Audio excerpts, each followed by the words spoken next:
If I die one more time, I will be invincible. But my organs are naturally rebellious, no one obeys. Just now, for the sake of dying, I rolled under the truck. My body was in pain as if it was splitting open, but I was ecstatic. It was just perfect. It was really perfect. I was lying in a pool of blood, imagining a happy life after reincarnation. But just then, I heard a chaotic sound coming from my body. Attention all departments, the owner is dying, all organs, immediate maintenance. In just 2.5 minutes, I suddenly sat up. Not only was my body not hurting, but my waist also felt more relaxed. After getting up, I shouted while grabbing my feet, "I'll be darned, why am I not dead yet?" The surrounding onlookers were dumbfounded. The paramedics who arrived quickly were also stunned. There were 7,000 milliliters of blood on the ground, enough for me to die 8 times. But I left the scene, skipping around, just like nothing had happened. I was furious. As long as I die one more time, I will become the king of reincarnation, invincible in the world. But my organs are really a bunch of troublemakers, trying to forcibly control my body to prevent me from dying.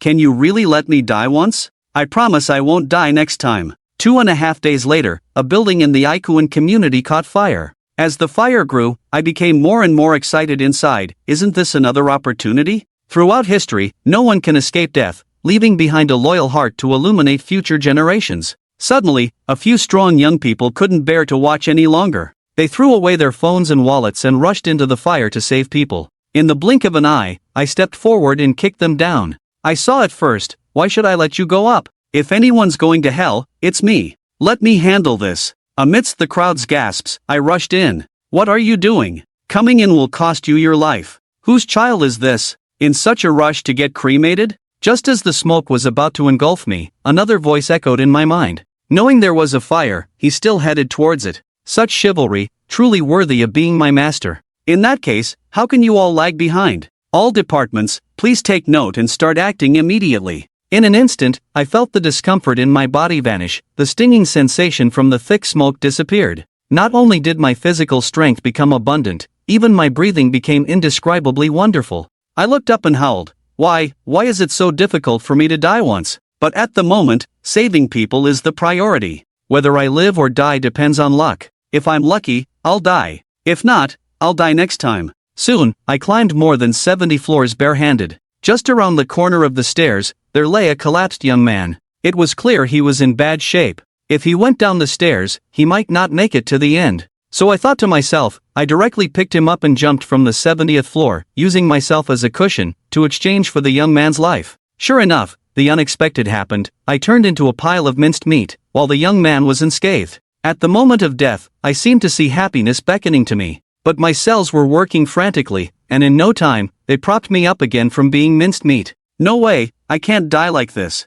The 3 security guards who witnessed the whole process were dumbfounded. What is this? Is it Monkey D. Luffy? I got up helplessly, sighed, and then returned to the building while they were still in shock. If I can't die, I should save people first. A person who does good deeds will surely be rewarded. The fire is getting bigger, and my skin is gradually burning. The pain is unbearable. My brain quickly blocked the pain for me and instructed the stem cells to rapidly repair my skin. Hearing the crying from inside the door, I kicked open the burning wooden door and said, "Where are you? I'm here to save you." Sure enough, with the help of my sensory organs, I quickly found a mother and child in the bathroom. They were wrapped in wet blankets and coughing wildly. "Don't be afraid, I will save you now." I immediately wrapped the 2 people's blankets into a column, carried it on my shoulders, and ran downstairs. In just 10 minutes, I had already saved more than 30 people. Just as I rushed into the fire for the last time to save people, suddenly, 7 or 8 electric scooters in the corridor exploded. At the moment of the explosion,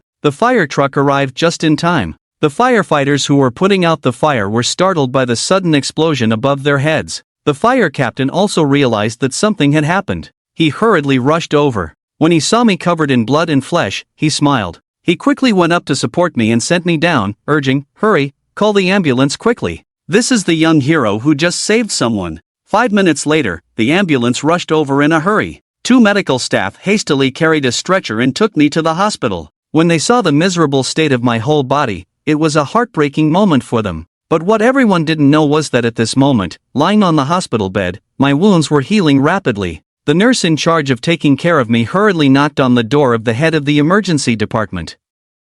"Come out quickly and take a look. The young man from this morning has been brought in again." "Who from this morning?" The stingy head of the department, who was lying on the table, also suddenly opened his eyes. It's the one from this morning, the patient who wasn't killed by the truck in the morning. What's the situation? The head of the department didn't have time to deal with this, but quickly inquired about the patient's condition. The neighborhood caught fire, he rushed into the fire to save people, suffered an explosion, and has extensive burns. He is passed out now and may not make it. I heard that the director quickly rushed to the emergency room. Seeing my family, they also hurried over. Rest assured, we will do our best. Just as the director opened the door to the rescue room, he was shocked by the current scene. Wasn't he seriously injured and about to faint? I was seen at this moment, holding a towel and wiping the stains off my face. Seeing the director, I also quickly greeted him. Good evening, director, sorry to trouble you. The director was stunned for a moment, then came over to examine me. What's going on? Weren't you in critical condition? I'm really sorry, director. I'm also very regretful that I didn't die. After saying that, I happily returned to the residential area. People in the residential area seemed to have seen a ghost when they saw me, and they were all dumbfounded. Even the dog on the roadside was dumbfounded. After all, I looked like I was definitely going to die 2.5 hours ago, but now, I'm bouncing around, which is obviously very reasonable. After returning home, I lay on the bed, touching my head of hair burned by the fire, feeling extremely melancholic. How could this be saved? Is there any way to die again? These despicable and treacherous organs are really hateful. Why do they want to block my path to becoming a god? It seems that to reincarnate, I have to defeat them first. At this moment, a voice suddenly came from my brain. After these 2 accidents, we strongly recommend that you can strengthen your cultivation intensity. Only strong strength is the greatest guarantee for your safety. Well, your suggestion is good, so I won't take your advice. I grabbed a kitchen knife, laid it on the pillow and started sleeping, also practiced. What's the point of practicing? If I die, then I am the greatest safety guarantee. The brain was very helpless when it saw this. He gave a sincere and loyal advice, while I am a lazy ruler who doesn't seek progress. But what I didn't know was that while I was sleeping, my organs secretly held an emergency meeting. All departments, please note that the master's spirit has been damaged recently. Not only is there no positive tendency, but also a lazy and gluttonous mindset has emerged. Therefore, I have decided that from now on, we will train ourselves. So, at midnight, the brain took control of your body and rushed out the door. You were completely unaware of all this because at that time you were having a sweet dream. Unconsciously, you rushed out of the community like a gust of wind, running on the road at the speed of a cheetah. The Peach Garden area has always been a place for many dancers to exercise. So, even in the early hours, there are scattered dancers who come to jog and exercise. And today, the Peach Garden area welcomed a new figure, which was you, completely unaware. The brain is also thoughtful. It closed off all your sensory organs. No matter how fast you run, or how tired you are, your organs won't feel the slightest bit of pain. Coupled with the strong self-healing ability of your other organs, even if you break your leg today, it will be as good as new the next day. On the other side, a young man similar to you just finished breakfast and prepared to go for exercise. His name is Chen Zilai, from the Ikuan High School special class, known as a martial arts fanatic due to his love for training. Today, as usual, he went to run in the Taoyuan district. Just as he was about to start, a figure flashed past him. He was suddenly startled. What just flew past him? Following that, he heard faint footsteps. It turned out that you had already run from midnight to dawn. Such a fast speed. After the surprise, Chen Zilai felt a strong desire to compete in duel. Ahaha, okay bro, let's see who's faster. With a wild expression, Chen Zilai roared and dashed towards your direction like an arrow leaving the bow. Both of you are martial artists at the first-class level. At first, Chen Zilai was full of confidence that he could catch up to you. But later, as you kept accelerating, he found himself getting farther and farther away from you, which was simply unbelievable for him. Clearly, he was the genius young man, the first in the special class. How could he lose to someone else? When he suddenly accelerated again, he found that you had disappeared. Chen Zilai could never have imagined that he would actually be defeated. After a brief moment of dejection, a strong fighting spirit suddenly appeared on his face. He hoped you would come again tomorrow, as he was determined to surpass you. At 8:15, controlled by your brain and various organs, you quietly returned home. Fortunately for your brain, his imitation is so lifelike that you have no idea. Soon, the alarm clock went off at 8:30. You sat up and grabbed a shirt to put on. Why does this shirt smell like sweat? The next moment, you feel like you've also sweated several pounds. What's going on? Could it be another issue with your body? Fortunately, you didn't dwell on it and went to the bathroom with your change of clothes. All the organs breathed a sigh of relief. Next time, you have to come back and give your body a shower. Can't afford to be discovered again. After showering, you get ready to go to school tomorrow. Today, it's the same as usual, scrolling through your phone, playing games. As for courting death, it's a matter of fate. If the time hasn't come, then you'll live a few more days. Suddenly, you thought of a brilliant idea. You photoshopped a picture of the school beauty, Lu Ruyan, with your own photo and posted it on a major campus forum. As expected, you quickly stirred up a storm of anger. The school bully organization led by Wang Ji and Day all threatened to come and deal with you. Seeing these harsh words, you were delighted and immediately replied one by one, further provoking them. What? Are you going to hit me? Your grandpa is right here waiting. Come on, hit me to death. Without a doubt, your series of defiance thoroughly enraged Lu Ruyan's admirers. They immediately formed a united front and threatened that you would be finished once you went to school. You are quite satisfied with this outcome. As long as there are keen eyes that are good at finding trouble, there will always be company for trouble in life.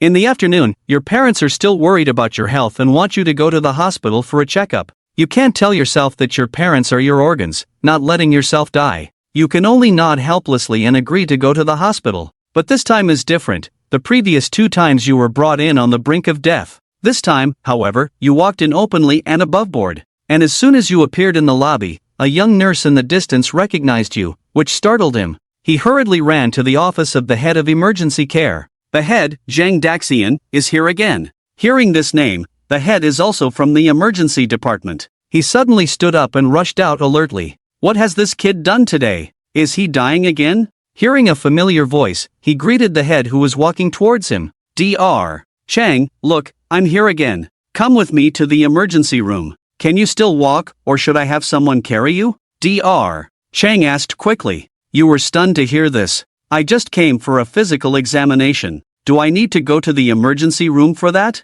You want to do a physical examination? Yes, what else? You said helplessly. The head, Gung, calmly read through your medical report. Zhang Daxian, you are incredibly healthy, couldn't be healthier. I can't believe that you were on the brink of death just yesterday. Huh, taking Director G's words as a joke, I wish I had died yesterday. After saying that, you took the test report and went back home to hand it to your parents. After your parents finished reading the report, their anxious hearts were put at ease, and they agreed for you to go to school the next day. Late at night, at 2:30 in the morning, you suddenly sat up in bed while sleeping. Your brain immediately gave the command, brothers, let's go. I have already controlled the sensory organs. Depart for the Taoyuan district. Little did you know, Chen Zhe had been waiting on the street for a while. Yesterday, by a lucky coincidence, he had already broken through to the second-ranked dancer. His condition today was completely different from yesterday. Just as he was doing push-ups on the cobblestone path, a series of hurried footsteps approached from a distance.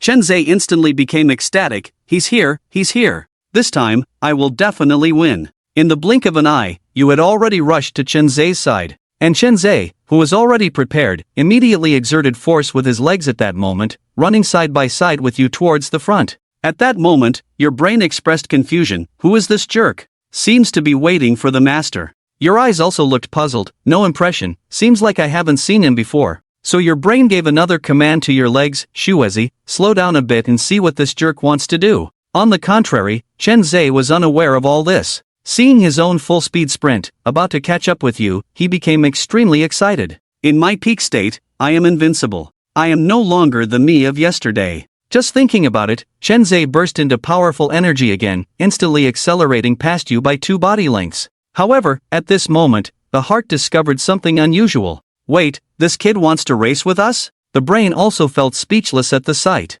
Heh, these young people nowadays really don't know their place. It's laughable to compare themselves to us. Shue, accelerate. Let this kid know what it means to be unbeatable. Received, received. Watch me. Heart, lungs, and kidneys, please cooperate with me. I'm going to run like the wind. This time, the body controlled by the brain no longer retained any blood, it was fully supplied, and the legs hurriedly chased after Chen Zhe. With a bang, several pebbles under your feet were crushed into powder, and you instantly disappeared from the spot. No, Chen Zhe, who heard the sound, immediately noticed something unusual. Before he could turn around, he felt a gust of wind on his right. In the blink of an eye, you were already running 5 meters ahead of him. It's impossible, absolutely impossible. Chen Zhe's pupils dilated to the maximum. From hearing the sound to you overtaking him, it didn't even take 0.5 5 seconds. This is definitely not something a first-class warrior should have, in terms of explosive power. Is it a second-class warrior?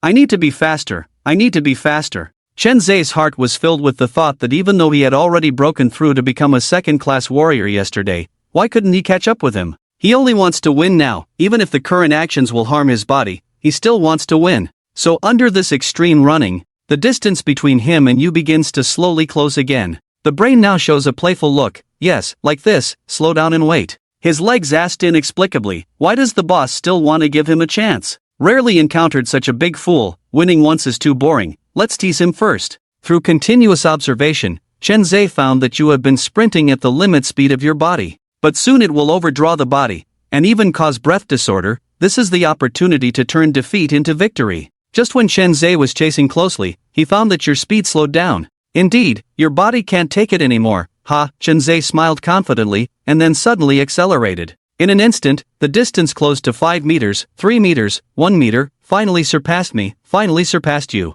Chen Zhe was ecstatic in his heart, but he still didn't relax. Instead, he continued to speed up, pulling away from you. He wants to completely win over you, absolutely not giving you the slightest chance to turn defeat into victory. Chen Zhe heard his footsteps behind him gradually disappearing. Indeed, the ultimate winner is himself. At this moment Chen Zhe just wants to laugh heartily and roar. However, the sound behind him completely disappeared. No, Chen Zhe subconsciously felt a tightness in his heart. Suddenly turned around. But then I saw you, 50 meters away from him, smiling. Just as Chen Zhe was puzzled, the next second you disappeared like lightning. When you reappeared, you were already more than 10 meters ahead of him. Impossible. Chen Zhe knew he had completely lost, and suddenly felt a sense of powerlessness in his heart. He had always been regarded as a genius, but now he finally realized he was nothing but a genius. After running for a while, Chen Zhe finally saw your figure at the intersection, as if you were about to leave. He quickly walked forward and shouted, "Who are you?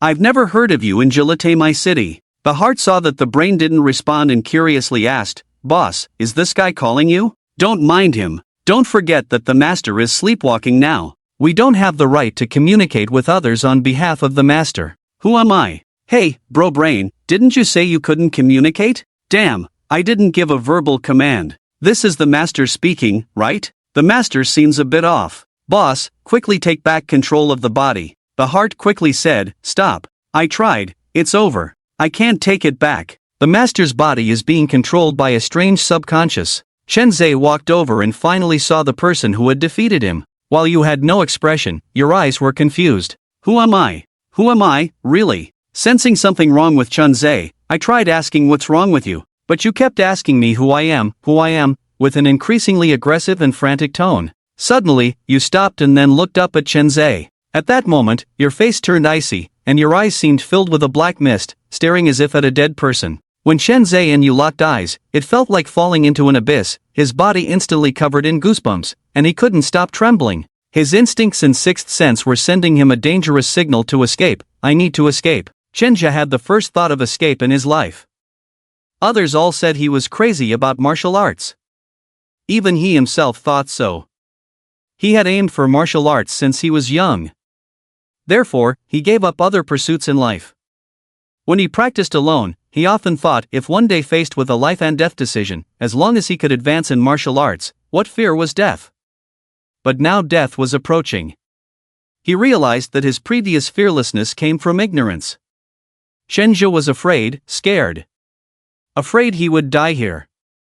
He wanted to escape, but he couldn't, because those eerie eyes, like coming from hell, tightly enveloped him.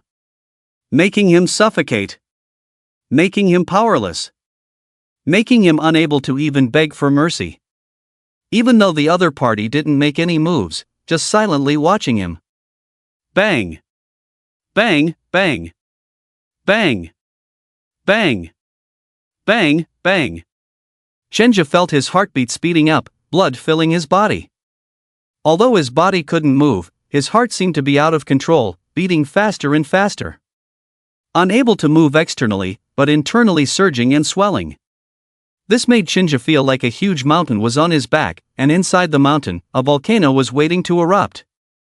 His heart was that volcano on the verge of eruption. Bang, bang, bang, bang, bang, bang. Chen Zhe's heartbeat reached its limit. Blood continued to swell his veins, making his eyes bloodshot. Skin turning red. Blood vessels all over his body pulsating, as if countless fierce bugs were squeezing into his skin. Help me! Chenja shouted in despair. He regretted it. Regretted why he had to provoke this person. Why did he have to talk to the other party?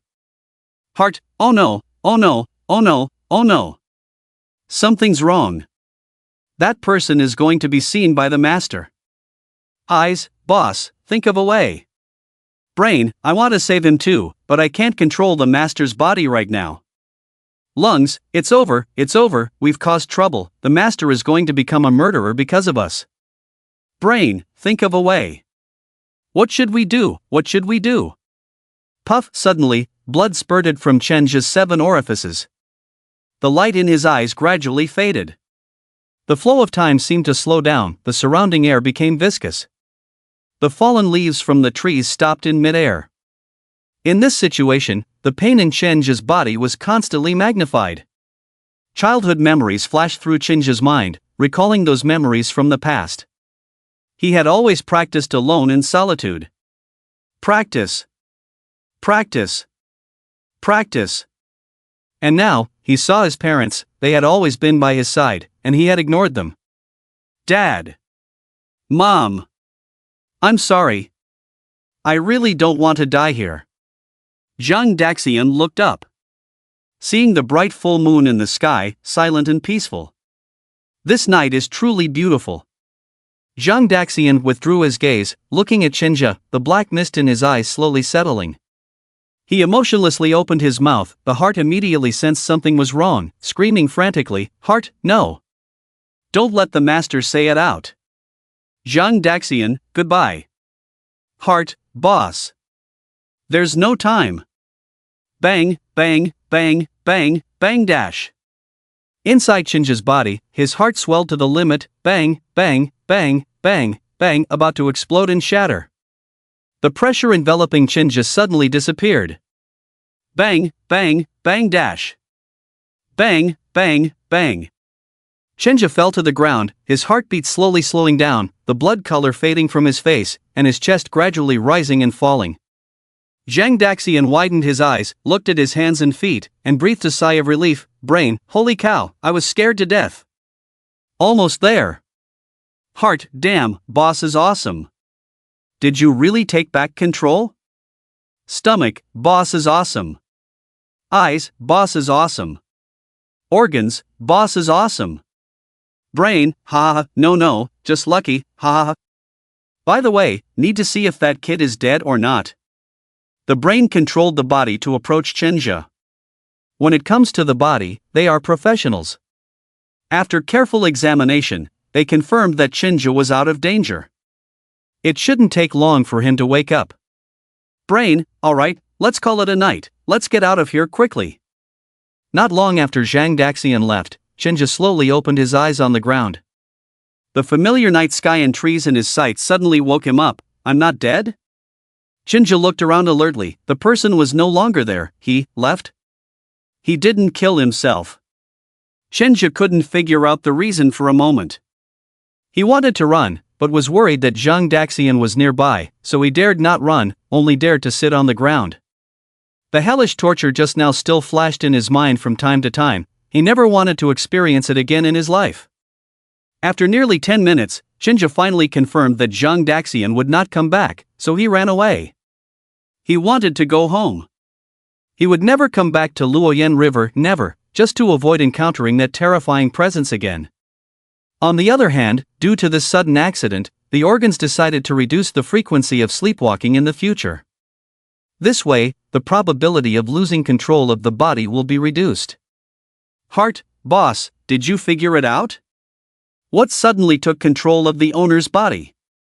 Brain, the strange thing is, the one occupying the body is the owner himself, but it seems not to be the owner. I haven't figured out what's going on.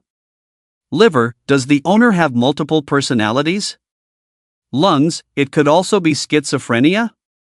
Brain, perhaps, but what we can be sure of is that this presence is very dangerous.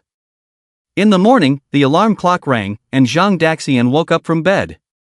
He had to go to school today, so he couldn't sleep in, got up, found a few pieces of clothes to change, and went to the bathroom. These days, he always felt sweaty after waking up. He suspected it was the organs playing tricks. When he asked them, they all denied it. Zhang Daxian confirmed that they were lying. So he sneered and said his guess, "You must be refining and purging impurities while I'm asleep."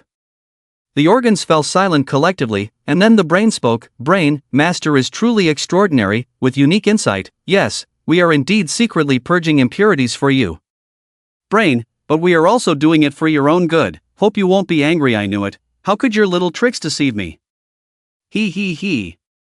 Organs, master, wise, Easter egg. Title, King of Assassins. Name, Shadow Reincarnation. Number, 147. Reincarnation ability, Killing Intent Lock. As the King of Assassins in the 147th world, the strongest. Shadow's killing intent is unmatched. He can release killing intent to imprison the target, and lock the target's heart, controlling its heartbeat. When the target's heartbeat reaches its limit, Shadow can detonate the target's heart through dark words. When Zhang Daxian walked into Zhangyang High School campus, he immediately became the center of attention in the crowd. Of course, not just because of his shiny head. The main reason was the incident in Q space, which made Zhang Daxian a prominent figure in Zhangyang High School. Damn, isn't this the legendary Daredevil? I really didn't expect him to dare to come to school. I heard that Ruan Zhao's group of pursuers have united and are ready to teach Zhang Daxian a lesson? Zhang Daxian is really tough. I heard that 3 of those who argued with him yesterday are from the special class, and they are all already first-class warriors. Let's watch the show today. Damn. I support Zhang Daxian. Should the special class be looking down on us? Let's fight them. There's really no way. Who told them to be so awesome? Even if Zhang Daxian is awesome, doesn't he still not mess with them? Zhang Daxian dares to confront a truck, do they dare? Exactly. They keep saying how much they like Ruan Xiao, but when Ruan Xiao almost got hit by a car that day, where were they? The discussions of the people around him didn't bother Zhang Daxian at all. He had provoked those pursuers of Ruan Xiao yesterday to lure them into attacking him. If the other side gave him a little push, he could fight back in the process of the fight. Then accidentally be killed by them. And successfully reincarnate. But this assumption was based on the premise that he was not a warrior, or just an ordinary first-class warrior. But he never expected. After going to the hospital for a checkup, he found out that his true strength had already reached the ranks of a second-class warrior. A second-class warrior may be an ordinary existence in the entire world of warriors, but among the students of Zhangyang High School, that was definitely a fighting machine among students. Zhang Daxian even felt that even if he stood there without fighting back, letting those students attack, they might not even be able to hurt him. So, this plan was considered a failure. However, Zhang Daxian also hoped that the other party could come up with some tricks to surprise him. Who knows, maybe he would die. Zhang Daxian made his way to class 3 to 4 of the senior year, heard the noisy voices inside, and walked into the classroom. Seeing Zhang Daxian, the group of classmates in the classroom first fell silent, as if the person who came was the homeroom teacher. But soon, they all started howling like wolves. Especially Lu Meng in the back row, who directly slammed the table and shouted, "Ha! Pay up, pay up! Damn, you really guessed it! Damn, I just said Zhang Daxian might come, but you guys insisted on betting against me, now I've lost my lunch money. Lu Meng, can I pay you back in flesh? Get lost. Just give me the money." Zhang Daxian walked over puzzledly. "What are you guys doing?" "We bet on whether you would come today." Lu Meng said you would come today. We thought you might be hiding at home for a couple of days, but we didn't expect you to really come. You're too impulsive.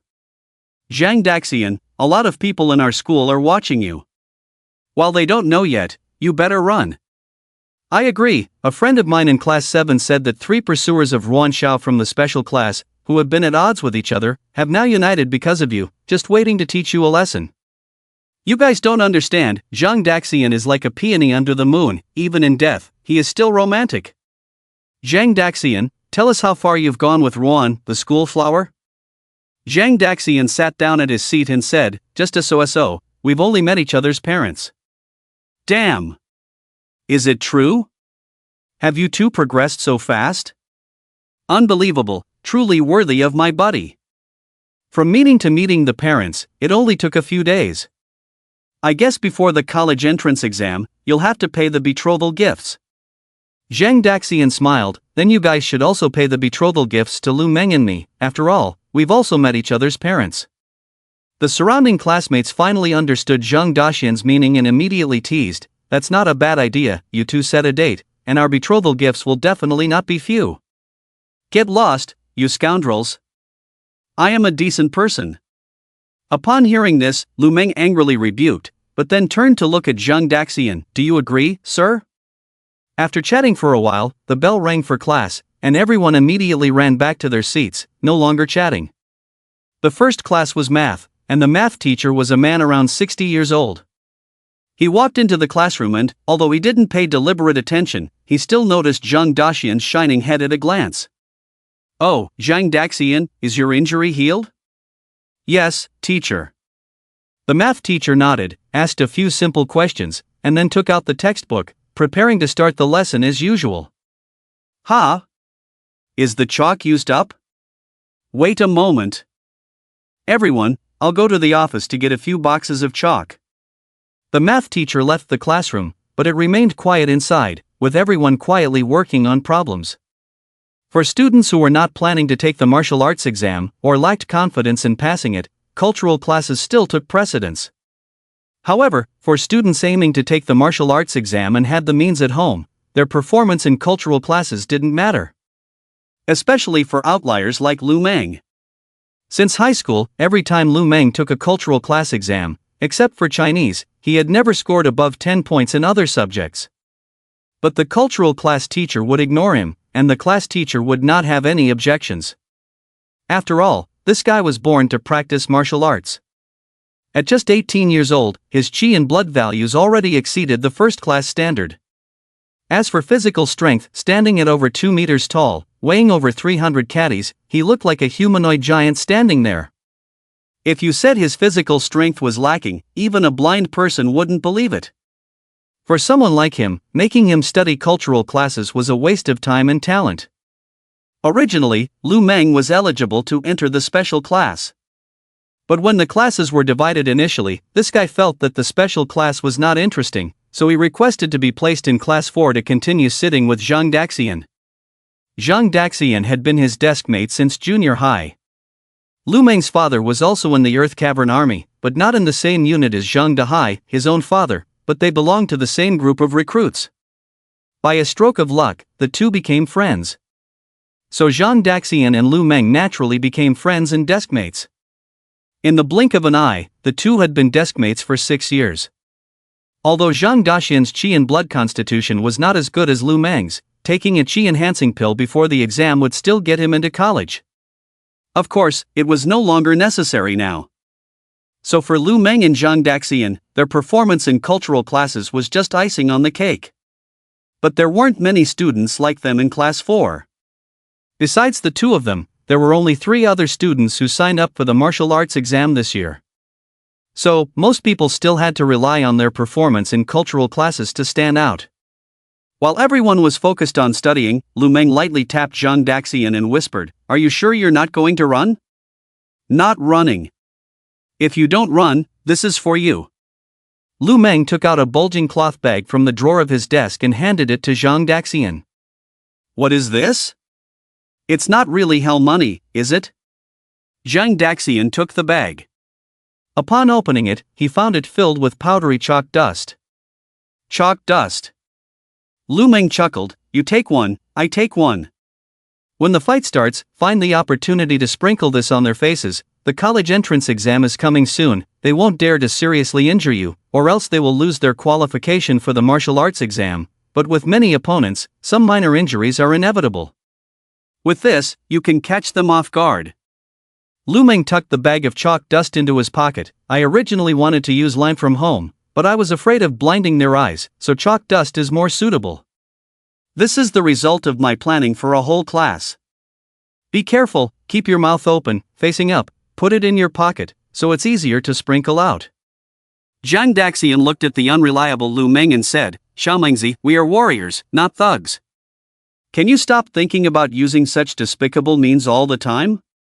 With that, Zhang Daxian put the chalk dust into his pocket. Just then, the math teacher returned to the classroom, holding 3 boxes of new chalks, jokingly saying, our class goes through chalk pretty quickly, hub Lu Meng, hee Zhang Daxian.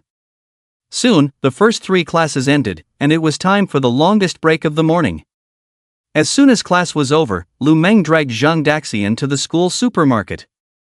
This guy gets hungry before lunchtime every day, no wonder he's so big. Leaving the classroom, Lu Meng proudly said to Zhang Daxian, I won a lot of money this morning, I'll treat you later.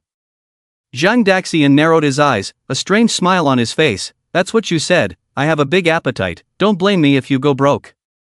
Joke, go broke because of me? Impossible?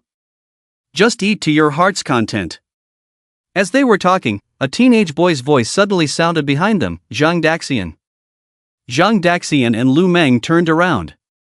They saw about 11 or 12 people standing behind them, all boys, with the 3 leaders looking unfriendly. Although Zhang Daxian didn't know the other party, he could roughly guess their identities. He looked puzzled at the 3 of them and asked, which gentleman called me just now? Upon hearing this, Lu Meng, the good buddy, couldn't help but laugh, while the tall and thin one in the middle of the 3 immediately became angry. He lowered his sharp voice and said sternly, Zhang Daxian, do you want to settle things with us? Before Zhang Daxian could speak, Lu Meng stepped forward, glaring at the other party, yes. What do you want? Do you want to be beaten up by us and then go home to wash your butt and wait for your grandpas? Seeing the 2 sides starting to confront each other verbally, the surrounding onlookers immediately scattered. For them, the conflicts between warriors were not something they should get involved in, and there might even be risks in watching. So it was safer to keep a distance. But this unusual situation also attracted more attention, and with the gossip spreading, many students quickly ran out of the classroom and gathered by the fence to watch the excitement. TSK, I didn't expect them to really clash, let's fight. Fight. Wu Mu. Lu Long, Zhang Jia, these 3 are all in the top 10 of the special class, plus those helpers from the regular class, while Zhang Daxian only has Lu Meng on his side, the gap in strength between the 2 sides is too big. Can't understand, is it worth making such a big fuss over a woman? You don't understand, Ruan Xiaohua's family background is not simple. Do you think those 3 from the special class are only interested in her looks? They are attracted to the resources behind her. How is her family background not simple? I don't know, but everyone says it's not simple, so let's just follow along and keep it simple. On the other side, Lu Long, the tall and thin one, saw the strong Lu Meng approaching and couldn't help but step back nervously. Among the students of Jianyang High School who had become warriors, they knew each other well. Although Lu Meng was a student in the regular class, his strength was not to be underestimated. Lu Long didn't have the confidence to beat him, at least in terms of physical strength, he was no match for him. At this moment, Wu Mu, standing on Lu Long's left side, spoke up, Lu Meng, I know you are loyal, but this is a private matter between us and Zhang Daxian, you don't need to get yourself in trouble. Then Zhang Jia on the right also stepped forward, his eyes sharp, Lu Meng, do you really want to offend the 3 of us warriors for someone who isn't even a warrior? You guys? Lu Meng's right hand went into his pocket, ready to curse and fight, but was promptly stopped by Zhang Daxian. Zhang Daxian roughly glanced at the group led by the 3 people in the special class. He shook his head in disappointment. Then he put on a teasing smile and looked at the 3 people in the special class, asking, rest assured, Lu Meng will not intervene. And Lu Meng was a bit puzzled. Since junior high school, whenever they encountered trouble, they always dealt with it together. But this time, Zhang Daxian said he shouldn't participate? Did he really want to face a dozen people alone? The key is that Lu Long, Wu Mu, and Zhang Jia are all martial artists of the first-class realm. Isn't this asking for trouble? However, Lu Meng held back his words. He was wondering if Zhang Daxian had a plan. The 3 people in the special class breathed a sigh of relief when they heard that Lu Meng wouldn't interfere. Lu Meng is a tough guy with thick skin. With his help, they could still win steadily, but they would definitely get injured. But this foolish Zhang Daxian unexpectedly didn't let Lu Meng help? Isn't he seeking death? Zhang Daxian asked, so, what do you want me to do when you come to me? Wu Mu smiled and said, Zhang, let's be straightforward. As long as you keep your distance from Ruan Xiao, we can settle our grievances and be friends in the future. Hearing this, Zhang Daxian nodded kindly. People lurking in the shadows around were somewhat disappointed to see this scene. What's this? They're reconciling just like that? Aren't they supposed to fight directly? You were so arrogant in the Q space yesterday, boasting about taking on a dozen people. Why are you acting weak now? But, putting oneself in their shoes, it's understandable. The other side consists of 3 martial artists. Among the students of Jiangyang High School who have reached the realm of martial artists, there are only about 20 people, and these 20 are destined to be outstanding individuals, destined to be future leaders. Ordinary people definitely can't afford to provoke them. If I were Zhang Daxian, facing the 3 people in the special class, I wouldn't dare to even fart, let alone fight. The 3 people in the special class smiled at each other when they saw Zhang Daxian cooperating like this. Indeed, this Zhang Daxian is just a keyboard warrior. They were so impressive online, but in reality, they didn't dare to resist at all? Just when the 3 of them were feeling triumphant, Zhang Daxian suddenly said, your proposal is good, so I refuse. As soon as his voice fell, the faces of the 3 people in the special class opposite him darkened. The onlookers were also surprised by Zhang Daxian's words. Is he going to confront them head-on? Only Lu Meng didn't feel any surprise. Zhang Zhehe sneered, Zhang Daxian, you really don't know what's good for you. Since you insist on opposing us, let's meet at the martial arts hall after school. If you don't come, it will only prove that you are a cowardly waste who is not worthy of Ruan Xiao. Tsk tisk, I'm so scared. Zhang Daxian exaggeratedly shouted, then pointed at the people opposite him and said, you little fools, do you really think I'm afraid of you? I'm not targeting you, I just want to say, you, and you, all of you are trash. You're asking for it. Zhang Zhehe was furious, his eyes looking as if he wanted to devour someone. Zhang Daxian didn't care at all, I will go to the martial arts hall. But I advise you to find some help, because with fewer people, I'm afraid I might accidentally beat you to death. Arrogant. Whether it was Lu Meng, the onlookers, or the people in the special class, they all had the same thought at this moment. Too arrogant. You alone are afraid of beating a dozen people to death? Where does your confidence come from? Not to mention that the other side has 3 martial artists, isn't this like lighting a candle in the toilet, purely seeking death? The people mocked by Zhang Daxian looked as if they were about to drip water with their darkened faces. Especially the 3 people in the special class. They were all geniuses in the special class, so why weren't they being praised wherever they went? But Zhang Daxian unexpectedly humiliated them in public. How could they bear it? The 3 of them didn't want to make a big deal out of it, but now, Zhang Daxian had to pay the price. Let's go, Xiamengzi, let's go eat. Zhang Daxian completely ignored Lu Long and the others' hostile gazes, left without any hesitation, while Lu Meng raised his middle finger at the special class students and chased after Zhang Daxian. The 3 from the special class watched Zhang Daxian leave, their hearts filled with uncontrollable anger. How could a nobody who wasn't even a warrior dare to be so arrogant in front of the 3 of them, warriors? If they didn't make Zhang Daxian kneel and beg for mercy, how could they continue to stay in Jiangyang? Upstairs, the onlookers were discussing animatedly, with many laughs mixed in. When Zhang Zhehe heard this, he felt like they were mocking him, so he raised his head and glared upstairs. The students scattered with a bang. What should we do? Should we call more people? One of the students who came with Lu Long, Wu Mu, and Zhang Zhehe asked. Upon hearing this, Lu Long walked towards the male student, his face cold. Are you trying to humiliate us? The male student realized his mistake and quickly replied, No. No. Get lost, Lu Long spat out a word. The male student hurriedly ran away. Lu Long looked around at everyone and said expressionlessly, he's just a nobody, you could drown him in a mouthful of spit. School supermarket, at the checkout counter.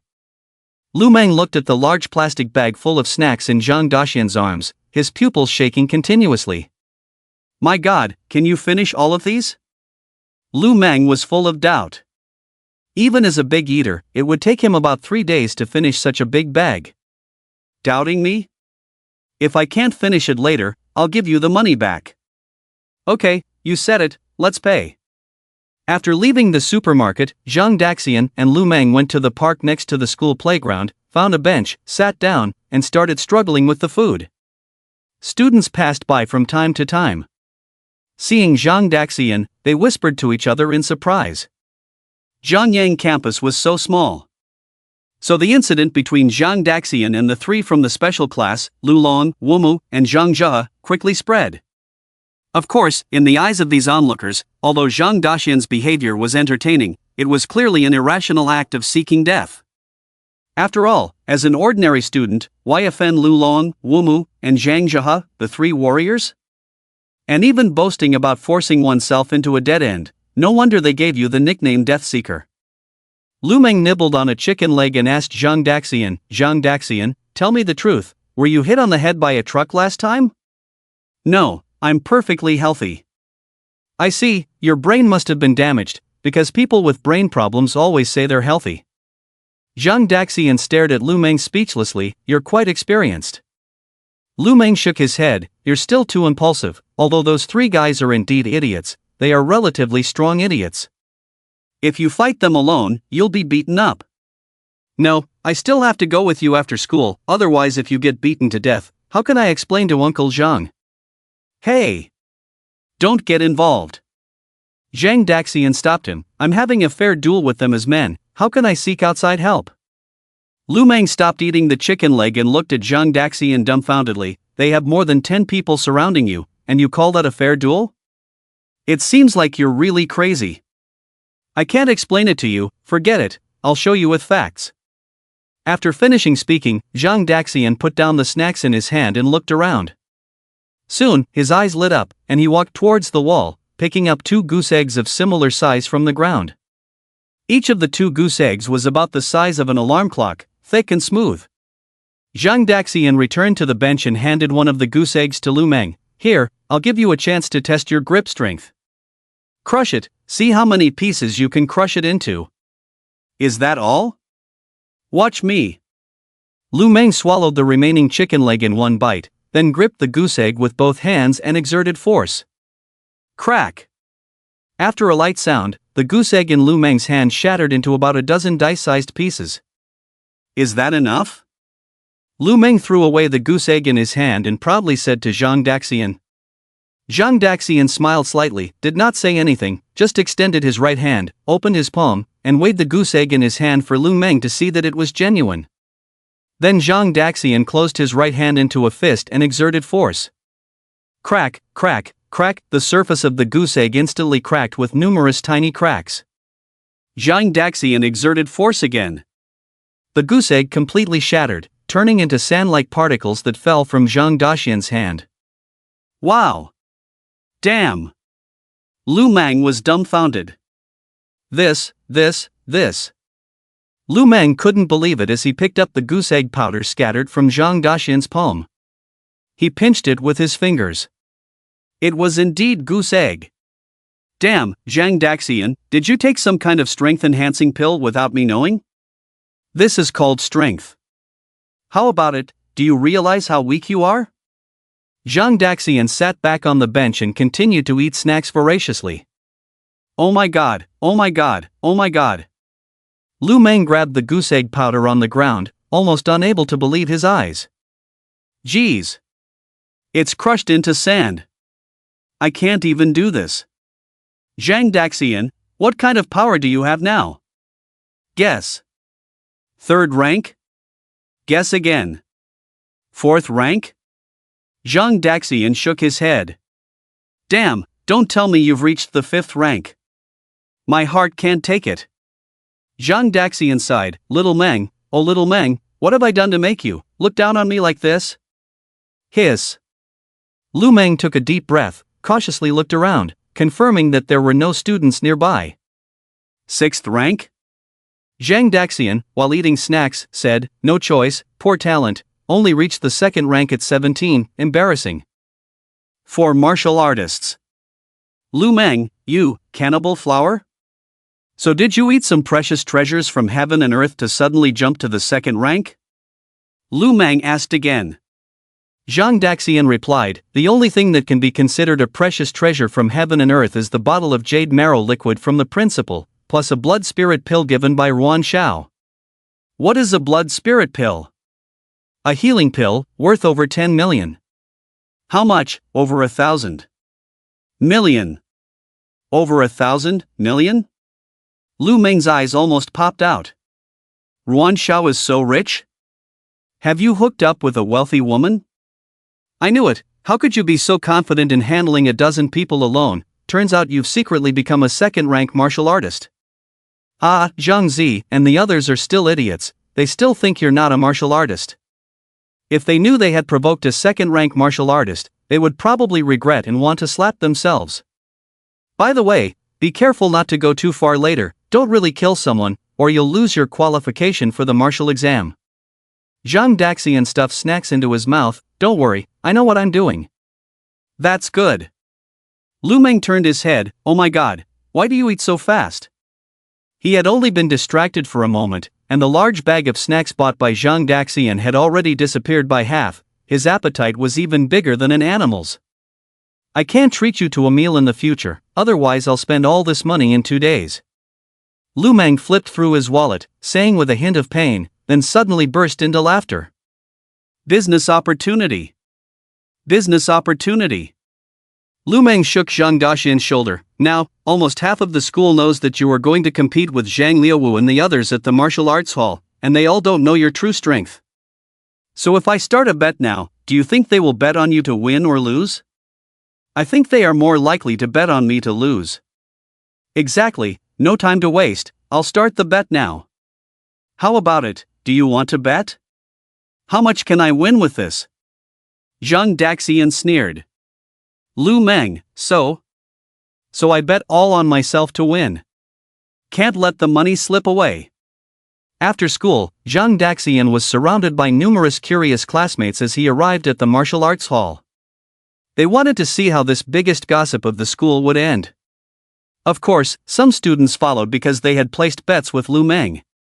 The martial arts hall, also known as the martial arts hall, is located in the center of Jiangyang High School, occupying an area almost half the size of the playground, with a total of 6 floors, serving as the place for legitimate fights within the school. In front of room 444 of the martial arts hall, Zhang Daxian stopped in his tracks. This was the room where Zhang Liuwu and the others had challenged him. When the onlookers saw the room number, they exchanged glances. This room numbered death. Does it mean that the special class is going to play hard? Isn't this a bit too straightforward? Zhang Daxian pushed open the door. Lu Long, Wu Mu, Zhang Zi, and a dozen male students from regular classes were already inside, looking solemn and imposing. There was even a male student guarding the door, clearly indicating that unrelated persons were not allowed in. I'm going in. Zhang Daxian greeted Lu Meng and walked into the room. Zhang Zi inside the martial arts hall saw that Lu Meng did not intervene, so he signaled to the student at the door.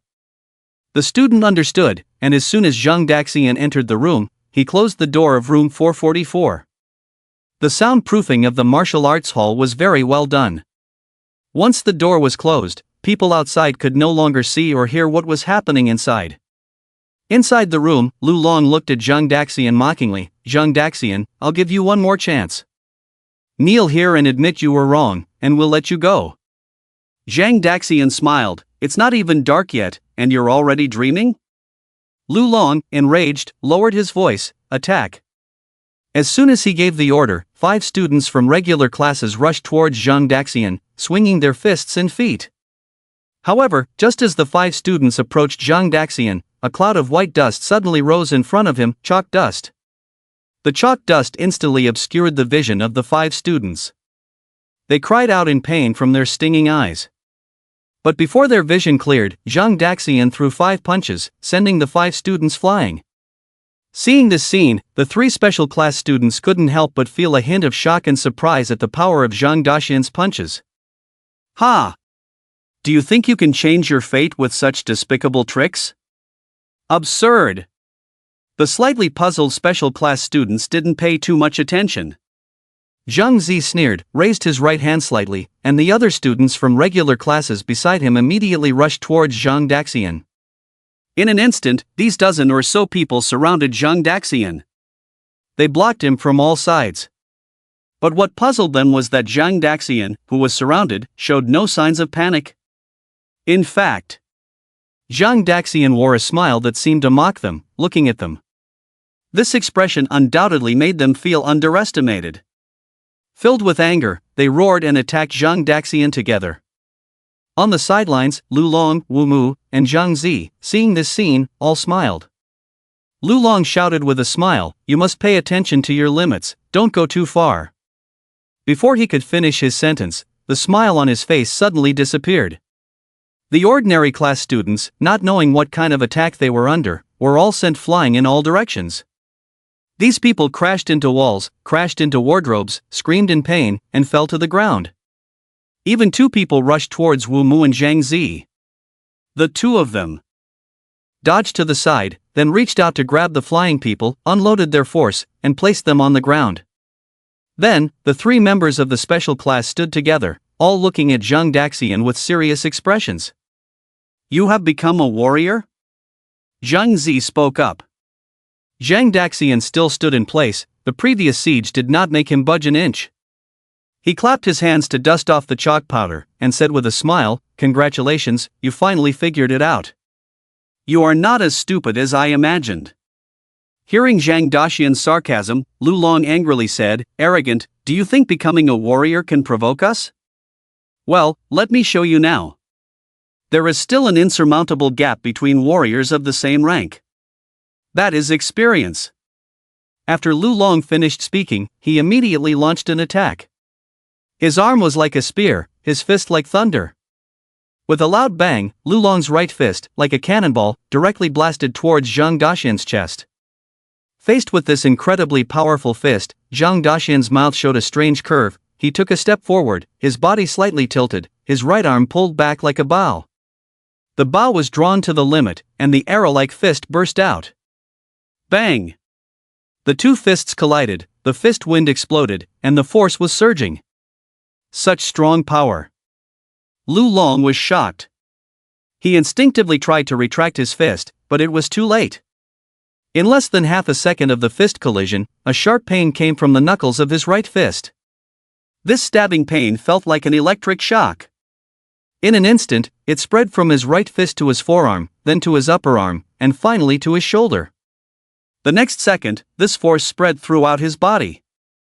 Lu Long staggered back a step, holding his right arm, his facial muscles twisted in pain. Not only the ordinary class students, but even Wu Mu and Zhang Zi were also shocked. Lu Long was known for his exceptional strength, but Zhang Daxian had actually won in the fist-to-fist confrontation. Was Zhang Daxian's strength even stronger than Lu Long's? "Are you okay?" Wu Mu asked. Lu Long endured the pain, stood up straight, and sneered, "The strength used by the bathhouse masseur is greater than this." Wu Mu knew that Lu Long was just talking tough. So he walked towards Zhang Daxian on his own initiative, saying as he walked, "It seems we underestimated you, but you shouldn't underestimate us either." Wu Mu walked slowly towards Zhang Daxian. His pace was slow, like taking a stroll. Suddenly, Wu Mu's figure disappeared. The ordinary class students who had just climbed up from the ground were confused for a moment, but the next moment they saw Wu Mu appearing at the side of Zhang Daxian without knowing when. At the same time, the opponent's fist had already blasted towards Zhang Daxian's waist and ribs. "Is your specialty speed?" Zhang Daxian didn't even turn his head, just gently stepped back half a step. It was this half step that made Wu Mu's fist brush past his school shirt.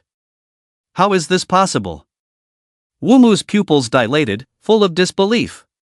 Even Zhang Zi and Lu Long, who were familiar with Wu Mu's fighting skills, were the same. Wu Mu's move, sneak attack style, was a move that even the martial lunatic Xinjia found difficult to defend against. And Zhang Daxian actually dodged it as if he had foreseen it? How is that possible? However, Wu Mu was best at swift attacks. Seeing that his first strike failed, he directly launched a second strike, his right fist hooking up, aiming directly at Zhang Daxian's chin.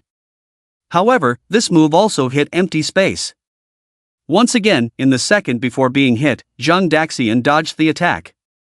Impossible. Wu Mu was somewhat shocked. He was not shocked that his attacks were dodged by Zhang Daxian, but shocked that he didn't see Zhang Daxian's movements when dodging. Can't delay any longer. With this thought in mind, Wu Mu's fists burst out, forming a dense shadow of punches. Like a fishing net, covering Zhang Daxian. Faced with Wu Mu's full force attack, Zhang Daxian finally made a move, but only extended his right hand to block Wu Mu's shadow of punches. The intertwining shadows of punches looked extremely intense to onlookers. However, only the parties involved knew the true difficulty. In the fast-paced exchange of punches with Zhang Daxian, Wu Mu, who had started as the attacker, gradually turned into the defender. What terrified Wu Mu was that Zhang Daxian only used one hand. If the opponent also attacked with both hands, Wu Mu could hardly imagine how he would defend himself. At this moment, he finally understood Zhang Daxian's strength was definitely not that of an ordinary first-grade warrior. He might be at the middle grade, or even the top grade level. Losing focus during a battle is a big taboo. Just as Wu Mu had this fleeting thought, Zhang Daxian seized the opportunity and landed a punch on his chest. With a loud impact, Wu Mu was sent flying backward. Everyone looked at Wu Mu, blood at the corner of his mouth, a grim expression on his face, and a clear gray-white fist mark on his chest. He looked extremely disheveled. Did Wu Mu also lose? Everyone was shocked, especially the students from the regular class. Wasn't it said that Zhang Daxian wasn't even a warrior? How could he be stronger in a fight than Wu Mu and Lu Long? Who spread this false information? Zhang Daxian looked at the remaining Zhang Jia, then at Lu Long and Wu Mu, and said, "How about, you all attack me together?" Hearing this, Zhang Jia, Wu Mu, and Lu Long exchanged glances and silently approached each other. Although Zhang Jia had not yet fought Zhang Daxian, judging from the performances of Wu Mu and Lu Long, the three of them probably couldn't defeat Zhang Daxian without joining forces. Do you all want to attack together? Zhang Daxian turned his gaze towards the students from the regular class who were pressed against the wall in the corner and asked. No, no need. The group quickly waved their hands in refusal. Damn! If they had known that Zhang Daxian was a warrior, they would never have gotten involved in this matter. To be honest, at this moment, Zhang Jia, Wu Mu, and Lu Long also regretted it. If they had known about Zhang Daxian's strength earlier, they might not have become friends due to their rivalries, but they would never have clashed with Zhang Daxian. Zhang Daxian, it was just a misunderstanding, how about we forget about it and become friends? Zhang Jia suddenly smiled and spoke. Seeing the miserable state of Lu Long and Wu Mu, he wanted to see if he could soften the situation and stop it there. The conflict with Zhang Daxian could be big or small. And with Zhang Daxian's abnormal strength, it was best not to offend him. Although it was a bit embarrassing to back down like this, it was much better than being beaten up and injured like Lu Long and Wu Mu. Hearing this, Lu Long and Wu Mu cursed Zhang Jia for lacking loyalty. Damn, we've both been beaten up, and now you want to be friends. Where were you when we weren't fighting just now? Hearing this, Zhang Daxian laughed, ha ha ha. Hearing Zhang Daxian laugh, Zhang Jia also forced a smile, ha. Zhang Daxian, ha ha ha. Zhang Jia, ha ha. Zhang Daxian, ha ha ha. Zhang Jia, ha ha ha. Zhang Daxian, Noah Zhang Jia, ha ha. Now, Zhang Jia couldn't force a smile anymore. Enough talk, I'll give you two options. Zhang Daxian looked kindly at the three students from the special class and said, either you beat me to death, or I beat you to death. Ha! The three students from the special class were dumbfounded. But the next second, they found that Zhang Daxian in front suddenly disappeared, and then a strong wind came from the side. Get out of the way! Wu Mu shouted. Lu Long and Zhang Zi immediately jumped away instinctively. Phew! The sound of breaking through the air. A huge black shadow flew from the original position and heavily smashed onto the steel cabinet standing against the wall. Crack! The black shadow smashed into the steel cabinet, twisting and deeply denting it. Everyone finally saw it. The black shadow turned out to be a large sandbag in the field, nearly 2 meters in size, forcibly smashing into the steel cabinet, showing its terrifying power. The sandbag burst open, and fine sand spilled out. The people in the field sighed. Zhang Zi, Wu Mu, and Lu Long were dumbfounded. It was hard to imagine that if the three of them hadn't dodged in time just now, they would probably be seriously injured if not dead. They looked in another direction, and Zhang Daxian was standing there. What they couldn't understand was that the person who almost killed them was still smiling, acting as if nothing had happened. "You're crazy!" Zhang Zi shouted. Zhang Daxian shook his head and said calmly, "I just think that a person's potential will only burst forth in a crisis. I wanted to stimulate your potential so that you would have a better chance of killing me, although that possibility is very small." Hearing this, the three members of the special class were even more confused. This guy is really crazy. Zhang Daxian didn't care, and smirked, "Come on, my good classmates, let me stimulate your potential." As soon as he finished speaking, Zhang Daxian rushed towards the three members of the special class again. The three of them looked terrified. "Don't come any closer." Soon, screams and sounds of destruction echoed in room 444 of the training ground. The male students from the regular class were scared by the seemingly crazy Zhang Daxian, huddling in a corner trembling. They wanted to escape but couldn't. "Who said Qinzhou is the #1 martial lunatic in Zhangyang? Come over here, we promise not to kill you." Even the organs inside Zhang Daxian's body were frightened by the owner. "Heart, the owner is getting crazier day by day, and the idea of seeking death hasn't disappeared." "Lungs, yeah, the owner used to be quite low-key." "Brain, luckily we have been actively practicing, otherwise the owner might die here today." "Heart, I feel a little sorry for these three guys. Oh my god, this guy surnamed Zhang dares to hit my heart. Seeking death, ha! Owner, hit him hard, don't give me face." Outside room 444 of the training ground, a group of onlookers anxiously awaited the outcome. Some even pressed their ears against the wall just to hear any movement inside. However, the soundproofing of the martial arts hall's walls was too good, and they could only faintly hear banging sounds inside, but couldn't make out the specifics. It's been over 5 minutes, they wouldn't really have killed Zhang Daxian, would they? It's possible, they should be planning how to deal with the body now. Don't talk nonsense. Or, should we go find the principal? A girl suggested, and as soon as she finished speaking, a loud voice came from the other end of the corridor. "Where are they?" Principal Jun's voice. Everyone turned to look in the direction of the sound, and saw 4 people walking towards them. The leader was indeed Principal Jun. He was accompanied by Ruan Xiao and 2 other female students. Damn, the principal shows up as soon as we mention him? The students at the door of room 444 cursed their bad luck. They hurriedly dispersed, some turned their backs, some faced the white wall, some took out their phones pretending to make a call, and some even took out textbooks to study. Anyway, no one wants to be seen by the principal, otherwise they will probably be scolded again. Are Zhang Daxian and the others inside? Principal Jun asked before he even reached them. Although the students heard the principal's question, no one was willing to speak up, so they all pretended to be passers-by. "Oh my god, Lao Zhang, look quickly, the weather forecast says there will be heavy rain in the next month. This wall is so wall-like." "What? Go back and have tea." Okay, I'll go back to eat soon." Heaven moves vigorously, the gentleman perseveres in self-improvement, the earth is receptive, the gentleman carries himself with humility. Okay. In room 444, the male students from the regular class were still huddled in the corner, not daring to make any moves. While Zhang Zi, Lu Long, and Wu Mu from the special class were all lying on the ground with bruises on their faces. At this moment, Zhang Daxian was squatting in front of Zhang Zi, with a sunny and warm smile on his face. But in Zhang Zi's eyes, this expression was extremely twisted. The 3 of them were almost beaten to a pulp, yet this lunatic could still put on a harmless expression?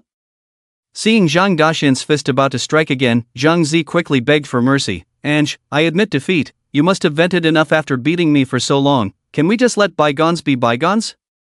"Heart, no, you just hit me in the heart." Seeing that Zhang Daxian still showed no sign of stopping, Zhang Zi quickly said, "But you can't just hit me, there are still 2 people lying there, why don't you hit them?" "Wu Mu and Lu Long, huh?" Zhang Daxian smiled, No, I calculated it very clearly, you received 2 fewer punches than them, so I have to make up for it, after all, we are all classmates, I have to be fair and impartial, I can't favor one person." "Wu Mu, I agree. Lu Long, one should be fair and strict like Shen." Hearing this, Zhang Daxian looked back at Zhang Zi, "You see, the people's hearts are with me." After that, Zhang Daxian was about to strike again, but Zhang Zi shouted, "Zhang Daxian, you've gone too far, we are all classmates, do you have to be so ruthless? Let me tell you, my cousin is a senior disciple of the Liang Martial Arts Hall, already at the 2nd level of cultivation, if you don't stop, my cousin won't let you off." Hiss. Zhang Daxian took a deep breath. He, scared now, huh? 2nd level, is there such a thing? Huh? Immediately, 2 painful and puzzled screams came from Zhang Zi in the room. Bang bang bang, the door of room 444 was violently knocked on. Then, Principal Jun's voice came from outside into the martial arts practice room. "Lu Long. Wu Mu. Zhang Zi. Open the door for me right now." Principal Jun's voice was so loud that even the calendar on the wall inside the room was slightly shaking, indicating that she was using force to speak. "Did you hear me? The 3 of you, stop and open the door for me, don't make me break it down." Principal Jun shouted again. Zhang Zi, Lu Long, and Wu Mu in the room heard the principal's call and felt like crying. "Did you call the wrong people? We are almost dead, how can we open the door for you?" Outside the door, Principal Jun, who had been waiting for a while, decided to forcefully break open the door and rush in. Just as her hand was about to touch the door handle, the door finally opened, revealing a dazzling bald head. "Zhang Daxian?" Seeing the face of the bald head, Principal Jun was stunned. "Are you okay?" Ruan Xiao asked Zhang Daxian. Just now, when she heard that Lu, Zhang, and Wu had called Zhang Daxian to the martial arts practice room, she immediately informed Principal Jun and rushed over. "I'm fine," Zhang Daxian replied indifferently. Outside the door, apart from Lu Meng, the other classmates who saw Zhang Daxian also found it unbelievable. "What's going on? Wasn't Zhang Daxian beaten to death? At least severely injured?" Everyone was dumbfounded. The scene was so different from what they had imagined. They had expected to see Zhang Daxian's body lying there when the door opened. But Zhang Daxian was completely unharmed. There wasn't even a drop of blood on his clothes. Could it be that Zhang Daxian made a deal with the special class students, so he was spared? Just as everyone was puzzled, they suddenly heard wails coming from the room. Upon hearing this sound, Principal Jun walked towards the martial arts room in confusion. The next moment, he was shocked in place. What's going on? The students outside were puzzled and curiously gathered at the door. When they saw the chaotic martial arts room and 3 people lying on the ground, they collectively dropped their jaws. Wow, how is this possible? Can someone tell me if those 3 idiots on the ground are Zhang Jia, Wu Mu, and Lu Long from the special class? We're screwed, the money's gone. Seeing the principal, the dozen or so ordinary class students squeezed in the corner seemed to see a savior and ran towards Junshesa one by one, clinging to his legs, crying out, "Principal! You finally came, Wu Wu!" They were almost scared to death. Who could have imagined that Zhang Daxian's strength would be so terrifying, and what's even scarier is that Zhang Daxian fights like he's killing someone. They were afraid that Zhang Daxian would go berserk and attack them all. Even the strong Zhang Jia, Lu Long, and Wu Mu were beaten like dead dogs, let alone them. During that time, they wanted to run away, but no one dared to move, fearing they would attract Zhang Daxian's attention, but if they didn't run, they were afraid that after Zhang Daxian finished with Zhang Jia and the others, he would target them next. So in that short 5 minutes, they lived in fear, as if they had spent a lifetime in hell. Luckily, the principal arrived, and they were finally saved. Zhang Jia, Lu Long, and Wu Mu, who were surrounded by onlookers, felt extremely embarrassed and endured the pain as they got up from the ground. "Hello, principal." The 3 of them were already slurring their words. Principal Jun looked at their swollen faces, then at Zhang Daxian, who was unscathed, and couldn't understand the scene before him. What's going on with you guys? Not only Principal Jun, but everyone present, except Lu Meng, couldn't figure out how Zhang Jia, Lu Long, and Wumu ended up in such a state. Who attacked them? Could there be helpers hidden in the room that Zhang Daxian brought in? Everyone glanced inside. The spacious martial arts room was a mess, with no outsiders. The only wardrobe that could hide someone was smashed like a pretzel, so how could anyone hide there? The three from the special class felt awkward, hesitated for a while, and then Wumu spoke up. It's nothing, we were just sparring with Zhang Daxian. Accidents happen in martial arts, we got some minor injuries. The classmates remained silent, but their eyes revealed their thoughts. Your faces are swollen like you've been stung by 100 wasps, and you call that minor injuries? However, the words of the three also proved one thing to everyone: the injuries on them were indeed caused by Zhang Daxian. Zhang Daxian, a student from an ordinary class, who wasn't even a martial artist, managed to beat three martial artists: Zhang Jia, Wumu, and Lu Long. But how the hell is that possible? Zhang Daxian, who just a few days ago ended up in the hospital for blocking a truck, could beat three martial artists? Are you sure you're not joking? Wumu's words were beyond everyone's comprehension, and even Principal Jun Xiaosao was full of question marks. You mean you sparred without fighting back? Critical hit. The principal's words dealt another heavy blow to the weak hearts of Zhang Jia, Wumu, and Lu Long. What do you mean we didn't fight back? Haven't we fought back before? Jun Xiaosao saw the expressions of the three people and seemed to understand something. He turned to look at Zhang Daxian, incredulous. Zhang Daxian, have you broken through to the warrior realm? Yes. You come with me to the principal's office. Jun Xiaosao felt extremely surprised. He was well aware of the strength of Zhang Jia, Lu Long, and Wumu, all of whom were top-tier warriors in the special class.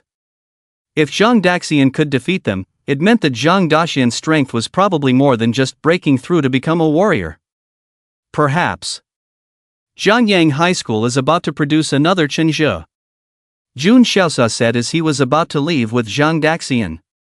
When they reached the end of the corridor, he remembered the three injured patients in the special class, so he turned back and shouted, "Take them to the medical room."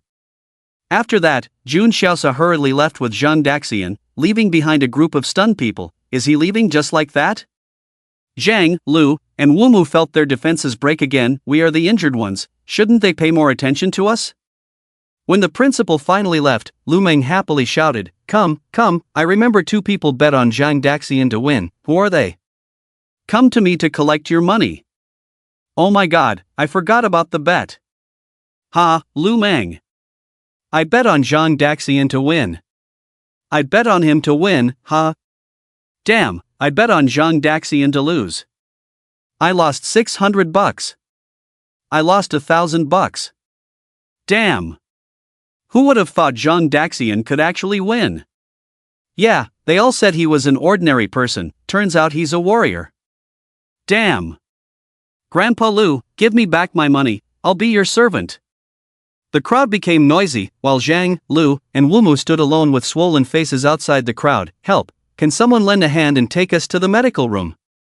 In the end, Wan Xiao came to them, looking at the three of them, feeling both angry and amused, sighed, and asked, Do you want me to take you to the medical room? Wumu and Lu Long were about to nod, but Zhang Jia preemptively refused. No need, these injuries are nothing, we can go by ourselves. After saying that, Zhang Jia patted his chest to prove that he was telling the truth. All right then. Wan Xiao nodded and left. Ahem. Zhang Jia started coughing as soon as Wan Xiao left, and Wumu and Lu Long beside him scolded, Are you sick? Why did you refuse just now? Now we can only limp to the medical room ourselves. Alright, I'll help you guys, come on.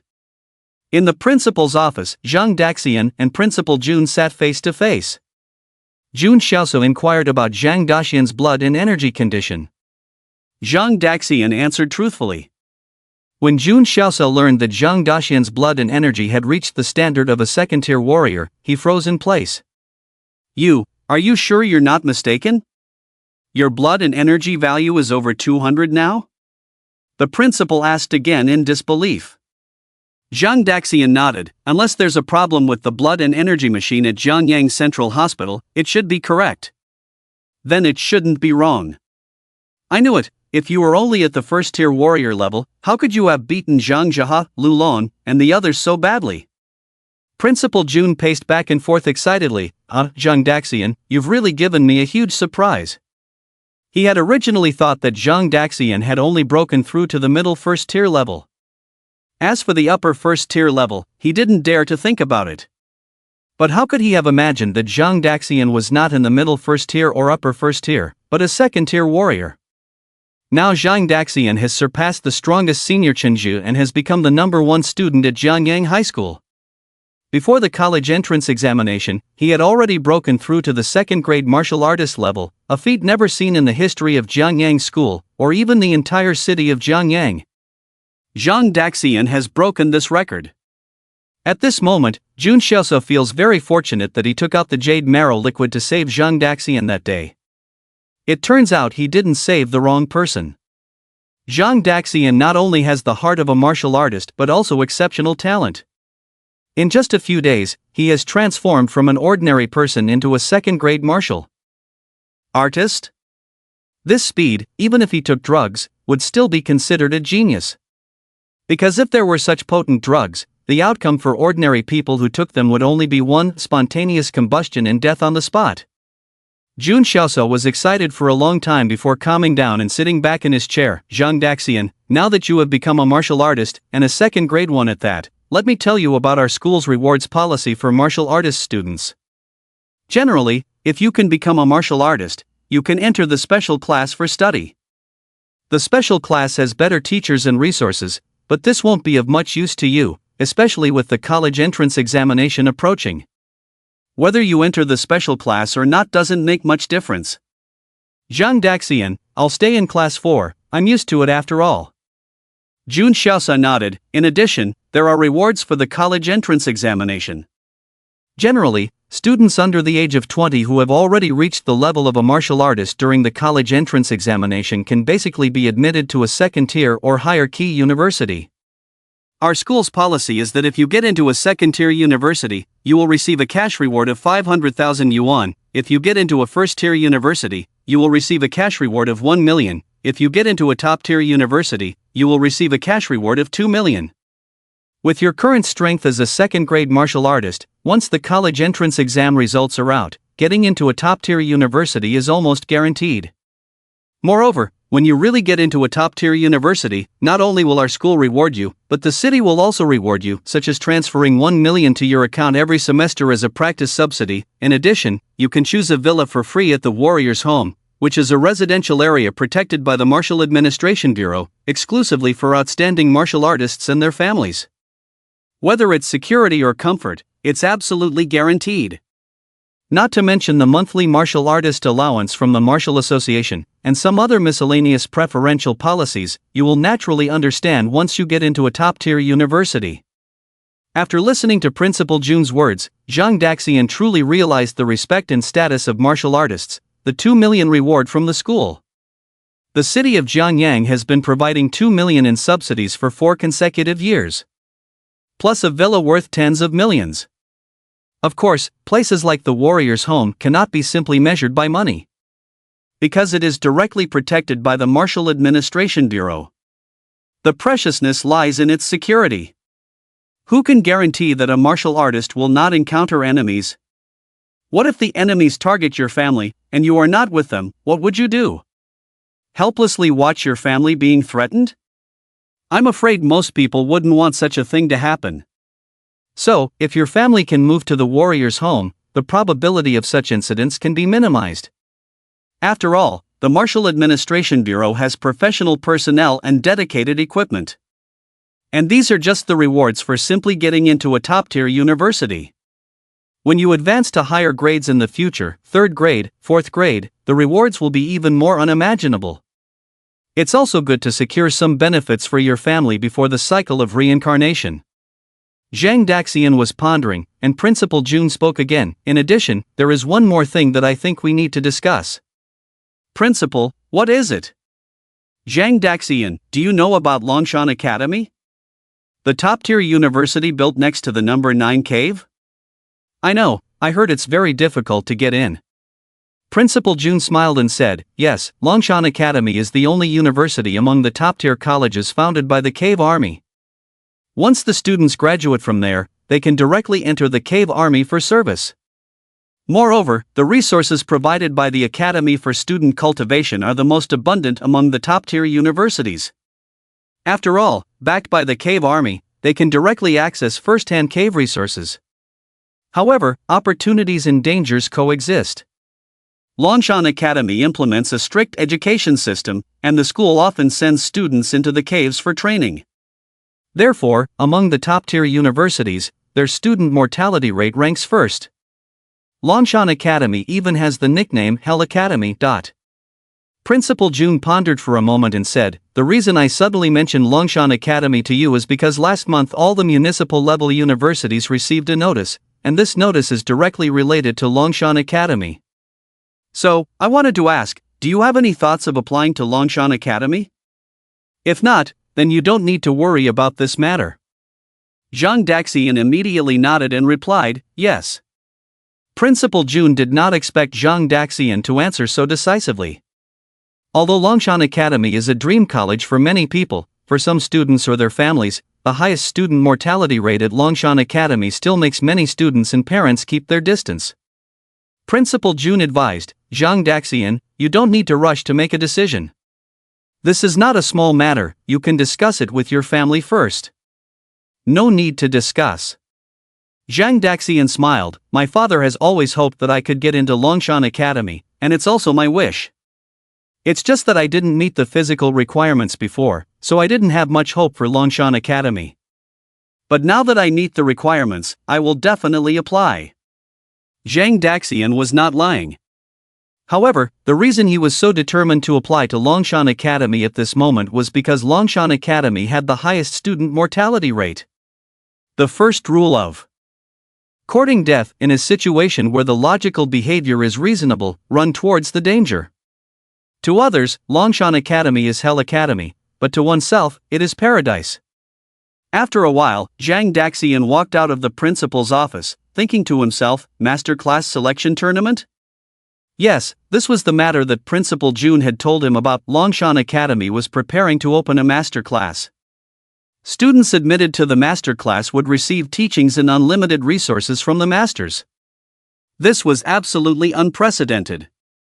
Those who could be called masters were at least 7th grade martial artists, and such people were top-notch experts in any part of the world. They were a group of people truly standing at the top of the pyramid, whether measured by strength or status, it was the same. Would people of this level really go to university to teach? Zhang Daxian had never heard of such a thing before. If this news were to spread, it would probably cause a stir among high school students nationwide. However, Principal June had just explained to him some details about the competition. This master class selection tournament was aimed at the top 10 students from each province in this year's martial arts examination. There were a total of 34 provinces in the Great Xia country, with a total of 340 participating students. These 340 students would compete in an elimination tournament, and the top 20 would be selected to join the master class for study. Although theoretically, some people's ideal universities might not necessarily be Longshan Academy. But after hearing this news, those high school students who had not originally planned to apply to Longshan Academy would probably sign up for the competition without hesitation. After all, becoming a disciple of a master was something that many people would beg for but could not achieve. How many people would be willing to miss such an opportunity that came knocking on their door? The principal just expressed his thoughts to Zhang Daxian. He really hopes that Zhang Daxian can participate in this competition. If Zhang Daxian can enter the Grandmaster class, it will not only be an honor for Zhang Daxian personally, but also for the entire school, and even for the entire city of Jiangyang. Zhang Daxian doesn't resist this idea much. Anyway, he is going to apply to Longshan University, and being able to enter the Grandmaster class and interact with the top experts in this world would be even better. Besides, he deeply understands the truth: the circle is something you integrate into, especially in this high martial world. The bigger the circle, the more dangerous it is, and the faster you die. Of course, it's too early to consider the competition now. After all, the competition starts registration after the college entrance examination, which is still more than a month away.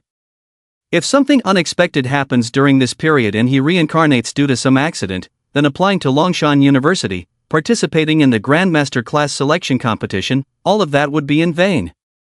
Zhang Daxian put aside his thoughts and walked on the campus. At this moment, he inadvertently noticed that the students around him were deliberately keeping their distance from him. They whispered to each other, and their eyes towards him were quite complex. After reaching the second rank, Zhang Daxian's senses had been greatly enhanced. Coupled with his already abnormal body, he quickly understood the conversations of these classmates. Master, they now both respect and fear you. Zhang Daxian, because they now all know that I am a martial artist. Brain, and a martial artist who can take on 3 opponents alone. There is a saying, the strong are destined to be lonely, so master, you don't need to care too much. Zhang Daxian, am I caring? Brain, no need to deceive yourself, master. When you notice their changes, you are already caring. Zhang Daxian, am I noticing their changes because you are paying attention to them? Brain, if you don't look at them, how can we possibly pay attention to them? Zhang Daxian, but aren't you the ones looking at them? Brain, but you are the master, right? Zhang Daxian. Zhang Daxian, I'll give you one more chance, do you really want to argue with me? Brain, I dare not. Heart, master, I can prove that the boss is arguing with you. Brain, heart, are you betraying me? Heart, master, you are wronging me.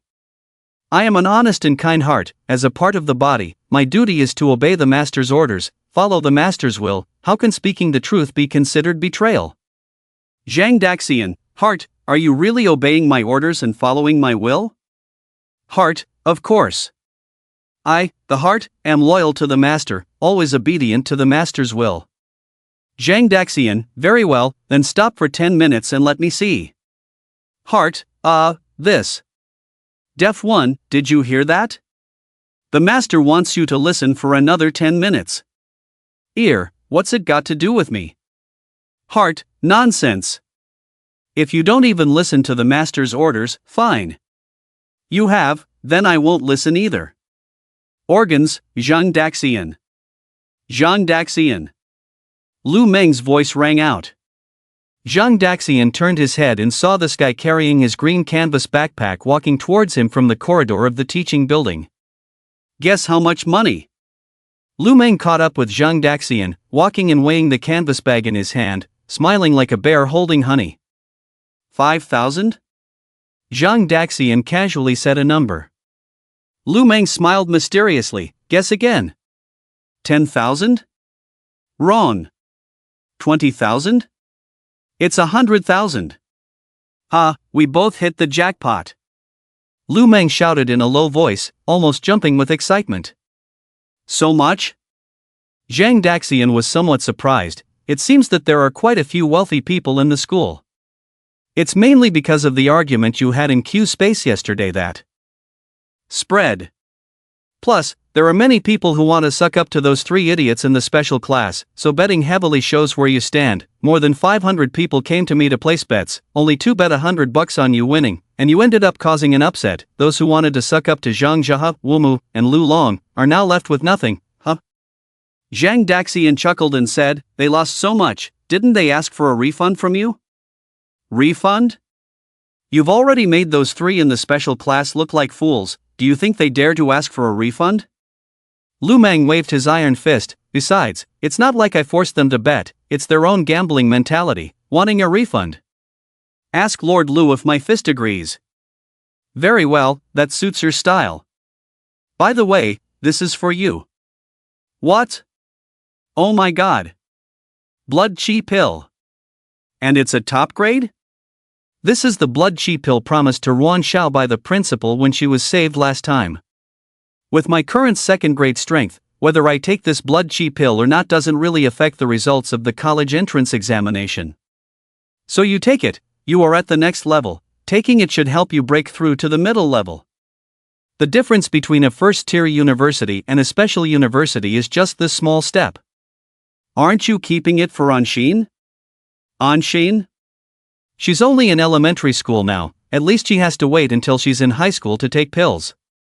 By then, if something happens to me, I should have enough strength to provide her with the resources she needs for cultivation. If nothing happens to me, then you can help me send her a few blood chi pills as a thank you. Why do you sound so awkward? But I'm confident. When Anshin goes to high school, I'll give her a big bucket of blood chi pills. Let her eat them like watermelon candies. Thanks, brother. Should I call you dad now? Good son, it's up to you. After thinking about it, I still feel inadequate, so should I offer myself to you? Gun. Back home, Zhang Daxian told his parents about giving Lu Meng the blood chi pill. Zhang Dahai and Lu Xiaoru had no objections. Firstly, the relationship between the two families was very good, and secondly, the pills were Zhang Daxian's own things, so he had the right to decide how to deal with them. Moreover, Zhang Daxian is now a second-grade warrior, so getting into a special university for the college entrance examination is no longer a problem for him, so the blood chi pill is no longer a necessity for him. After preparing lunch, Zhang Daxian walked into the kitchen and helped his mother bring the food to the living room. Zhang Daxian shouted, "Anshin, come and help." Anshin said, "You're already a second-grade warrior, and you still need my help to bring food?" Anshin lazily lay on the sofa. Holding the remote control, she boredly switched channels. Suddenly, she remembered something and said to her father, "Dad, our school is organizing a summer camp next Friday, so I probably won't be back that day." Summer camp? Do we have to pay for it? No, it's free. They provide food and accommodation. Anshin smiled happily. After all, arranging the summer camp on Friday meant no classes that day. Zhang Daxian could understand Anshin's thoughts, so he said, "Don't be too happy too soon, maybe it will rain heavily that day, and the summer camp will be cancelled." Anshin said angrily, "You wish, it will definitely be sunny that day." At that moment, Anshin happened to switch the remote to the local weather forecast channel, and the announcer on TV said, "Jiangyang City Meteorological Observatory report affected by the northward movement of tropical warm air in our Jiang province and Xian province. Continuous heavy rain is expected in the next 3 weeks. The heavy rain is expected to affect most areas of our province. We hope that the general public can be prepared in advance and travel safely." Zhang Daxian laughed, "Hey! Look, even the weather forecast says so." "Damn it," argued confidently, "who doesn't know that weather forecasts are inaccurate except for sunny days? So next Friday must be sunny. It will definitely rain heavily." Anshin sneered, then cursed at the TV, "Don't rain! Don't rain! Don't rain!" Zhang Daxian shouted in the opposite direction, "Rain, rain, rain!" On the other side, Zhang Zhe wiped his face with purple medicine, carrying his school bag, and returned to the front door of his home. As soon as he entered, his mother was startled. "Who are you?" "Zhang Zhe, your son." Zhang's mother, "Ah? Xiuzhe, how did your face swell like this?" "Zhang Zhe, I was sparring with classmates at the martial arts arena. Getting a little injured is normal, right?" Zhang's mother, "Sparring with classmates? Didn't you fight back?" "Zhang Zhe, forget it, let's not talk about this. Is dinner ready?" "I'm starving." Zhang's mother, "It will be ready soon, first go and take care of your face." "Okay." Zhang Zhe returned to his bedroom, put down his school bag, and sat at the desk. There was an old blood and chi detector on the table. The second-hand blood and chi detector was given to him by his cousin. Although old, its accuracy was still high, the only downside being its slow detection process. He was used to measuring his blood and chi after school every day. So, without even wiping the medicine off his face, he took out a blood collection needle, pricked his index finger, and dropped the blood from the wound into the detector's groove. Because this old blood and chi machine displayed values slowly, Zhang Zhe took the opportunity to call his cousin Wodayang. "Xiaozhe, what's up?" came his cousin's voice from the phone. "Cousin, I got beaten up by someone." Zhang Zhe got straight to the point. "Which family is the other person from, and how strong are they?" his cousin asked. "It's just an ordinary family, the strength should be between middle grade and top grade." Zhang Zhe was not sure about Zhang Daxian's exact strength. He guessed that Zhang Daxian might have middle grade strength, and at most, top grade. Let's consider Zhang Daxian as a top grade warrior. So, his cousin, a high grade second tier expert, dealing with Zhang Daxian would be no different from dealing with a little chicken. Got it. Did you disable his 3 legs? Or disable his legs? Oh my god, it's not that extreme. It was just a minor conflict. I gave him a lesson by hitting him on the head. Understood, but the martial arts hall has been too busy lately. I can't make it. Let's meet next Saturday, and you can take me to find that guy you want to teach a lesson. Okay, thanks cousin. It's nothing. By the way, how is my second aunt's health? My mom's health is fine. That's good. See you next Saturday then. Okay, goodbye cousin. Zhang Jia hung up the phone, and he was so excited that he forgot about the pain on his face. Ha, Zhang Daxian, you just wait to become a pig head next Saturday. You were so ruthless. Beep beep beep. The blood and chi machine on the table beeped. Zhang Jia picked up the machine and looked at the numbers on it. The next moment, he stood up from his chair excitedly and shouted, "Oh my god! It increased! I, Zhang Jia, am indeed a genius! Ha ha ha! Wait a minute? I got beaten up today. How did my blood and chi increase? Could it be that I'm a masochist? No! That's impossible! Could it be Zhang Daxian really forced out my potential? This..." Zhang Jia looked at the phone that he had just hung up, hesitating. No. One thing at a time. Well, after turning you into a pig head, I'll treat you to a meal. His mother's voice came from the living room. "Xiaojia, come out for dinner." Okay. Mom, I have good news to tell you. Your son's blood and chi have increased again. Really? How much did it go up by? It went up by a full 3 points. 3 points? Then you have a chance to apply for a top-tier university? That's right, ha ha ha. Later in the afternoon when Zhang Daxian returned to school, the news of him defeating Zhang Liuwu and the others had already spread. Every student who saw him immediately recognized him as Zhang Daxian. There was no way around it. He was probably the only bald student in the whole school. His appearance was too distinctive, making it hard not to be recognized. Whenever these students saw Zhang Daxian, they would quickly move away. Zhang Daxian was puzzled by this. Wasn't it just a matter of beating up Zhang Liuwu and the others? Why did these people treat him like a plague? Little did he know. This morning, after beating up those ordinary class students with Zhang Liuwu and the others, when they returned to the classroom, everyone said he was crazy, crazier than Chen Jia. Although it felt strange to be treated like a plague, Zhang Daxian did find one benefit: he didn't have to wait in line anymore. Whenever the students saw him, they would immediately run away and make way for him. Just as Zhang Daxian was enjoying this special treatment, he suddenly noticed a student ahead who didn't move away upon seeing him, but stood there facing him. Zhang Daxian looked up and saw a tall male student with a spirited short haircut. He had a handsome face and healthy wheat-colored skin. The male student smiled kindly at Zhang Daxian. "Hello, Zhang, I'm Cheng Feng from the top-tier class." Cheng Feng. Zhang Daxian had heard of this name, the second strongest in the top-tier class, a genius second only to Chen Jia, one of the top talents in Jiangyang City. Zhang Daxian politely asked, "Do you need something from me?" "No, I just wanted to get to know you," Cheng Feng replied. Zhang Daxian, who could defeat Zhang Zi, Wu Mu, and Lu Long single-handedly, was obviously not an ordinary genius. For Cheng Feng, making friends with any talented martial artist was not a bad thing. What if the other person became a strong figure in the future? There is a saying, more friends, more paths. Even just getting acquainted is better than not knowing anyone at all. He was not Chen Jia, that guy only focused on cultivation. Zhang Daxian nodded. "Now that we've met, I'll leave if you don't need anything." Cheng Feng didn't expect Zhang Daxian, the second strongest in Jiangyang High School, to have no intention of communicating with him at all. But well, geniuses always have strange personalities, so he stepped aside. "Alright, I won't take up any more of your time, we can have a deeper conversation next time."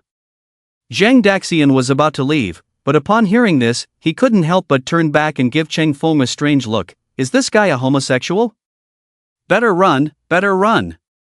With that thought, Zhang Daxian quickly left, leaving Chung Feng looking innocent in place. Did I say something wrong?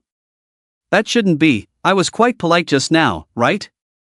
Watching Zhang Daxian's departing figure, Chung Feng shook his head and left. This Zhang Daxian is quite strange, similar to Chen Zhe. Speaking of which, Chen Zhe's behavior today seems a bit off. Hee, let's go and find out.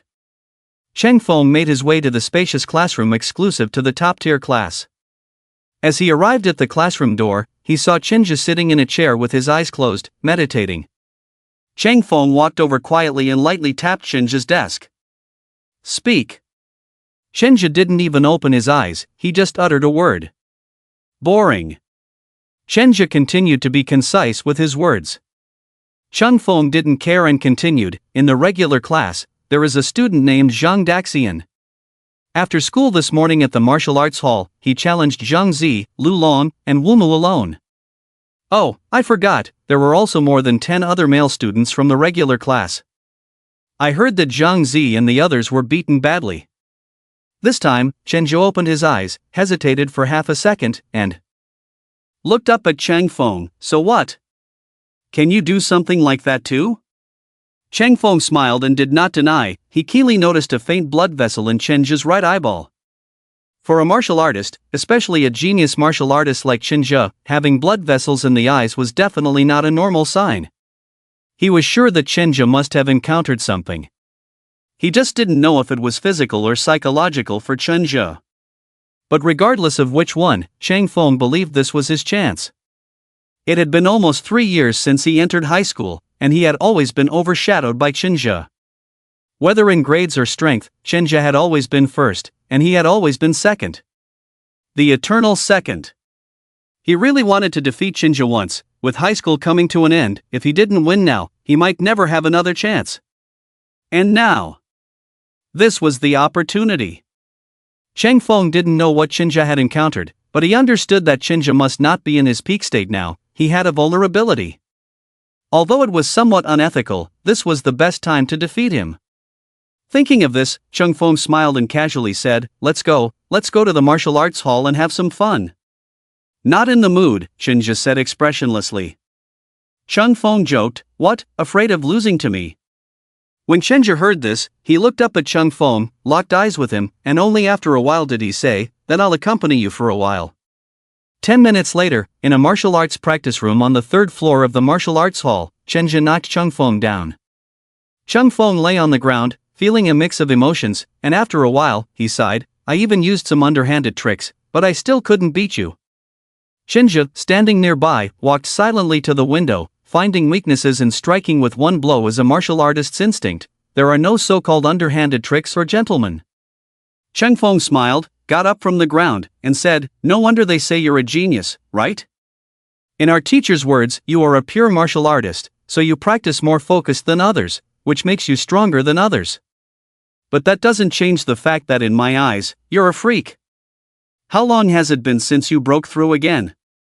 Ah, it seems like I'll never be able to beat you in this lifetime. Beating me is not important, the key is to beat yourself, Chen Zhe said solemnly to Cheng Feng. Cheng Feng shrugged, you've never lost, so of course you don't think it's important. Hearing Cheng Feng's words, Chen Zhe fell into contemplation. After a while, he slowly said, I lost. What? Cheng Feng thought he hadn't heard clearly, or maybe he had misheard. I lost thoroughly, he is younger than me. Stronger than me.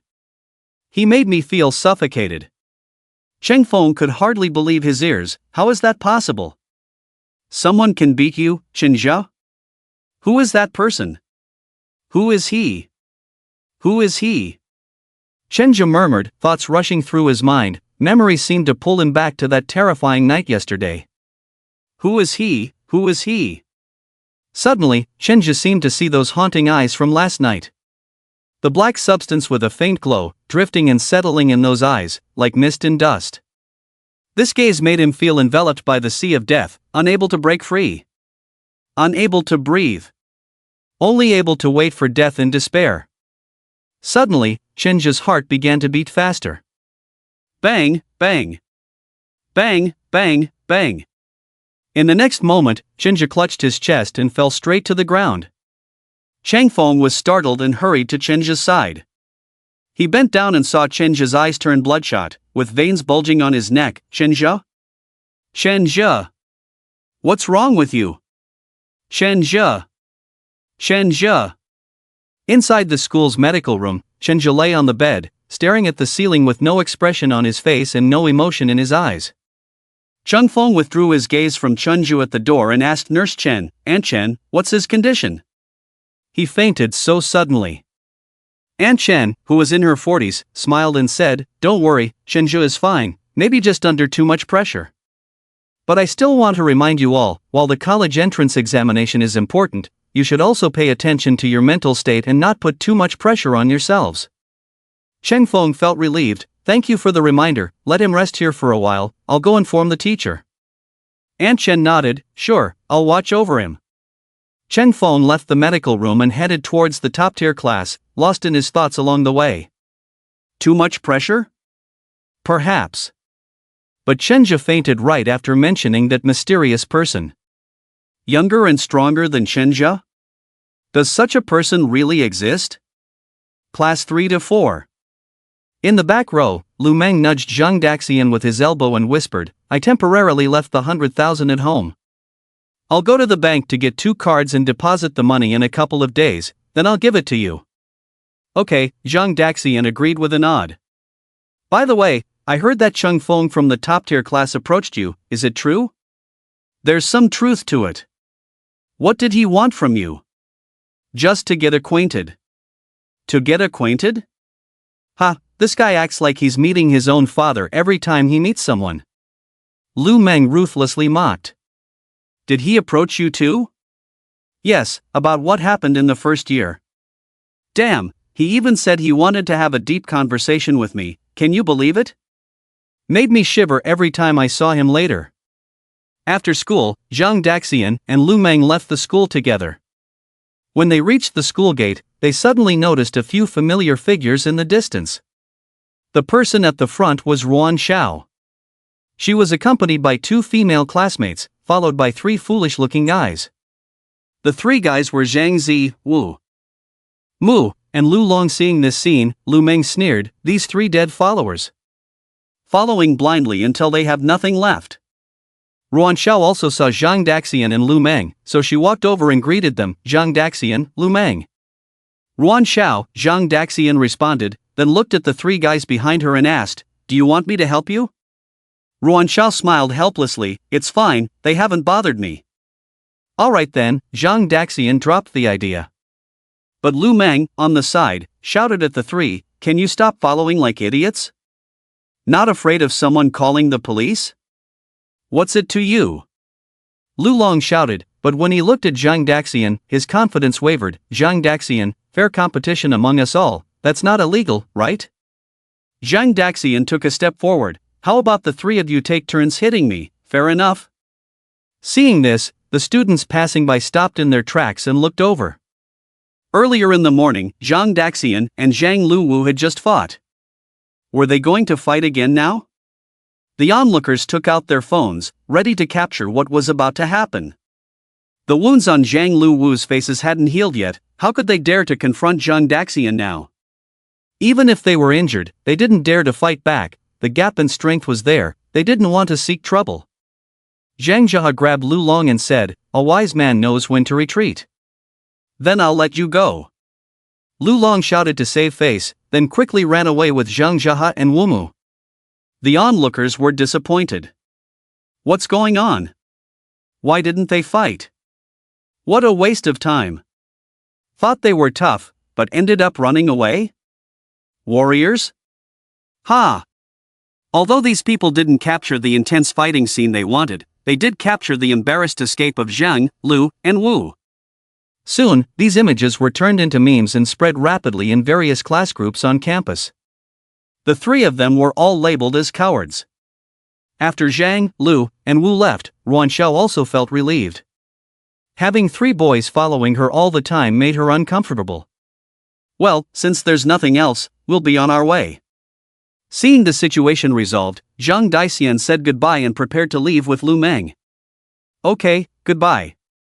Ruan Xiao waved her hand, and the two girls beside her politely smiled. Just as Zhang Daxian was about to leave, Ruan Xiao called out to him from behind, "By the way, Zhang Daxian, Lu Meng, are you guys going to the Senior 3 commemoration next Friday?" Senior 3 commemoration? Zhang Daxian turned around, next Friday? The so-called Senior 3 commemoration is a unique activity at Jiangyang High School, not mandated by the school but organized by the martial arts exam students themselves. It is meant to allow the martial arts exam students to relax before the college entrance exam to reduce stress. However, since there aren't many students participating in the martial arts exam at the school, not many people attend this event. Yes, next Friday at 7 p.m. After thinking for a moment, Zhang Daxian agreed, "Okay, I'll attend." "What about you, Lu Meng?" Ruan Xiao looked at Lu Meng. Lu Meng chuckled, "I'll pass, don't want to be a third wheel."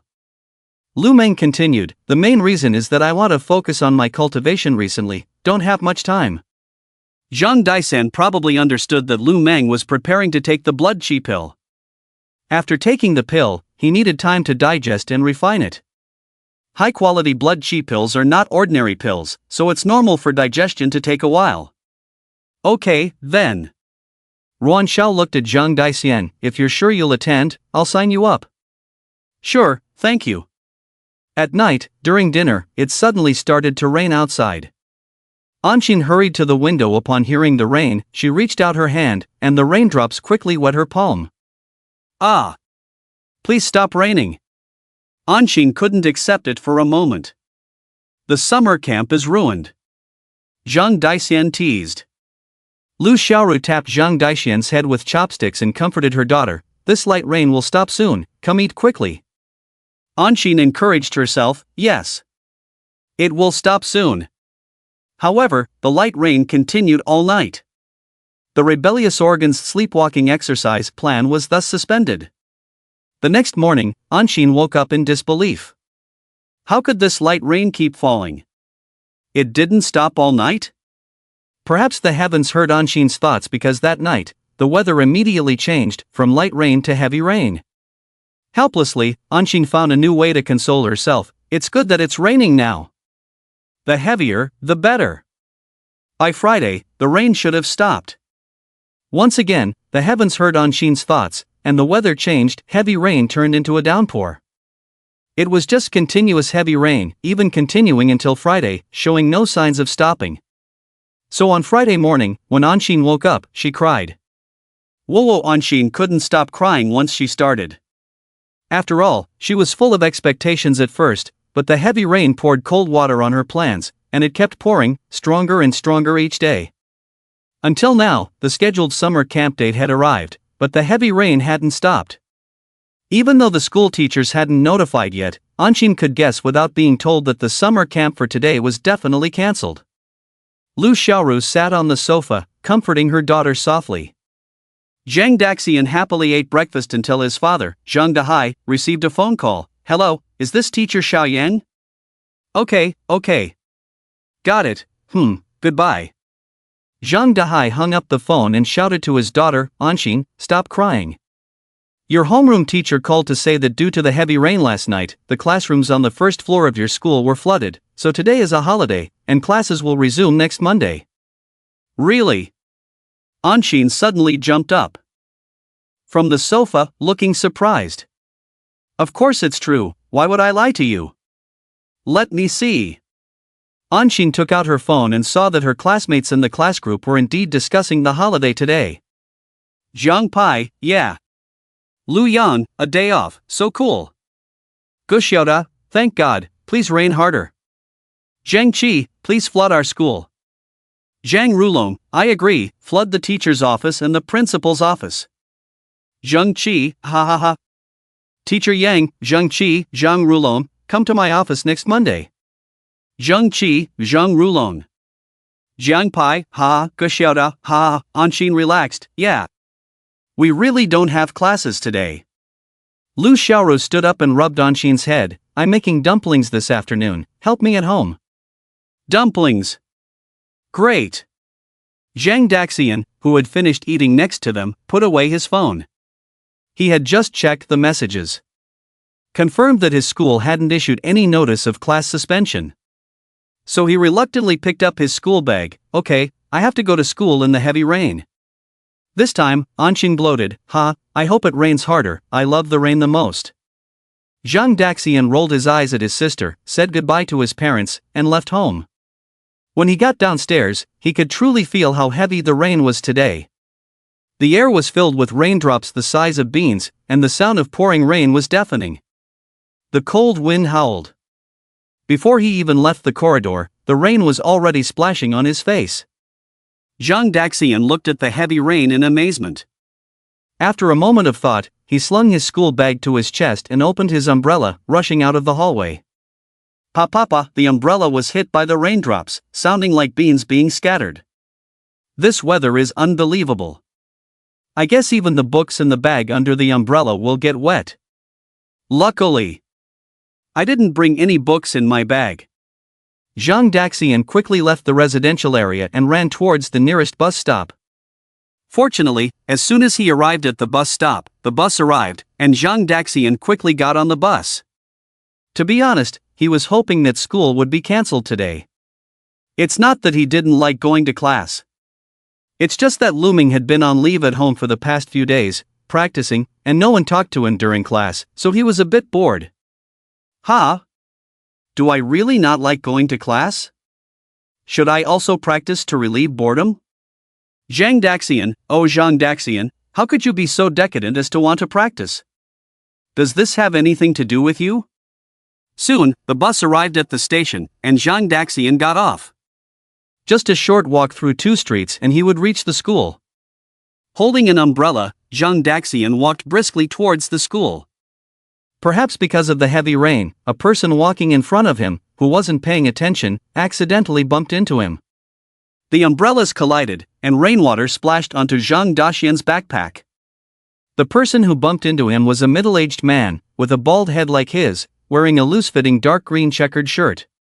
His eyes were kind, his skin dark, looking like he worked outdoors often. He held an umbrella in one hand and 3 plastic bags of breakfast in the other. The bags were full of buns and fried dough sticks. He quickly apologized to Zhang Daxian, Sorry, the rain is too heavy, I didn't see the road clearly.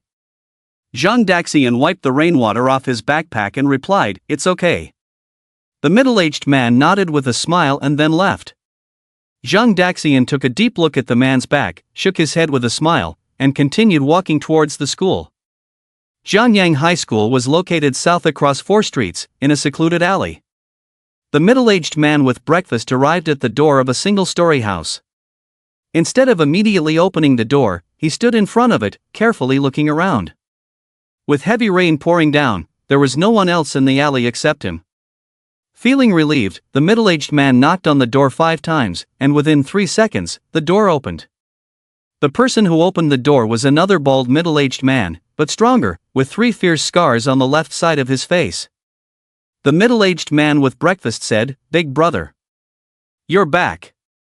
The scar-faced man stepped aside, allowing the middle-aged man with breakfast to enter the room. Was there anything unusual on the way? The scar-faced man asked, closing and locking the door from the inside. No, the middle-aged man replied. He placed the umbrella in an empty bucket against the wall and then entered the living room, placing the breakfast on the dining table. Suddenly, a muffled cry came from the sofa across the dining table. A plump woman with disheveled hair was tied up tightly with ropes, a rag stuffed in her mouth, cheeks swollen, and several layers of transparent tape wrapped around her mouth and head, sealing the rag tightly inside her mouth, preventing her from making any noise. The upper part of the woman's face was covered with dried and fresh tear stains. Her eyes showed fear, resentment, and pleading. At her side, on the floor by the sofa, there was a pool of blood with a corpse lying in it. The body was already stiff, with the head blown open. Judging from the body size, it was a man's body. The middle-aged man showed no emotion on his face in response to the struggling and sobbing of the woman. He simply pulled over a wooden stool, sat down at the dining table, and began to eat the breakfast he had bought. At that moment, the scar-faced man also approached. He sat on the sofa next to the bound woman, took a bag of breakfast, and started eating after opening it. Perhaps because the scar-faced man was sitting right next to her, the bound woman dared not struggle anymore. However, due to extreme fear, she couldn't help but sob quietly. The middle-aged man eating the pancake raised his head, his eyes coldly fixed on the woman. "If you make another sound, I'll send you down to meet your husband." The woman was instantly frightened, forcibly silencing herself, too scared to look at the middle-aged man. She could only tremble in fear with her head lowered. The scar-faced man beside her leaned closer and whispered, "Don't worry, as long as you behave, I guarantee nothing will happen to you." The woman was immediately startled by his words. The next second, tears surged silently. She didn't dare to resist, not even daring to make a sound of resistance. In less than 10 minutes, the two finished their meal. The middle-aged man asked the scar-faced man, "Big brother, what time do we act?" The scar-faced man replied, 6 o'clock in the evening, scout in advance, then take action." The middle-aged man nodded. "Thanks to this heavy rain, they can't find us. The weather forecast says this heavy rain will continue for another week. If nothing unexpected happens, we should have enough time to leave Jiangyang." The scar-faced man's eyebrows relaxed, excitedly said, "This is God helping us, so we will not have any accidents. After we take revenge and leave Jiangyang first, I will come back to kill after I reach the 4th rank in cultivation." The middle-aged man showed a cruel smile. "Yes. Kill them all. Kill his whole family." Seeing the two increasingly crazy men in front of her, the bound woman beside them became even more terrified, filled with despair about her own fate. At 11 o'clock in the morning, Zhang Daxian finally made it through the end of school. However, what surprised him was that just as the math teacher left the classroom and everyone was preparing to pack up and go home, the homeroom teacher came into the classroom. He announced a message. Due to the continuous heavy rain, the school decided to cancel the afternoon classes to accommodate students from far away or from out of town going home for the weekend, so the holiday starts now, and classes will resume next Monday. In other words, today's classes are only half a day. Upon hearing this news, the students quickly packed up their books and bags and ran off. After all, it was not easy to have a half-day holiday. This half-day holiday should not be wasted at school. Zhang Daxian naturally had the same idea. He took his umbrella, grabbed his backpack, and left the school directly. When he got home, his family happened to be having a meal. Seeing Zhang Daxian return, they were all surprised and asked, "Didn't you say you wouldn't come back for lunch?" During the morning break, Zhang Daxian did call home. He originally planned to have lunch at school because the rain was too heavy, to avoid getting soaked running back and forth. But since the school was closed, there was no need to stay there. Zhang Daxian put down his umbrella and backpack. "The afternoon classes were cancelled, so I came back." Zhang Dahai asked, "There are no classes the day after tomorrow either, right?" Zhang Daxian nodded. "Yes, it's like having 2.5 days off." Anshin boasted, "I have half a day more off than you. Jealous?" "Jealous of what?" Zhang Daxian went to wash his hands in the kitchen, then took a bowl and chopsticks back to the living room to eat. Mother Lu Xiaoru said, "Perfect, let's make dumplings together in the afternoon. You have the most energy now, so I'll leave the stuffing chopping to you." "Okay." After dinner, the whole family started making dumplings. At 6 o'clock in the afternoon, the dumplings were ready. The family sat around the table, watching TV and eating delicious dumplings. "Mom, your dumplings are still the best," Zhang Daxian exclaimed. At this point, Anshin spoke up, "There are also dumplings I made in there." Zhang Daxian picked out something resembling a dumpling from his bowl and said, "I don't need you to say, this crooked one must be made by you." Anshin retorted, "What crooked one? This is a work of art, you know. You have no artistic sense at all. You call this art?" Zhang Daxian carefully examined the work of art. "Your artistic sense must have mutated. If you don't want it, give it to me." Anshin pushed her bowl in front of her brother.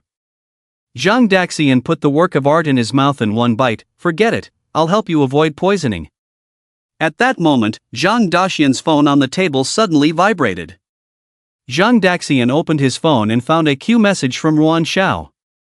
Anshin, with sharp eyes, recognized the avatar on Zhang Daxian's phone at a glance. why is Ruan Xiao sending you a message, Sister Ruan Xiao? Is it Ruan Xiao? Lu Xiaoru asked. She quite liked this girl Ruan Xiao. If it weren't for the significant gap in their family backgrounds now, she really wanted to match her son with Ruan Xiao. However, family background was secondary. If her son and Ruan Xiao really hit it off privately now, she would definitely support it. After all, her son was already at the level of a second-grade martial artist. Even in the whole Jiangyang, he was considered a top genius. Which girl couldn't match up to him? Zhang Daxian nodded. Yes, I have to go back to school after dinner. I promised to attend the senior high school reunion with her, starting at 7 o'clock.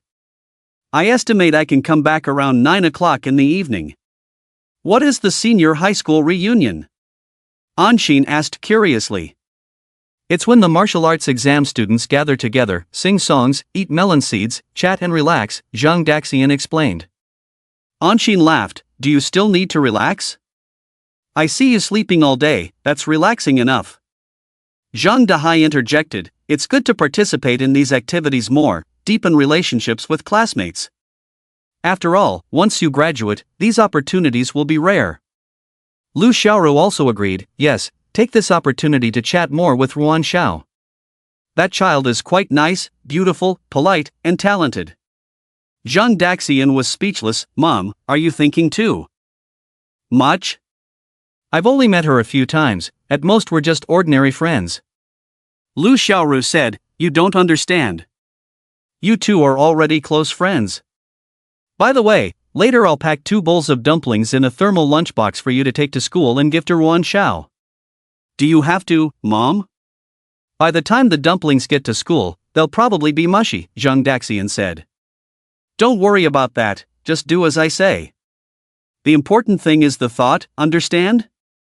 Fine, as you wish. In the deep alley, inside the bungalow, 2 middle-aged men armed themselves and prepared to set off. However, at this moment, one of the middle-aged men looked at the young woman still tied up on the sofa. His gaze was cold. The young woman noticed his eyes, felt a shock in her heart, and started sobbing in fear. The man with a scar on his face took off his left glove, walked over gently, and said, I really like you. If it weren't for not wanting to waste energy before the battle, I would definitely stay here with you for 3 days. As soon as the scar-faced man finished speaking, he suddenly pulled out his left hand without warning and then pushed the woman's head against the white wall behind the sofa. Bang! The woman didn't even have time to make a sound before meeting the same fate as her husband. The red and white matter splattered all over the wall behind the sofa and the scar-faced man's left hand. The woman's body lay lifeless on the sofa. The other middle-aged man at the door watched the scene expressionlessly. The scar-faced man smiled, wiped off the red and white substance from his hand, and put his glove back on. He took out his phone, let the middle-aged man look at the photo on it again. Remember her face, when you find her, take action immediately. The middle-aged man nodded, firmly remembering the person in the photo. The scar-faced man casually threw the phone on the ground, and then the 2 of them took their umbrellas and walked out. After leaving, the scar-faced man calmly locked the door from the outside and checked the windows. Everything was normal, at least no one would notice anything unusual inside tonight. After confirming there were no loopholes, they put on gray duckbill caps, opened their umbrellas, and walked into the rain. By now, the sky had completely darkened. The rain was still pouring heavily, and the streetlights were dim. Only the occasional thunder would momentarily brighten up the city. After the flash, the city would plunge back into darkness. 2 thugs with freshly bloodied hands walked openly on the street. They occasionally brushed shoulders with passers-by. Whenever someone unintentionally made eye contact with them, they would put on a faint smile, pretending to be innocent. Heading north, the 2 crossed 4 streets and finally stopped. They looked north, where Jiangyang High School stood quietly. Let's go. Scarface Man uttered a word and walked towards Jiangyang High School, with the middle-aged man following expressionlessly behind him. At the entrance of Jiangyang High School, the security guard room. 2 security guards were sitting inside drinking hot tea. A younger security guard spoke up, it's been raining heavily these days. Jiangyang City is always rainy in the summer. I remember one summer years ago, the rain was even heavier. You could see half-meter fish swimming on the road that year. The older security guard chuckled. Really? The younger security guard seemed skeptical. Of course it's true. The older guard affirmed, but that was many years ago. Ask your elders at home, they might know. Knock knock knock. As the two were chatting, the door of the guardroom was suddenly knocked. Who is it? The younger guard stood up and walked to the door. Upon opening it, he saw a middle-aged man wearing a duckbill cap outside. Another person with an umbrella stood behind the middle-aged man. Before he could see their faces clearly, the young guard felt as if the middle-aged man's hand had moved, and then there was a cracking sound from his neck. Bang! The young guard's body fell to the ground. Xiao Zhang, what's wrong with you? The older guard hadn't figured out what was happening, but by then the middle-aged man had already rushed into the guardroom. Who are you? The older guard made a move to stand up, quickly reaching for the electric baton on the table. But as he turned around with the baton in hand, the middle-aged man was already in front of him. The middle-aged man swung both hands, striking the temples on both sides of the older guard simultaneously. With a light sound, the old guard's skull instantly caved inwards, and he sat back in his original position stiffly, his chest no longer rising and falling, his heart quickly stopping, blood gushing from his eyes and mouth. Scarface Man entered the guardroom, lifted the young security guard's body, and said, "Change into their clothes." Okay. The middle-aged man nodded. In the guardroom's lounge, the two quickly changed into security uniforms, then returned to the monitoring room. The clothes are a bit tight, but they'll do, Scarface Man said with a smile. He then walked to the wall where a map of Jianyang High School was posted, quickly memorized the layout of the buildings inside the school, and said to the middle-aged man, "You guard the main gate, I'll go in and take care of that girl." Okay. Scarface Man left, while the middle-aged man stayed in the guardroom. He sat on a bench, poured himself a cup of hot tea. While drinking tea, he slipped, looked down, and saw a pool of blood on the ground, from the old guard. The middle-aged man casually picked up a towel hanging on the wall and bent down, carefully wiping the bloodstains on the floor, which were not difficult to clean due to the rainwater brought in from outside on people's shoes.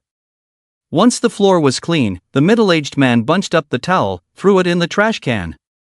At that moment, he noticed a plastic sign standing behind the door, over a meter tall.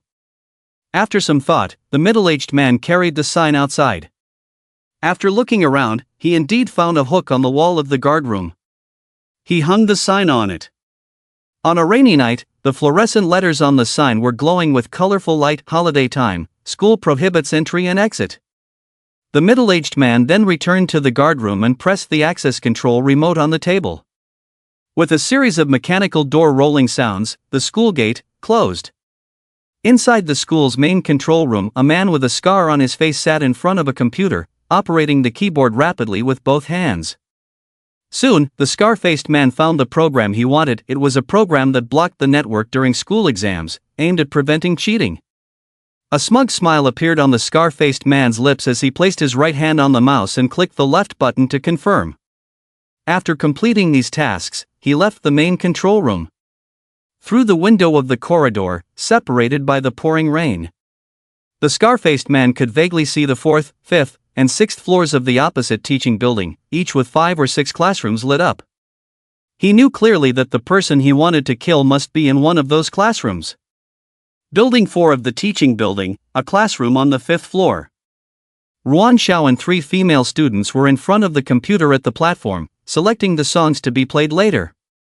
Below the platform, a group of male and female students were chatting and laughing. The classroom was almost set up, with balloons and flower bouquets hanging on the walls, and many snacks and fruits placed on the tables in a circle. Once everyone arrived, the commemoration could begin. At the classroom door at this time, Zhang Jia, Wumu, and Lu Long were leaning against the wall, chatting casually. Their original relationship was not very good. But since they were beaten together by Zhang Daxian, their relationship had strangely become closer. Perhaps it was because of shared suffering. Zhang Jia said, "Your blood value should have increased too, don't act dumb with me, we took the beating together, if I improved, you couldn't have not improved. Wumu and Lu Long awkwardly smiled, not denying it. Lu Long said, so what should we do? We can't beat Zhang Daxian, should we quit? Zhang Zhehe sneered, quit because we can't beat him? Can you be less cowardly? Fine, you two quit. As long as Ruan Xiao doesn't explicitly announce she has a boyfriend, I will never give up. Aren't you afraid Zhang Daxian will really kill you? Wumu asked. So what if he kills me? Zhang Zhehe didn't finish his sentence, his phone in his pocket suddenly vibrated. He took out his phone and saw a message from his mother. Mom, what time are you coming back? Your dad and I made dumplings, should we wait to cook them later? Zhang Zhehe replied to the message, me, around 10 o'clock, between 9 and 10 o'clock, then he sent a second message, me, you don't have to wait for me, you guys go ahead and eat. However, the second message did not go through. A red exclamation mark appeared at the end of the message, and the network interruption symbol also appeared in the phone's status bar. Why is there no signal? Zhang Zhehe wondered. He raised his phone, shaking it left and right, still unable to find a signal. At this time, a female student's voice of confusion also came from the classroom. Hey, the computer suddenly has no internet? Do your phones have internet? Huh? No internet? Mine doesn't have it either. This is bad, we can't play the songs without the internet. It's really strange, how could the internet suddenly be gone? Wumu and Lu Long outside the classroom also took out their phones, turned them on, and indeed found no signal. Zhang Zhehe stood at the door and shouted, wait a moment, Wumu and Lu Long, let's go ask the guard in the guard room what's going on. Ruan Xiao at the platform nodded, thank you, don't forget to bring an umbrella. Zhang Zhehe smiled, okay, you guys wait here. Then Zhang Zhehe looked at Wumu and Lu Long, let's go. Wumu, are you making decisions for us like this? Aren't you going? Zhang Zhehe smiled and then walked to the other side of the corridor, while Wumu and Lu Long shook their heads helplessly and followed. Could it be that the signal tower was damaged by lightning or strong winds? Maybe. Zhang Zhehe, Wumu, and Lu Long chatted as they walked from the third-floor corridor to the second floor. As they continued down, they found the staircase blocked by several desks. Who put the desks here? Not sure. Maybe the stairs below are too slippery. Let's take the other staircase. So Zhang, Lu, and Wu turned to the other side of the second-floor corridor. Just as they took a few steps, they suddenly saw a security guard in uniform walking towards them. Zhang Zhehe thought it was the gatekeeper and asked, Sir, our teaching building. Oh, you're not the gatekeeper? I'm the new security guard, the middle-aged man with a cap under the dim light said with a smile, his collar raised high, covering the lower part of his cheek. New? Zhang, Lu, and Wu were all surprised. They hadn't heard about a new security guard at the school. And today was a holiday, with only 2 security guards left in the school, Mr. Wang and Zhang. Zhang Zhehe didn't think much and said, our teaching building suddenly lost signal. Computers and phones can't connect to the internet. Could you inform the gatekeeper? Sure, I'll ask later. Thank you. Zhang Zhehe thanked him. The new security guard was quite accommodating. However, Wumu twitched his nose as if he smelled a hint of blood. Suddenly, the sky lit up brightly, then darkened again, followed by thunder shaking the sky. In the instant of lightning, Wumu keenly noticed a dark patch on the new security guard's blue uniform. There was one on the collar too. And behind the collar, a fierce scar was revealed on the cheek. Wumu felt something was off, and at that moment, the security guard asked them, by the way, do you know where a female student named Ruan Xiao is? Her relatives are looking for her, waiting for her in the guard room. With this, Wumu was 90% sure that something was wrong with this security guard. No one came to Ruan Xiao's house the day she had an accident, so how could someone come now? Even if it was Ruan Xiao's relative looking for her, Mr. Wang should have asked Zhang, who knew Ruan Xiao, to call her, not a newcomer unfamiliar with the school and their special class. Thinking this, Wumu felt a bit nervous.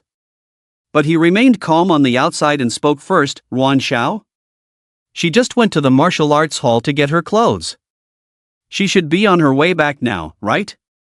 Wumu's words puzzled Zhang Jia and Lu Long. Was Wumu making things up? Wasn't Ruan Xiao upstairs? But since the three of them were close and knew each other well, they understood that Wumu was more cunning than the two of them combined, so if Wumu said so, there must be another reason. So although Zhang Jia and Lu Long were puzzled, they didn't show it on their faces. Wumu breathed a sigh of relief. He was worried that Zhang Jia and Lu Long wouldn't see through his intentions and would inadvertently expose his lie. The new security guard glanced at Wumu and said, "Thank you, I'll go to the martial arts hall now. I'll ask about the signal issue later." With that, the new security guard turned and walked towards the stairs. But in the instant he turned around, Wumu suddenly attacked, kicking the new security guard in the leg joint with all his might. He put all his strength into this kick. During training, he could kick through even an iron plate. If he hit the target, he could instantly disable the opponent. The homeroom teacher once said that in a fight, if one can render the opponent immobile first, then half the battle is already won. However, Wumu underestimated the strength of the other side. Just as he was about to kick the knee joint of Scarface, Scarface took a step back and perfectly dodged his kick. At the same time, Scarface reached out and grabbed Wumu's ankle. In the moment when Scarface controlled his left leg, Wumu immediately tried to pull his leg back. But no matter how hard he tried, his left leg felt like it was clamped by steel and couldn't be retrieved at all. At that moment, Wumu realized that he had made a very wrong decision just now. "Attack!" Wumu shouted. Because Wumu's movements were too fast, Zhang Jia and Lu Long beside him did not react in time when Wumu attacked Scarface. They didn't even understand why Wumu had to attack. But the moment Wumu shouted attack, the two of them put aside all doubts and resolutely punched towards Scarface. A look of cunning flashed in Scarface's eyes, so he exerted force with his left hand and directly crushed Wumu's ankle. With his ankle bone shattered, intense pain struck. Wumu cried out in pain and fell to the ground. Scarface then let go of his hand and turned to face Zhang Jia and Lu Long's fists. He first reached out his right hand to grab Lu Long's fist, exerted force with his 5 fingers, twisted and broke Lu Long's left hand effortlessly.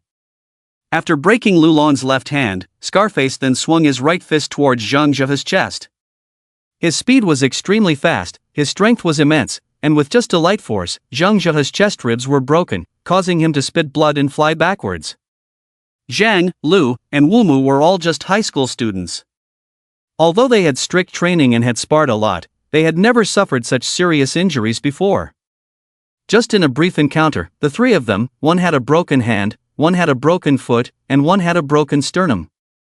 This kind of pain far exceeded any injuries they had suffered before, and the three of them couldn't help but scream in pain.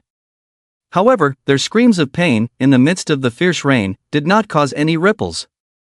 Scarface looked at Wumu with a calm expression and a smile. "I never expected to be deceived by you three little ants, what a pity. You shouldn't have attacked me, that way you might still have a chance to survive."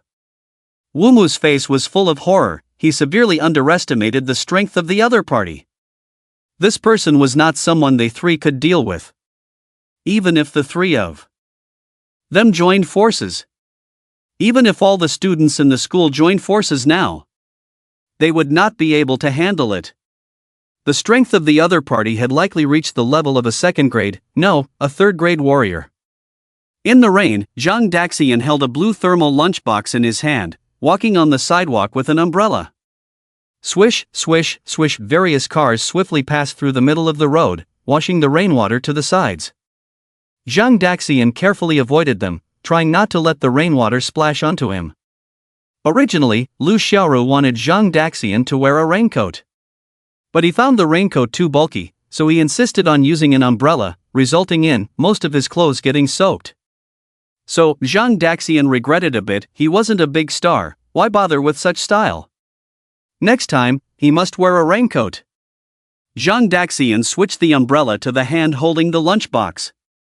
With his free hand, he took out his phone from his pocket, and in an instant, the phone screen was covered with densely packed raindrops. He pressed the power button on the phone. The screen lit up, showing the time 1840. Zhang Daxian put the phone back in his pocket and gazed towards the north. The school was just ahead, so he shouldn't be late.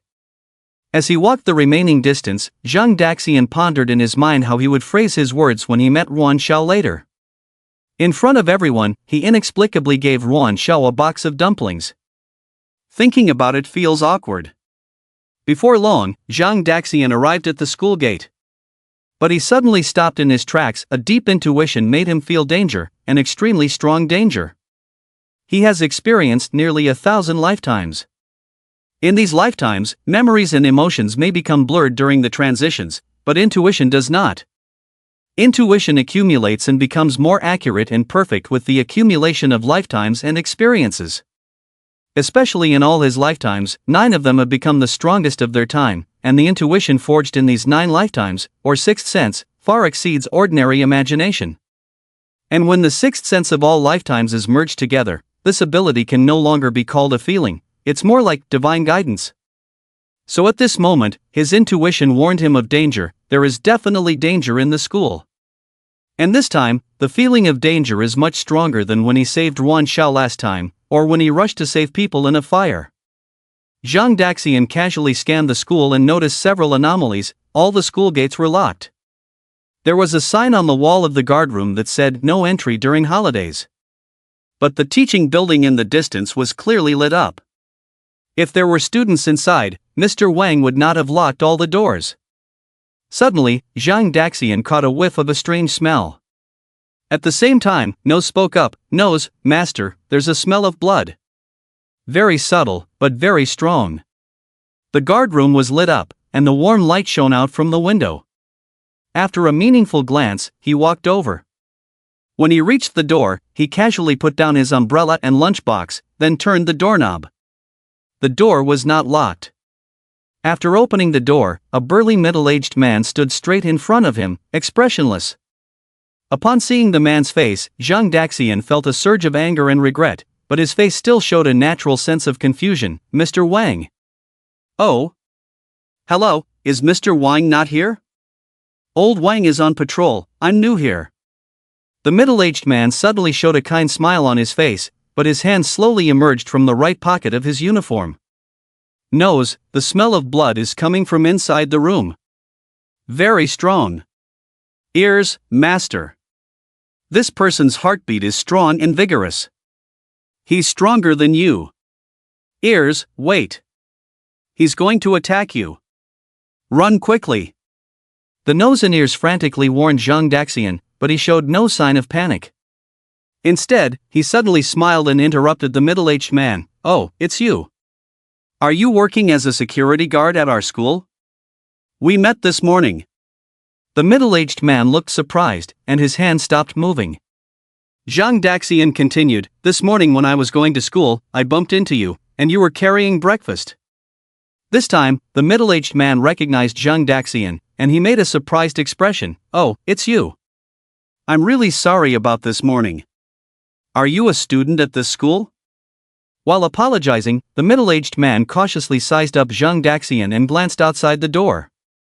"Just a regular kid." The middle-aged man thought disdainfully, and at the same time, he let go of his guard against Zhang Daxian. Zhang Daxian showed a simple and innocent smile. "Yes, I'm in the second year of high school. My name is Lu Meng. What should I call you, uncle?" After a moment of thought, the middle-aged man smiled and said, "I'm Jia Ming, you can call me Uncle Jia." Zhang Daxian looked silly and said, "Hello, Uncle Jia, I'm here to pick up my package. The delivery man brought it here this morning, and I forgot about it." "Package?"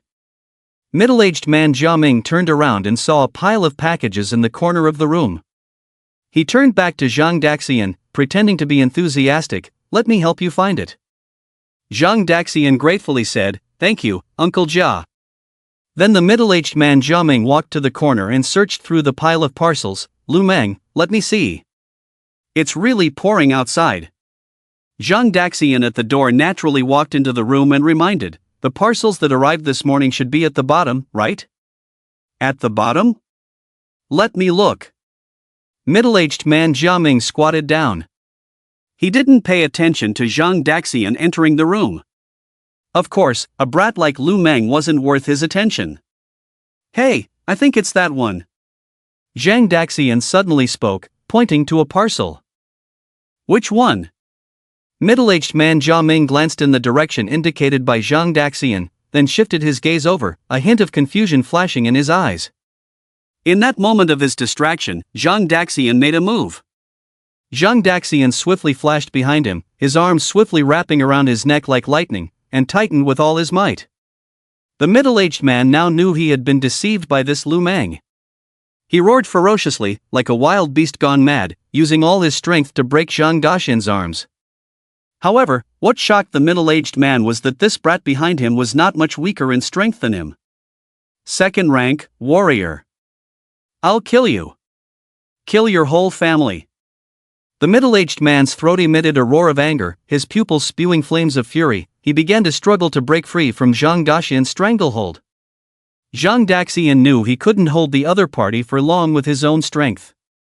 So he moved his right hand up to grip the man's skull, his left hand grabbing the chin, roaring, and with a twist of his arms. With a crack, the middle-aged man's neck was broken. Zhang Daxian released his grip, the middle-aged man fell to the ground, his face still fierce, but he had lost his breath. Zhang Daxian knew the strength of a warrior's body. He was worried the middle-aged man hadn't died completely, so he pressed down on the man's head with his left hand, clenched his fist with his right hand, and roared as he hammered the man's broken neck. Not knowing how many times he struck, only knowing that the middle-aged man's neck bones were shattered, the flesh and blood in the neck area blurred, with only a few strands of flesh and tendons connecting the head to the body, Zhang Daxian finally stopped his hand. Zhang Daxian no longer paid attention to the body, but opened the door to the guardroom. Inside lay two bodies. It was the security guard Wang and the recently arrived Xiao Zhang.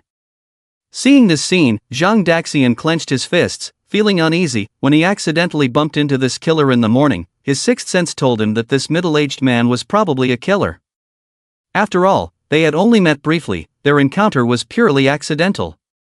So he didn't think much about it and didn't act. But what Zhang Daxian never expected was that this killer would target someone he knew. Regret and guilt flooded Zhang Daxian's mind. If he had acted and killed this man in the morning, perhaps Wang and Zhang wouldn't have died. Zhang Daxian loosened his fist, allowing his emotions to quickly stabilize, thinking calmly.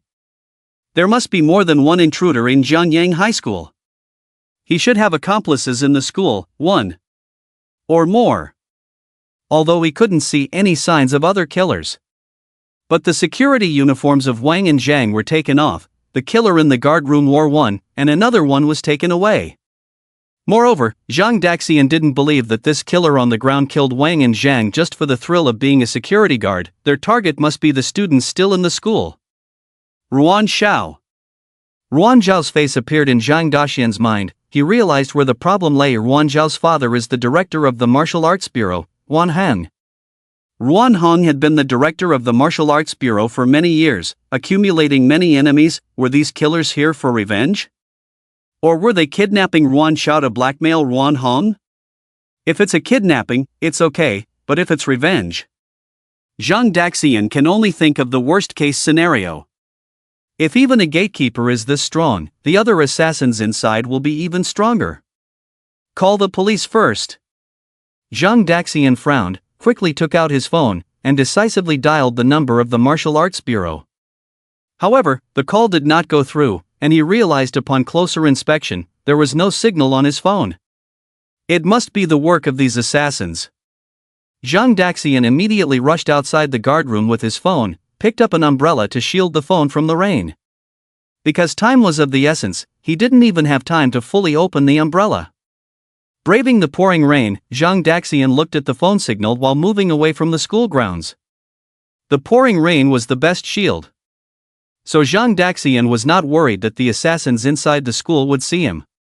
Finally, when Zhang Daxian reached the road, his phone signal was restored. He redialed the Martial Arts Bureau's number, and this time the call went through.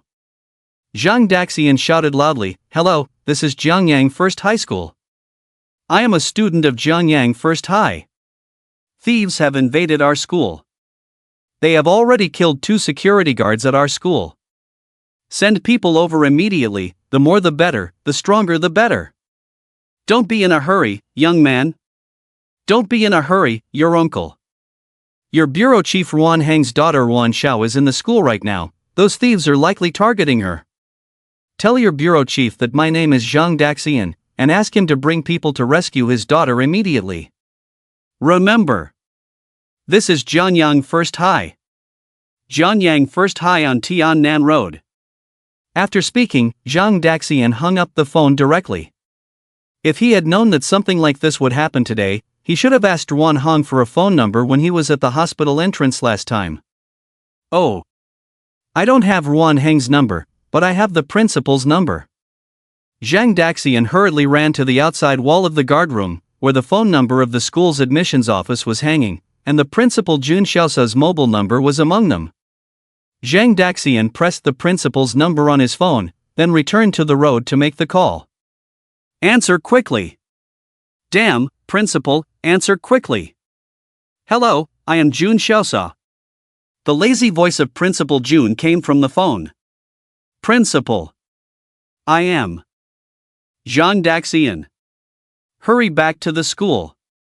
A group of thieves has broken into the school. They have already killed the guardrooms Mr. Wang and Zhang Gu.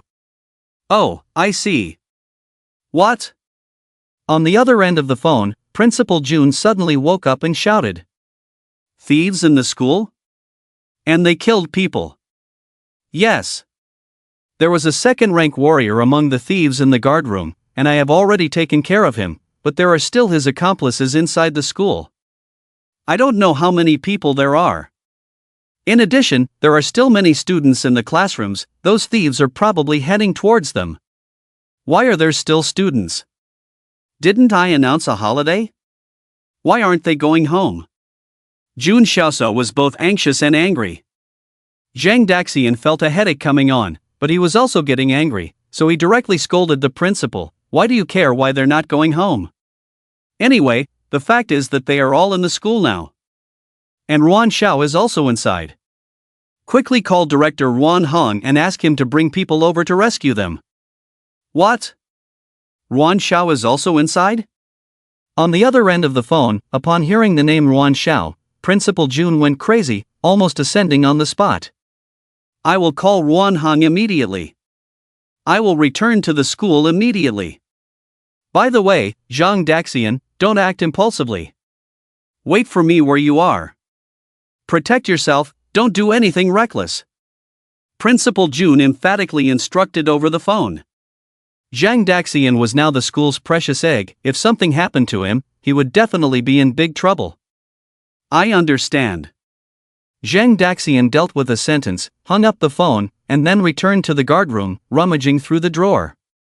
He wanted to see if there was a suitable weapon. The electric baton on the table, the utility knife in the drawer, and the sheep horn hammer on the ground, all were abandoned by him. Because after reaching the second rank in cultivation, a warrior's body already had a stronger defense capability. So, what might be a deadly weapon for ordinary people, when facing a warrior, might not break through their defense. After a quick search, Zhang Daxian still did not find a suitable weapon, only finding a box of unused chalk. Zhang Daxian thought it might come in handy. So he put the chalk box in his pocket and crushed it. But just with chalk dust, it couldn't provide Zhang Daxian with much confidence. What he needed was something that could significantly enhance his combat power. If he was only looking for death, he would enter the school without bringing anything. But now, he was there to save someone. At the very least, saving one person was better than none, and being beaten to death without saving anyone was too pathetic. It would disgrace the dignity of the Lord of Reincarnation. Suddenly, Zhang Daxian had a brilliant idea. He thought of the killer's body on the ground. So he immediately started searching the killer's body, and soon, he found what he was looking for from the killer's waist. A steel nail about 15 centimeters long, shining with silver light. Steel nail was just Zhang Daxian's guess at the name. He wasn't sure of the specific material of the nail, but it was obvious that this thing looked sharp enough. It's you! Zhang Daxian tucked the steel nail into his sleeve, then opened the door leading from the guardroom to the school campus and silently rushed in. After Zhang Daxian hung up the phone, Principal Jun immediately called Ruan Heng. He grabbed a coat and shouted, "I'm going out." His wife, who was cooking in the kitchen, asked in confusion, "Where are you going?"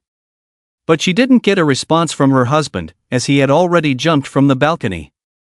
Startled, his wife hurried to the window to look down.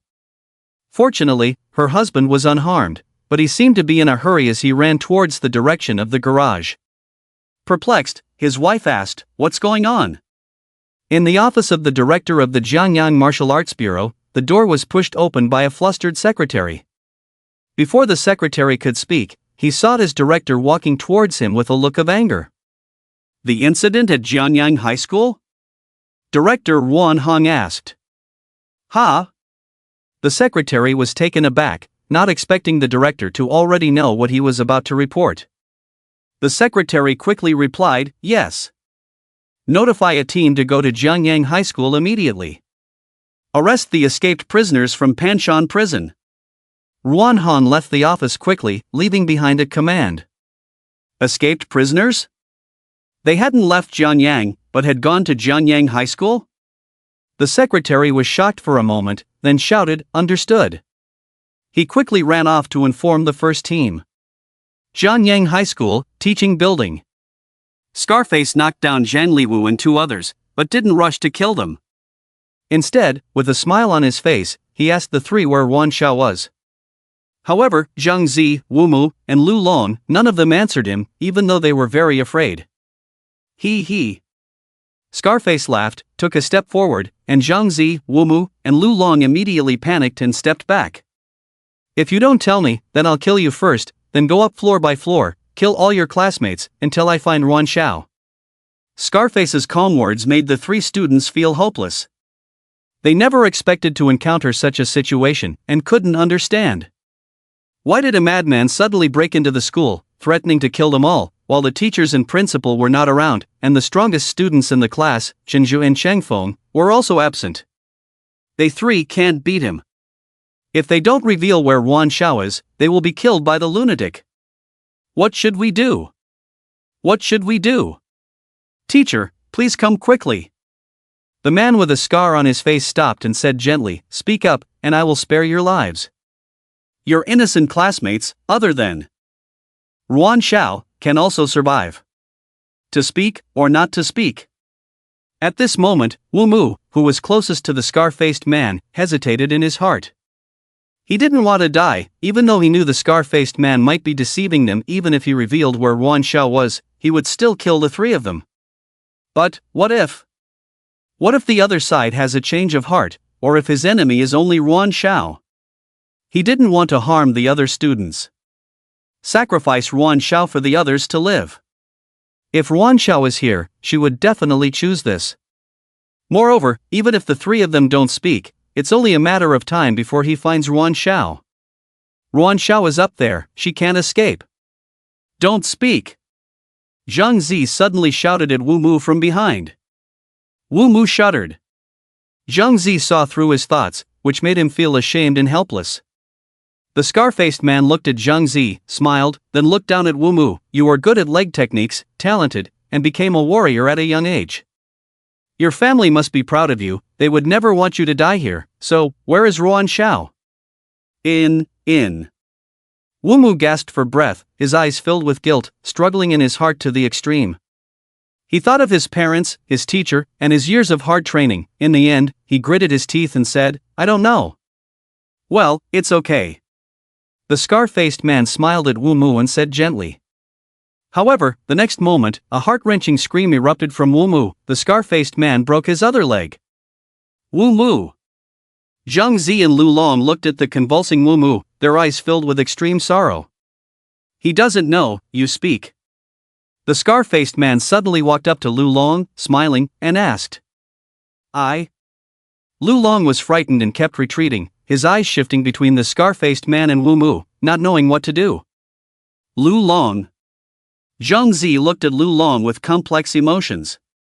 "Speak." The scar-faced man's gaze was calm as he uttered a word. "Please." Lu Long just shook his head, pleading helplessly. "Ah." The scar-faced man sighed.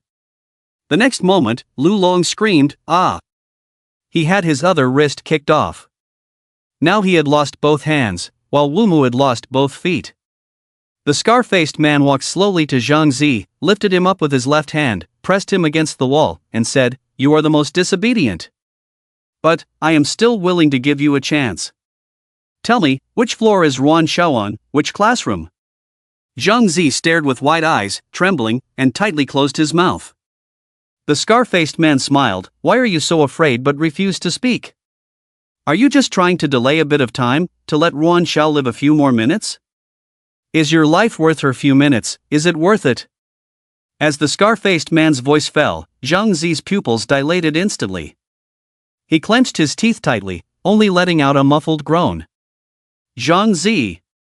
Wumu and Lu Long on the ground couldn't stop their tears from flowing, because the scar-faced man had plunged half of his right arm into Zhang Zi's abdomen. Crimson blood kept gushing from the gap between Zhang Zi's lower abdomen and the scar-faced man's right arm. The scar-faced man's gaze fell on Zhang Zi's pocket. He smiled, slowly pulled out his right hand, causing more pain to Zhang Zi's wound. Ugh! The intense pain in his abdomen made Zhang Zi suffer, but he still tightly sealed his mouth, only venting his pain through hoarse screams. The scar-faced man, his right hand covered in blood, pulled out a cell phone from Zhang Ziho's pocket and pressed the power button with his thumb. The phone screen lit up, revealing the open chat interface. He smiled. Are your parents still waiting for you to come home and eat dumplings? But I think they won't be able to wait. The scar-faced man put the phone in his pocket and looked into Zhang Ziho's eyes. I really like fearless young men like you, so I've decided that after this is over, I'll pay a visit to your parents. Ugh! Zhang Ziho roared. His bloodshot eyes stared fiercely at the scar-faced man, struggling as if trying to swallow him. Don't get excited, the scar-faced man said with a smile. If you move too much, your intestines might spill out. Now, while you still have a few breaths left, speak your last words. If it's what I want to hear, I'll give you back the phone, deal? Tears streamed down Zhang Ziho's face. He knew he would never see his parents again, never see his little sister. He couldn't bear to think about how heartbroken his parents would be to see him in this state. He didn't want this, but he was powerless. Suddenly, the look of pain on Zhang Ziho's face disappeared, his breathing became rapid, and even his eyes lost focus, as if he were blind. Finally, he spoke. I will speak. The scar-faced man smirked triumphantly, leaning in slightly. Zhang Ziho raised his head, seemingly trying to look at the scar-faced man as he spoke, but he seemed to have lost his vision. Even though he raised his head, his gaze towards the scar-faced man was skewed to the southwest. She's. The scar-faced man listened carefully. You idiot, F***ck your mother. The scar-faced man's face darkened, but a smile tugged at the corners of his mouth. He raised his bloodied right hand in a knife hand gesture and then stabbed it into Zhang Ziho's left chest. Zhang Ziho's eyes widened suddenly. He continued to mutter, F***ck your mother, F***ck you, mother. The scar-faced man squinted his eyes, the smile on his face growing, as he violently stirred the hand plunged into Zhang Ziho's chest. F***ck your mother. F***ck you. Mother. Zhang Ziho's chest heaved violently, his breathing rapid, his throat emitting curses that only he could hear. F***ck, your mother. The scar-faced man's smile widened into an exaggerated arc, as he suddenly pulled out his right hand, pulling out Zhang Ziho's heart. Zhang Ziho's voice abruptly stopped. F***ck. The scar-faced man retracted his hand from Zhang Ziho's left hand. Zhang Ziho slid to the ground, his face turned to the southwest, his eyes bloodshot and wide open, his mouth slightly agape. His chest no longer rose and fell, his breathing ceased. Zhang Ziho was dead. Wumu and Lu Long stood motionless. They felt like they were dreaming. Just a second ago, they were chatting upstairs, teasing each other, but in the next moment, Zhang Ziho was dead. And the person who killed him still held his heart in his hand. The scar-faced man toyed with the heart in his hand, walking slowly between Wumu and Lu Long. He shook his head, saying, young people, always taking their lives for granted, wasting it recklessly just because of a bit of youthful spirit, not realizing that life is precious. Once you die, everything is gone. I feel sorry for you. Zhang Ziho. Wumu didn't listen to the scar-faced man's words. He just looked at Zhang Ziho motionless, his usual vitality, his expressions of laughter and anger, all gone. Zhang Ziho is really dead. Like a bug, crushed at will. In that moment, a mix of sorrow, anger, and despair surged from his heart. However, it was all in vain. The scene of his delusional potential bursting, divine intervention, and then killing the murderer does not exist. He can only wait for death.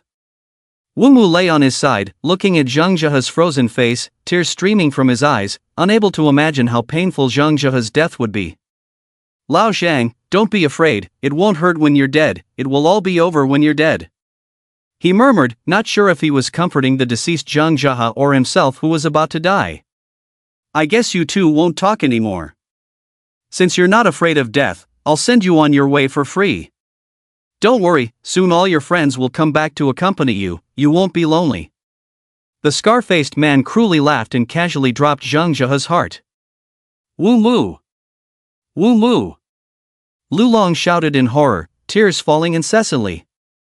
Wu Mu was the smartest among the three of them, only by calling out to him could Lu Long feel a hint of safety. Lu Long, don't be afraid, I'm right here with you. Wu Mu comforted Lu Long sadly on the side, perhaps this was the only thing he could do for Lu Long now. Seeing Lu Long's appearance, the scar-faced man stretched out his hands, revealing a triumphant and crazy smile. Good night, little bugs. Bang, click. Suddenly, the sound of two glass shattering was heard, followed by the corridor plunging into darkness. Who? The scar-faced man turned in astonishment, but as soon as he turned, there was a sound of something breaking through the air, something was flying towards him.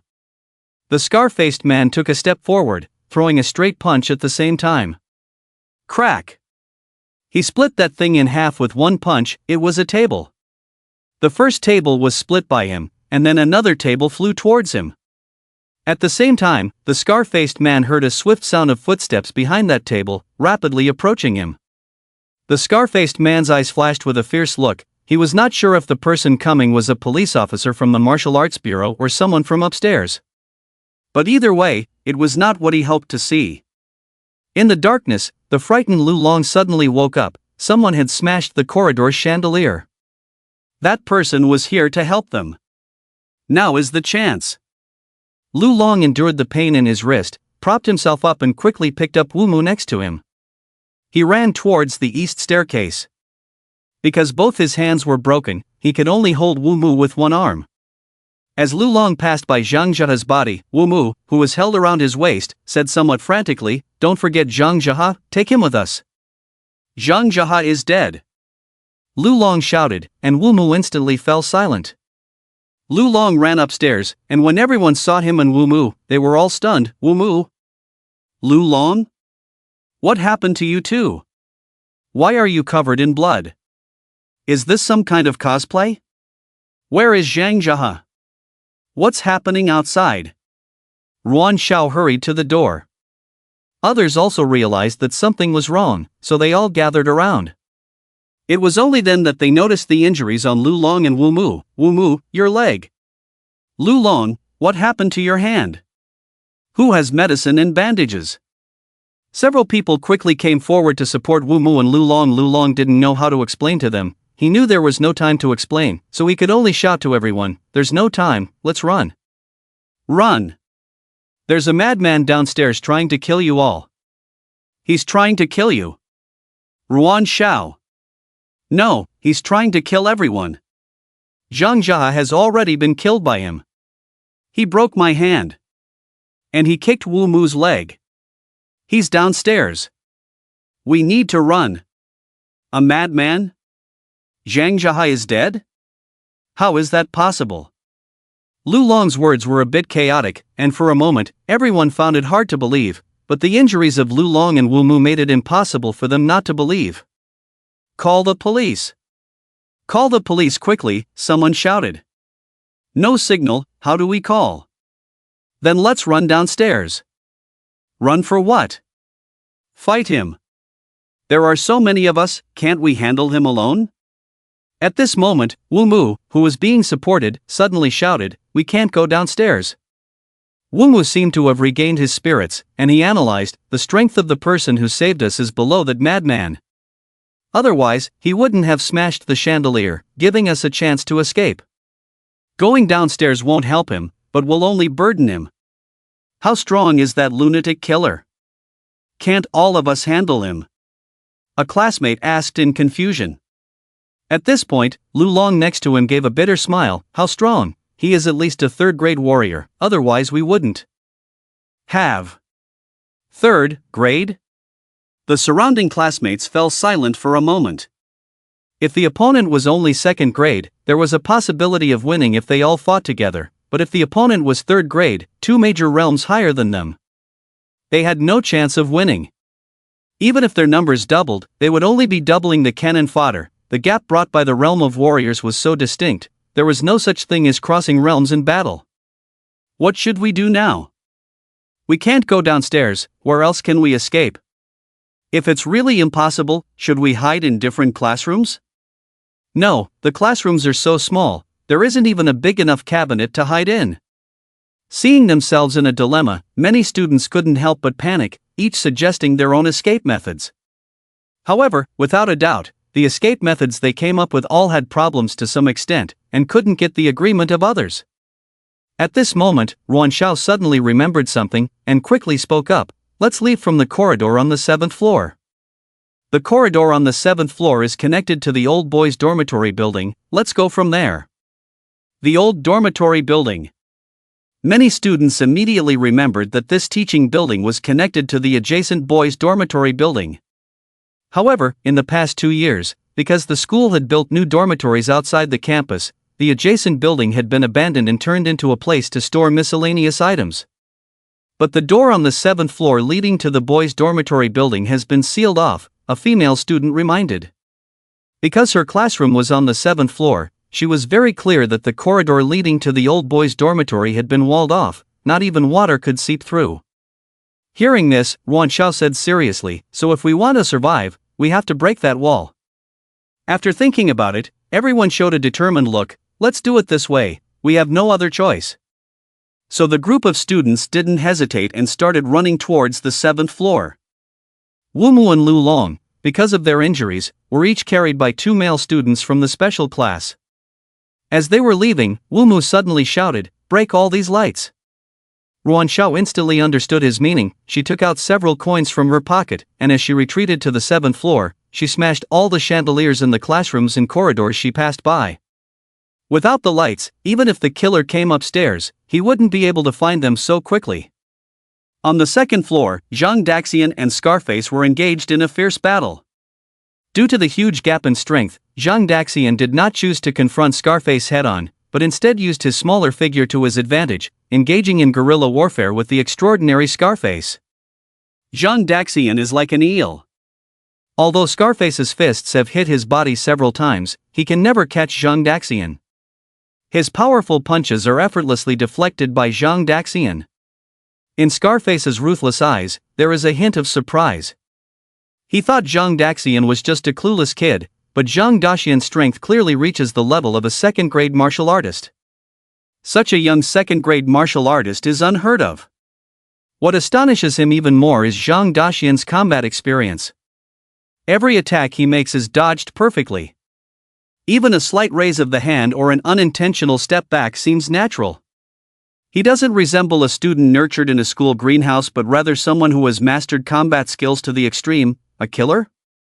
Scarface is shocked, he finally understands what's wrong. His usual hunting methods are being used against him by this student, feigning weakness, maneuvering, wearing down, seeking opportunities, and striking decisively. Scarface suddenly roars in anger.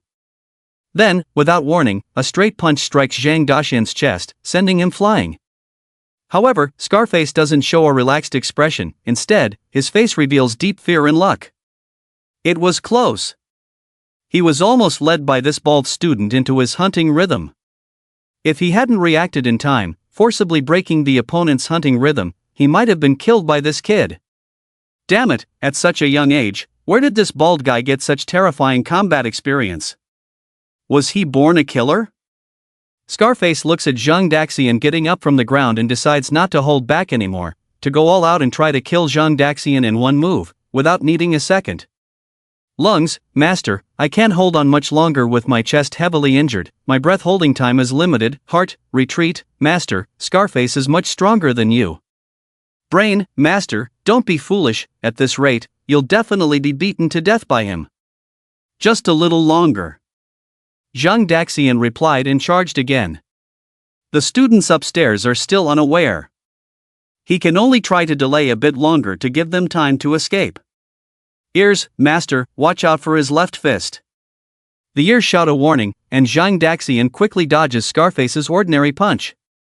Scarface's fist smashes into the wall, breaking the bricks and creating a deep pit.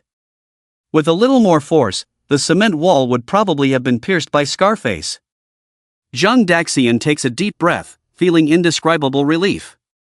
If he had been hit by that punch just now, he might have been sent to heaven on the spot. What a pity! But if he hadn't dodged, he might have been wrongly killed.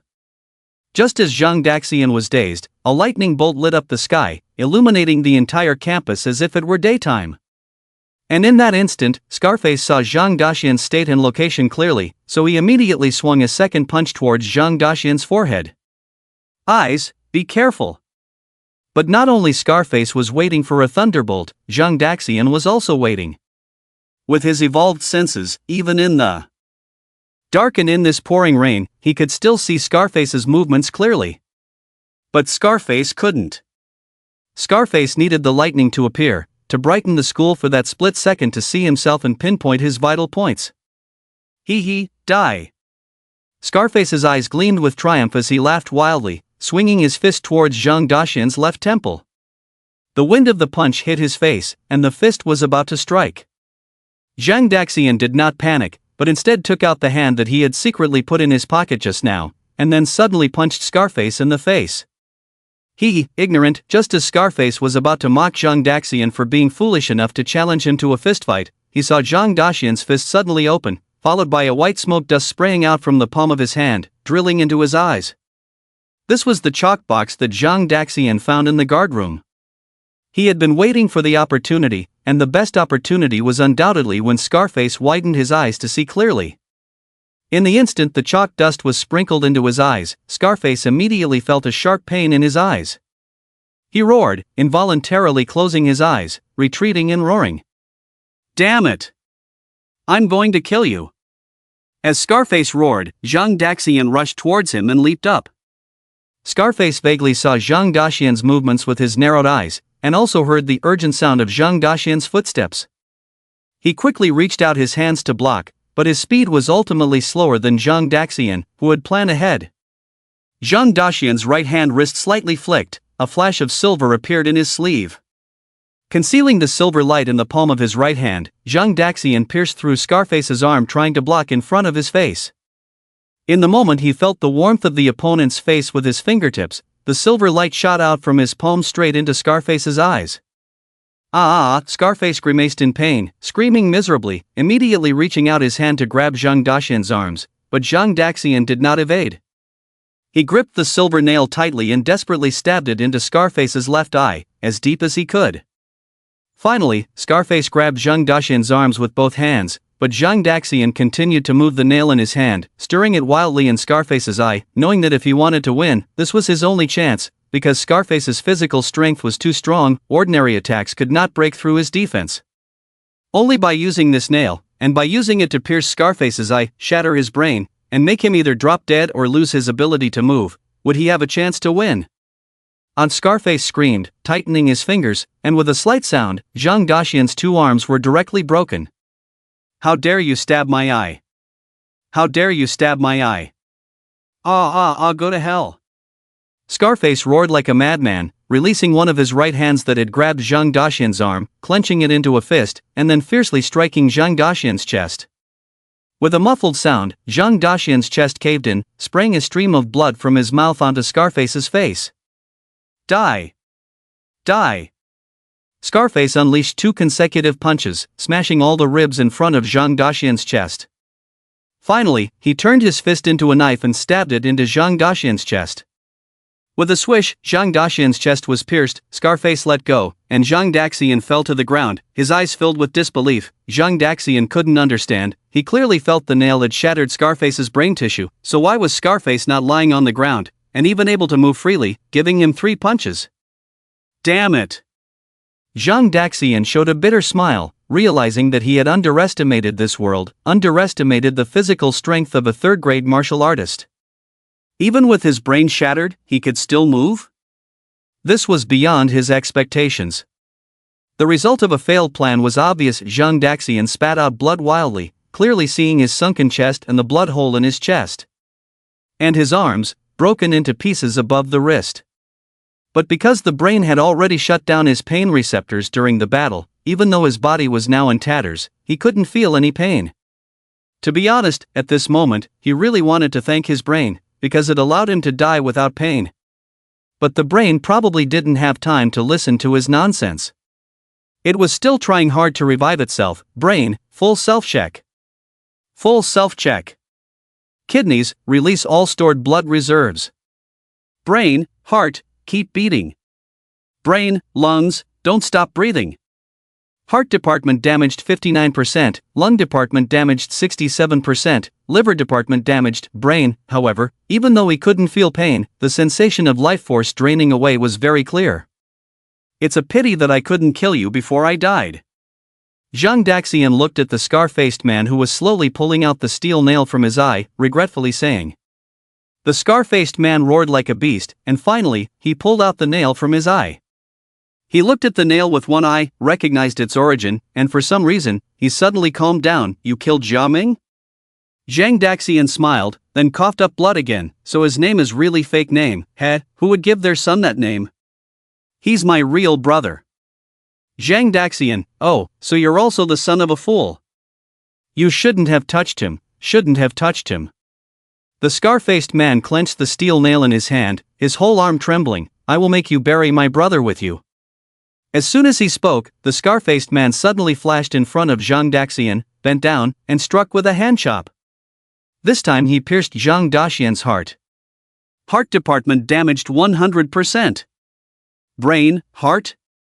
Heart? Lungs, boss, heart, dead, warning. Body power system missing.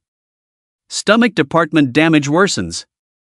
Liver department damage worsens. Lung department. The scar-faced man withdrew his hand, stood up straight, his duckbill cap fell to the ground, but he remained expressionless, his eyes cold. You all have to bury my brother with you. The scar-faced man turned around and headed towards the stairs. Brain, all departments, immediately start self-repair. Requesting response. Brain, all departments, self-repair. Requesting response. Zhang Daxian heard the brain issuing commands alone, even though other organs had stopped functioning due to loss of power. Even though no organs responded to him, it continued to inquire incessantly. I'm sorry, Brain, to have such a master like me, you must be very disappointed. Brain, master, it's not like that. Protecting you is my mission and duty. I am honored to serve you. Brain, please forgive me, we couldn't protect you. Zhang Daxian's consciousness gradually blurred, and the voice of the brain became quieter and quieter. Goodbye. Boss, goodbye. The scar-faced man covered his eyes, limped to the corner of the stairs, feeling a piercing pain in his head, his left leg trembling severely. If before, he would have definitely given up the plan and fled from Jianyang High School, but now he knew that the injuries in his head had doomed him to not escape from Jianyang. Rather than being caught by the Martial Bureau later, it was better to kill a few more. Killing one is not a loss. Killing two is a profit. Especially Ruan Xiao. He must die. And the family of that bald student. They must die too. Damn things, ruining my plan, killing my real brother, blinding my eyes. I will not rest until I kill your whole family. Heavy rain poured down on the campus of Jianyang High School from the sky. When the wind blew, the bean-sized raindrops were blown into the corridor, landing on the two bodies sitting and lying inside. Zhang Jia had his eyes open, with the blood in his chest already dried up. Not far from him was the body of Zhang Daxian, with countless raindrops blown onto his face by the wind, washing away the blood. His clean, pale face was terrifying. The scar-faced man at the corner of the stairs cursing Zhang Daxian, his family, and all his enemies. Suddenly, a thunderbolt flashed, illuminating the campus. And in that instant, Zhang Daxian opened his eyes. Unlike his usual clean and clear eyes, at this moment, black smoke wafted and lingered in Zhang Daxian's eyes, then settled, and rose again. The shadow descended once more. The shadow sat up from the ground, seeing the blood hole in his chest, but his expression remained unchanged. He just slightly raised his right hand and touched the blood hole. Then he stood up. The scar-faced man at the corner of the stairs heard his movements, so he turned abruptly, unable to believe what he saw. The boy whose heart he had just crushed was standing up again. Impossible, you were not breathing. The scar-faced man gritted his teeth, unbelievably shouting. Then he revealed a cruel smile, saying, "Fine, you're alive again, huh? Then I'll kill you again." The scar-faced man gave up the idea of going upstairs directly and limped towards Zhang Daxian. The shadow seemed not to notice the scar-faced man. He stood behind the corridor railing, gazing at the sky, staring at the pouring rain and the lightning above the sky, sighing, "Unfortunately, there is no moon tonight." A look of madness flashed in the scar-faced man's eyes. "Are you crazy? Whether you are crazy or not, I will kill you. This time I will twist your head off. Twist your head off. Hee hee hee." The scar-faced man let out a string of excited and horrifying laughter. The shadow muttered to himself, "Although there is no moon, it's rare to have such heavy rain." Then he suddenly turned to look at the scar-faced man, his face calm, and the black smoke in his eyes surged. "Before I was 6 years old, I loved rainy days. Do you know why?" The scar-faced man did not expect Zhang Daxian to suddenly ask him. He smirked, maniacally saying, I don't care why. This time I will crush your head. Then I will eat your brain piece by piece. Ha ha ha." The shadow seemed not to hear the scar-faced man's words, just quietly saying, "Because before I was 6 years old, I couldn't hide the killing intent overflowing in my heart, so I would choose rainy days to hunt down my prey. The heavy rain would conceal my killing intent." 6 years old, ha ha ha ha ha. The scar-faced man laughed shrilly, then suddenly stopped laughing, saying coldly, "You're crazy, let me dig out your brain and see what's wrong with it." The scar-faced man quickened his pace in excitement, his heartbeat accelerating. "I can't wait to kill you. Brother, don't worry. I'll kill him right away and avenge you. Don't worry. I'll kill him right away. Don't worry, don't worry." "No, wait, what's going on?"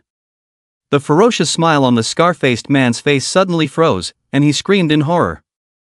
Because he found that he was slowing down. Slowing down to the extreme. What was just raising a hand, opening a finger, such small movements, in his eyes, seemed to be in slow motion, tens of times. Hundreds of times. "I can't control my body? It's you!" The scar-faced man shouted at Zhang Daxian.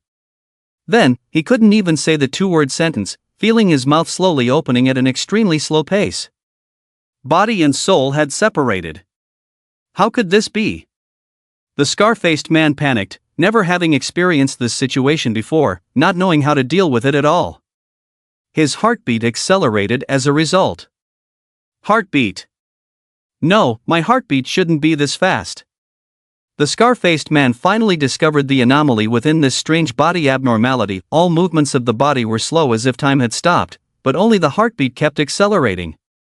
The heartbeat. Speed was getting faster and faster. "Stop! Stop!" The scar-faced man shouted in terror, but the voice could only be heard in his mind, by himself. "No! Please stop! Please stop!" The scar-faced man truly understood the power of a warrior on the day he became one. The immense power. The incredible speed. All came from his own warrior body. As long as the body was strong enough, he could even ignore rules and laws. So he spent half his life seeking higher realms, making himself stronger. The results were obvious. After becoming a third-grade warrior, he truly experienced his own strength. He could withstand bullets. Leap 20 meters in a single step. Easily shatter a cement wall with one punch. This unparalleled physique filled him with confidence, which is why he dared to openly confront the Martial Bureau. However, what made the scar-faced man feel despair was that the body he had always relied on was now out of his control. His brother was dead. Body out of control. What do I have now? What can I rely on now? The scar-faced man was scared. Even when Zhang Daxian had just stabbed steel nails into his eyes, he had never been this afraid. He even started crying, wanting to beg for mercy, but the tears and words of mercy just couldn't come out. Shadow picked up the gray-brown duckbill cap from the ground, most of it soaked in blood. He approached the scar-faced man, who was still in a stepping motion, but his raised foot was suspended in the air, unable to touch the ground. Shadow put the duckbill cap back on the scar-faced man's head, his face calm, eyes filled with swirling black mist. He said, "Good night." Bang! As soon as Shadow finished speaking, the scar-faced man's chest exploded, a huge blood hole occupying half of his chest, piercing through from front to back. Thud! The scar-faced man fell backward, heavily hitting the ground, becoming a corpse. Or rather, at the moment Shadow detonated his heart, he had already become a corpse, because kill lock caused the scar-faced man's physical perception of time to slow down continuously, while his mental perception of time kept accelerating. In this state, even the slightest pain would be infinitely magnified and prolonged. Shadow may have detonated his heart in less than half a second, but in reality, the scar-faced man had experienced days, months, and years of intense pain on a mental level. As for how long the scar-faced man endured the kill lock state, Shadow was not sure. Because it depended on the individual's willpower to endure pain, some might only last a few seconds, while others could endure for months. However, no matter how long, the result remained the same: those affected by kill lock would die. Shadow was adopted by a killer organization at the age of 1, started killing at 4, became the king of killers at 24, and died at 209. Before his death, countless killers challenged him, wanting to take his place. However, from the day he became the king of killers, he was already invincible, and no one in the world could defeat him. In the end, what defeated him was his lifespan, was that world. So, where am I now? Shadow showed a hint of confusion on his face, but soon his expression turned into one of painful struggle. He almost exerted all his strength but only found 2 words in his mind: Incarnation. The next moment, the black mist in Shadow's eyes faded away, his eyes closed, and he collapsed. Not long after, his chest began to rise and fall weakly. Heart, oh my God! Where am I? Who am I? What am I supposed to do? Heart, wait! Didn't I die? Heart, huh? Why am I still a heart? Damn, do I have to work overtime even in hell? Heart, huh? What the, how am I alive? Heart, boss. Where are you? Heart, lungs?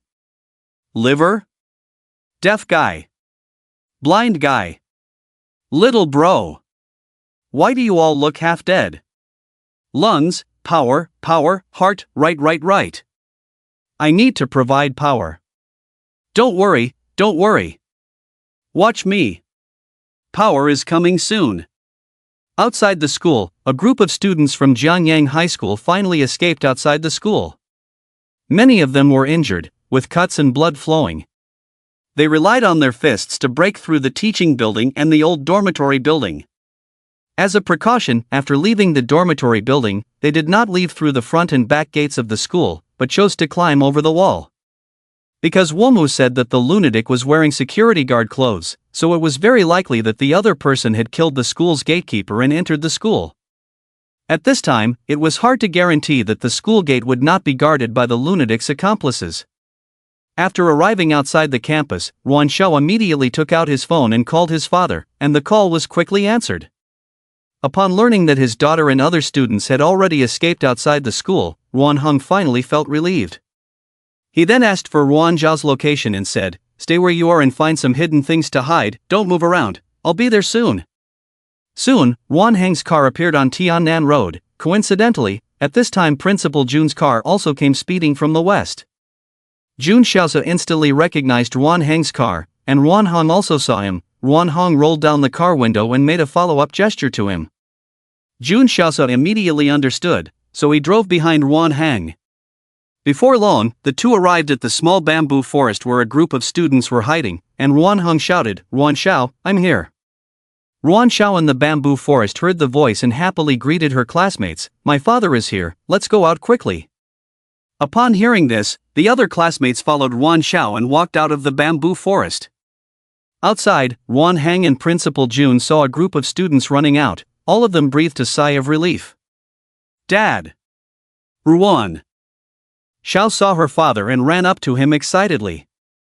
The group of students saw that Ruan Zhao's father turned out to be a police officer from the Martial Arts Bureau.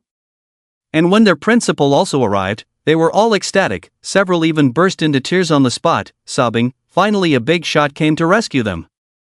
"Are you okay?" Ruan Hong nervously held his daughter and asked. "I'm fine." After Ruan Xiao briefly answered, she said anxiously, "But Zhang Zhahe was killed, Lu Long and Wu Mu were seriously injured, and there's someone inside who sacrificed themselves to distract that lunatic. They should still be in the school. Dad, you need to go save them." Hearing Ruan Zhao's words, Principal Jun couldn't believe it. Zhang Zhahe was killed? Then he suddenly remembered Zhang Daxian who had called him earlier, so he looked around the high school students, but Zhang Daxian was not among them. "Didn't Zhang Daxian stay with you? Have you seen him?" Jun Xiaosa hurriedly asked. "Zhang Daxian?" Ruan Xiao suddenly realized that she had messaged Zhang Daxian in the afternoon, asking him what time he would arrive at the school. Zhang Daxian replied at that time, 7 o'clock, on time. Was the person who diverted the killer Zhang Daxian? Or perhaps, when Zhang Daxian entered the school, he was already attacked by that killer. Ruan Xiao suddenly became anxious and quickly said to the principal, "We didn't see him. He should also be in the school." "Damn it!" Jun Xiaosa shouted loudly, stomped his foot, and ran towards the school gate. "Dad, go in and save people." "Wait a moment." Ruan Hong looked at his watch and estimated the time it would take for a teen to arrive. Although he could almost guess who the killer in the school was, he couldn't be sure if there were accomplices hiding around, so he dared not leave hastily. If he left and the killer's accomplices rushed out, wouldn't these kids be at their mercy? Fortunately, at that moment, at the other end of the street, continuous sirens were heard, followed by a team of Martial Law Bureau police cars breaking through the rain curtain and rushing towards them. Now Ruan Hong finally felt relieved. He said to his daughter, "Let Zhang Miao arrange for the ambulance team to take you and your classmates to the hospital first, leave the school matters to me." After giving instructions, Ruan Hong leaped directly towards the direction of Jiangyang campus, and after a few leaps, he disappeared. Jun Xiaosa ran all the way to the school gate in the pouring rain, looked around, and indeed could not find Zhang Daxian. He sniffed, then ran towards the guard room. Upon entering, he saw a body lying on the ground with a broken neck. Is this the warrior killed by Zhang Daxian? Jun Xiaosa walked towards the inner room and saw 2 more bodies inside, instantly filled with anger. Xiao Zhang was a security guard he had just found, diligent in his work and very honest. And Grandpa Wang had been working at the school for over 10 years. Never did he expect that this group of ruthless thugs would not spare even these 2 ordinary people, truly deserving to die. At this time, Ruan Hong also arrived at the guard room. He looked down at the body on the ground, thinking to himself. He said to Jun Xiaosa, "This person is called Jia Ming, an escaped prisoner from the prison, with the strength of a 2nd grade. They must be coming for Ruan Xiao, seeking revenge on me." It was Zhang Daxian who killed him, and Zhang Daxian entered the school. Jun Xiaosa said, then kicked open the door to the inner room of the guard room and rushed into the school. Zhang Daxian? Ruan Hong naturally remembered the boy who had saved his daughter last time, but at that time Zhang Daxian was not even a warrior, and in just a few days, he had the strength to kill a 2nd grade warrior? Oh no! Ruan Hong muttered to himself, and quickly ran towards the school. Although he was not sure what method Zhang Daxian used to kill Jia Ming's brother Jia Zhan was a 3rd grade warrior. If Zhang Daxian encountered him, he would have no chance of survival. Jun Xiaosa and Ruan Hong arrived at the teaching building one after the other. As soon as they stopped, they smelled a very strong smell of blood. On the 2nd floor. Jun Xiaosa shouted, exerted force with his feet, leaped directly to the 2nd floor, and Ruan Hong followed closely behind. After landing, the 2 were shocked by the scene in front of them. The narrow corridor was filled with blood everywhere. In that blood pool that made people hold their breath, there were 3 bodies. Jun Xiaosa immediately recognized 2 of them as Zhang Daxian and Zhang Zhahe. And Ruan Hong also saw the body with the chest blown open not far from Zhang Daxian's body. The twisted and fierce scar on the face of the body had already proven his identity. He was the 2nd person who escaped from prison, Jia Ming's brother, Jia Zhang. Ruan Hong, with a flashlight at his waist, quickly walked to Jia Zhang's body, carefully examined it, and confirmed that Jia Zhan was already dead. Just now, my daughter said that someone held back Jia Zhang and bought them time to escape, and now it seems that person is Zhang Daxian. Moreover, Zhang Daxian not only held back Jia Zhang, but also perished with him. Zhang Daxian. Jun Xiaosa stood still in place, finding it hard to accept everything in front of him. He had finally discovered Zhang Daxian, a martial arts genius, but before the latter could grow, tragedy struck here. These two children ended up like this because they were trying to save their classmates. Jun Xiaosa's words carried a hint of anger. He knew that ultimately, the deaths of his two students were because of Ruan Hang. Although he had always respected Ruan Hong, the sight of his two students' bodies lying in front of him couldn't help but make him resentful. Upon hearing this, Ruan Hong felt guilty. He understood Jun Xiaosa's meaning. Jia Zhang and Jia Ming escaping from prison was his negligence. And their infiltration into the school, with the aim of killing Ruan Xiao for revenge, ended up implicating these two innocent students. Especially Zhang Daxian, who already owed a debt of gratitude to his daughter. This time, his daughter died here because of him. Principal Jun, I'm sorry. Jun Xiaosa sighed, squatting in front of Zhang Daxian's body. Seeing the blood hole in Zhang Daxian's chest, he tenderly reached out his hand, wanting to cover the wound with his clothes. But when his hand touched Zhang Daxian's chest, he felt a slight heartbeat. He's not dead yet. Jun Xiaosa exclaimed excitedly, Zhang Daxian still has a heartbeat. What? Ruan Hong thought he misheard, and quickly ran to Zhang Daxian, reaching out to sense a very weak heartbeat in his chest. Indeed, a faint heartbeat. A heartbeat meant that Zhang Daxian was not dead yet, so there was still hope. Jun Xiaosa reached into his pocket, intending to take out the healing potion he carried with him, but realized he had left it at home in a hurry. Oh no, I forgot my healing potion at home. I have it here. Ruan Hong shouted, propping up Zhang Daxian's upper body with one arm, then pulling out a metal medicine bottle from his pocket. He quickly unscrewed the cap, poured the liquid from the bottle into Zhang Daxian's mouth. Then he took out another bottle of different medicine, pouring the liquid into the wound on Zhang Daxian's chest. After doing all this, Ruan Hong pressed the button on the intercom in his pocket and said, Medical team, send a car to the school building immediately. There is a wounded person here who needs urgent treatment. Received, came the response from the other end of the intercom. Zhang Zi. Zhang Zi. Jun Xiaosa saw Zhang Daxian being treated, then hurried to Zhang Zi's side to see if there was a chance to save him like Zhang Daxian. But when he arrived at Zhang Zi's body and saw the empty left chest, he froze, tears immediately welling up in his eyes. Zhang Zi was a student he was quite familiar with, as he had classes in the special class and had a lot of contact with these students. Zhang Zi was one of the more talented students in the special class, proud but with high intelligence, pursuing the path of a martial artist. After searching around, Jun Xiaosa found a blood-red heart under a pile of broken wood against the wall. He picked up the heart, then returned to Zhang Zi's body and placed the heart back into his chest. Zhang Zi's body still had wide-open eyes, filled with anger and pain. Jun Xiaosa couldn't hold back his tears as he saw this. Then he reached out and closed Zhang Zhehe's eyes. Child, it's all over. Soon, the special ambulance from the Martial Arts Bureau arrived downstairs, and the bodies of Zhang Daxian and Zhang Zhehe were carefully placed in the car by the crowd. As for the other bodies, they were handled by others. At the school gate, Ruan Xiao did not ride to the hospital with the other students, but stayed behind.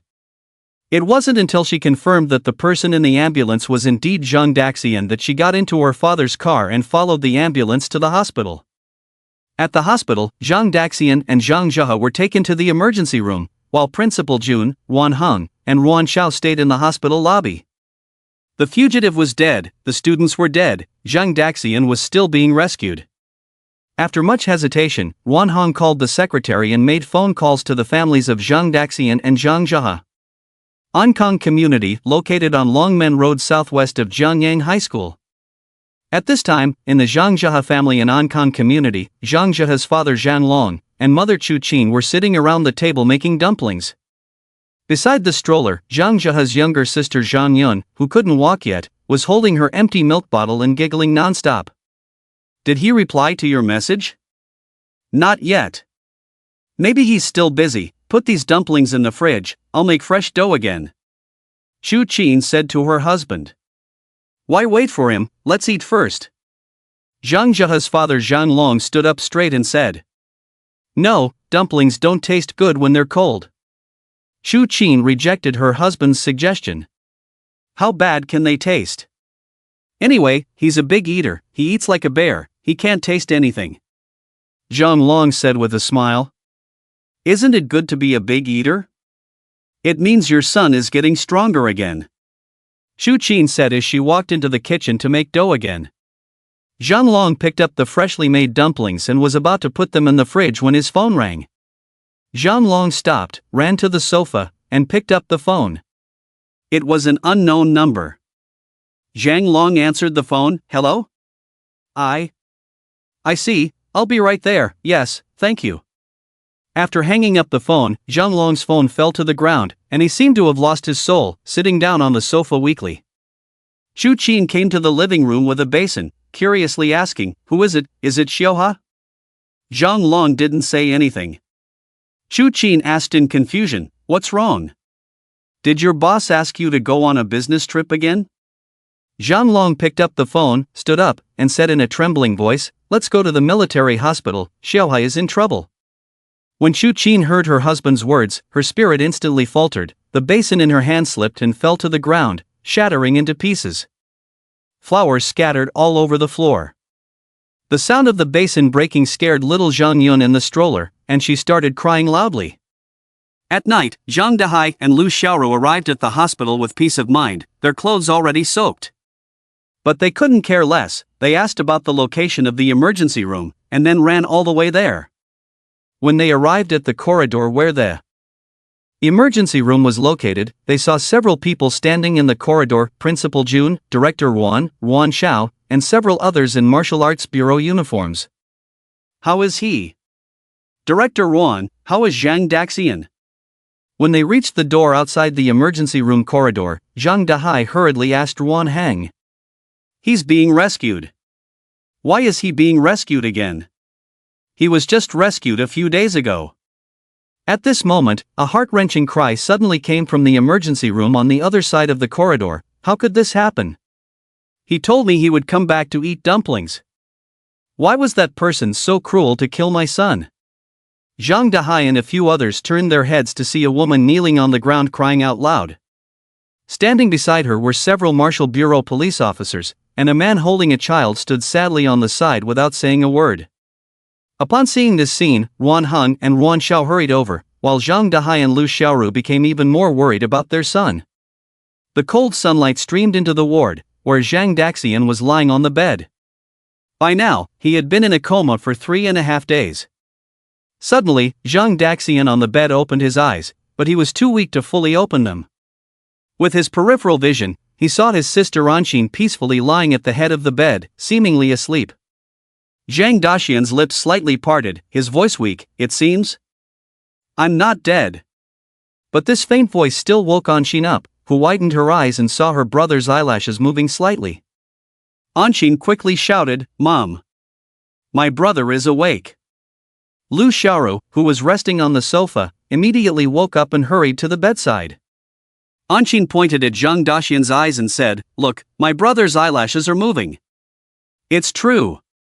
Lu Xiaoru exclaimed with joy, You stay here with your brother, I'll go get the doctor. Saying that, Lu Xiaoru hurriedly ran out of the ward and soon returned with 5 doctors and nurses. The doctors carefully examined Zhang Daxian's condition and then said to the nurse, He woke up 5 days earlier than we calculated. No, change to drip medication number 208 now. Okay. After the 2 nurses responded, they quickly left the ward. Lu Xiaoru, standing by the bed, looked at her son who still hadn't opened his eyes and anxiously asked the doctor, Doctor, isn't my son awake? Why can't he open his eyes? The doctor nodded and explained, He did wake up, but his body has consumed too much energy during the repair process, far exceeding the standard for a second-grade martial artist. This is why he woke up early, but the excessive energy consumption has made him weak, so he can't even open his eyes. Will my son be in danger like this? Lu Xiaoru didn't quite understand the doctor's words, so she asked the most concerning question. The doctor replied, As long as we pay close attention, he won't be in danger. Now we just need to replenish the energy he's lacking, and soon he will wake up. Over the next few days, I will have a nurse come every half hour, and you should also pay attention. If the drip medication runs out, call the nurse immediately. Okay, we will definitely pay attention. Thank you so much. No problem, just come to me if your son has any issues. And so, Zhang Daxian slept on the hospital bed in a half-dream state for 2 more days, until at noon on the 3rd day, all the missing energy in Zhang Daxian's body was finally replenished, and all his organs gradually regained vitality. Kidney, hey, heart, how come you're fine with no issues? I remember you were smashed to pieces. Heart, it's rare. Who am I, the heart? Don't talk about being smashed, even if I'm burned to ashes, I can still recover normally. Brain, stop bragging, what's really going on, tell everyone. Heart, well, I'm not sure either. After being smashed by that scar-faced person, I lost consciousness, heart, when I woke up, all of you had stopped working, heart, but after losing consciousness, I seemed to sense some kind of energy, or maybe not energy? Heart, after this energy appeared, I had a dream. I dreamt of the Master. Brain, the Master? It was the second consciousness that appeared when the Master's body lost control last time. After that, various organs began to discuss vigorously about Zhang Daxian's second consciousness. They speculated that the Master might not know about the second consciousness, and also guessed that the appearance of the second consciousness might be related to their control of the Master's sleepwalking. In order to avoid being reprimanded by the Master, they ultimately decided to temporarily hide this matter. They would observe for a while, wait until they understood more about the second consciousness, and then find a suitable opportunity to confess to the Master. Heart, there is one more thing, I feel like I have become much stronger, my heartbeat can now speed up or slow down to about twice as fast as before. Lungs, me too, I feel like my resilience has improved significantly. Arms, our bones and tendons have become much thicker, the power we now unleash should be twice as strong as before. Brain, kidneys, how about you? Kidneys, I feel like my ability to store qi and blood has improved. Brain, very good. Little brother, how are you? Little brother, still strong. The organs began to report their changes to the brain, and they all became stronger to some extent than before. The brain was very satisfied with what it heard. It speculated that the medicine used on the Master in the hospital should not be simple, because they could only evolve after absorbing sufficient energy. And indeed, the liquid medicine used by Zhang Daxian during his sleep was specified by Ruan Heng himself. The essence in the liquid medicine was all extracted from the blood of the underground alien beasts, so it was very valuable, with the value of each bottle of liquid medicine being measured in 10,000 units.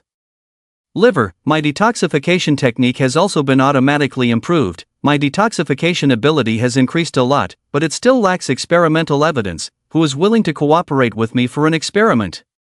Heart, ignores directly. Liver, lungs? Lungs, don't look at me, I haven't been poisoned at all now? Liver looks at spleen. Is spleen, I'm busy. Liver, boss? Brain, let's forget about it this time, next time for sure. Not long after all the organs finished their meeting, Zhang Daxian woke up again. Unlike the previous awakening, this time he successfully opened his eyes, with a bright and energetic look, obviously fully recovered.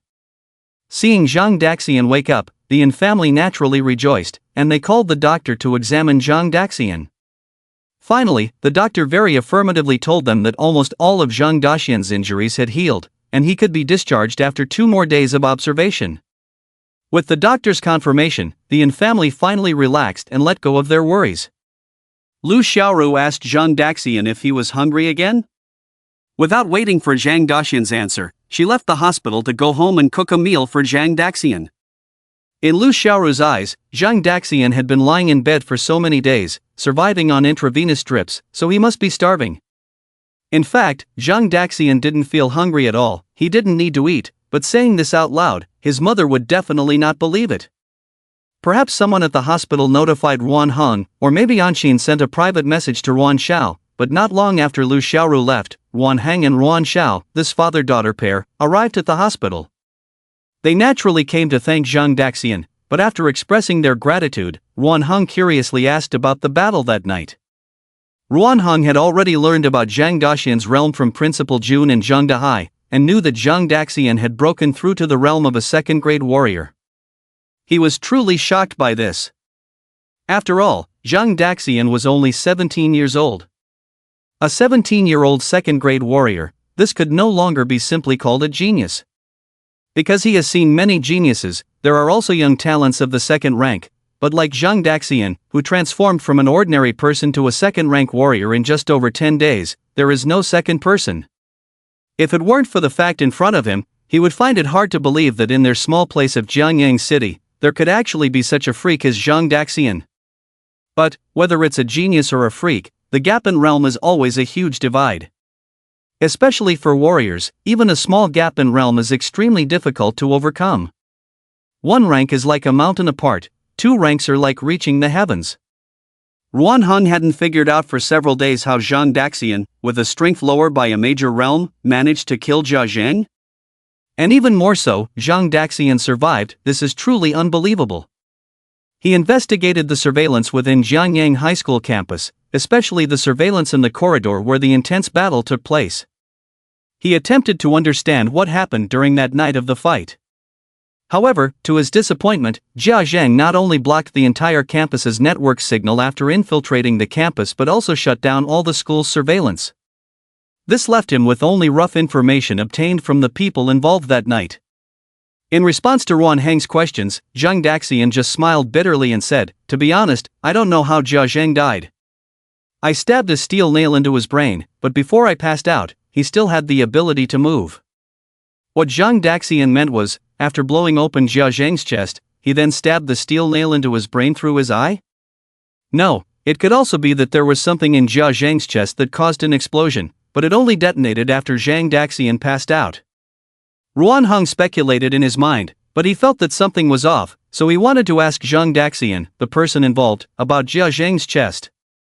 Before Ruan Heng could finish his sentence, he was interrupted by his own daughter. "Dad, it's time to go off work now, and we came to visit Zhang Daxian, not to interrogate a criminal.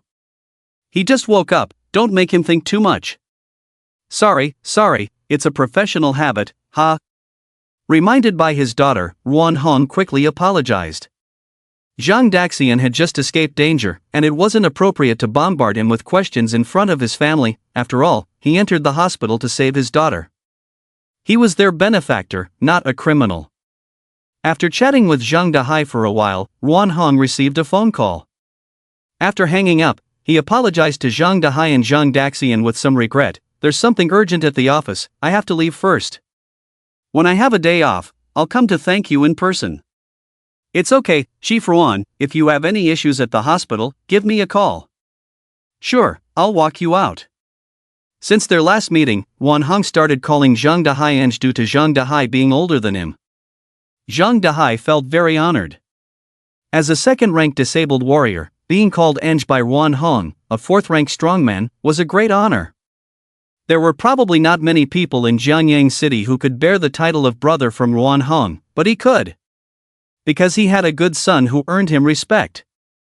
Zhang Dahai accompanied Ruan Heng out, and as Ruan Xiao left, he waved goodbye to Zhang Daxian with a smile. Ruan Heng and his daughter bid farewell to Zhang Daxian's family at the door of the ward and left.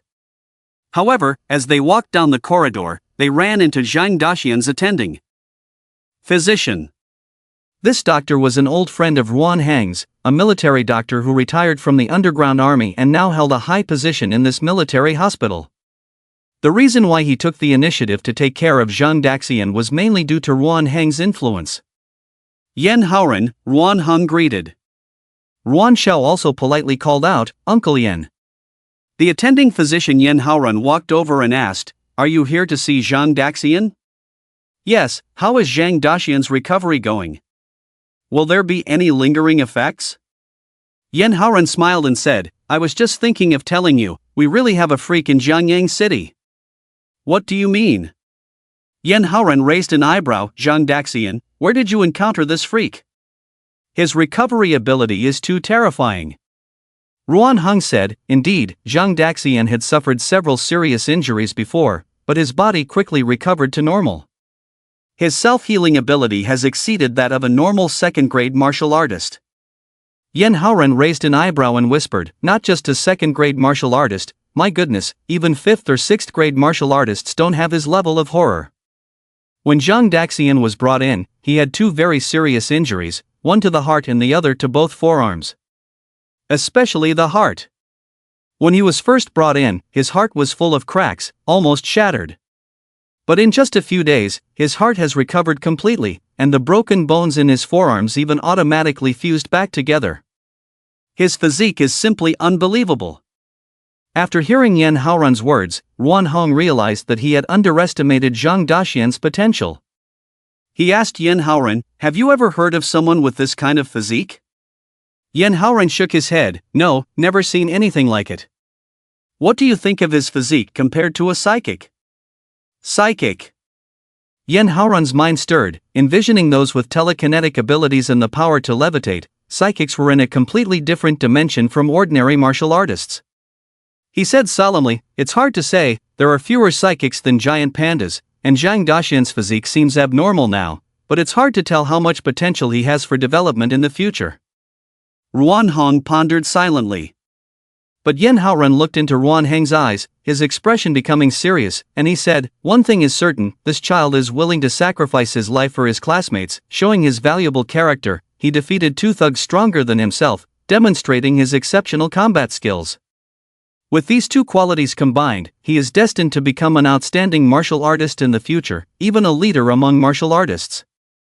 So in my opinion, until Zhang Daxian grows strong enough, you need to protect this seedling. Ruan Hong nodded, "You're right. I can't let the tragedy of Jiangyang High School happen again." In the afternoon, another visitor came to the ward, Lu Meng. "I heard from Ruan Xiao that you were seriously injured, but you look fine now?" Zhang Daxian sat up against the pillow and said, "I'm already healed." "Weren't you in seclusion? Why are you here? If you're like this and I don't come, am I still human?" Lu Meng came to the bedside, pulled over a plastic stool, and sat down. With a crack, the plastic stool split open. "Lu Meng, oh. If you hadn't digested my elixir, then you wouldn't be human." Zhang Daxian said, then looked at Anshin, "Go help Lu Meng find a bigger chair." "I'm not going," Anshin said, munching on sunflower seeds, refusing directly. Okay, I'll go find one then." Zhang Daxian pretended to get out of bed. "I'll tell our mom that Lu Meng came, and there was no chair, so I had to endure the pain and find a chair for Lu Meng." Anshin glared at Zhang Daxian, "I'll go, enough." Leaving with peace of mind, the room was now only occupied by Zhang Daxian and Lu Meng. Lu Meng sat down and said, "Don't worry, I just finished digesting all the elixirs this morning. My current qi and blood levels should be at the middle 1st grade level now. I only found out about the school incident just now." The school group chat is buzzing with discussions, but it seems like the school has concealed the fact that you killed the murderer. "I found out from Ruan Xiao," Zhang Daxian nodded. "Yes, my dad told me today. He asked the school and the Martial Arts Bureau to keep it a secret, mainly because he didn't want the accomplices of that murderer to know and come after me for revenge." Zhang Daxian also agreed with his father's decision. To be honest, he was actually hoping that Jia Zhang had accomplices who would come to retaliate against him. Maybe he would accidentally end up dead at their hands. But such an approach was too selfish. He needed to ensure the safety of his family. Just like how Jia Zhang and Jia Ming sought revenge on Ruan Hong, they didn't target Ruan Heng but aimed at Ruan Xiao instead. With bloody examples right in front of him, Zhang Daxian had to be cautious. It didn't matter how he died, but his family must not be harmed because of it. Lu Meng regretfully said, "If I had known that there would be an assassin sneaking into the school that day, I would have joined you at that memorial service. If we had teamed up, we might have been able to take down that assassin and come out unscathed." Zhang Daxian smiled and said, "You're thinking too much. If you had really come with me, the result would have been him killing you first, then me. It would just be one more head for him to claim." Lu Meng asked, "So how did you take out that assassin?" Ruan Xiao said there were 2 more, one 2nd grade and one 3rd grade? Zhang Daxian shook his head and said, "I took out the 2nd grade assassin by surprise. As for the 3rd grade, to be honest, I'm not sure how he died. Maybe it was due to the severe injuries I inflicted on him earlier, suddenly acting up?" The Severe injuries he mentioned naturally referred to the injury in Jia Zhang's brain. After all, the brain was not an ordinary organ, and the physical strength of a third-grade martial artist was formidable. Faced with a severe blow to the brain, they might only be able to hold on for a short time before eventually dying? Of course, this was just his speculation, and he wasn't sure if it was correct. Lu Meng said solemnly, it's a pity for Zhang Jia, as well as Wu Mu and Lu Long. The three of them definitely won't be able to participate in the martial arts exam this year. I wonder if they can recover from their injuries by next year. You used to call them idiots? I was the idiot. Lu Meng chuckled self-deprecatingly. Although the school did not publicly disclose the specifics of the incident, the students present that day inadvertently revealed some of their speculations. Zhang Jia, Wu Mu, and Lu Long refused to disclose the whereabouts of their fellow students under the bandits' violent interrogation. As a result, the assassin flew into a rage, killing Zhang Jia and disabling Wu Mu and Lu Long. This was the rumor circulating outside, with vague details, but Lu Meng's information from Ruan Xiao was clearer and more regretful. He knew that the assassin first disabled Wu Mu and Lu Long's limbs, then stabbed Zhang Jia in the abdomen, and used Zhang Jia's family's lives to force him to reveal Ruan Xiao's whereabouts. Refusing to speak meant death. In the end, Zhang Jia chose death over betrayal.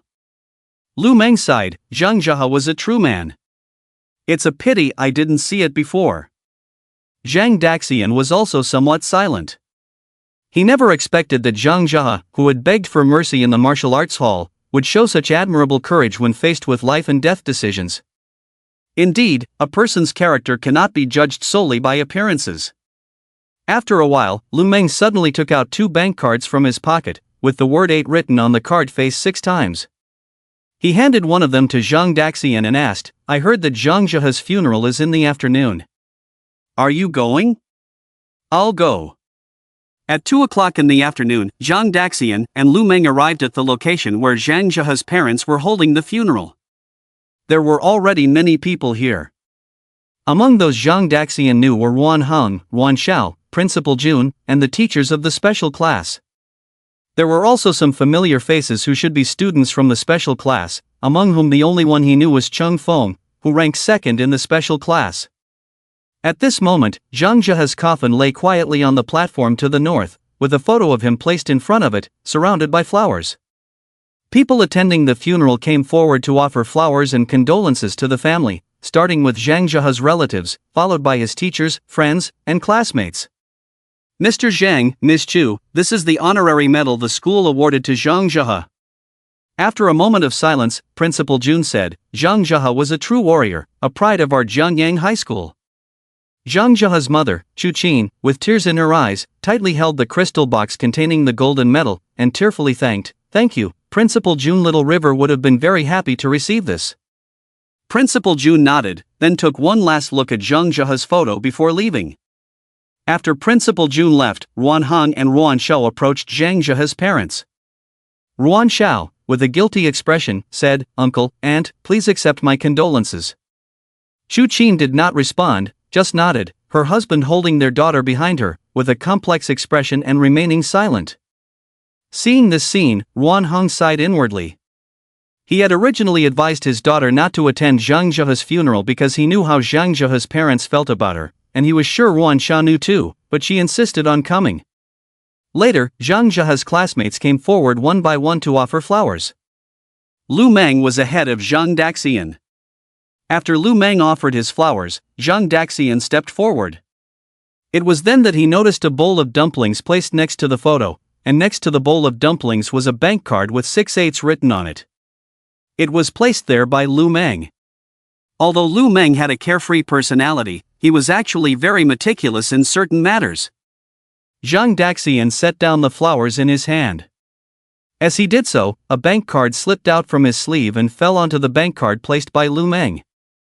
Zhang Daxian raised his eyes slightly and looked at Zhang Jia's photo. Life and death are unpredictable. People who were alive yesterday could suddenly leave this world today. Having experienced countless cycles of life and death, he had seen so much death that he could not remember them all. He had a reincarnation constitution, so death for him only meant a new cycle of rebirth. But the more he experienced, the more he understood the value of life. Zhang Daxian closed his eyes and whispered, "In the death realm of eternal descent, there are traces left by the Lord of Reincarnation. May you find it. May your departed soul find peace." After speaking, Zhang Daxian opened his eyes and then walked towards Zhang Zhehe's parents. "I am Zhang Zhehe's classmate." Zhang Daxian was unsure how to introduce himself, and he wasn't even sure if Zhang Zhehe's parents already knew him. After all, the first time he met their son, he had beaten him up, and quite severely at that. But to Zhang Daxian's surprise, Zhang Zhehe's mother grabbed his hand as soon as she saw him. I know. We visited you in the hospital last time when you were still unconscious." Zhang Zhehe's father, holding his little daughter, said, "Director Ruan and Principal Jun have already told us. Thank you for avenging my son." Chu Qin added, "Also, thank you for coming to attend Little River's funeral. We also know how serious your injuries are. We are really grateful that you could come today." Zhang Daxian nodded, "Please accept my condolences." Later, Zhang Daxian left Zhang Zhehe's parents, left the crowd, and met up with Lu Meng on the side of the road. Zhang Daxian remained silent, with a troubled look in his eyes. He was thinking, if he had arrived at the school earlier that day, perhaps this funeral today would not exist. Lu Meng noticed that Zhang Daxian's mood was a bit low, so he took the initiative to speak. "I didn't expect Zhang Zhehe to have a younger sister, she is much cuter than him." Zhang Daxian nodded, but at that moment, a man's voice came from behind them, "Are you Zhang Daxian?" Zhang Daxian and Lu Meng turned around and saw a muscular young man in his 20s, dressed in Western attire, walking towards them. Zhang Daxian looked puzzled because he did not know this young man. The young man noticed his confusion and said, "I am Zhang Zhehe's cousin, Wu Dayang. What's the matter? My cousin called me before, saying he was beaten by someone from school and wanted me to help him get revenge, to beat that person up to vent his anger." Wu Dayang's expression turned angry. "We agreed to go beat up that person on Saturday, but he was killed on Friday night." Wu Dayang raised his head and looked at Zhang Daxian with determination. "I used to live with my second aunt before high school. In my eyes, Xiaohu was like my own brother. Helping him teach a lesson to the person who beat him up is the last thing he asked me to do, and I must fulfill it." After listening, Zhang Daxian pondered for a moment and nodded. "I understand, go ahead and do it." "Zhang Daxian?" Lu Meng called out, but Zhang Daxian just waved him off. Wu Dayang clasped his fists. "I apologize." As his voice fell, Wu Dayang took a step forward. His right arm shot out, a punch like a cannonball, heading towards Zhang Daxian's chest at an astonishing speed. Zhang Daxian saw the fist but did not dodge or block, just stared at Wu Dayang's fist hitting him head-on. Seeing this, Lu Meng quickly threw a punch to help block Wu Dayang's fist, but to his surprise, Wu Dayang's fist suddenly stopped in front of Zhang Daxian's chest. "Lu Meng, what?" Wu Dayang sighed, withdrew his fist, and looked at Zhang Daxian, saying thoughtfully, "I can't beat you. If Xiaohu ever sends me a dream, I will tell him the truth. Thank you for avenging my cousin. If you need help in the future, go to the Lijiang Martial Arts Hall on Chaoyang Road." With that, Wu Dayang turned and left. Lu Meng watched Wu Dayang's departing figure inside. He really looks a lot like Zhang Zhehe. On the highway, Ruan Hong was driving, with Ruan Xiao sitting in the passenger seat. Through the rearview mirror, he noticed his daughter's low spirits. He knew it was because of what happened at the funeral just now.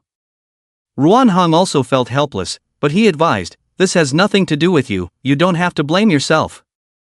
But Zhang Zhehe died because of me after all. It's not because of you. Even if he had revealed where you were at that time, Jia Zhang would not have let him go. Besides, you were implicated because of me."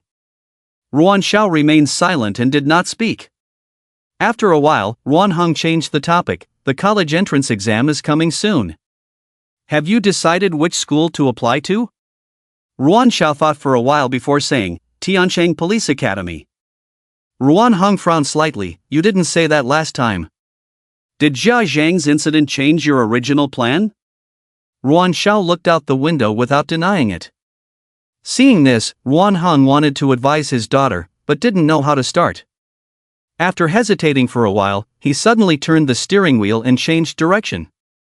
2 hours later, Ruan Heng drove away from Jiangyang City and arrived in a mountainous area with layered peaks. After driving for nearly half an hour in the mountains, the car finally stopped at the foot of a mountain. Looking from the mountain pass, one could see a steel and concrete building enclosed like a fortress in the valley. What is this? Ruan Shao followed his father out of the car and, seeing the building, asked in confusion. Pan Mountain Prison, Ruan Heng replied, closing the car door. Follow me. Ruan Heng said, walking towards Pan Mountain Prison, while Ruan Shao suppressed his doubts and followed his father. Although the soldiers guarding the prison knew Ruan Heng, and he could enter the prison directly, he still presented his credentials and willingly underwent inspection. 10 minutes later, Ruan Heng entered Pan Mountain Prison with his daughter. As soon as they entered the prison, a middle-aged man ran over and saluted Ruan Heng, Director Ruan. Ruan Shao saw the identification badge on the man's chest. He was the warden of this prison. Ruan Heng spoke to the warden, take all the prisoners who have spoken with Jia Zhang and Jia Ming for more than 3 sentences to the 4th mining area. The warden hesitated for a moment but quickly nodded, understood. After the warden left, Ruan Heng said to his daughter, let's go, today I'll introduce you to this martial world. Ruan Shao followed her father to a steel bridge on a mountain ridge. Looking down, the surrounding hills formed a ring, with pathways leading to the mining area inside the hills. However, there were no workers in the mining area, not even advanced mining equipment. Ruan Heng stood in front of the bridge railing and explained to his daughter, deep beneath Pan Mountain is a collapsed underground tunnel from hundreds of years ago, containing a type of ore. Weapons forged from this ore can easily harm the alien beasts more than our metals can. Then why make prisoners mine it? Is it just to punish them? Ruan Shao asked in confusion. And isn't manual labor inefficient? Their efficiency is among the highest we can think of, Ruan Heng smiled. Moreover, the prisoners held in Pan Mountain Prison are not ordinary people, they are all offenders who are martial artists. All martial artists? Ruan Shao was shocked. With at least 4,000 to 5,000 prisoners in such a large prison, detaining so many people together was like putting 4,000 to 5,000 powerful bombs together. If they collectively charged out, the consequences would be unimaginable. Seeing his daughter's expression, Ruan Heng wanted to mention the strict defenses of Pan Mountain Prison, but then he remembered what happened at Jiangyang High School and felt that the so-called strict defenses were simply a joke. After a self-deprecating thought, he said to his daughter, we have specialized tools to control the prisoners in the prison. As long as we are cautious, there won't be any accidents. After a few seconds of contemplation, he spoke again, as if wanting to explain to his daughter, the warden you just met is someone I recently transferred in. As for the previous one, I have already removed him from his position. Ruan Shao nodded silently, and after a while, she couldn't help but ask, do you have more power than the warden? Ruan Heng smiled proudly, don't underestimate your father. Seeing the admiring look in his daughter's eyes, Ruan Heng added awkwardly in his heart, don't underestimate your mother either. Then Ruan Heng continued with the previous question, patiently explaining to his daughter, there is harmful radiation in this ancient underground cave, which even affects machines. The deeper you go, the stronger the radiation.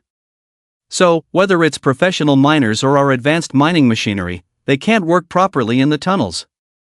Except for warriors, although we don't know why, warriors have a certain resistance to this radiation. The higher a warrior's strength, the higher their resistance to radiation, that's why low-level warriors can only operate in the lower levels of the cave. If your strength is not enough, entering means death. The Martial Association spends so much money each month to subsidize warriors undergoing strength tier certification, for this reason, to facilitate coordinated management in critical moments. Hearing her father's explanation, Ruan Shao finally understood the operational logic of this prison. Just as she was about to ask her father why he had brought her here, she suddenly saw a group of about 20 to 30 prisoners below, being led by prison guards to the center of the minefield. And the newly appointed prison warden she had just met was standing at the forefront of the guards.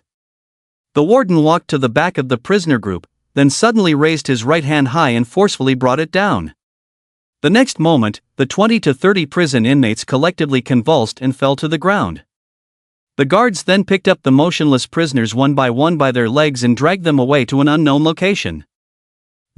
Are they dead? Ruan Xiao asked her father incredulously.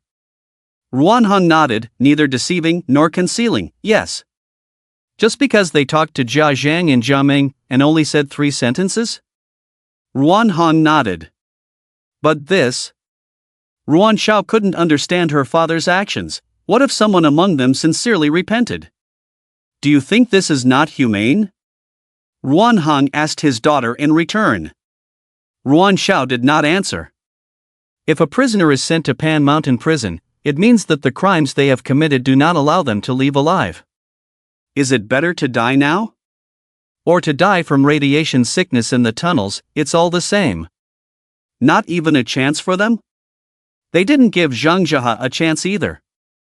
Ruan Hong sighed, then said to his daughter, to root out the problem, it's because I didn't act decisively enough that Jia Zhang and Jia Ming had the opportunity to escape from Pan Mountain Prison. They wanted to harm you, but ended up accidentally harming Zhang Jia. Zhang Daxian is a good seedling, but he killed the Jia brothers. If there are accomplices among these people, then they are a threat to Zhang Daxian if they are alive. Even if Zhang Daxian can handle it, what about his family? What about his friends and classmates? Ruan Xiao was speechless at her father's question. Although her father's way of dealing with things was much crueler, there was no doubt that this was the best way to ensure the safety of Zhang Daxian's family. Seeing his daughter's expression, Ruan Hong softened his tone. Having goals is good, but you can't let your decisions be swayed by emotions. Bringing you here today was just to let you know that in our world, there are many ways to achieve your ideals, but the only absolutely correct way is to improve your own strength. Just like the previous prison warden, we are at the same level in our positions, but I can remove him with just one sentence, ultimately because I am stronger than him. Xiao Xiao, if one day you become a prison warden too, do you think you can act according to your own ideas? After listening to his father's words, Ruan Xiao fell silent. Perhaps his previous thoughts were really too naive. Dad, I will seriously consider your words. Ruan Hong nodded. Well, let's go home. After returning to the hospital from Zhang Jia's funeral, Zhang Daxian proposed to check out, although Zhang Dahai and Lu Xiaoru did not agree, but Zhang Daxian insisted on leaving. So that night, Zhang Daxian returned home. However, even so, Zhang Dahai and Lu Xiaoru did not allow Zhang Daxian to engage in intense activities in the first few days after leaving the hospital. Zhang Daxian agreed, but these days were more boring than he had imagined, mainly because the college entrance examination was approaching, and everyone was either reviewing or exercising, so much so that he couldn't find anyone to play games with. Finally, after Zhang Daxian expressed his boredom to his parents several times, Zhang Dahai finally found him a job to relieve his boredom, coaching Anshin's exercise. Chengnan Street, Anshin was running on the road in casual clothes, panting heavily and sweating profusely. From her flushed face, it was clear that she had been running for quite some time. However, unlike Anshin, who was struggling, behind her, Zhang Daxian was leisurely riding a shared bike, following his younger sister. No! I can't run anymore. I'd rather die than run. Anshin ran and suddenly sat down on the flower bed by the roadside. My feet seem to be broken, and my lungs feel like balloons. Zhang Daxian stopped the bike in front of Anshin. You can't run anymore after such a short time? It would be embarrassing for me if this got out. I'm not a freak like you. Being tired means it's working. Looks like I need to come up with a stronger exercise plan for you. Even stronger? Are you trying to exhaust me and inherit my watermelon candy? Hee hee, you figured it out. Zhang Daxian parked the bike by the roadside and sat on the steps of the flower bed, while Anshin sat next to him, panting heavily as if trying to expel all the heat from her body. I'm so thirsty. Bro, can you go buy me a bottle of water? Zhang Daxian looked around the street. Where can I buy water around here? Over there. Isn't that a convenience store? Anshin stood up and pointed in a direction. When it comes to food, you're full of energy. Zhang Daxian stood up and walked towards the convenience store. Don't run around here, be careful not to get sold. Hurry up, I want to eat ice cream. Zhang Daxian went to the convenience store, took 2 ordinary-looking ice creams from the freezer, and then went to the counter. How much? 20. So expensive? Assassin brand ice cream, a big brand, this price is already cheap enough. Hee hee, redefining cheap. Zhang Daxian thought that Anshin rarely ate ice cream, so he didn't bother with the high price, paid the money, and walked out of the convenience store with the ice cream. As he walked out of the store, Zhang Daxian suddenly noticed that there were many people gathered in front of the big hotel across the street, mostly girls, making a lot of noise and chaos. Zhang Daxian walked back to the flower bed and found that Anshin had climbed to the highest step of the flower bed, half climbing onto the central steel column, looking towards the crowd at the hotel. "What are you doing? Acting like a monkey? Come down quickly." Anshin loosened her grip, hugged the pole and slid down to the steps of the flower bed. "My ice cream." "Which one is mine?" "The one with watermelon flavor." Zhang Daxian handed an ice cream to Anshin. "What are you looking at up there?" Anshin quickly opened the ice cream packaging, licking it while saying, "It's Lin Yang. He's here in our Jianyang city." Who? Zhang Daxian was puzzled, not hearing clearly. "Lin Yang, the big star, don't you know him? He often appears on entertainment channels." "I don't know him." Zhang Daxian shook his head. "Do you even know that big star?" "Why should I know him? He doesn't give me money." "How talented is he?" "Who knows?" Anshin took a bite of ice cream, "But I know his singing is terrible." "Can someone become a star with terrible singing?" "Ha ha. Well, he has good looks." Not long after finishing the ice cream, Zhang Daxian received a call from his mother, Lu Xiaoru. Lunch was ready, and they were asked to come home for a meal. Zhang Daxian asked, "Have you finished your ice cream? We should go home." Anshin replied, "Not yet." Anshin thought for a moment and said, "Why don't you eat while running?" Anshin was surprised, "Are you a cannibal?" At noon, Zhang Daxian rode his bike back home with Anshin. His mother had prepared the food and set it on the table, so they washed their hands and started eating. During the meal, Anshin suddenly shouted, "Hey, bro, look at the TV." Zhang Daxian looked up at the TV and saw a guy being interviewed. "Is that Lin Yang? He doesn't look that great, does he?" Mother Lu Xiaoru also glanced at the TV. "I agree, when my son's hair grows out and he dresses up, he will definitely be more handsome than this young man. But what if my brother goes bald?" Lu Xiaoru blared at her daughter. "What nonsense are you talking about? Do we have a hereditary skin disease in our family? How could he go bald?" The mother and daughter argued, while Zhang Dahai and Zhang Daxian focused on the interview of Lin Yang. The news revealed an important piece of information. This big star Lin Yang claimed to be from Jianyang City and said his grandfather wanted him to acknowledge his roots before he died. So, he decided to transfer his household registration back to Jianyang City on his 18th birthday to fulfill his grandfather's wish. As for this Chinja's birthday, it happened to be the day after tomorrow. Zhang Daxian couldn't help but laugh at the image Lin Yang created for himself in the interview, portraying himself as someone who loves his hometown and respects his elders. Zhang Dahai also chuckled when he saw the news. He then asked Zhang Daxian, "Shiola, what do you think of this Lin Yang?" Zhang Daxian smiled, "I'm not sure about his talent, but his acting skills are good. He truly is a big star, able to tell lies as if they were true." Hearing the conversation between her husband and son, Lu Xiaoru curiously asked, "What are you two talking about?" "I didn't understand." Anshin also became curious. "Yeah, what lies did this Lin Yang tell?" Zhang Daxian explained, "Didn't I mention the master class selection event to you before? The participants in the selection event are only open to the top 10 candidates in today's provincial martial arts examinations. This Lin Yang moved his household registration to Jianyang City at this critical moment, clearly because our city's martial arts exam results have been consistently low. By transferring his registration here, this person who couldn't make it to the top 10 in other provinces might have a chance to break into the top 10 here. If he enters the top 10, he will qualify for the master class selection event." Anshin asked, "Is he trying to push the top 10 candidates in Jianyang City down and take their place?" Zhang Daxian nodded, "Yes, that's the idea." Anshin said, "Isn't he shameless?" Zhang Daxian replied, "He is shameless, but it's not illegal. I guess similar things happen in other smaller provinces."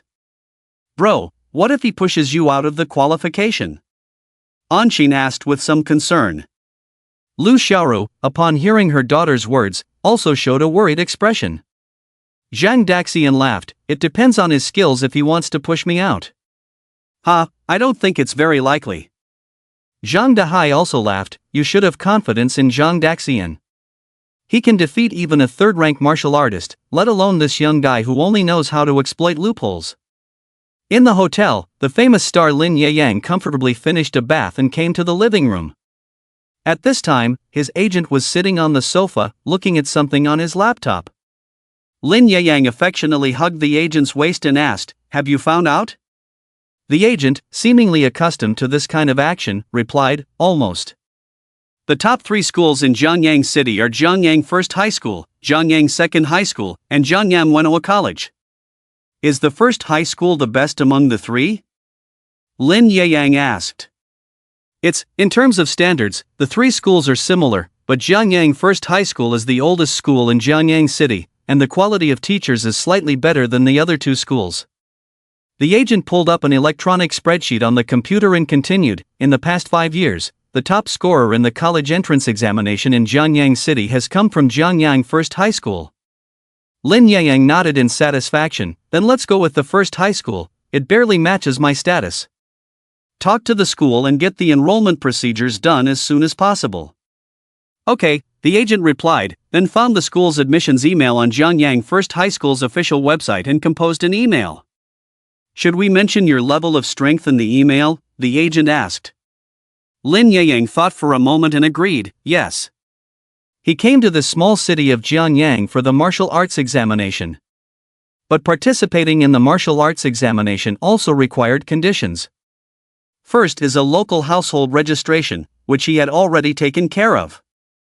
The second is enrollment. He needed to become a legitimate student of the local high school before he could qualify to register for the martial arts examination. Of course, this was not a big problem either. After all, he was not just an ordinary poor student, he was Lin Yeyang, a well-known celebrity, equivalent to a free golden signboard. Those schools should be eager to have him join them, right? Even without considering his status, with his strength, they had no reason to refuse. The email was sent, and the agent said, "It's sent, we should receive their reply soon." Lin Yeyang smiled, "Well, take a break and see the gift I got you." With that, he pulled out a small square box the size of a mouse from somewhere and handed it to the agent. "What gift? Perfume? Sunflower seed oil?" The agent opened the box with a smile, but when he saw what was inside, his facial muscles twitched uncontrollably. "Spicy, chile oil." In the principal's office of Jiangyang First High School, the director of the admissions department found Jun Xiaosa and showed him the email sent by Lin Yeyang. The director of the admissions department said, "This Lin Yeyang is actually a second-grade martial artist. What do you think, principal, should we accept him? With his level of fame, having him in the school would also be a good publicity opportunity for us." Jun Xiaosa read the email several times before saying with a displeased expression, "No, we won't accept him." The director was clearly surprised by the principal's decisive refusal and asked in confusion, "A second-grade martial artist would be the top among our students. If we don't accept him, other schools will snatch him away, and this year's martial arts champion in Jiangyang City might fall into the hands of another school." Jun Xiaosa snorted coldly and said firmly, "Whoever wants to accept him can do so, but I won't." The admissions director didn't understand why the principal reacted so strongly to the matter of Lin Yeyang entering the school, so he asked, "Why, principal, isn't it a good thing for such a talent to enter our school?" Jun glanced at the principal casually and said thoughtfully, "It's a good thing, but for me, for the school, it's actually embarrassing." "Principal Yang, can you not guess the reason why Lin Yeyang chose to come to Jiangyang City at this time and apply for the martial arts exam in various schools?" Upon hearing the principal's words, Principal Yang looked a bit embarrassed and then said, "Although squeezing in like this may not be very honorable, it is legal. You don't have to resist it so much, right?" Jun just smiled upon hearing this, then looked up at Principal Yang and said, "Principal Yang, you have been in the admissions department for a long time and have become distant from the students." He paused for a moment and continued, "After I told the students in the special class about the Grandmaster class, more than half of them expressed their hope to be selected for the assessment of the Grandmaster class. Of course, I know that most of them are destined to not qualify for the Grandmaster class selection, but everyone has their own path. I strongly agree with and support their attitude. Principal Yang listened quietly to the principal's words, and he seemed to have guessed some reasons. June solemnly said to Principal Yang, "If this Lin Yang enters our school, it would be like directly taking away a hope from our students. I have been teaching them for 3 years, hoping that they can all get into their ideal universities, not become stepping stones for others. As the principal of Jianyang First High School, I cannot actively turn them into stepping stones for Lin Yang." Principal Yang finally understood the principal's meaning and nodded, saying, "All right, I will reply to Lin Yang's email and ask him to find another school." Then Principal Yang returned to his office and replied to Lin Yang's email. When the hotel manager saw the email from Jianyang First High School, he was dumbfounded. What's going on? Jianyang First High School actually rejected Lin Yang's enrollment request?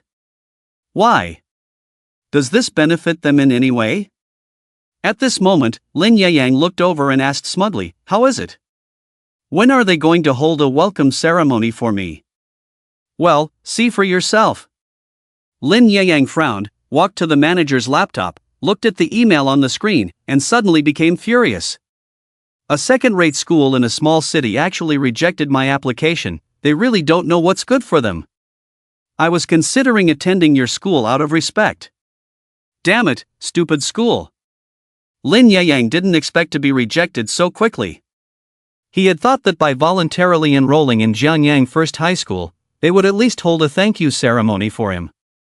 As a result, he was actually rejected by the school?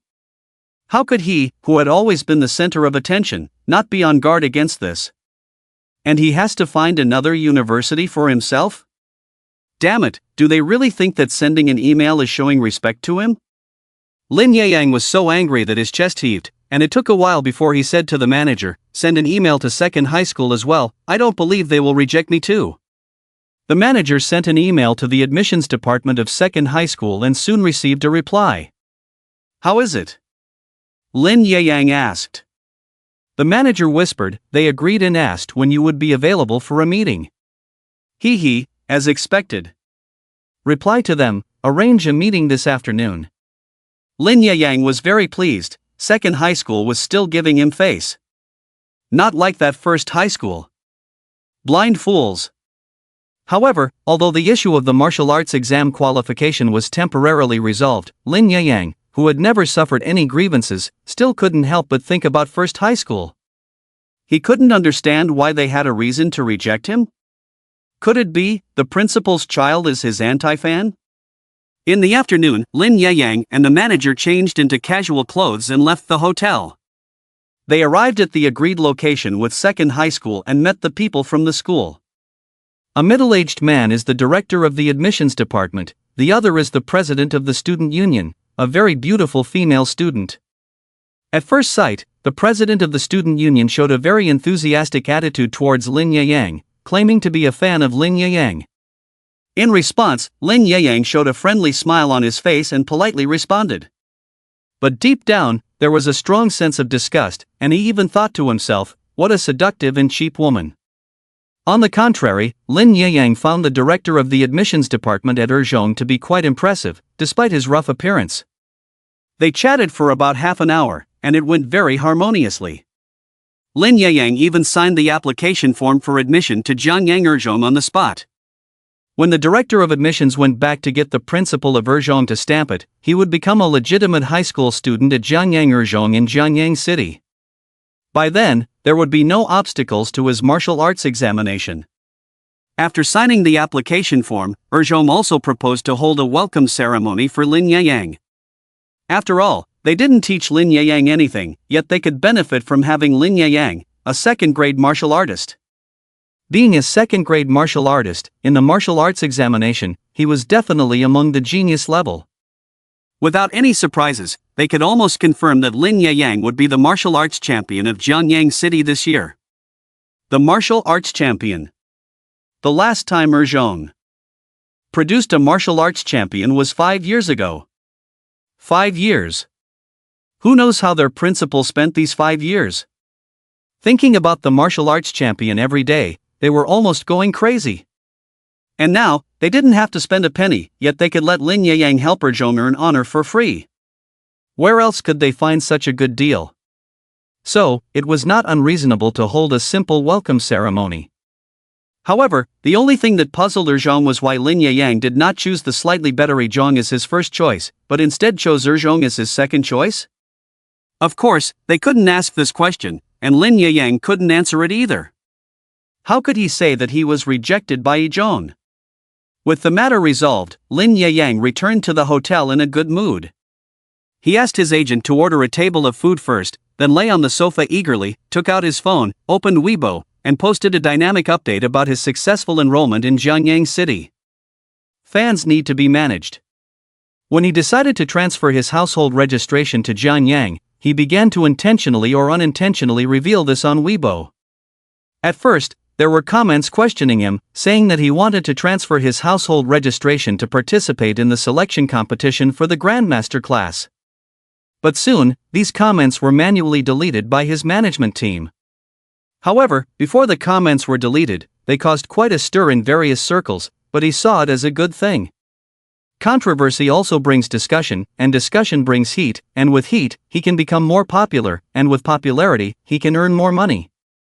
With enough money, he can buy more resources needed for cultivation. Without these resources, how could Lin Yang have become a second-grade martial artist at the age of 18? Just a few minutes after Lin Yang updated his dynamic, there were already over 200 comments below. He casually browsed through them, and almost all the comments were congratulatory, with some even claiming to be students from Jianyang Zhong, welcoming him to Zhong. This made him very pleased. He liked the feeling of being praised. But not long after, Lin Yang saw a few comments that had just been posted. Lin Gij, I'm also from Jianyang, why didn't you come to Zhong? We could have been classmates, what a pity. Zhong is the #1 school in Jianyang City, why did you choose the second best? Ha? Isn't Jianyang Zhong the best school in Jianyang? This won't do, how can the second best match up to our big brother, it must be the best. At Jianyang First Middle School, be conscious. Quickly invite our brother to your school. Immediately. Lin Yang was originally in a good mood, but as soon as he saw the words First Middle School in the comments section, the anger that had just subsided flared up again. Lin Yang couldn't hold back and directly cursed, F***ck your first middle school, you idiots. Who do you think you are? However, he only dared to curse at his phone to vent his frustration. He wouldn't dare to post those insults in the comments section. What's up with the upstairs? Our second middle school is also very good, right? Exactly, your first middle school is only strong because the city favors you and gives you more resources. Just a passerby, first middle school is just like that, taking advantage of being the first to establish a school. The comments section suddenly became noisy, and Lin Yang, seeing this, chuckled and then posted another update. Joining Jianyang Second Middle School is due to personal reasons, which I won't disclose here. Also, although I transferred from another school to Second Middle School, it doesn't stop me from treating it as my alma mater. So this year, I will definitely do my best to help Second Middle School achieve the top martial arts scholar in Jianyang. Lin Yang posted this update as a retaliation against the rejection from First Middle School in the morning. He wanted to openly tell Jianyang First Middle School that he had set his sights on becoming the top martial arts scholar in Jianyang this year. He wanted to end the 5 consecutive championships of Jianyang First Middle School's martial arts scholars. To let First Middle School know how foolish it was to reject him, Lin Yang. As soon as this update was posted, the comments section became even more chaotic. Initially, they argued about why Lin Yang chose to enroll in Second Middle School. Then it turned into a debate about which school, First or Second Middle School, was stronger. After that, it evolved into a discussion about whether a new emerging school or an established school was more suitable for learning. The escalating situation led bystanders to take sides and express their opinions. However, this led to more mentions on the official Weibo account of Jianyang First Middle School, and soon the matter reached Principal Jun Xiaosa. Jun Xiaosa, who had lived for decades, understood the intention behind Lin Yang's post as soon as he saw it. He sneered, young and arrogant. Does he really think that as a second-rank warrior, he can easily snatch the top martial arts scholar position in Jianyang? Indeed, in previous years, being a second-rank warrior was considered top-tier among martial arts exam candidates. But this year was different. Chenja, a student in the special class, had recently broken through to the first-rank realm. A few days ago, Chenja took a week off, presumably to decide on taking the Qi and Blood pill, which required time to digest. From his understanding, Chenja had never taken any Qi and Blood supplements before this. With Chenja's talent, this time when he took the pill, he would make great progress and most likely reach the realm of a second-rank warrior once he emerged from seclusion. Of course, Jun Xiaosa's trump card was already at the level of a second-rank warrior and had even defeated a third-rank fugitive, Zhang Daxian, by using his strength to overcome the odds. Even Huan Hong had privately discussed with him how to cultivate Zhang Daxian. If Lin Yeyang was a genius, then Zhang Daxian was a freak beyond genius. With Zhang Daxian at their school, it was impossible not to win the martial arts scholar title this year. Jun Xiaosa looked at Lin Yeyang's post on Weibo and suddenly noticed that Second Middle School's account had posted an update. The Second Middle School family welcomes the addition of student Lin and wishes him success in achieving his goals soon. Ha, Lu Yanhua, do you really think Lin Yeyang can help your school win the martial arts scholar title? The Lu Yanhua he mentioned was the principal of Second Middle School, named Lu Yan, and they had been old rivals for many years. However, as principals, their competition was not about personal strength but about who produced more students who got into top-tier universities. These years, Lu Yan has been losing to him all the time. Now that Lin Yeyang, who has the opportunity to compete for the title of martial arts champion, has finally caught Lin Yeyang, he naturally will not let it go easily. The dynamic of the opponent's school's Weibo is enough to show their attitude. Are they so sure that they will win against Dizhong? Jun Xiaoso originally thought that as a principal, it would be inappropriate to argue with Lin Yeyang. But now that Zhong has spoken, it is not just a conflict between him and Lin Yeyang, but a matter of honor between Yizhong and Zhong. Especially since Lin Yeyang is a big star, things could easily escalate. With the internet being so developed, it would be fine if Yizhong wins the martial arts champion, but if they don't, it would be a national embarrassment. Fortunately, there is Zhang Daxian, and he is very confident in Zhang Daxian. However, Lin Yeyang's strength is not bad either. So Jun Xiaosa felt it necessary to first communicate with Zhang Daxian. Thinking of this, Jun Xiaosa found Zhang Daxian's number on his phone and dialed it. Beep. However, after a while, the call was not answered. Ha? No one answered? Jun Xiaosa hung up the phone in confusion, then redialed, but just like before, there was still no answer on the other end. Forget it, I'll call you back tonight. At the same time, in the Wuxie Association of Jiangyang City. The Wuxie Association of Jiangyang City, also known as the official Wuxie Association of Jiangyang City, is located in the center of the city. Zhang Daxian and his father Zhang Dahai are both here. Today is the end of the month, the last day for the Wuxie Association to distribute subsidies, so Zhang Dahai brought Zhang Daxian here. Zhang Dahai came to receive the subsidy, while Zhang Daxian came for strength certification. The subsidy for a second-grade martial artist is tens of thousands of yuan per month. It would be a waste not to receive it. And since his strength has improved, his appetite has grown, plus he has been in the hospital recently, his mother wants to nourish him, so she cooks whatever is nutritious, and the nutritional value keeps increasing, but his wallet keeps getting emptier. His family is almost bankrupt because of his eating habits. So he urgently needs money to support his family. But when he is admitted to Longshan Academy and receives the school scholarship, this situation will probably improve a lot. And if he becomes the martial arts champion of Jiangyang City, or enters the master class, then he and his family will no longer have to worry about money. In the hall, after Zhang Dahai received this month's subsidy, he sat down on the chair next to Zhang Daxian. Zhang Dahai asked, "Is your phone turned off?" Zhang Daxian replied, "Yes, it's turned off." Zhang Dahai nodded, "That's good. Later, a staff member will take you to the appraisal room. When you go in, you will first have to pass through security check, and your valuable and metal items will have to be temporarily stored. The strength certification for a second-grade martial artist is relatively simple. The most important thing is the detection of Qi and blood values, and then they may test your physical strength and comprehensive explosive power. But generally speaking, as long as the qi and blood values are qualified, it's fine. The other two are just reference items, you don't need to worry too much. If you want to see your current status, then test it seriously. If you don't want to expose your body's data, then just test casually. I understand. Zhang Daxian nodded in response, then asked, so after I finish the strength certification later, can I get the money here? Don't worry about that, I just asked the front desk staff, they said it's possible, as long as you pass the test assessment and get the warrior medal and certificate. Okay. Zhang Daxian nodded, relieved. At this moment, he looked up and saw his queue number displayed on the screen on the wall. Dad, it's my turn, I'll go in first. Zhang Dahai quickly stood up. Alright, don't be nervous. Zhang Daxian smiled and said, why do I feel like you're more nervous? Zhang Dahai. Zhang Daxian left the hall and walked towards the security gate on the floor of the appraisal room. Zhang Dahai looked at his son through the glass door and saw his son completing the security check under the guidance of the staff. Then his son walked towards the inside of the floor, and he couldn't see him anymore.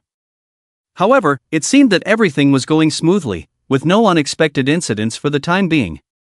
Zhang Dahai relaxed a bit and sat back in his chair. At this moment, a man about the same age as him on his right side, with a smile, asked, accompanying your son for strength evaluation? Zhang Dahai turned to look at the man, confirmed that he had no ill intentions, and smiled, saying, yes. The man chuckled, I could tell from your expression just now that your son must be undergoing the test for the first time. You could tell? The man smiled, definitely, your son looked at you nervously when he entered just now. To be honest, I was just as nervous the first time I accompanied my son. But for the first time, it's natural to be nervous, but once you get used to it after a few times, it becomes routine. After Zhang Daxian completed the security check, he followed a staff member to a room with a closed door. He should be undergoing the test here. However, the strength assessment is not done individually but in batches. Just like now, there were 3 other people in the same room with him, a woman and 2 men. Zhang Daxian casually observed them. Apart from the middle-aged man who looked about 40 years old, the other 2 undergoing the test were about the same age as him, and they were quite young. The girl was even wearing a school uniform. If he remembered the style of the school uniform correctly, this girl should be a student from Erzhong. As for the other young man, with his still youthful skin, he should also be a student? Before entering the room, the staff member leading them each gave the 4 of them undergoing the strength test a number card. Zhang Daxian looked at the number in his hand, number 4. Well, the number wasn't particularly auspicious. If he guessed correctly, he should be the last one among the 4 to undergo the test. He glanced at the number cards of the other 3 people. The middle-aged man was number 1, the female student was number 3, and the other male student was number 2. You can go in now. The staff member pushed open the door and said, once inside, follow the order for the test, and there will be teachers to guide you. Zhang Daxian nodded, noticing that the female staff member's eyes were on him when she said this. Handsome was probably the reason, but he guessed it might also be because among the 4 present, he was the only one undergoing the strength test for the first time? Without thinking much, Zhang Daxian and the other 3 entered the room. After entering, he quickly scanned the room. It looked unremarkable from the outside, but the interior of the room was quite spacious. It was like a small gym. The room was divided into 3 areas, each with various testing equipment. There were also 2 teachers in each area. The 3 areas also had signs hanging on the walls, indicating Qi and blood testing area, physical strength testing area, and comprehensive explosive power testing area. Seeing Zhang Daxian and the others, a male teacher in the Qi and blood testing area called out, "Come here first for the test." Zhang Daxian and the others walked over, and the male teacher looked at the tablet in his hand and muttered to himself, "A newcomer, let's go over it again." The most important aspect of testing strength and ranking is the Qi and blood value. We will help you certify your martial artist rank based on the range of your Qi and blood values. However, it should be noted that our blood and energy detector is specialized.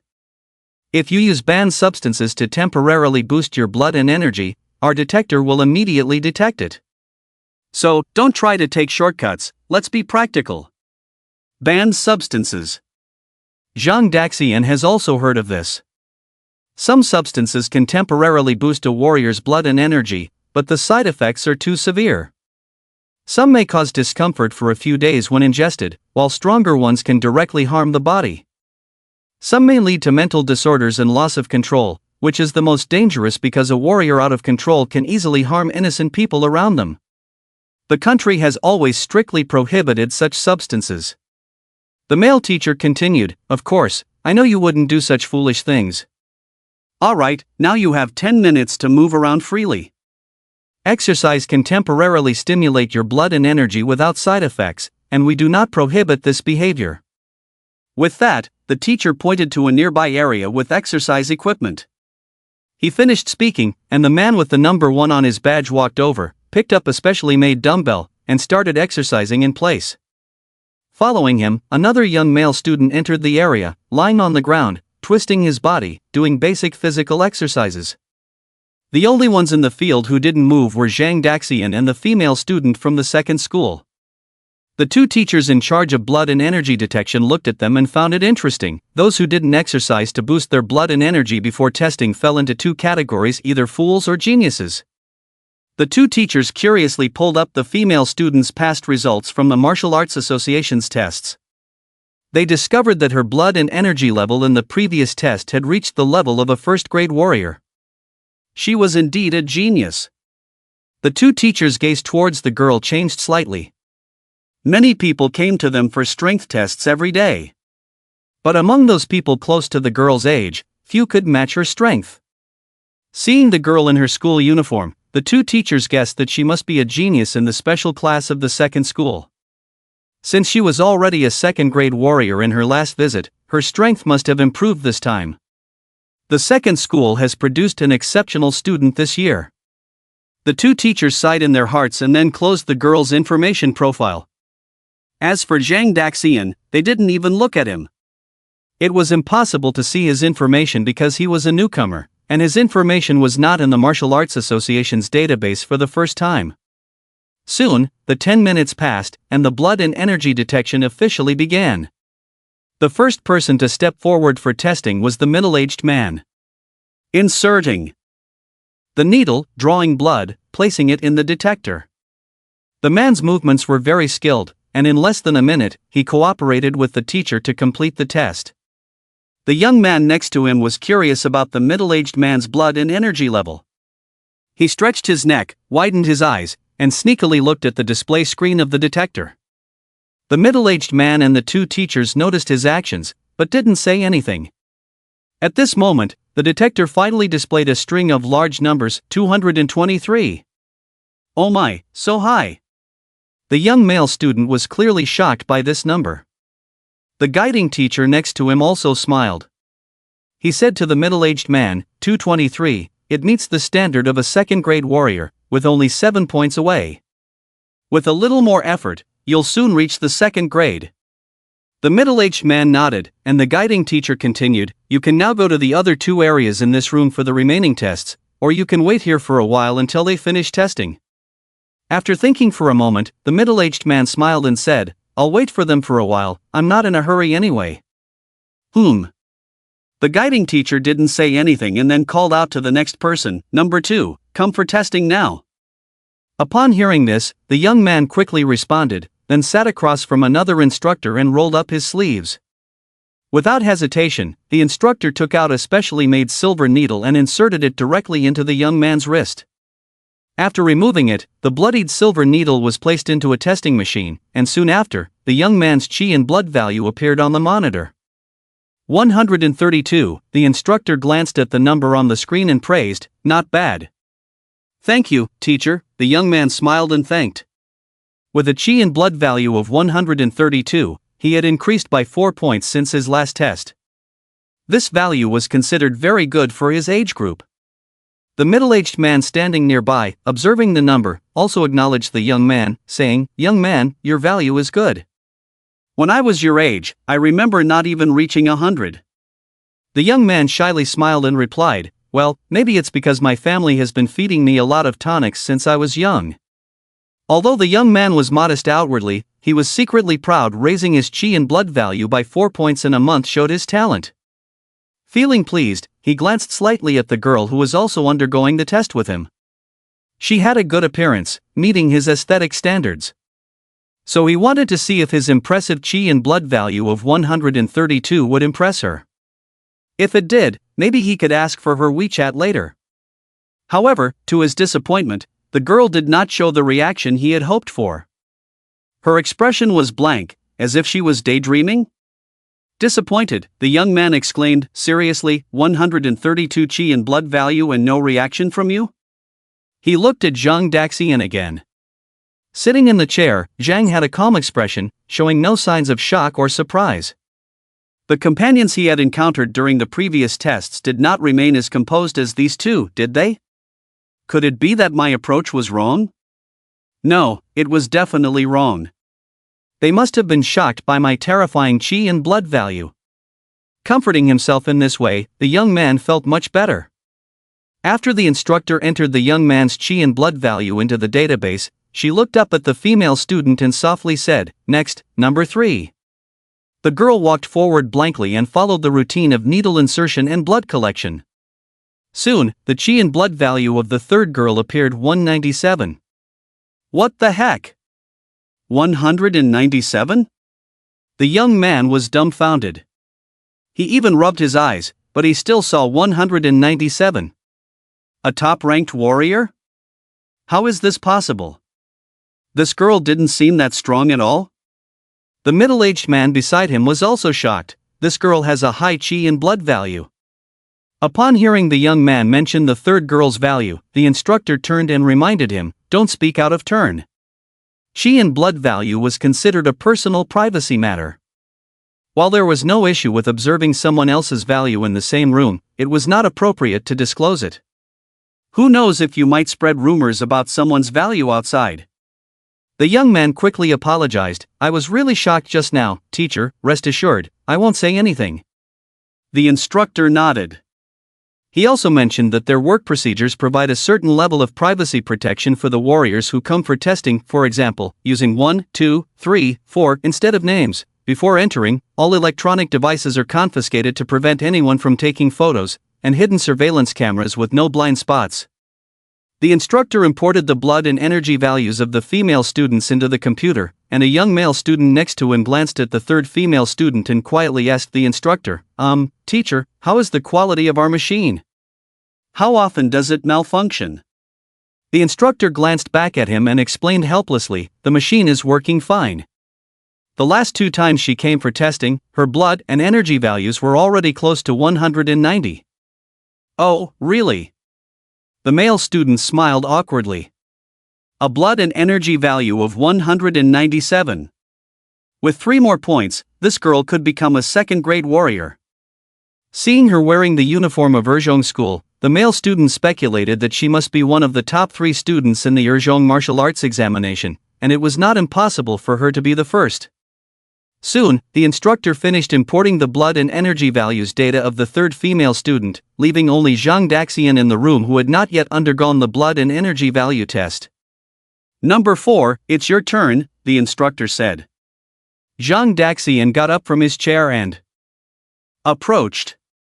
Having sat there for so long, he finally realized the only advantage of his body, that it could keep him company when he was bored. Huh? Why does he feel like he's a lunatic? A schizophrenic? Zhang Daxian sat across from the instructor, and a blood and energy detector was placed on the table between them. The instructor knew it was Zhang Daxian's first time getting tested, so he took the initiative to help him. He took out a silver needle and pricked a drop of blood from his right index finger. However, at the moment the silver needle pierced Zhang Daxian's finger, the instructor was astonished to find that the needle encountered some resistance. The stronger the warrior, the stronger their body. Especially those legendary grandmasters, whose bodies could withstand bullets and remain unharmed. Due to his job, he had pricked many warriors with needles. So he was well aware of the level of resistance felt when pricking warriors of different realms, as if it were at his fingertips. He felt that the resistance felt when pricking the male student number 4 seemed to be greater than that of an ordinary second-grade warrior. Could this male student be a second-grade warrior? As this thought came to mind, he chuckled self-deprecatingly, where are so many geniuses? Maybe this male student just has a very strong body?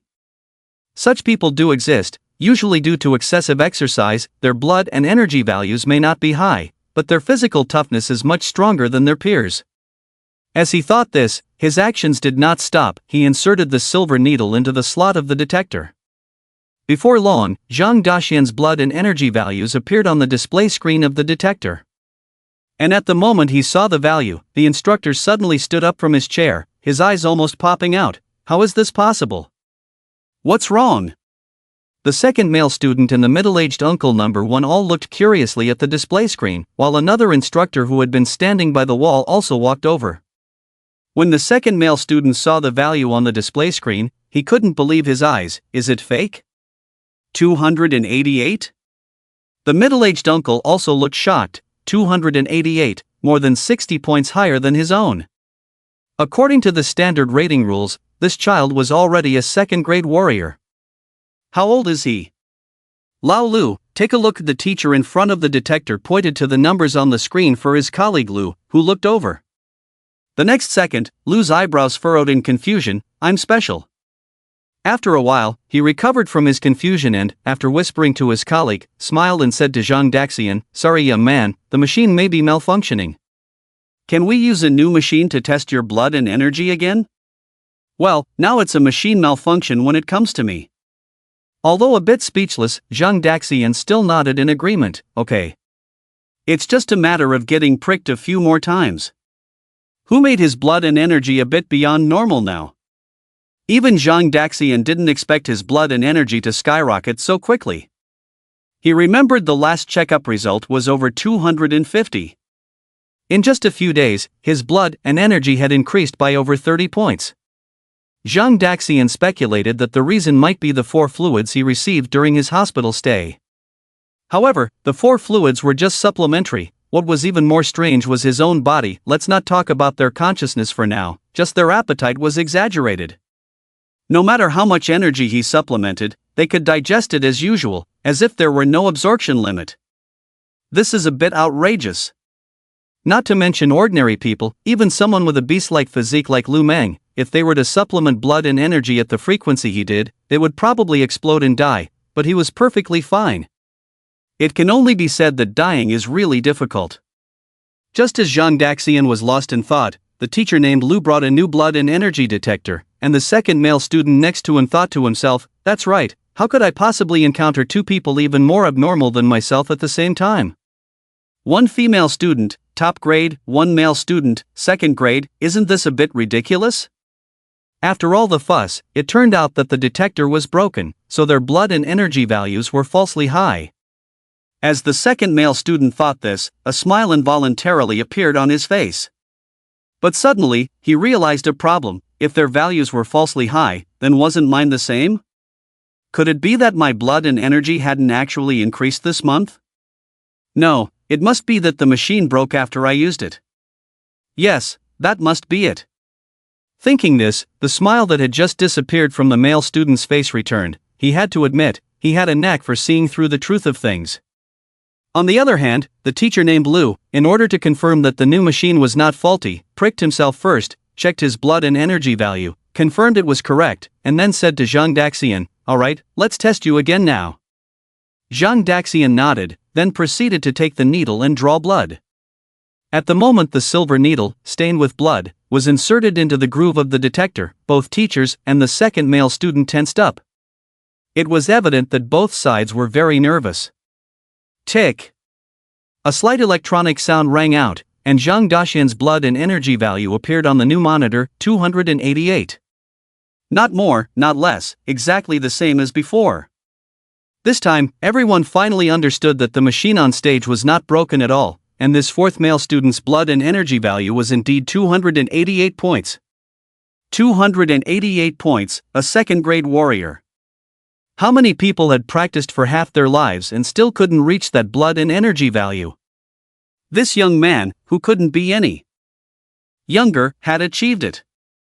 The female student sitting in the chair, with a blank expression and a blood and energy value of 197, was terrifying enough in their eyes, but they didn't expect this fourth male student's level of abnormality to far exceed that of the female student. 288, over 90 points higher than that female student. Was he practicing from the womb? He didn't seem that strong, did he? Apart from having slightly shorter hair, being a bit more handsome, and having an outstanding temperament, everything else was ordinary. If it weren't for the two detectors taking turns to confirm his chi and blood value of 288, who would believe that such a young man could be a second-grade martial arts expert? At this moment, the most complicated person in his heart is the second young man. Both happy and sad, he is happy that the machine is not broken, his chi and blood value is not falsely high, but has truly increased by 4 points, and sad that the machine is not broken. You say the gender is the same, the age is similar, but how come someone else's chi and blood is twice as high as yours? In that instant, he suddenly understood that when he had his test done before, those peers of the same age who were not as strong as him looked at him with envy. It's not that you're afraid of others being stronger than you, it's that you're afraid of being surrounded by those who are stronger than you. The chi and blood testing area fell silent for a while, and it was the teacher named Lu who spoke first. It seems we made a mistake. May I boldly ask, what was your chi and blood value the last time you were tested? Zhang Daxian thought for a moment. It was over 250. Teacher Lu smiled bitterly. It turned out that someone else's chi and blood value had already exceeded 200. And they actually said the machine was broken. It's really embarrassing. Then he said, now you can go over there and have those two people test your physical strength. It was fine not to test before, but there is a new regulation from above recently, and both physical strength and explosive power must be tested. Thank you. Zhang Daxian said thank you and was about to walk over, but he saw that only he among the four of them moved. Aren't you guys coming? You go first, you go first. The middle-aged man and the second young man said one after another. I can't go first either, I'm number 4. In the end, it was the expressionless girl who took the lead to the physical strength testing area, and the two of them started moving, but the second young man always kept a distance from Zhang Daxian intentionally or unintentionally. There was no way, among the few of them, he was the weakest, like a little lamb among wolves. However, the two teachers from the chi and blood testing area followed them. They also wanted to see how abnormal Zhang Daxian's chi and blood value was, and how strong his physical strength had reached. Unlike the small machine used for chi and blood testing, the equipment for testing physical strength was a very large metal machine, like an iron house covered with wires on the outside. When they arrived, the teacher in charge of physical strength testing explained to them, the physical test is very simple. Later on, you just need to enter the testing room, and the room will emit different waves. Based on your body's performance, a slight attack will be carried out. During the attack, the various conditions of your body will be recorded as one of the data for calculating the final score. The attack level of the waves in the testing room is very low and will not harm your health, but if you still can't bear it, you can shout out loud, and I will help you stop the wave system outside the testing room. Zhang Daxian and the others looked at the small iron house and felt quite curious, except for the middle-aged man number 1, because he was older and had done physical strength testing out of interest before. So in the end, the middle-aged uncle number 1 was the first to enter the iron house. Less than a minute after the middle-aged uncle entered the testing room, the teacher standing in front of the room shut down the device, opened the door, and shouted inside, "Done." So fast? It seems that testing physical strength is even simpler than testing chi and blood values. Zhang Daxian was somewhat surprised. He thought that with such a large device in the testing room, the procedure would be complicated, but it turned out he was overthinking. The middle-aged uncle walked out of the testing room. There didn't seem to be any changes from before he entered, just his clothes were slightly disheveled, the chi and blood under his skin were full, making his face look a bit red. Other than that, there was nothing unusual. Zhang Daxian was also the first time he encountered the testing of physical strength. He didn't know the principle of the so-called fluctuation system, but it did seem to have no impact on physical health, just as the guiding teacher said. After the middle-aged man came out, the guiding teacher at the entrance of the physical testing room held a tablet and manipulated the values displayed on the screen on the wall of the testing room, then spoke to the middle-aged man, standard second-grade warrior's physical strength. The middle-aged man nodded and thanked the teacher. The guiding teacher put away the tablet and looked at the remaining 3 people, including Zhang Daxian, and said, "Number 2? Me, me, me." The young man waved his hand and hurried over. The guiding teacher looked at him and finally reminded him, "Pay attention, if you feel pain, shout out, I will shut down the testing room in advance." Understood. Then go in. Once inside, you don't need to do anything, just stand there. Alright. The young man quickly entered the testing room, feeling somewhat excited about his first physical strength test. The guiding teacher closed the door of the testing room and then pressed a button in front of the door. Various colored lights embedded in the walls of the testing room immediately lit up, while the guiding teacher stood in front of the door, closely watching the incomprehensible data displayed on the screen for ordinary people. He needed to assess the program progress based on this data, as well as the health status of the warriors undergoing the test. If there was anything wrong, he had to shut down the testing room program immediately to prevent accidents. However, in less than half a minute this time, the guiding teacher standing in front of the testing room door pressed the switch to stop, and shouted inside, "You can come out now." The metal door of the testing room automatically retracted, and the second young man walked out from inside. Zhang Daxian noticed that his clothes were more disheveled than the first middle-aged man who had taken the test, his face flushed, but with a hint of paleness. "How was it, teacher?" The young man gasped and asked the guiding teacher holding the tablet. The guiding teacher frowned, looked at the young man, and said in a deep voice, "Your blood and energy value is a bit low compared to a normal first-grade warrior. In the future, pay more attention to exercise, avoid staying up late, and do less activities that deplete your vitality." The young man, upon hearing the guiding teacher's words, was first surprised, then showed a somewhat embarrassed smile. "Got it, thank you, teacher." The guiding teacher nodded. "Well, go rest on the side first, there are chairs there." "No need, I can stand." The young man straightened his chest, looking spirited, then walked to the side and quietly found a place leaning against a pillar. Zhang Daxian noticed this scene and smiled inwardly. This guy seems quite pretentious. "Number 3? The guiding teacher called out to the next person, a girl who walked over. However, what puzzled Zhang Daxian was that this female classmate had been expressionless all along. From the moment he saw her until now, she had not shown a second expression. The guiding teacher said, "Just like them, if you feel uncomfortable, shout out." The girl nodded and then walked into the testing room. After about a minute, the guiding teacher stopped the testing room program, and the girl walked out. Her performance was similar to the second-grade middle-aged man. A layer of red appeared on her expressionless face, probably due to the fullness of her blood and energy. The guiding teacher showed a hint of admiration on his face, the physical strength of a second-grade warrior. "It seems that your blood and energy value should not be low." The girl did not speak, just silently walked to the side. However, the second young man leaning against the pillar on the side shook his head and sighed. His blood and energy value was first grade, but his physical strength was second grade. What about others? Their blood and energy value was top grade, but their physical strength was second grade. How come he didn't realize how useless he was before? Finally, it was Zhang Daxian's turn to test his physical strength. After the instructor finished reminding him of the precautions, he walked into the physical testing room. Inside the room, there was nothing. No decorations, no chairs or stools, not even a light bulb. When the door closed, the interior immediately became pitch black, almost impossible to see any light. Obviously, this environment was not friendly to warriors with claustrophobia. Zhang Daxian stood quietly in place. He wanted to see how the wave system in the physical testing room detected physical strength. Suddenly, a low, faint sound came from the pitch-black interior of the physical testing room, like a group of bees vibrating their wings at the same time, but it only sounded once, and then everything quieted down again. After a while, the door opened, and the voice of the instructor outside said, "You can come out now." "Huh? Is that it?" Zhang Daxian walked out puzzled, and saw the 2 teachers who tested his blood and the 2 teachers who tested his physical strength huddled together, whispering to each other.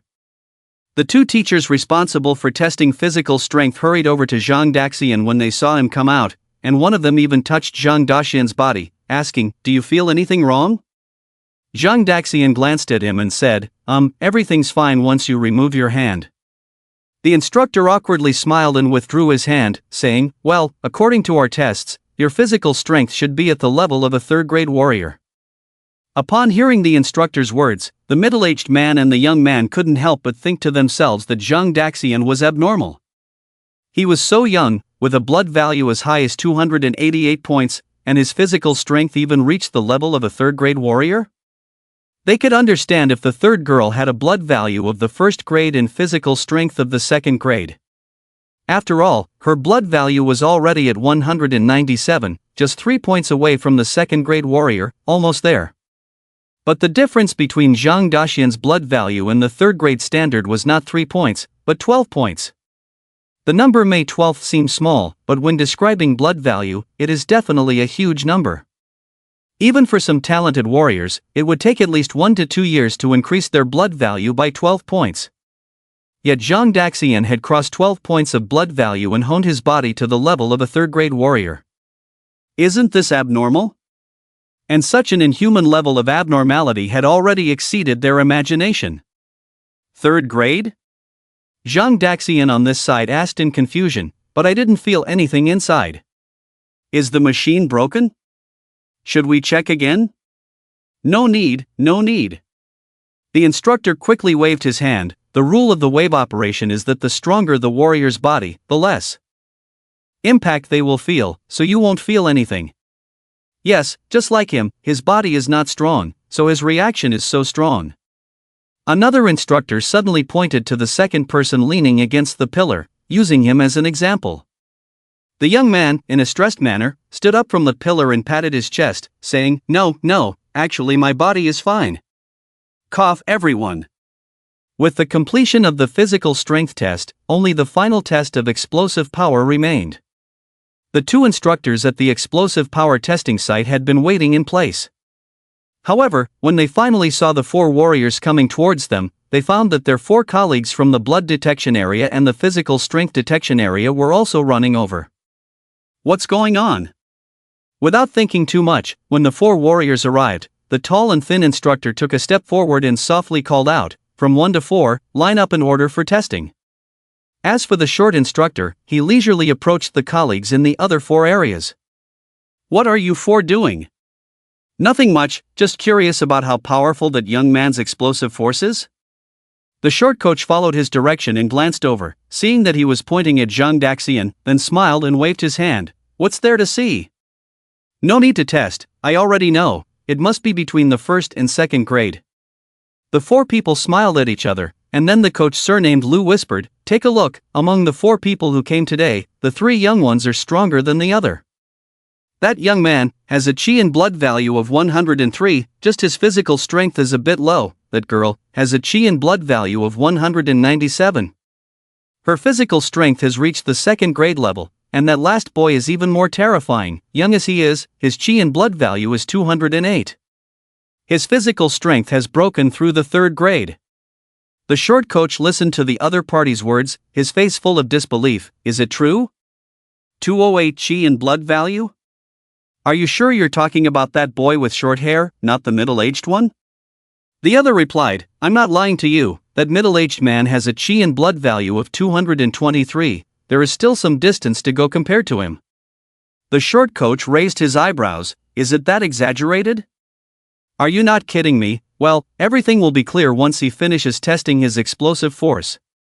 The tall and thin coach on this side introduced the rules of the explosive force test to Zhang Daxian and the other 3. The explosive force test, ultimately, is to show the strongest force you can explode with. He turned and pointed to a sandbag on the wall, saying, "You have 3 chances in total to attack that sandbag, whether with fists, feet, or even using your head to hit.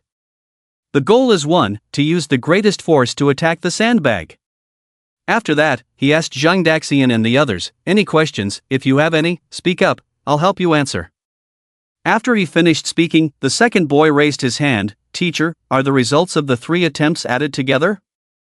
"No, we take the highest value of the 3 attempts. If you are confident enough, you can attack the sandbag once." The second boy asked again, "What if the results of the 3 attempts are not very good? Will it affect the certification of the warrior rank?" The tall and thin coach replied, "It won't. The testing of physical strength and explosive force are just additional items. as long as your qi and blood values are qualified, the results of the other 2 tests don't matter at all. The boy finally relaxed. That's good, thank you, teacher, I'm fine. The tall and thin coach nodded, then looked at everyone and said, if there are no more questions, let's start the test. Number 1 goes first. The middle-aged man stepped forward, came to a position half a meter in front of the sandbag, then looked back at the coach, and after receiving a confirming look, he bowed, clenched his fist, and gathered his strength. Bang! His fist hit the sandbag, making a heavy muffled sound. However, the sandbag, made of an unknown material, only trembled slightly after being hit by this punch, and quickly returned to a still state. The second boy, seeing this scene, was dumbfounded.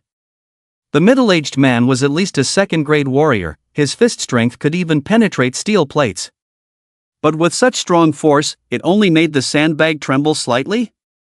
This is too unbelievable. Is this sandbag made of diamond? So sturdy? He was just thinking about whether he would have to pay if he blew up the sandbag, but now it seems he was overthinking. The middle-aged man was not too surprised, he had tested his explosive force before and was shocked by this sandbag. However, he felt that there was a problem with the placement of his feet when he exerted force just now, so he straightened his back, retracted his arms, and then threw a punch. Bang! Bang! With 2 punches thrown, the half-height sandbag remained motionless, as if it had never been attacked. The tall and thin instructor glanced at the monitor embedded behind the sandbag and in the wall, and said to the middle-aged man, the explosive power of the second grade is already quite good. After speaking, he looked at the second male student and said, Number 2, it's your turn now. Here I come. The male student replied, quickly running to the sandbag. He wiped his fist with his clothes to increase friction. Bam! Bam! 3 punches were thrown, but the sandbag didn't budge. The male student cursed in his heart, feeling embarrassed that when the middle-aged man attacked the sandbag earlier, it at least swayed a bit. But with his 3 punches, the sandbag didn't even move a bit, which was really embarrassing. The tall and thin instructor beside him said, the explosive power of the next grade is a bit low. Remember to exercise more in the future and work on your body.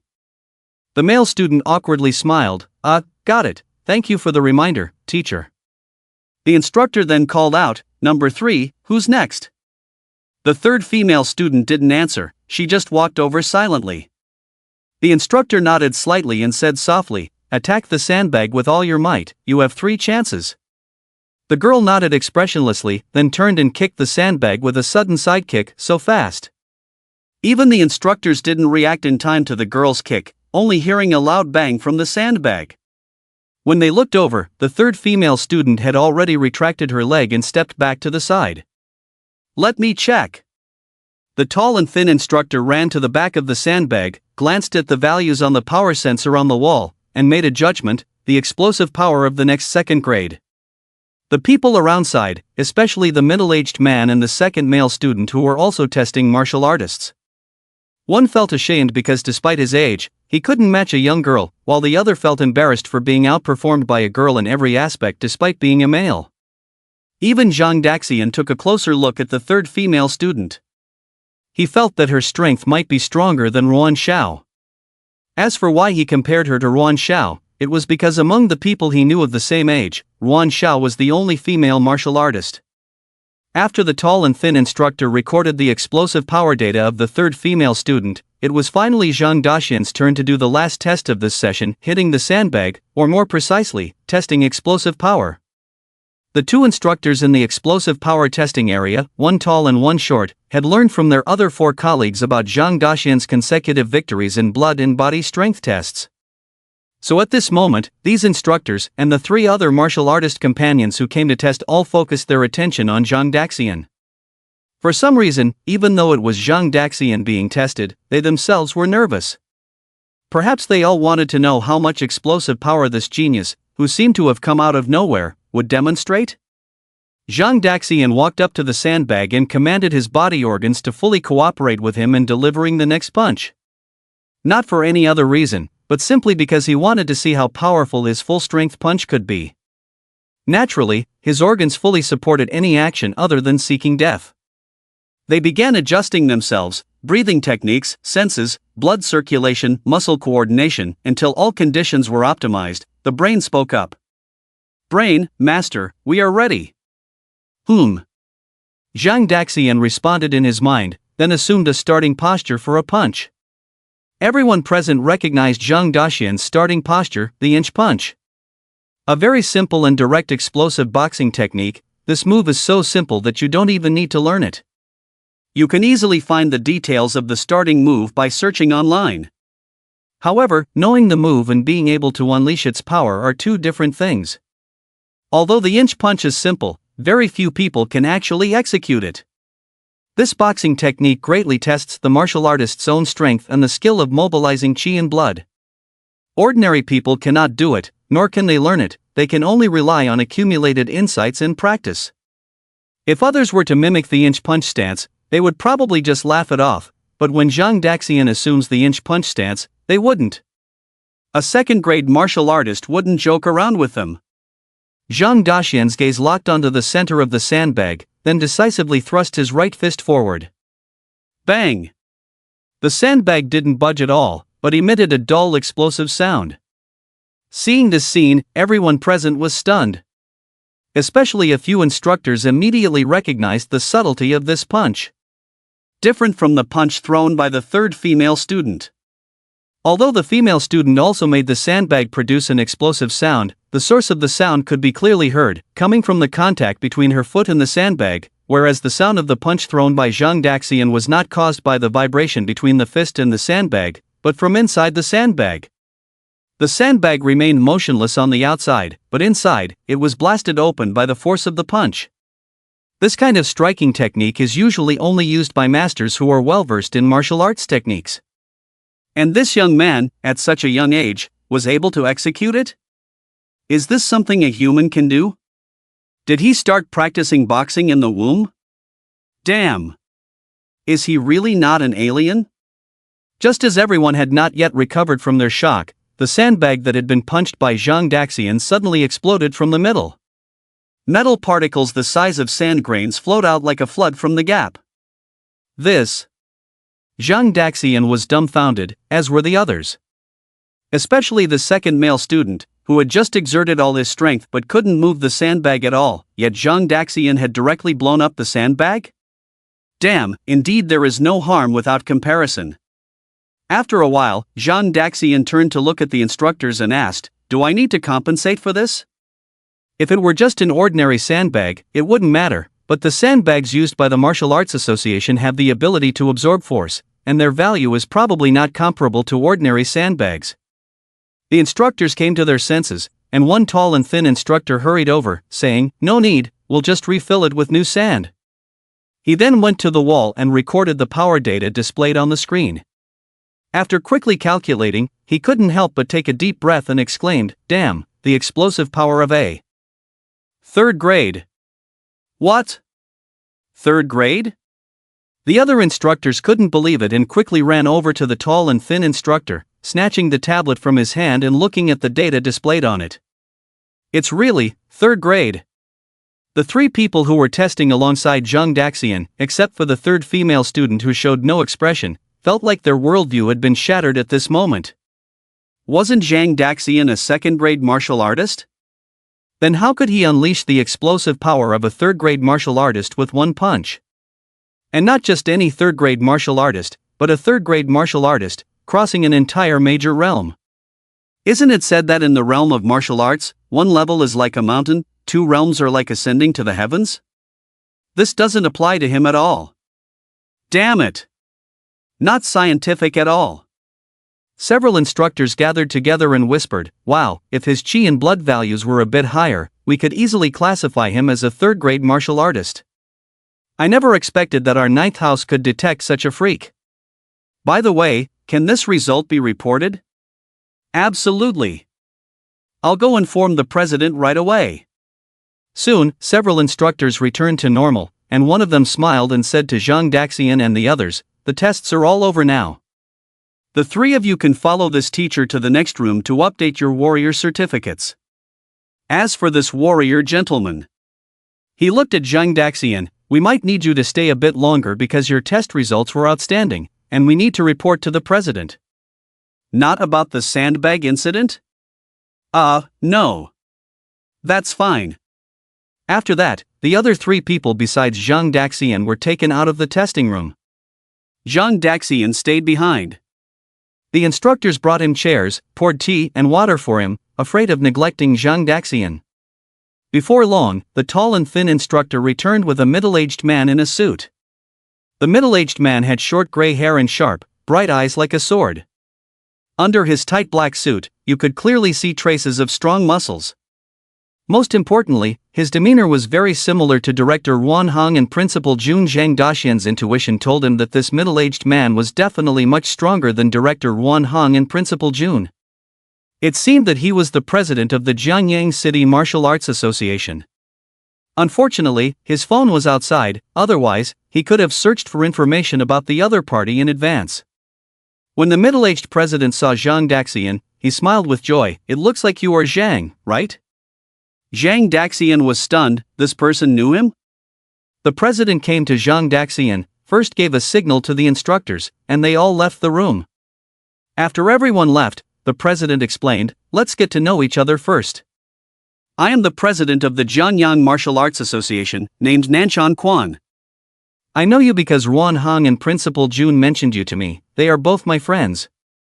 With that, the president walked to the broken sandbag, squatted down, and picked up some scales from the ground.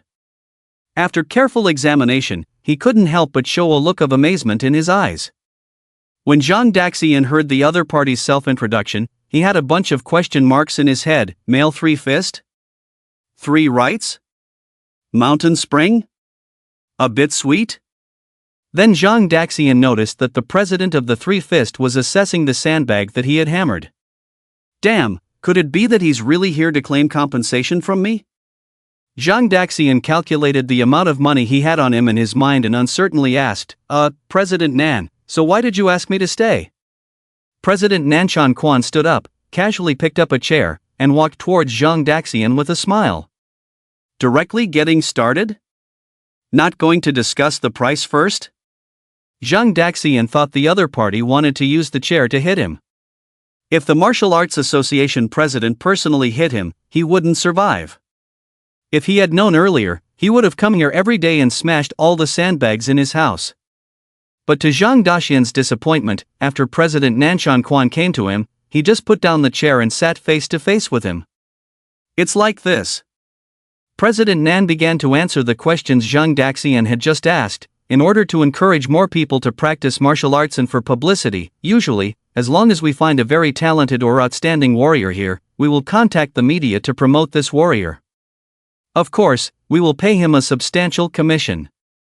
Hearing about money, Zhang Daxian immediately perked up. But President Nan continued, "The instructors just asked you to stay behind to discuss this matter." "Oh, wow, real money." Zhang Daxian had not had time to be happy when suddenly President Nan changed the subject. "But if it were an ordinary person, I would have agreed, but not you." "Why, did you give all the commission to the sandbag?" Zhang Daxian asked in confusion, feeling like a roasted duck that had flown away. "Give it to the sandbag?" President Nan was first stunned, then turned to look at the torn sandbag, suddenly understanding what Zhang Daxian meant, and then smiled. "You don't need to compensate the sandbag." "Then?" "It's because a few days ago Wan Hong called me and said that if you came to me for testing before the college entrance exam, he asked me to temporarily conceal your strength from the outside world." Zhang Daxian thought for a moment and immediately understood Director Ruan's intention. Probably because of the matter of the Jia brothers, concealing strength and identity to prevent any accomplices of those 2 brothers from seeking revenge on him. Zhang Daxian nodded immediately. "I understand the reason now." President Nan smiled. "For so many years, Wan Hong has never cared so much about anyone, and your principal, they both have a high opinion of you. At first, I thought they were just being overly cautious, but now it seems they were not wrong. You really are a freak." Zhang Daxian chuckled to himself. "A freak? Is that how Director Wan and Principal Jun describe him?"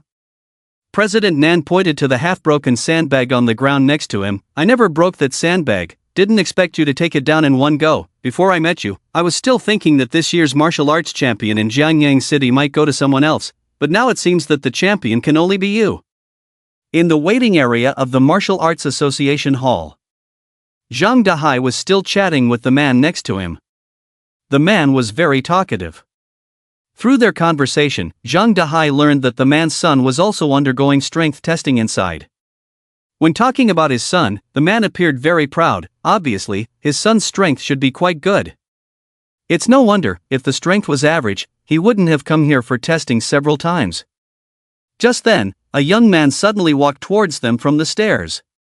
If Zhang Daxian were present, he would immediately recognize him, because this young man was the second young man who had just undergone testing with him. The young man walked up to the man who was chatting with Zhang Dahai and said, "Dad, my testing is done. How was it? Did your energy and blood increase?" The young man's father, upon seeing his son return, stood up in surprise and asked. The young man was about to answer, but noticed a middle-aged man sitting next to his father, so he stopped speaking and gave his father a signal with his eyes. His father immediately understood that energy and blood values were private and it was best not to be heard by outsiders. The young man's father greeted Zhang Dahai, "Brother-in, I'll go with my son first, okay?" Zhang Dahai nodded and whispered, "Sure, you go ahead, my son should be coming out soon, I'll wait for him a bit longer." "Okay, brother-in, see you later." The man said goodbye, and finally left the Martial Arts Association building with his son. Once outside, he couldn't wait to ask his son, "How was it? How much did your energy and blood increase?" The young man thought of Zhang Daxian and helplessly smiled. "It increased by 4 points. Forget it, today during the test, I met a freak." "A freak? Did you look in the mirror again?" "What do you mean by looking in the mirror again?" "I'm not joking, there really is a freak, with terrifying talent and strength." The young man sighed, I feel completely defeated." Seeing his despondent son, the man smiled and reached out to ruffle his son's hair. "Alright, stop sighing, let others be freaks, as long as we make progress ourselves, let's go, I'll take you out for a big meal to relax and cheer up." Zhang Daxian walked out of the testing room with a look of relief. He didn't expect this Three Punches president to be so talkative. He chatted with him for almost half a day. From national cave affairs to whether to add sugar to tomato scrambled eggs, all sorts of strange and varied topics, there was nothing they didn't talk about. The key is that for this half day, it was still the Three Punches president who kept talking. From beginning to end. As for himself, Zhang Daxian recalled his own performance. His total remarks from start to finish definitely did not exceed 5 sentences. The total number of words definitely did not exceed 20. If he hadn't spoken up and said, "My father is waiting outside," the Three Punches president might have continued chatting. Anyway, after chatting for half a day, Zhang Daxian took to heart the 2 things the other party said. The first thing was that after the Three Punches president helped him become the top martial scholar in Jiangyang, he should come find him here. The second thing was that when he graduated from Longshan Academy, or when his strength broke through to the Grandmaster realm, he would tell him something very important.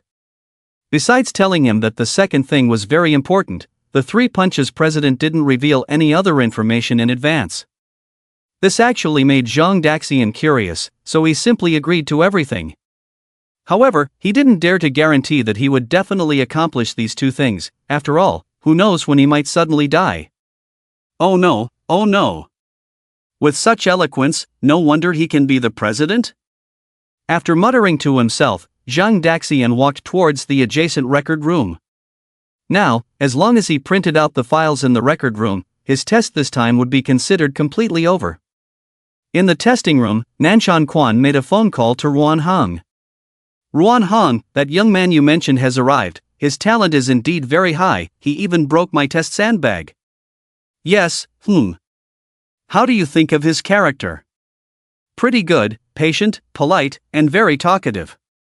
I mentioned that matter to him briefly, but didn't go into detail."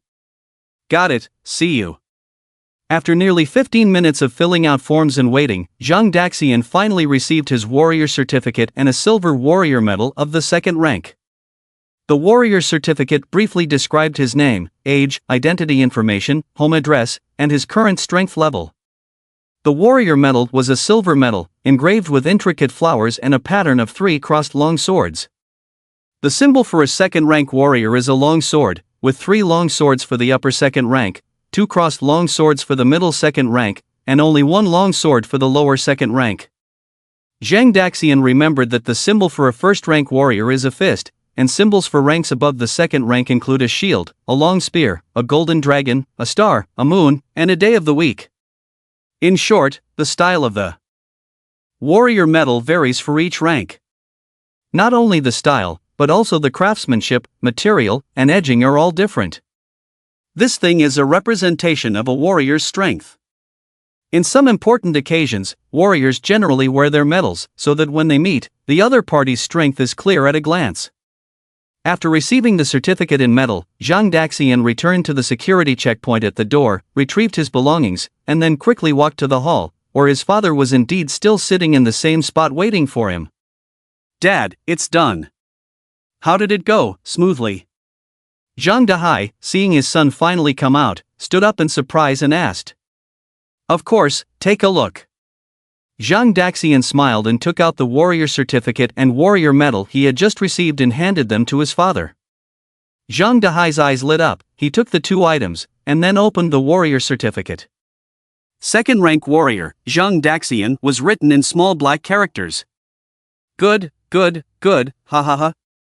Zhang Dahai laughed excitedly, feeling extremely proud. It took half a lifetime to achieve the second rank, while his son, at only 17, reached the same level. He far surpassed himself.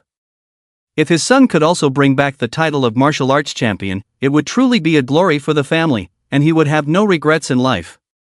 Zhang Dahai came to his senses and said to Zhang Daxian with a smile, "Let's go, we can collect the allowance with this document. Your mother happens to want us to bring back some groceries when we return, so we'll get the money and then go to the market." "Okay." Then Zhang Daxian and his father went to the front desk together and handed the warrior's certificate to the working young lady behind the counter. "Are you here to collect the warrior's allowance?" The young lady took the warrior's certificate and showed a professional smile. "Yes," Zhang Daxian replied. "All right." The young lady opened Zhang Daxian's warrior's certificate, took a closer look, and a look of astonishment immediately appeared on her face. She looked at Zhang Daxian in disbelief, then back at the warrior's certificate in her hand. Second rank? So young and already at the second rank? This certificate is real. The photo is also the same person. My goodness, have I just encountered a genius? The young lady stood there in a daze for a moment, motionless. What's wrong? Is there a problem with the document? Zhang Daxian asked strangely. Hurry up and get me the money, I'm still waiting to go to the market to buy groceries.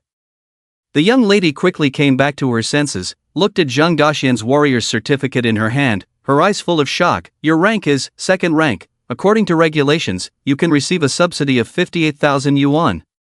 Zhang Daxian leaned on the counter and said, "Help me withdraw all the money, thank you." The 58,000 allowance was 8,000 more than he expected, probably because he was a second-rank warrior. If he were a lower-rank warrior, he probably wouldn't reach this amount. Okay, please wait a moment. The young lady handed Zhang Daxian 58,000 yuan in cash, carefully checked the amount, and then handed the stack of cash to Zhang Daxian from the counter. Zhang Daxian unlocked his backpack and without counting, started stuffing the cash inside. The rule that warrior subsidies can only be received in cash is quite annoying. 58,000 is a small amount for a warrior's spending situation, but when converted into actual cash, it takes up a lot of space, not as convenient as transferring online. I really don't know what the president of the Warrior Association is thinking. But despite the complaints, the 58,000 was essentially a gift from the Warrior Association. He didn't pay a penny, not only that, but he even got a sandbag. Making money without losing any, where else can you find such a good deal besides the Warrior Association? With this in mind, Zhang Daxian enthusiastically stuffed the money. If you feel tired even when someone gives you money, then you deserve to be poor for a lifetime. After packing the money, Zhang Daxian thanked the young lady and then left the Warrior Association with his father. The young lady behind the glass counter watched Zhang Daxian leave inside. If only I could ask him for his WeChat. Why didn't I dare to speak up just now? At Zhangyang Farmers Market, Zhang Dahai and Zhang Daxian father and son started shopping as soon as they arrived. They bought 2 small carts because they wanted to buy a lot of things. They pulled the carts and bought various meats, seasonal vegetables and fruits, as well as some condiments and rice wine. The reason they bought so much at once was mainly because of Lu Xiaoru's instructions. This farmer's market was the largest in the city, with a wide variety of goods, but it was far from home. If Zhang Daxian and his father hadn't passed by here on their way to the Warrior Association for testing, they would only come here to buy food a few days before the Chinese New Year. After about half an hour, Zhang Daxian and his son Zhang Dahai had not finished exploring half of the farmer's market, and the small cart was already full, so they decided to make their purchases. As they were leaving, the two passed by a butcher shop. Zhang Dahai unintentionally saw the sign of the shop and stopped, saying to Zhang Daxian, "Wait for me, I'll cut some meat." "Cut meat? Didn't you already cut some?" Zhang Daxian was puzzled, but then he happened to see the crooked handwriting on the sign, "Authentic exotic beast meat."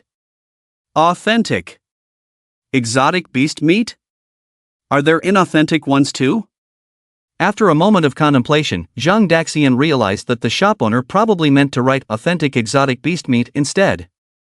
Compared to ordinary livestock meat, the meat of exotic beasts indeed contains rich nutrients, and most of the essence in exotic beast meat is highly beneficial for replenishing energy for martial artists.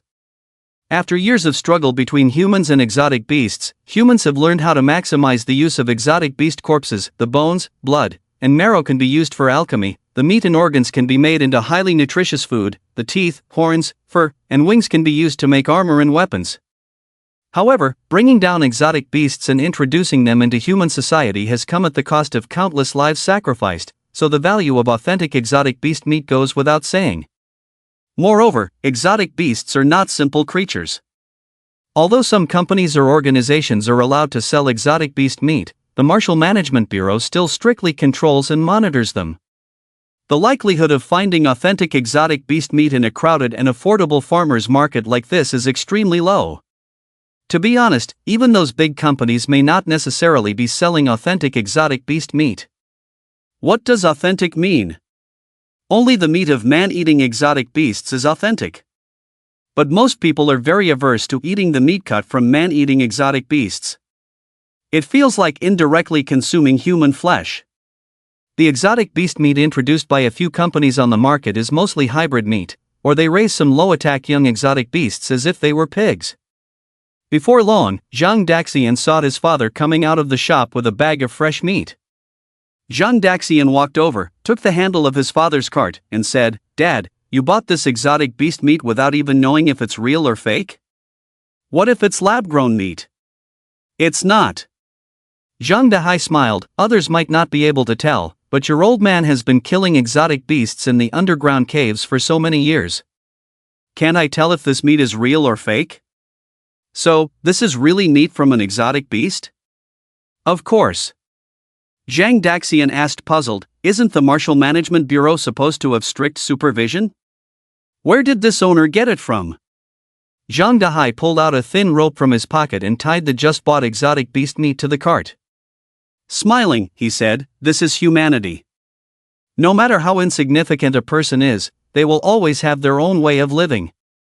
Zhang Dahai quickly finished tying the rope. "Let's go, back home." The two then left the farmer's market, heading to the sidewalk outside the market. Zhang Daxian glanced at the nearby vehicles on the road and didn't see any taxis, so he took out his phone. "Should I call a cab?" Zhang Dahai quickly stopped him and pointed to a bus stop north of the intersection. "There's a bus stop over there, let's take the bus." With that, he led the way north. "All right." Zhang Daxian put away his phone and followed his father. For Zhang Daxian, taking a taxi wouldn't cost much, but for his father who had endured hard times, being frugal had become a habit. And Zhang Daxian respected his father's habits. When the father and son arrived at the bus station platform, they found many people already standing there, either carrying vegetables or meat, obviously just like them, all ordinary citizens who had finished shopping and were preparing to take the bus to leave. The bus stopped at the platform, and Zhang Daxian and his father squeezed in with their small cart. The bus was a bit crowded inside. However, Zhang Daxian and his father didn't try to grab a seat with others, so they walked to the back of the bus and settled there. Suddenly, Zhang Daxian felt a vibration in his pocket. he took out his phone and found a missed call. It was from Principal June? In addition to the missed call from Principal June, there were also several messages from Lu Meng on cue. Lu Meng, have you seen the news? That Lin Yang has declared that he will take the top martial arts title in Jiangyang this year. Zhang Daxian, I'm not sure, I didn't check my phone just now. Lu Meng, check Weibo or our school's group chat to find out. Weibo? Zhang Daxian immediately opened Weibo on his phone and searched for posts about Lin Yang. Meanwhile, Zhang Dahai realized he wouldn't be home for a while, so he found a seat near the handrail, leaned back, and felt much more relaxed. Getting older, his body was indeed not as strong, and he needed to rest after walking a few steps. Lost in thought, suddenly, a sneaky hand appeared in Zhang Dahai's line of sight. A thief! Zhang Dahai instantly became alert, silently observing the situation and quickly drawing a conclusion. There were two thieves, one acting and one on lookout. The one acting had a sharp blade hidden between his fingers, and his target seemed to be the girl next to him who was resting with her eyes closed, her purse placed on her thigh. If the thief didn't control his strength, that sharp blade might cut a piece of flesh from the girl. Zhang Dahai glanced around and noticed that many people had already seen the suspicious behavior of the two thieves, but they pretended not to notice, probably not wanting to get involved. Suddenly, the thief made a move, discreetly reaching for the girl in front with the blade between his fingers. Seeing this, Zhang Dahai made up his mind, I have to warn that girl. Ahem! Just as the blade was about to scratch the sleeping girl's purse, Zhang Dahai coughed loudly. The girl didn't wake up, but the cough startled the two thieves. Especially the one with the blade, who quickly retracted it and looked towards the source of the cough. He then saw Zhang Dahai staring at him with fierce eyes. Zhang Dahai's gaze was fierce, causing the thief to hesitate. However, upon realizing that Zhang Dahai was just an ordinary middle-aged man buying groceries and looking somewhat frail, the hostility of the two thieves resurfaced. They gave Zhang Dahai a menacing look, clearly indicating for him to mind his own business. The other passengers around, seeing this scene, not only did not come to his aid but also moved away, trying to keep their distance from the thieves and Zhang Dahai. After all, the thief had a weapon. Witnessing this, the two thieves smirked triumphantly and turned their gaze towards Zhang Dahai, seemingly mocking his naive behavior. Seeing this, Zhang Dahai sighed slightly, feeling somewhat helpless. His intention was for the passengers on the bus to unite. This way, even if the other party had a weapon, they wouldn't dare to be so brazen. But unfortunately, not everyone has the courage to stand up in the face of danger. One of the thieves continued his actions, while the other stared threateningly at Zhang Dahai. Zhang Dahai quietly watched them, without making a move. Two pickpockets thought he had compromised, but just before the blade was about to cut open the girl's handbag, Zhang Dahai suddenly spoke up, "Stop it." The voice was loud, waking up the girl and startling the other passengers in the car, who all turned to look at Zhang Dahai. What's going on? The girl who had almost been robbed rubbed her eyes, still not realizing what had happened. The good deed was ruined, and the two pickpockets couldn't hold back their anger any longer. They stopped pretending, each pulling out a dagger from their pockets, and then menacingly pointed the daggers at Zhang Dahai. Do you want to die, old man? Mind your own damn business. Cut his tongue off and see if he can still scream. The two men, holding sharp daggers, approached Zhang Dahai, and the surrounding passengers quickly made way, not daring to intervene. I'll shut you up. The pickpocket closest to Zhang Dahai came up behind him and, with a backhand grip on the dagger, stabbed towards Zhang Dahai. He never considered that Zhang Dahai was once a martial artist. He never thought that the other's son was right beside him, and that he was also a martial artist of the second rank. After all, how could a martial artist ride on such a shabby bus? Facing the incoming dagger, Zhang Dahai dodged to the side. Although he had lost his martial arts strength, he still had the awareness of a martial artist. But Zhang Daxian was faster. At the moment the pickpocket swung the dagger, Zhang Daxian had already stepped forward to his father's side, and with a forceful kick, he kicked out. Crack, snap, the heavy kick landed on the pickpocket's crotch. Not only did the pickpocket scream in agony, but his bones were also shattered. Ah! The pickpocket with the shattered crotch instantly collapsed to the ground, hands clutching his crotch, letting out a heart-wrenching scream. The pain was indescribable. Zhang Daxian was also unsure. But the people around only saw the pickpocket quickly silenced by the pain, his face contorted in tears, mouth open, making a hissing sound. No one had expected Zhang Daxian to take action, let alone that his action would be so ruthless, directly resolving one pickpocket with just one kick. Seeing his companion in pain, the other pickpocket immediately realized he had met his match. Waving his dagger, he panicked and shouted, "Don't come any closer, or I'll stab you to death. Do you believe me?" Although he shouted fiercely, anyone could see that he was all bark and no bite, panicking. The bus driver, experienced in such matters, saw the situation escalating and immediately stopped the bus by the roadside, opening the back door. The pickpockets, seeing the door open, seemed to see hope and hurriedly fled the bus, not even caring about their companion. "Dad, leave it to me." With a grim face, Zhang Daxian reached out his left hand, bent down to pick up the pickpocket still silently screaming on the ground, and carried him out like a chick, heading towards the outside of the bus. As he walked, the driver quickly closed the door. Zhang Dahai, worried that Zhang Daxian might act impulsively, quickly grabbed the two small carts and shouted to the driver, "Master, open the door. I'm getting off too." As soon as Zhang Daxian got off the bus, he saw another pickpocket running westward. Instead of rushing to chase him, he took out a coin from his pocket, then slightly bent down, aimed at the fleeing pickpocket's left leg, and forcefully flicked the coin. The silver light of the coin cut through the air.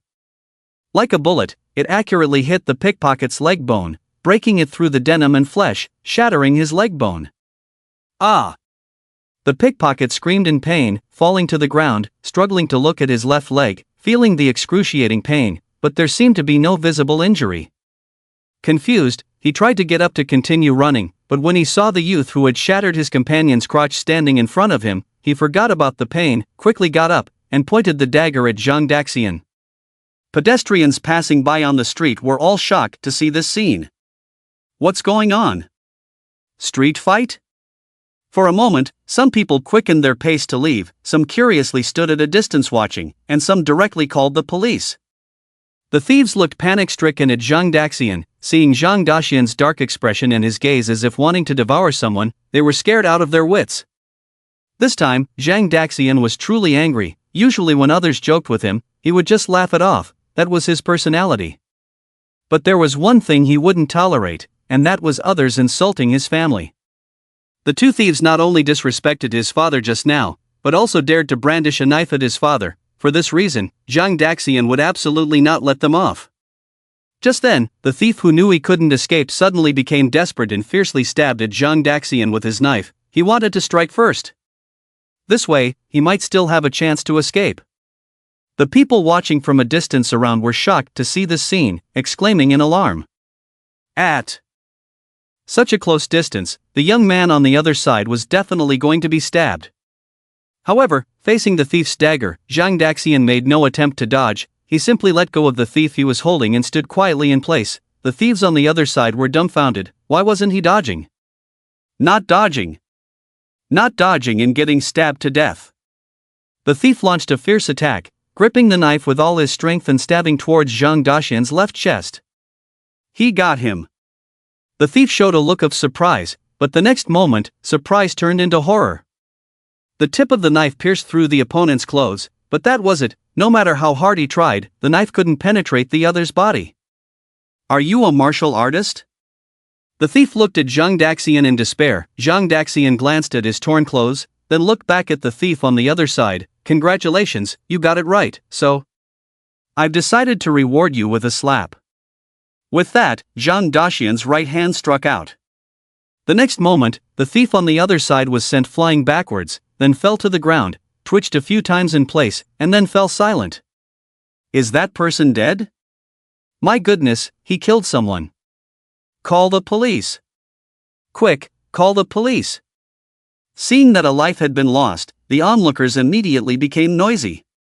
But because they didn't know the whole story and didn't know who was good or bad between the two sides, no one dared to approach Zhang Daxian. On the contrary, quite a few people ran away, afraid of getting involved themselves. At this time, Zhang Dahai also ran over with two small carts.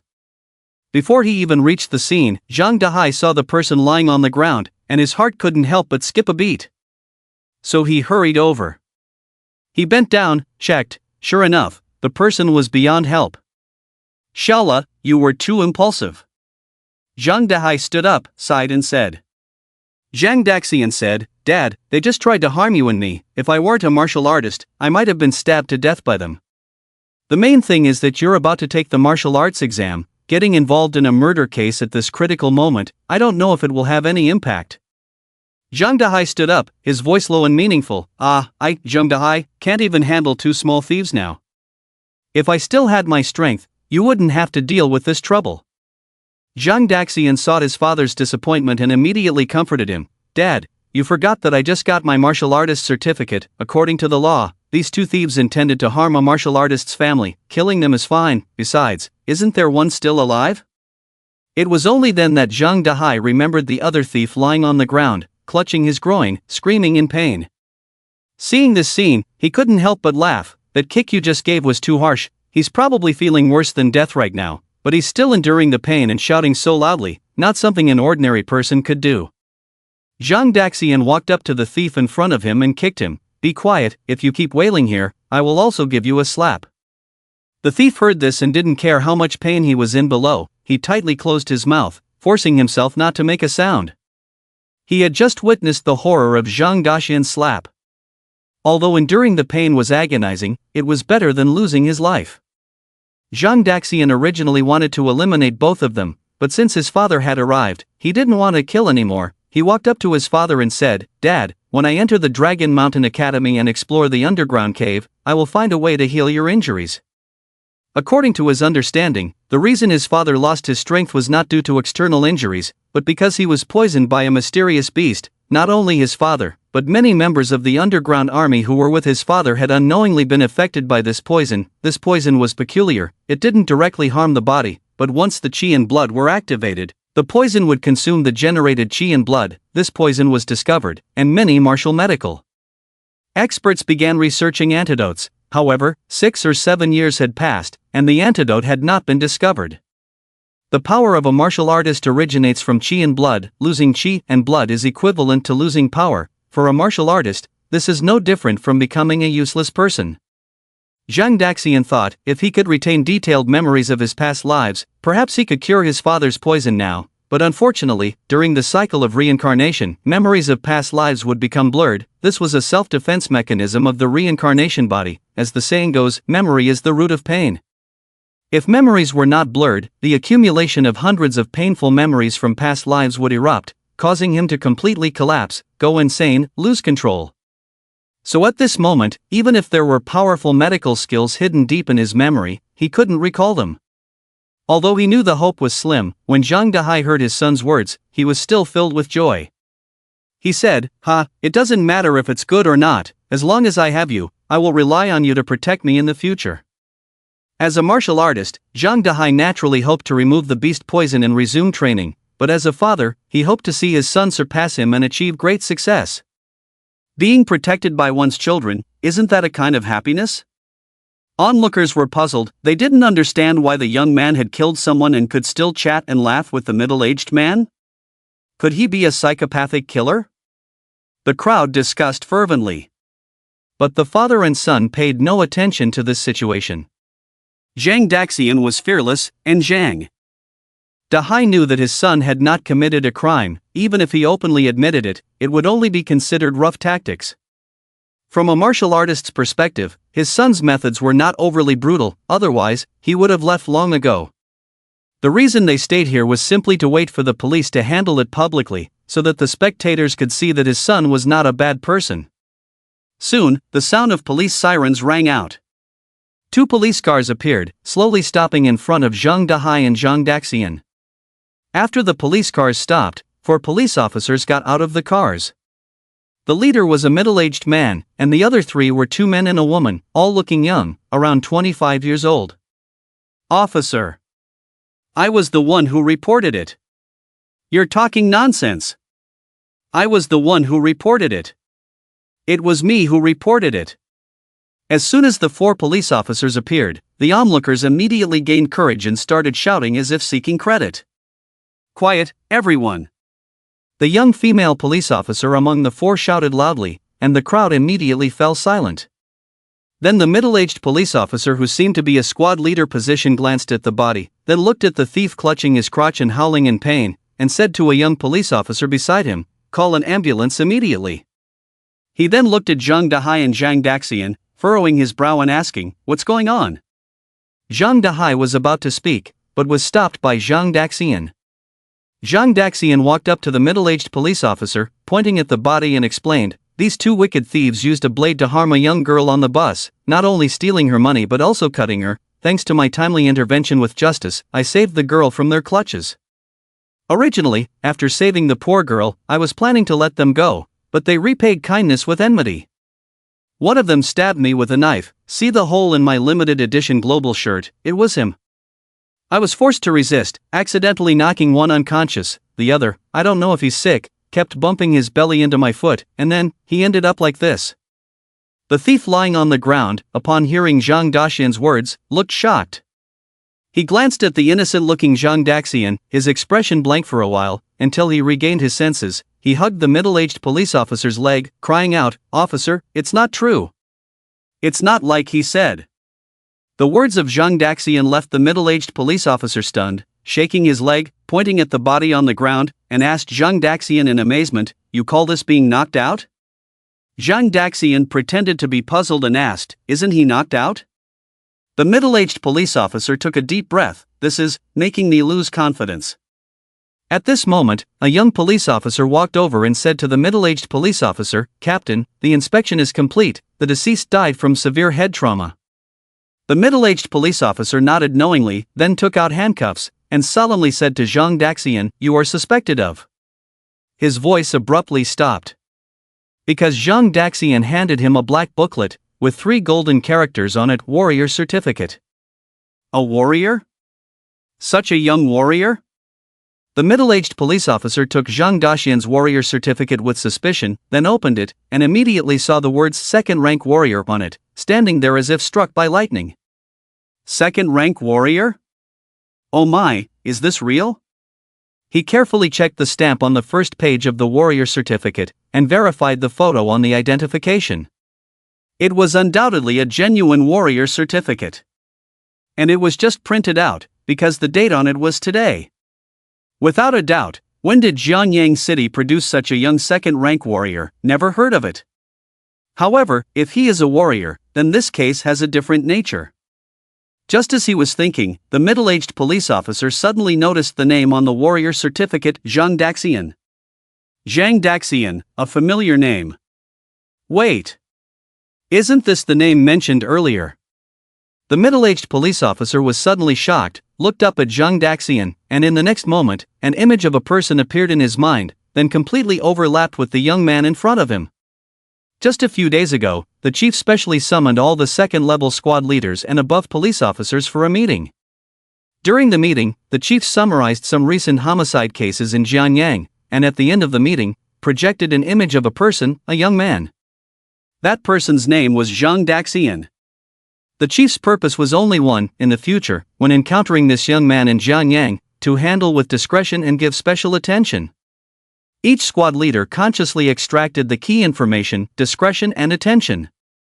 Thinking of this, the middle-aged police officer muttered to himself, feeling a bit clever, but also finding the handcuffs in his hand uncomfortable. After his thoughts raced, a smile suddenly appeared on his face. "Here, please take your warrior certificate." The middle-aged police officer first kindly returned the warrior certificate to Zhang Daxian, then turned to look at the ground where the broken trouser thief was, shook the handcuffs in his hand, and also kindly said, "Come on, let's put them on." The broken trouser thief was dumbfounded. He admitted that he deserved to be handcuffed, but why so suddenly? Not only him, even the other police officers were surprised, but they knew the captain must have had a reason for doing so they walked over and voluntarily handcuffed the thief. 10 minutes later, the police car took the thief away directly, while Zhang Daxian was left unharmed. "Dad, let's go home." Zhang Daxian and his father left, leaving behind a group of stunned onlookers. They couldn't understand how much power that young man had to kill someone and not even have to make a statement before leaving. Among the crowd, some people recognized the little black book that Zhang Daxian handed to the middle-aged police officer and said, "That's a warrior certificate, he's a warrior." Such a young warrior? That's not a warrior certificate, that's a license to kill. In the police car, the broken trouser thief was handcuffed, lying on a bench, groaning and whimpering, while two young police officers in front of him were interrogating him. After the interrogation, the thief couldn't help but ask the officer, "Hey, officer, what will I be charged with?" The officer replied, "According to the law, you are suspected of harming a warrior's family member, which carries a minimum of 10 years imprisonment, and in severe cases, even the death penalty. But considering your unsuccessful attempt and asking for directions by throwing stones, which could be seen as a sign of remorse, you might be sentenced to less than 10 years in prison." The broken trouser thief was speechless. What the hell is asking for directions by throwing stones? You guys can't seriously believe the nonsense of a murderer. I must have accidentally hit his foot, right? Oh well, 10 years is 10 years, at least I still have my life. It's better than old Wang, who got slapped to death by a big shoe. Damn unlucky. If I had known I would encounter such a jinx, I would rather commit suicide than touch that bus. The thief regretted in his heart, while across a steel mesh barrier in the front seat of the car, the middle-aged police officer and his superior finished their phone call. After hanging up, he turned and shouted to the back, "Wang Ping, for assaulting a meritorious warrior, you have been sentenced to life imprisonment. Now you will be immediately taken to the third prison. Take care of yourself." The thief Wang Ping was struck as if by lightning. What? Wasn't it supposed to be less than 10 years? How did it change to life imprisonment? Also, can't you take me to the hospital first? I'm in so much pain. At the same time, in a bubble tea shop, Ruan Xiao sat in a window seat, playing with her phone and waiting for a long time. Finally, a girl walked into the bubble tea shop, looked around, and sat across from Ruan Xiao.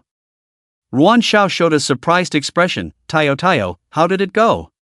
Was today's test successful?" Lu Tayo took off her large backpack, nodded expressionlessly. "It went smoothly, barring any surprises. I should be able to reach the second rank before the martial arts exam." "That's great."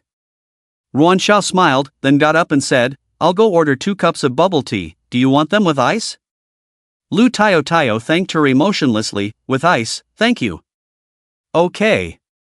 Soon, Ruan Xiao ordered 2 cups of iced bubble tea and returned to her seat, handing 1 cup to Lu Tayo. "Thank you." Lu Tayo thanked her, her expression still blank, as if her face was permanently frozen, devoid of any emotion. Ruan Xiao didn't find it disrespectful because she knew that her friend had always had a poker face since childhood, and it was extremely severe. Her expression never changed, whether she was happy or sad. Even if she's eating canned sardines, her expression won't change at all. The two of them were drinking milk tea and chatting. Suddenly Ruan Xiao remembered something and asked, Tiao, I heard that a transfer student came to your school, named Lin Yang, and he's a big star?" "Yes," Lu Tiao nodded. "Do you want a signed photo?" Ruan Xiao shook her head with a smile. "No, I just heard that he's a second-grade martial artist?" "Yes, a second-grade martial artist at 19, quite trashy," Lu Tiao said with a hint of disdain in her tone, even though she didn't show much expression. After speaking, Lu Tiao's eyes flickered, as if she had thought of something else. Ruan Xiao didn't notice, just laughed and scolded, Hey. Who do you think you are, a genius like you? I don't even know if I can break through to the second grade by 19. As long as you don't slack off, you'll definitely reach the second grade before 19, Lu Tiao responded. Ruan Xiao didn't deny it, just smiled and said, "Many people from our school and your school have already started arguing, saying that the big star in our school's Chen Jie who will win this year's martial arts champion. It just so happens that they both have the surname Lin, and they are both very strong." Chen Jie. Lu Tiao thought for a moment and said, "Isn't Chen Jie not a match for Lin Yang?" "Why?" Ruan Xiao asked puzzledly. "Barring accidents, Chen Jie should be able to break through to the second grade smoothly after this retreat." Lu Tiao replied woodenly, "Although Lin Yang is trash in terms of martial artist's blood and energy, my father said that Lin Yang still has tricks up his sleeve. He is actually a mental psychic." Mental psychic? Ruan Xiao was somewhat surprised. "I've never heard of that." It is said that he just awakened his abilities recently, Lu Tiao explained. His mental power index is not very high yet. Ruan Xiao sighed. Mental psychics are naturally superior, even if his mental power index is not high. In actual combat, his fighting power is much stronger than ordinary martial artists of the same level. I don't understand why he became a mental psychic and still came to compete for a spot in our Jianyang city? Lu Tiao said plainly. The Grandmaster class selection tournament is aimed at the top 10 martial exam candidates nationwide, among whom there are already awakened mental psychics. Lin Yang just awakened. Facing those people, he doesn't have much advantage. True, Ruan Xiao nodded, then said, but even if he is a mental psychic, I don't think he can become this year's martial arts champion in Jianyang city. The reason she said this is because in her opinion, whether it's Chen Zhu or Lin Yang, they are just accompanying Zhang Daxian. Zhang Daxian can already fight against third-grade martial artists, and Lin Yang, who has just awakened his mental powers, may not be able to do the same. Hearing Ruan Zhao's words, Lu Tiao suddenly thought of the boy she met during the test today. If he is also a martial exam candidate this year, it is estimated that other martial exam candidates will not be his opponents, at least in terms of scores. He will definitely score the highest. But that's enough, the martial exam is about scores. Thinking of this, she suddenly spoke, agreed, but I'm afraid the martial arts champion may not be from your school. There should be hidden talents in other high school departments. Ruan Xiao smiled, shook her head and said, I don't think so, I feel it must be from our school. How about we make a bet? Lu Tiao took a sip of milk tea, replied expressionlessly, okay, if I win, you have to treat me to half a year of milk tea. Ruan Xiao nodded, I agree, but if I win, Ruan Xiao thought carefully, then suddenly smiled, if I win the bet, you just have to smile at me. Lu Tiao put down her milk tea, looked at Ruan Xiao, are you trying to embarrass me, little ding-dang? The waves caused by the school invasion killer incident have slowly subsided, and life for the students of Jianyang High School has gradually returned to normal. On this particular morning, Zhang Daxian carried his backpack and walked to school. When he reached a corner at a crossroads, two figures suddenly caught his attention. He saw Lu Long and Wu Mu. He had heard from Lu Meng that Lu Long and Wu Mu were hospitalized, and the school's arrangement was for them to rest until next year. After fully recovering, they would participate in next year's martial arts examination. Although it was a year late, they were still young, so delaying the martial arts examination by a year would not have much impact. Moreover, there were resources provided by Director Ruan in the hospital for their recovery and training. Their performance in next year's college entrance examination should be better. Zhang Daxian did not expect Lu Long and Wu Mu to be discharged from the hospital so soon. However, despite being discharged, their injuries still seemed unresolved from the outside. At that moment, Wu Mu was sitting in a wheelchair, while Lu Long, with his arms wrapped in plaster, was pushing him forward. Judging by the direction, they seemed to be heading to school. Seeing this, Zhang Daxian walked over and greeted them, Wu Mu, Lu Long. Wu Mu and Lu Long turned their heads upon hearing the voice and were somewhat surprised and delighted to see Zhang Daxian. Zhang Daxian, what a coincidence! Zhang Daxian approached them and said, I often take this route to school. You two were discharged from the hospital so quickly? Lu Long nodded, yes. Wu Mu said lying in the hospital was no different from lying at home, so it was better to come to school. Although we can't do any strenuous activities, at least we can learn some theoretical knowledge from the teachers. Wu Mu added, we now realize how immature we were before. Zhang Daxian, we must thank you for your help that time, otherwise we might have died there. Lu Long pondered, yes, we have been in the hospital these days and haven't had the chance to thank you. As one of the direct participants in the incident, they naturally had the right to know the truth from Ruan Heng. They both knew that the person who diverted the killer Jia Zheng's attention in the stormy night was Zhang Daxian. It was also Zhang Daxian who killed Jia Zheng. In response to their gratitude, Zhang Daxian simply smiled and said, we are classmates. Wu Mu nodded and quietly repeated we are classmates in his mouth. At that moment, he remembered Zhang Jia. After a while, Wu Mu asked Zhang Daxian, for this year's martial arts examination, are you aiming for the master class at Longshan Academy? Yes, Zhang Daxian admitted directly without hiding anything. Wu Mu said, we guessed that. It is said that Zhong has hired a second-grade foreign aide to win this year's martial arts championship, claiming he is very strong. But we know that this year's martial arts champion in Jianyang can only be you. Lu Long interjected, we have also set our sights on Longshan Academy, but we probably won't be able to go until next year. We will be in the same grade as you, our senior, by then, and we will have to rely on you, our senior, huh? Zhang Daxian also laughed, sure, I'll be waiting for you two at Longshan Academy. The three of them arrived at the school together. At the school gate, Lu Long and Wu Mu bid farewell to Zhang Daxian, and then the three split into two groups, each heading towards their respective classes. As Zhang Daxian watched the backs of Wu Mu and Lu Long as they left, he felt deeply moved.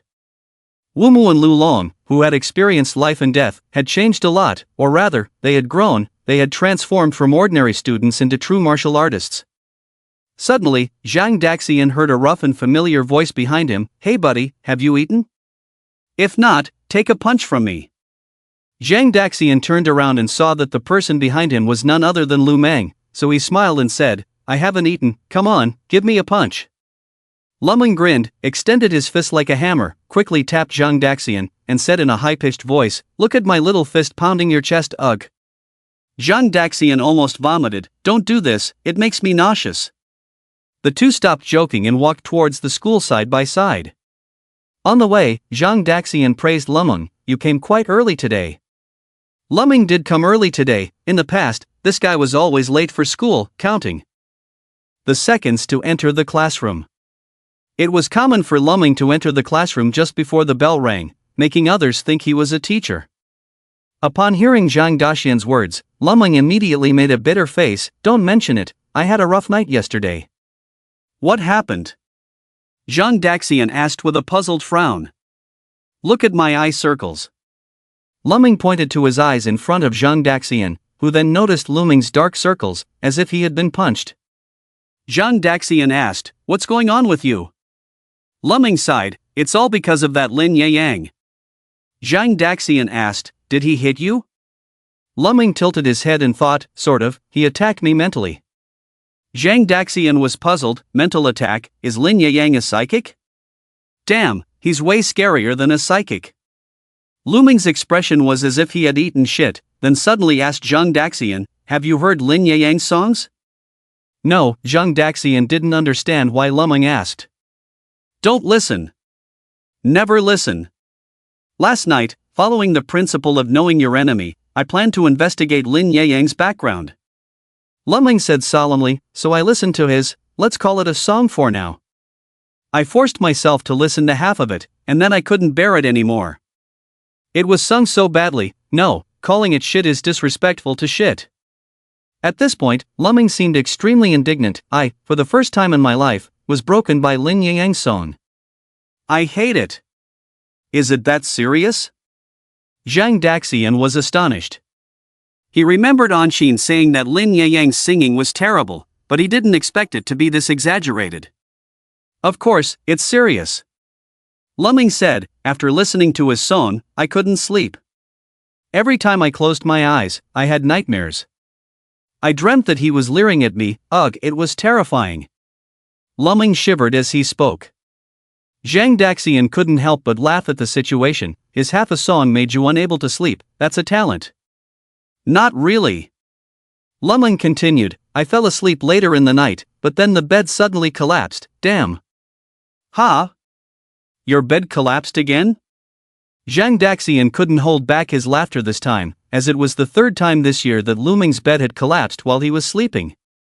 He chuckled and said, I told you last time, you need to get a bed frame made of alloy, but you didn't listen. It's not my fault, my mom said iron beds are prone to rheumatism, otherwise, I would have changed it long ago. Lu Meng sighed, damn, I weighed myself this morning, and I gained 10 pounds compared to last month. Zhang Daxian joked, that's great, grow into a giant, and slap monsters to death in the future. Lu Meng responded, what a joke, at this rate, one day the earth won't be able to contain me. Ha ha. The morning classes were mostly cultural subjects, but apart from history, Zhang Daxian and Lu Meng didn't pay much attention. The martial arts exam focused on martial arts, not culture. These cultural subjects were just icing on the cake. As for the martial arts exam, both of them were almost prepared.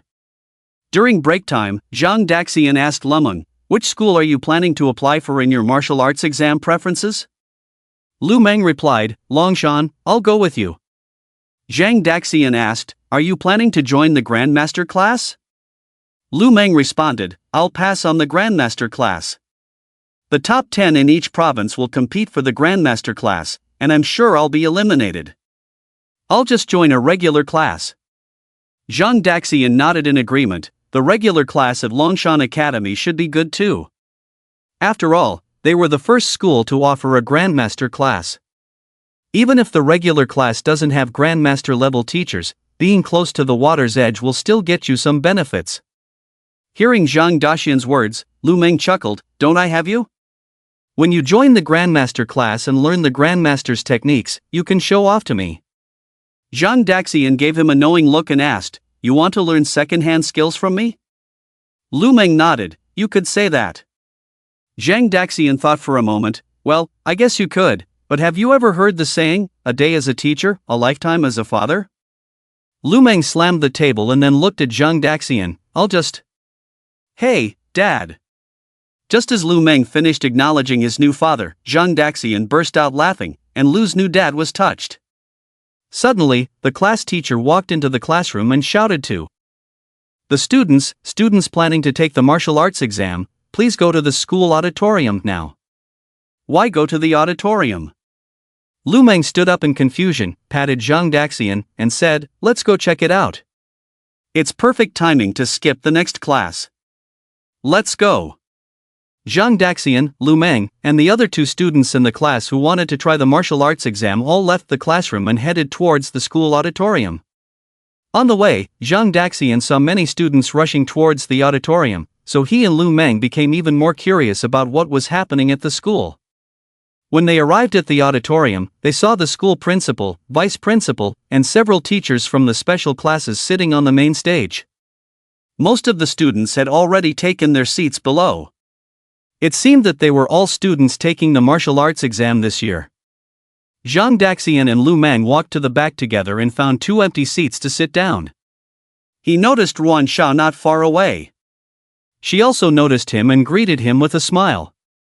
Zhang Daxian nodded in response.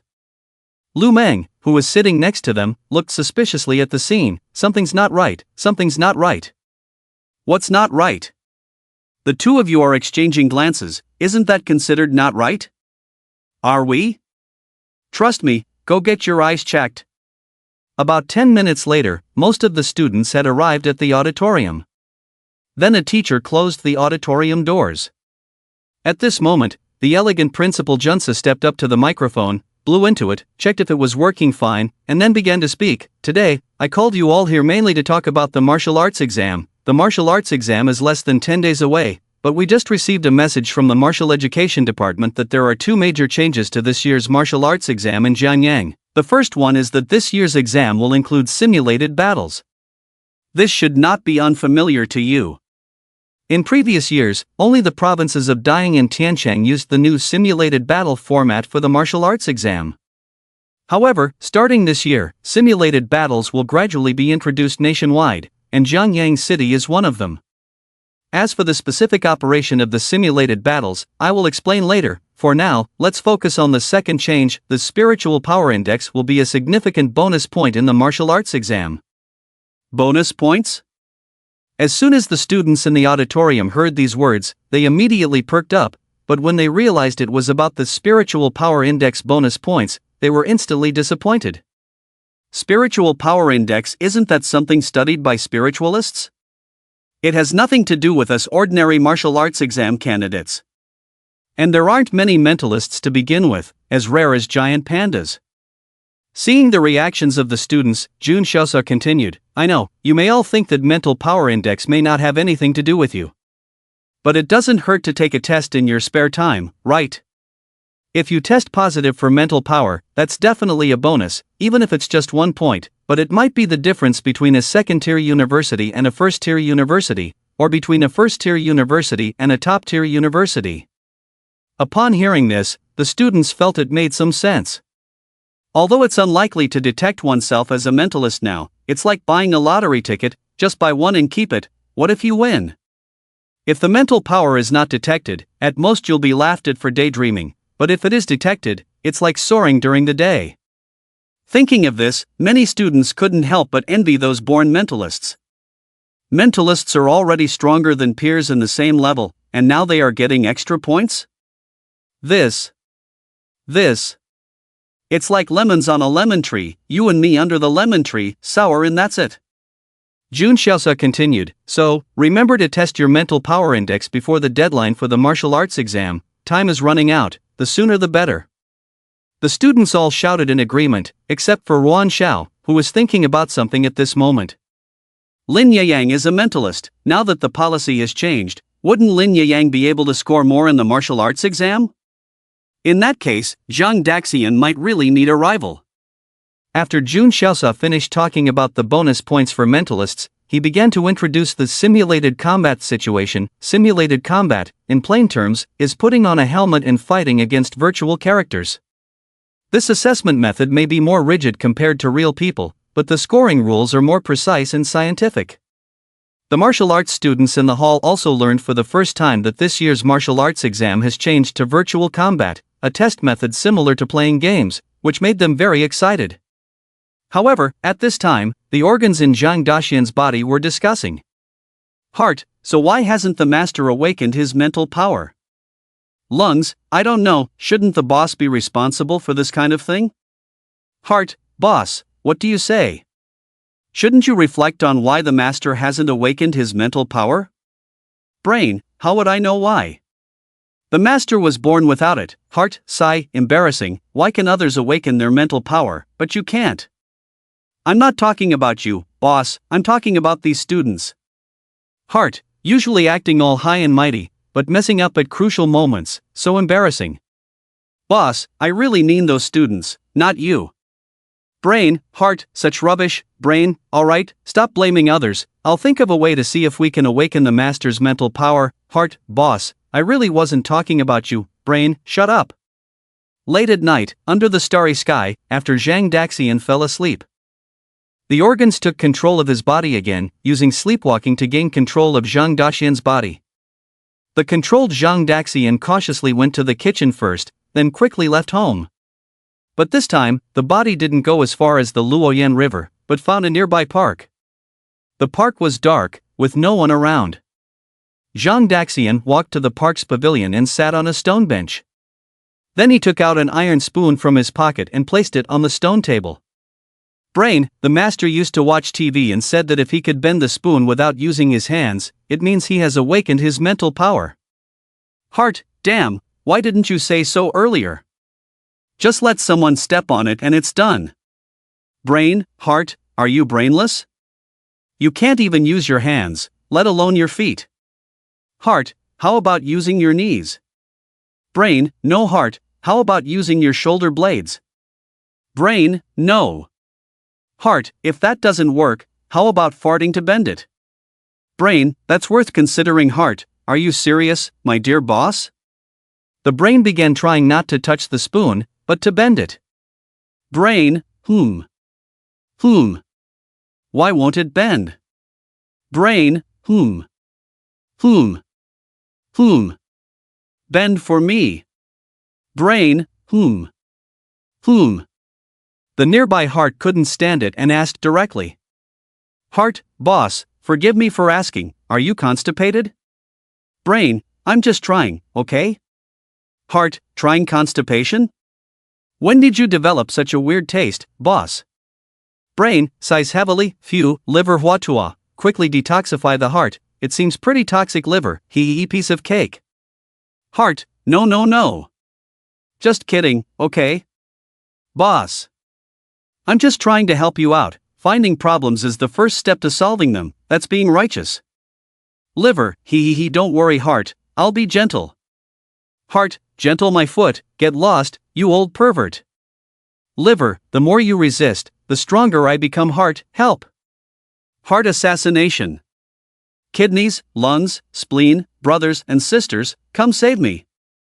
At a critical moment, The lungs came out in time to defuse the situation. Lungs, enough, stop messing around. Boss, isn't there a phone in your pocket? Try searching online for information on spiritual awakening. Brain, yeah, searching online is more reliable than me messing around. Why didn't I think of that?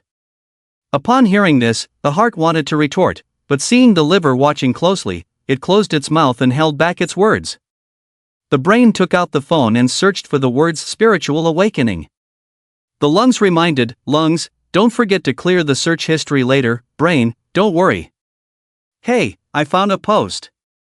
The brain clicked on the post it found. The original poster asked, I want to awaken my spiritual power. Is there a method that doesn't require any action? First comment, I want to lose weight. Is there a way to lose weight without exercising or dieting? Second comment, I want to die. Is there a way to die without actually dying? Third comment, of course, when you awaken, you will naturally awaken. Fourth comment, yes, this is my secret. Today I share it with you for free. Read more, watch less, eat fewer snacks, and sleep more. Fifth comment, translating the fourth comment, go to bed, dreams have everything. Sixth comment, +3. Seventh comment, can it be true that someone actually believes spiritual power can awaken on its own? Eighth comment, no, next. Ninth comment, winky face, late at night, if you're bored, click on the night, you'll find everything you want to see. Profile picture with V, brain, what are they talking about? None of it makes sense. Eyes, does spiritual power only awaken naturally? Brain, let me scroll down. Hey, this one seems serious. Heart, ah. I can't hold it in, is he genuinely serious or just pretending? Brain, shut up, let me see. The key to exercising mental power lies in concentration, in having no distractions in the mind. Take a classic example, bending a spoon. Bending a spoon is not about whether the spoon is actually bent by thought, but whether you want to bend it. The result is not important, what matters is the process. For example, if you want to use your mind to move a stationary glass ball, whether the glass ball moves is not important, what matters is that you are truly using your mind to move it, and the result of the glass ball moving is truly realized in your mental world. This exercise method was taught to me by a spiritual mind teacher friend, whether you believe it or not. I don't care, because I have been practicing according to his method for over a decade, and have not succeeded. Brain, this, not even believing it yourself, yet speaking so seriously about it? Heart, ha ha eyes, forget it boss, just try it as he said, he seems the most reliable among all these methods. Brain, fine, there's no other way anyway. Heart, boss, you don't plan on practicing for over a decade too, do you? If you can't succeed in over a decade, wouldn't it be a waste of time? Brain, I can't help but laugh, how can my brain be compared to those ordinary people's brains? Heart, okay, you're the boss, you're awesome brain, stop chatting with me, don't disturb me, I need to focus and have no distractions. The brain stopped chatting, sitting on a stone stool, staring intently at the spoon, imagining being able to move it, bend it. Brain, the result is not important, what matters is the process. Brain, I am moving you. Brain, the result is not important, what matters is the process. Brain, no distractions, focus, no distractions, focus, no distractions, focus. Other body organs watched quietly. Only the heart stared for a long time, finally couldn't help but comment, Heart, boss, is your focus on bending the spoon? Or is it on repeating focus? No distractions, these 8 words? The brain was interrupted by the heart, and got angry and scolded. Brain, you actually make sense. Before the brain could finish scolding, it suddenly realized that it seemed to have really gone off track. Brain, damn, wasn't I supposed to bend the spoon? Why did I start reciting idioms? No. I need to focus. I need to have no distractions. I need to bend the spoon. With that, the brain continued to stare at the spoon in imagination. It tried to clear its mind, not thinking about anything other than the spoon. This time, the brain entered a state of concentration. It felt that not only the spoon was in front of it, even the stone table had turned into a giant spoon. The wooden pavilion, the long corridor, the artificial mountain, the small lake, all turned into spoons. Finally, it felt that even the stars in the sky had turned into spoons, and then the moon also turned into a spoon. In the end, the entire universe turned into 2 huge opposing spoons. At this moment, the brain felt that it had glimpsed the secret of the world. The origin of the universe is a spoon. A spoon is art. A spoon is truth. The way that can be spoken is not the eternal way, the spoon that can be spooned is not the eternal spoon, the spoon within the spoon, the gateway to all wonders. The brain was immersed in this revelation, and all the organs were curious about what was happening to it since the boss had no reaction for a while. Eyes, why isn't the boss moving, is he asleep? Heart, no, he's dead. Just then, the spoon on the stone table suddenly moved slightly. Eyes, it moved. Heart, not moving, you're seeing things. The spoon on the stone table moved again. Lungs, it seems like it really moved. Heart, it must be the wind blowing. Suddenly, the small steel spoon on the stone table emitted a crisp buzzing sound. Then, it inexplicably floated up, suspended half a meter above the stone table, motionless. Kidneys, damn, is this the wind? Can the wind blow like this? Heart, this, it's haunted, right? The heart really couldn't believe that this boss had awakened his psychic power in such a short time. Brain, stop talking nonsense. The brain woke up from immersion, cursed, stood up, and walked around the table staring at the spoon. The spoon still floated in the air without any support. But the brain felt like it was holding the spoon, using an invisible hand to grasp it in the palm of his hand. Brain, I'm a genius. The brain was extremely pleased. It's just psychic power, who doesn't have it? Lungs, boss, did you really succeed? Brain, I think so. The brain reached out and grabbed the spoon in the air. With a click, the spoon broke in half, each floating in the air, motionless. Then the brain made a gesture, and the broken halves of the spoon flew into his palm. Heart, boss is amazing. I just told them that you moved the spoon, and they didn't believe it? Stomach, heart, can you have some dignity? Boss is amazing. Kidneys, what does a heart need dignity for? By the way, boss is amazing. Spleen, can you stop flattering? It's disgusting to listen to. Isn't it already recognized that the boss is amazing? The brain was flattered by a few compliments. After enjoying it quietly for a while, it finally came to its senses. Brain, alright, stop flattering. Am I the kind of brain that likes to hear flattery? Heart, absolutely not. I guarantee with my integrity, the boss is definitely a humble boss. Stomach, the elegant gentleman is referring to the boss. Kidneys, the boss is our eternal role model. Spleen, I never understood what flattery means, I just seek the truth. The brain was flattered for a while again before coming to its senses.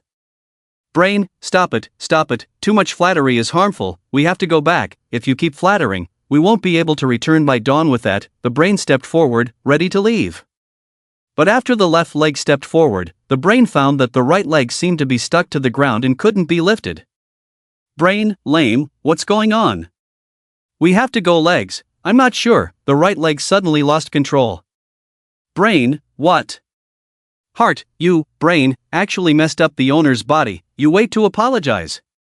Brain, you, lame, quickly check what's going on. Legs, I checked, everything seems normal. Brain, everything seems normal?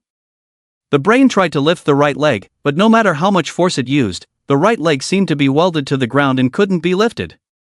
Brain, this is normal? Heart, laughs, the brain is dead, the heart takes over. When the owner wakes up, he will definitely fire you, then it will be my turn to be the boss, ha? A talking body, interesting. The sudden voice made the heart, who was laughing heartily, almost faint. The other body organs, upon hearing this voice, were also shocked. Damn. Who's talking? So, what's my current state? Where is this world? The voice sounded again, and this time the brain realized that the body had somehow lost control. And the one speaking was the owner himself. The brain was dumbfounded. Is this the host's second personality?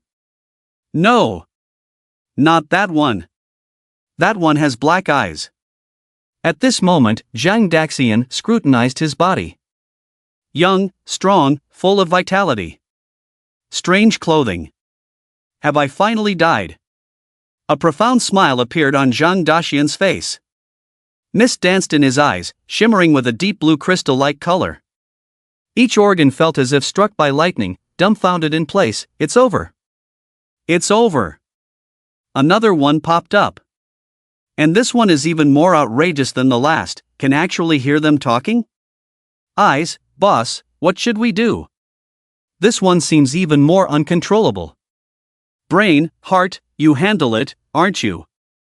Supposed to be the boss? I'll hand over the position to you now, no need to thank me. Heart, nonsense, what do you take me for, brain? Am I the kind of heart that takes advantage of a crisis? One day as the boss, you will be my boss for life. Lungs, he can hear us talking, can we try to communicate with him? Hearing the lungs' words, the brain gathered courage and cautiously asked, who are you? Why are you occupying our host's body? Zhang Daxian softly said, Antonio Cole, that's my name, if you find it hard to pronounce, you can call me Origin Mage. Brain, Origin Mage? Heart, whispering, do any of you know what a mage is? Lungs, never heard of it. Stomach, no idea. Antonio walked to the edge of a pool, extending his right-hand finger, sliding it in the air, leaving behind traces of crystal blue light, forming a mysterious rune, then gently falling into the water. The next moment, the water in the pool surged upwards, condensing into a smooth and bright water mirror in front of Antonio. Antonio elegantly turned his body, observing his reflection in the mirror, explaining to the organs, a mage is someone who controls forces beyond oneself, and an origin mage is one who controls the power of origins. Brain, so where do you come from? Antonio, I can't answer that, because I'm not sure, I don't even know what I am now. I just know that when you were explaining that spoon universe just now, I was accidentally awakened by you. Please rest assured, I mean no harm, Easter egg. Titles, Origin Mage, Chaos Mage, Dark Mage Name, Antonio Cole Reincarnation Number, 498 Reincarnation Ability, Origin Magic, the strongest mage in the 498th world, mastering the most primal magic in existence. Born favored by the goddess, possessing the power of sacrifice, the powerful energy source, origin magic, and power of sacrifice combined allow him to do anything he desires. It seems like I can post images now, take a look, unbelievable, is the power of my spoon universe really that great? The brain was momentarily unsure whether to feel happy or miserable. Origin Mage's words almost confirmed that he was the culprit who lured him out. How can he argue with the host now? How can he make the heart take the blame for him? Heart, hey! Everyone heard it, this has nothing to do with us, it's all the brain's fault. The other body organs remained silent, until the results were clear, they wouldn't take sides. In response, the brain could only helplessly say, Brain, I have nothing to say, as heaven is my witness, I truly wanted to help the host awaken his spiritual power, who would have thought it would turn into such a mess? If the master knew that he had created one, or maybe even two alter egos that took over his body, he would surely be in a state of chaos, as a form of punishment. Complete failure. While pondering in his mind, the originator Antonio gazed at himself in the water mirror for a while, then with a slight movement of his fingers and the flow of light, a runic mark fell on him like a butterfly. The moment the rune touched his body, it suddenly turned into numerous bright spots that danced around his body. The spots disappeared in an instant, and Antonio also transformed in the bright light. His appearance, hair color, and attire were no longer that of Zhang Daxian, but that of a golden-haired youth in a blue and gold embroidered robe with white flowers and silver thread on the edges. The robe was adorned with many densely packed golden embellishments, shining like stars in the blue night sky. His appearance was completely different from that of an Easterner, with delicate Western features, golden hair, blue eyes, fair skin, and a round transparent monocle over his left eye. His demeanor was gentle and elegant, giving the impression of a noble prince. The brain was startled by the other's actions and hastily exclaimed, Brain, why did you change the face of my master? Change it back, do you know that AI face swapping is illegal? Antonio raised his head, and the water mirror in front of him turned back into a pool of water. He smiled and softly sang to himself, Do not panic, it's just a simple disguise magic, the body remains the same as before, just appearing differently to you and me, but the magic will soon wear off. The brain relaxed, and after a moment of hesitation, it asked, So, is this your original appearance? It is the most precious gift bestowed upon me by my parents. Antonio nodded with a smile, but then his expression turned melancholic, and the blue smoke in his eyes gradually settled down, no longer flickering. The scene fell silent for a moment, and the brain sensed that Antonio's emotions were off, so it quickly tried to change the subject. Oh right, what do you want to do next? If you're not busy, could you return the body to us? We are actually quite busy. What to do? Antonio looked at the starry sky, pondered for a moment, and softly said, I once had two lifelong pursuits, one was knowledge, and the other, which I have now achieved. Heart, cheese? Lungs, it's knowledge, knowledge is power. Stomach, I agree, cheese is indeed power. Lungs, you too, forget it, as long as you're happy. The brain inquired, so what do you want to do? I must tell you, we are in a hurry, so if you're busy, please hurry up and leave after you're done. Please, I'll bow to you, okay? Antonio smiled slightly, very soon.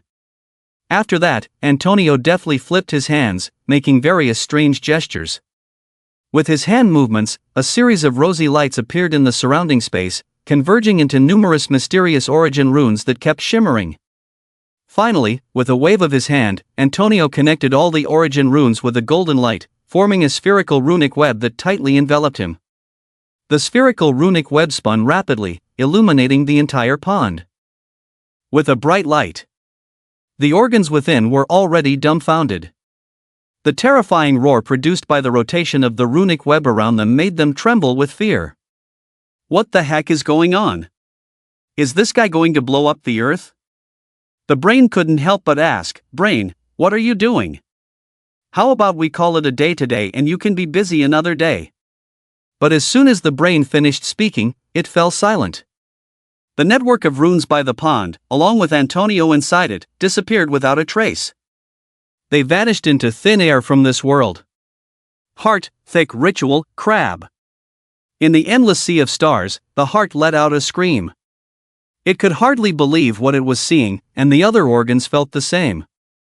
All the organs stared around in a daze, confirming one thing, they had crossed over. This definitely couldn't be Earth. They found themselves in a dazzling starry sky with no visible end, surrounded by endless meteorites and stars shining with colorful light.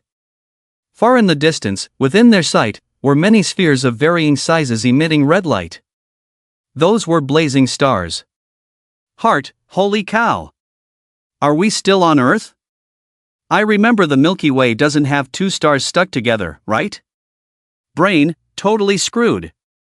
I took a rocket, there's no way back before dawn. Eyes, look at those three stars, they're so huge you can't see the edges, they're not even on the same level as the other stars. Stomach, didn't it say something about eating cheese? What are we doing here? Seeing the panicked organs, Antonio reassured them, this is another world, don't worry, magic controls everything. Before Antonio could finish speaking, the endless starry sky suddenly began to tremble violently. Countless stars shook, and the stars roared. Suddenly, in front of Antonio, where the three eyes had just exclaimed at the huge blazing stars, a black line appeared separating the stars from the center of the celestial bodies. The flames of the three stars quickly dimmed in the next moment, then turned dark and deep. Following that, rings of purple light appeared at the center of the three star bodies. It was at that moment that the organ's worldview was turned upside down.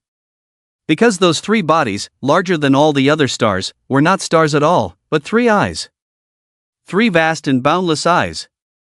The organs were already so shocked that they couldn't speak, but soon, a scene that made them even more fearful unfolded. Behind the three eyes, a silhouette that occupied the universe fatally appeared, gradually becoming clearer.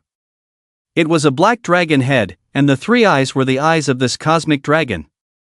The dragon looked at Antonio, baring its fierce dragon teeth, and the three dragon eyes ignited with angry purple flames. Damn origin mage! Release the cage! The roar of the dragon spread outward in sound waves, creating ripples throughout the entire universe. The sound waves churned up endless star rivers, and countless stars were shattered in that moment. The dragon's sound wave swept towards Antonio, and his organs inside his body screamed in terror, Heart, holy cow! Run, run! Brain, mage, where's your light ball, release it quickly! Eyes, it's over! It's coming! Faced with the dragon's sound waves that could easily destroy the universe, Antonio remained calm and showed no signs of panic. He quietly gazed at the dragon. Intricate and chaotic golden origin runes appeared around him, dancing in the air. Antonio reached out his hand, magic controls everything. And I control magic. With those words, all the runes flew out together, forming a golden rainbow. The rainbow tore through space, effortlessly breaking through the dragon's sound waves, and finally struck heavily on the dragon's cheek. A drop of purple dragon blood fell, but it was immediately enveloped by the runes, then the runes disappeared. The next moment, it appeared out of thin air on Antonio's palm. Antonio looked at the palm of his hand. With a thought, the runes dissipated, revealing the true face of the drop of dragon blood. It was the size of a raindrop, emitting a purple glow, quietly floating in his palm, as calm as a child. Antonio smiled and said, "We can leave now." When the organs turned their attention back to the starry dragon, they saw a shocking scene. The dragon had emerged completely from the darkest depths of the universe. It roared, its sound waves destroying everything around it. At the same time, its four enormous wings flapped wildly, causing chaos. Every flap of its wings crushed a piece of space-time, tearing open a black hole. It wanted to escape. However, it was bound tightly by dozens of golden runic chains, restraining its wings, limbs, body, and neck, preventing it from escaping into the endless galaxy. Meanwhile, Antonio created the runic sphere once again, enveloping himself. The runic sphere spun rapidly, causing the surrounding spacetime to shift. Through the fading runic sphere, the organs saw the dragon let out a final roar towards Antonio. "You cannot imprison chaos forever. I will escape eventually, and then tear apart your magic." After a deafening roar, everything fell silent. When the runic sphere dissipated, the organs found themselves back by the park pond. Recalling what had just happened, the organs were deeply unsettled. It was too surreal. They had actually left Earth for another world and encountered a dragon larger than a star? The heart asked, "Was that all just a dream?" The brain replied, "I think it might have been." Before the brain could finish its thought, it saw Antonio extend his hand. With a soft sound, a purple light appeared in his palm. The brain realized, that drop of dragon blood? What happened earlier was real. Antonio placed the dragon blood in the air, then moved his hands around it, leaving behind a trail of light. The light trails connected, gradually forming a radiant and mysterious magic circle. The brain gazed at the drop of dragon blood, as if seeing the dragon that could destroy the world at will. It couldn't help but ask, "You imprisoned that dragon just for its blood?" As Antonio continued to arrange the magic circle, he replied, "The origin magic gave me a method, and powerful energy is the means to achieve that method. Dragon blood is powerful energy, but it is not pure. I need to sacrifice it for the energy I require." The brain questioned, "Just with this one drop?" Antonio answered, "It's enough. It's not about the quantity of blood, but whose blood it is." He smiled. The dragon ancestor, born in the land of chaos, was the first life to appear in the chaos, the first dragon in countless universes, the source of all dragons. It was born in chaos, and it controls chaos. The brain thought, "Sounds impressive, but you just imprisoned it, as your cash cow?" Antonio asked, "Cash cow?" The brain explained, in simpler terms, it means exploitation." Antonio heard this and chuckled instead of getting angry. He patiently explained, "Before I encountered the dragon ancestor, it was already dead. What you saw was actually the body controlled by the dragon ancestor's angry fire. When I found it, it was lying alone in the chaos, disrupting spacetime and destroying everything. Instead of letting a corpse go mad, it's better to recycle waste and make it my cash cow. It died as it deserved." After hearing Antonio's words, the organs were deeply shocked. So terrifying dragon turned out to be a corpse? The corpse can still talk tough? Antonio's sacrificial formation was coming to an end. He glanced at the purple dragon blood at the center of the formation, seemingly lost in memories. After a while, he sighed and said, "Actually, this is not only his blood, but also my blood." Organs? You may not believe it when I say it, but when I found the ancestral dragon, I used origin magic to explore everything about him.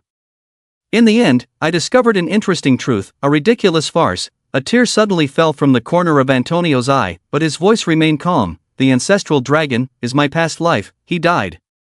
I was born, the energy source I desperately sought turned out to be my mortal enemy, turned out to be my own corpse, a mad corpse. He destroyed my world in madness, my kingdom, took away my loved ones, my people, my own corpse, took away everything from me, everything.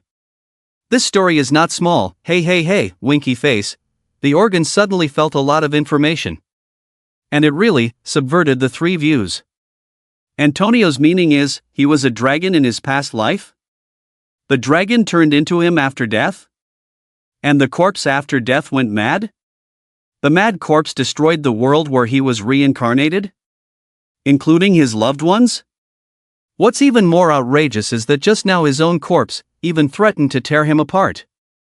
Pain. Too painful.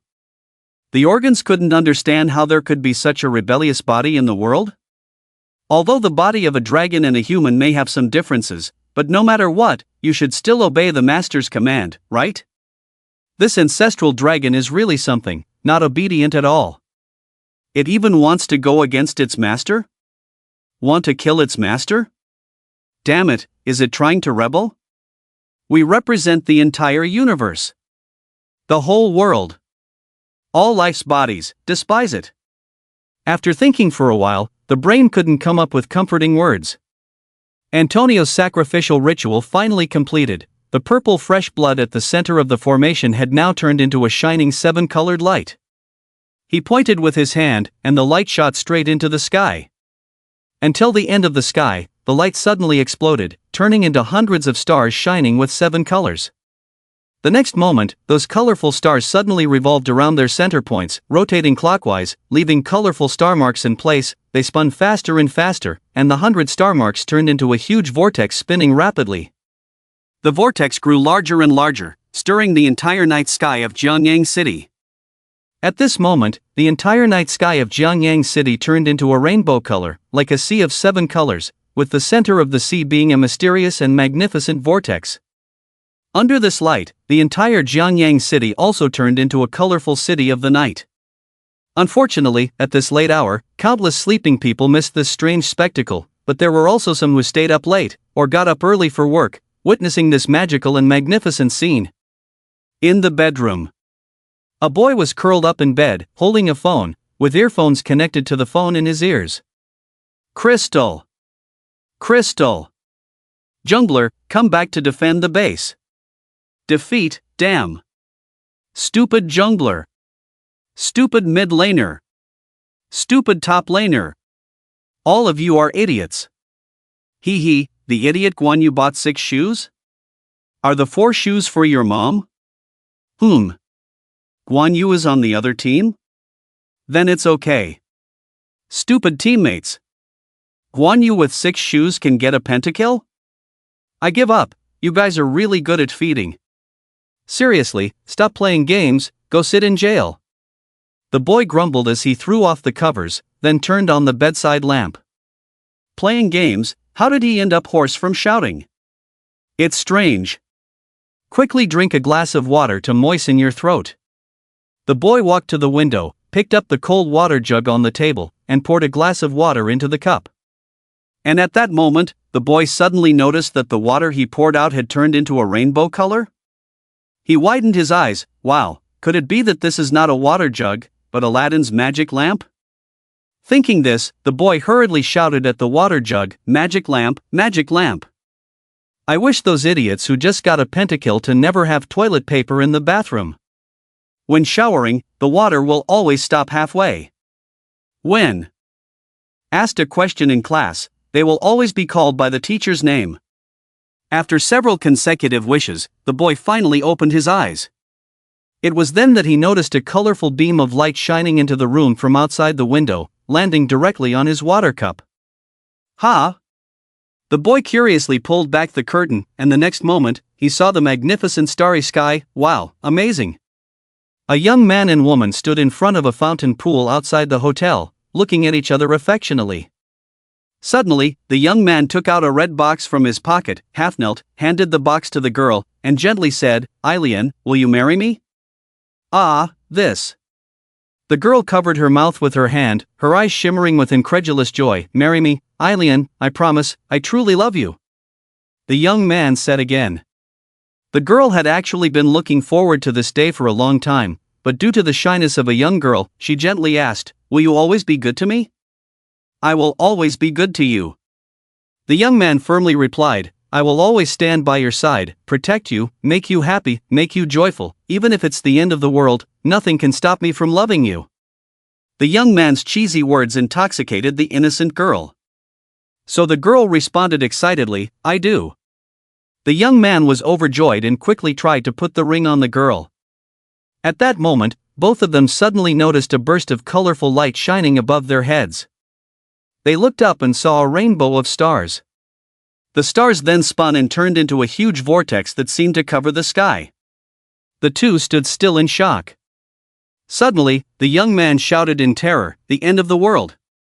The end of the world! The end is coming! The end is coming! Ah! Help, Mom!" As he shouted in horror, the young man ran off, leaving the girl behind, staring at his back in astonishment. At the same time, similar things were happening elsewhere. Some people were shocked and at a loss, some were fleeing in fear, some were taking photos, recording videos, and sharing for good luck, but most were still asleep. Regardless, at this moment in Jianyang City, countless people were looking up at the sky, and no matter their status, their eyes were filled with awe and amazement. This night was destined to be anything but calm. And by the park pond, Antonio's brain had already been completely confused by the operation. "Brain, I can't understand, do you have to make such a big fuss? Brain, are you so concerned about appearances?" There was also a sentence, "Will you die if you make less noise?" but the brain didn't dare to say it. Antonio apologized and explained, "Sorry, the origin magic has its own rules of operation, which I cannot change, and this is already the smallest scale in my current related spell formations." Although the brain was not happy, it could do nothing but ask, "Brain, when will you get it right?" Antonio looked up at the sky, where the vortex of stars was spinning, and said, "Right away." Antonio casually summoned a wish rune, chanting a spell towards the rune, causing the colorful stars in the sky to gradually disappear.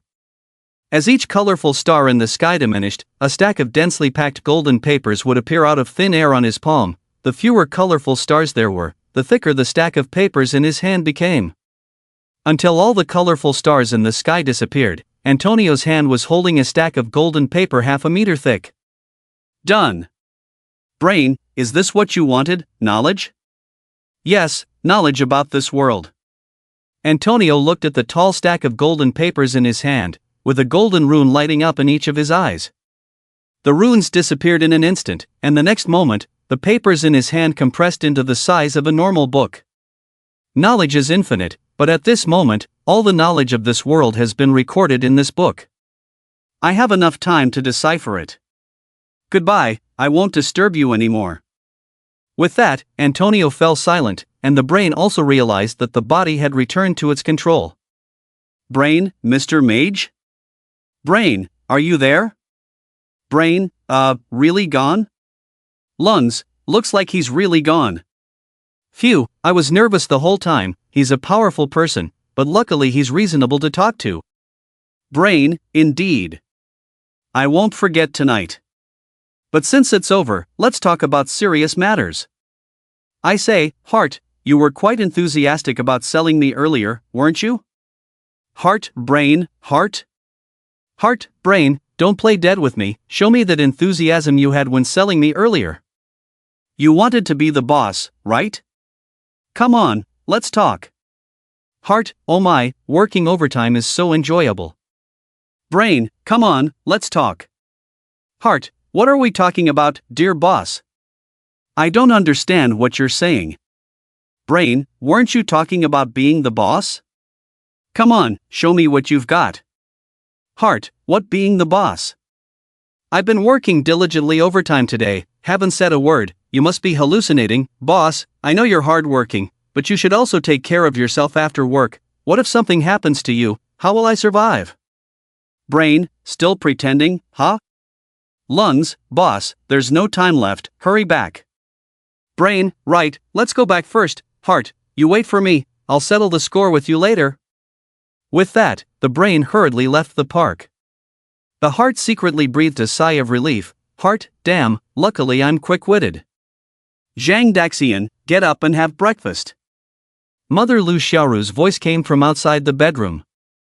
Zhang Daxian was awakened, half-dazed, sat up and yawned. I slept so soundly. Zhang Daxian put on his clothes and walked into the bathroom groggily. He first washed his face with the tap water, but still wasn't very awake.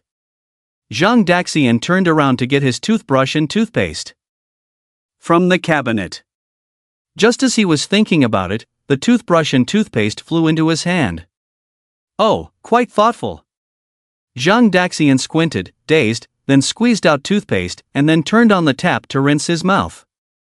Halfway through brushing, he suddenly opened his eyes.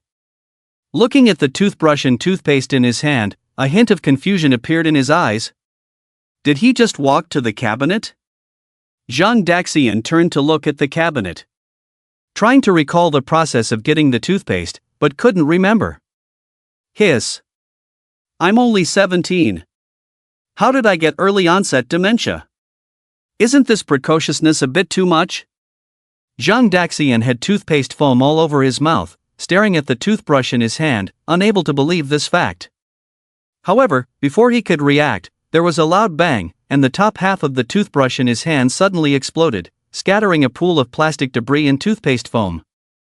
Zhang Daxian was left with a big question mark above his head. What was going on? As he looked at the toothbrush debris in the sink, he saw the plastic scraps mysteriously floating from the water into the air. In that moment, Zhang Daxian seemed to sense something. With a single thought, the debris floated from the air to above the trash can. He immediately withdrew his thought, and the debris fell into the trash can. At that moment, he finally realized that his mental power had suddenly awakened. Awakening mental power after a nap? Isn't that ridiculous? After thinking it over, Zhang Daxian felt that it was his own body playing tricks on him, so he asked, "Are you guys responsible for this?" Brain, sorry, master, we were just resting. What are you talking about? Did you make my mental power awaken? Brain, acting dumb, what do you mean by mental power awakening? Heart, yeah, master, we don't understand that term at all. You don't understand? Zhang Daxian reached out, and the remaining half of the toothbrush flew up, floating above his palm. This is mental power awakening. Heart, wow, master, you're amazing. How did you do that? Stomach, agreed, boss is amazing. Kidneys, that's incredible, master, when did you learn this trick? Spleen, can you guys stop flattering him? It's making me sick. Isn't it already well known that the master is amazing? Zhang Daxian, is your flattery a bit too forced? Am I the kind of person who likes to hear flattery? Brain, heart, absolutely not. I guarantee with my integrity that the master has always been a person of talent and humility. Stomach, the master is the epitome of a humble gentleman. Kidneys, the master will always be our role model. Spleen, I've never understood what flattery is, I only seek the truth. Brain, are these guys following a script for flattery? Damn, I fell for their BS. Zhang Daxian, forget it, stop flattering me. Maybe my talent just burst out naturally. The life of a genius is always so boring and uncomfortable. He then washed his face again and walked out of the bathroom looking invincible. As soon as he stepped out, he heard Anshin in the living room exclaim, "Oh." Zhang Daxian turned around and teasingly asked Anshin, "Isn't it a bit late for you to make noise now?" Anshin turned around, glared at her brother, but strangely didn't retort. Instead, she ran towards Zhang Daxian and asked, "Did you sleep last night?" Isn't that obvious? If I didn't sleep, would I go destroy the world? Anshin suddenly laughed, "Haha, it seems like you didn't see it either, so I feel better now, ho. What's going on?" Zhang Daxian was still unsure of what his sister was up to. See for yourself. Anshin handed her phone to Zhang Daxian. Zhang Daxian took the phone, glanced at it, and saw a series of news short videos. #unprecedented strange phenomenon appeared in Jianyang City last night. #Rainbow Sea. Good omen or bad omen? #the eerie celestial phenomenon in Jianyang City, does it foretell a human disaster? #the birthplace of the miraculous celestial phenomenon. What is so special about Jianyang City? #the birth of the eerie celestial phenomenon, is it due to human nature's distortion or moral decline? Zhang Daxian casually clicked on a video, which was filmed by a girl. The girl exclaimed in surprise while pointing her phone camera towards the night sky, revealing that the sky in the video had completely turned into a colorful hue. The colorful sky spun and formed a huge vortex, covering the entire sky, looking magnificent and grand. Is this the sky from last night? Zhang Daxian asked incredulously. Not a special effect? Use your brain, my foolish Onie-chan. How could it be a special effect when so many people have captured it? Anshin shook his head and commented, moreover, even the experts from the Astronomical Research Institute have issued statements, how could it be fake? Just as Anshin finished speaking, Zhang Daxian saw a video posted by the official account of the Astronomical Research Institute and clicked on it.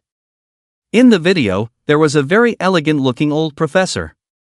The old professor sat in front of the lectern and spoke confidently, "Hello, friends, I am Machisha from the Astronomical Bureau. Last night, many friends messaged me asking, Teacher Ma, what happened? I asked what was going on, and they sent me a few videos. I took a look and realized that last night, in the night sky of Jiangyang City, at an altitude of 300,000 kilometers, an area of 360 kilometers long and 420 kilometers wide, a rainbow-colored vortex appeared. They said, hey, someone mentioned that such an unprecedented phenomenon occurred. Is it the end of the world? Should we escape? I said no need, this is just a normal astronomical phenomenon, not dangerous. He was not convinced and insisted on finding evidence to prove it to me. I said, go ahead and find it. Just as I finished speaking, he quickly sent me a picture. Then he sent me a bunch of documents, one video on the left, one picture on the right. I watched them all. I told the young man, you have no ethics, how can I read so many documents without titles? He said, Teacher Ma, I'm sorry, I don't understand the rules. He said he randomly found them, but he didn't randomly find them. The documents, videos, pictures, the information is rich, it's obvious they were well prepared. I advised this young man to reflect on his actions and not make such mistakes again. After all, it was late at night, sending emails and documents. So much information for this 96-year-old comrade. Is this okay? This is not okay. However, even so, I patiently explained to him the differences between the rare celestial phenomenon in Jiangyang City and the celestial wonders in his documents. In the end, this young man felt ashamed. He said, Teacher Ma, I am ignorant. I said it's okay, because daring to question is an excellent quality. In addition, the materials I explained to him have been placed in the description link. If any students still have doubts, they can download and take a look. Finally, on behalf of the Astronomical Research Institute, I would like to clarify that the anomaly in Jiangyang City this time is not dangerous, so the citizens of Jiangyang City need not worry. Nonsense. The video ended, and Zhang Daxian directly commented that this Teacher Ma was talking nonsense. He knew he was talking nonsense, and Teacher Ma knew he was talking nonsense, but many others believed it. Anshin heard his brother's words and casually said, How do you know he's talking nonsense? Intuition. He's an expert. Isn't his intuition more convincing than yours? Indeed, the nonsense of an expert is more convincing. Anshin had no response and could only ask, then use your intuition to predict how my luck will be today? Zhang Daxian pondered for a moment and said, Not great, because you're going to be late if you don't go eat now. What? Anshin snatched his phone and checked the time, only to realize it was already 6:40. Ah! Why didn't you tell me earlier? Anshin exclaimed as he rushed to the bathroom to wash his face and brush his teeth. Zhang Daxian sighed, What a pity, such a rare spectacle and I missed it. Although what Teacher Ma said was unreliable, the phenomenon in the sky over Jiangyang last night should be real. As for whether this mysterious phenomenon is dangerous, Zhang Daxian speculated that it should not be, otherwise his intuition would have warned him earlier. Damn, why did he sleep so deeply? At this moment, Zhang Dahai came from the kitchen to the living room with a plate and casually said, Whether it's good fortune or misfortune, misfortune cannot be avoided. Let the authorities investigate whether it's the end of the world, we should just honestly have our meal. By the way, I heard that your senior year classes have been suspended. Zhang Dahai asked again. Yes, we'll collect our exam admission tickets on the 5th, and the college entrance exam is on the 10th. Zhang Dahai pondered, I was thinking that after your college entrance exam, our family could go on a trip and have some fun, but you might have to participate in the selection competition for the Grandmaster class, which is more important, so the trip will have to wait for another opportunity. And since you've decided to go for the Grandmaster class, don't neglect your training these days. Competing for those limited spots against the top talents from various provinces, the competition could be intense. After Zhang Dahai finished speaking, he advised, also, your mom and I think you should go to the hospital for a checkup soon, exams can wait. In the eyes of the elderly couple, although Zhang Daxian seemed fine on the surface, after suffering so many injuries recently, who knows if there are any hidden dangers, regular checkups are the most appropriate, especially during the crucial time of the college entrance exam. Don't worry, Dad, I'll go to the hospital today. Zhang Daxian also wanted to take this opportunity to go to the city to have his psychic powers tested. After all, it's a bonus point for the college entrance exam, can't let it go to waste. Okay, then you arrange it yourself, let me know if you need money. Zhang Dahai said generously. But in reality, all his money was in Lu Xiaoru's hands. He had to report even for buying soy sauce on regular days. Smoking and drinking were basically impossible. However, Lu Xiaoru was very generous when it came to spending on the children. So whenever Zhang Dahai asked for money for the children, she would always readily take out the money. At this moment, Zhang Dahai, rarely, could show a long-lost generosity and authority as the head of the family in front of his two children. After finishing washing up, he brought the food to the living room and started eating quickly, but he sought his brother, who was not in a hurry at all, even leisurely playing with a potted plant. Aren't you going to eat and go to school? Anshin asked, puzzled. I'm on vacation, why would I go to school? Vacation? Strictly speaking, it should be the end of high school life, and I won't have to go to school for the next month or two. Ha! Anshin couldn't believe it, then cried out, does that mean I'll be the only one left in jail in the future? I don't want to go to school either. Zhang Dahai tapped her with chopsticks. Not going to school? Do you want to work in a factory screwing screws? Hurry up and eat, I'll take you to school after you finish. After breakfast, Zhang Daxian left home and took a taxi to the hospital. Jianyang Central Hospital. Zhang Daxian considered himself a regular at this hospital. He had been here 3 times for various reasons, including hospitalization and checkups. He still remembered the emergency director, Changing Xiong. If you didn't know his name, you would think he was a soldier. But doctors are also soldiers fighting against diseases. But this time he was just here for a simple checkup, so Zhang Daxian didn't want to bother him. Although he knew he didn't really need a checkup, but doing it would give his parents peace of mind. In the hospital lobby, Zhang Daxian registered as usual. Perhaps because he arrived early, there weren't many people waiting in the lobby. Zhang Daxian only waited for 2 minutes before it was his turn. Hello, I'm here for a checkup. Did you bring your ID card? Yes, I did. Zhang Daxian took out his ID card and handed it over through the window, but at that moment he heard someone calling him from behind. Zhang Daxian? Zhang Daxian turned around and saw a doctor in a white coat, who was Director Chang Yingxiong. Director Chang, what a coincidence. Director Chang walked over and asked, are you in trouble again?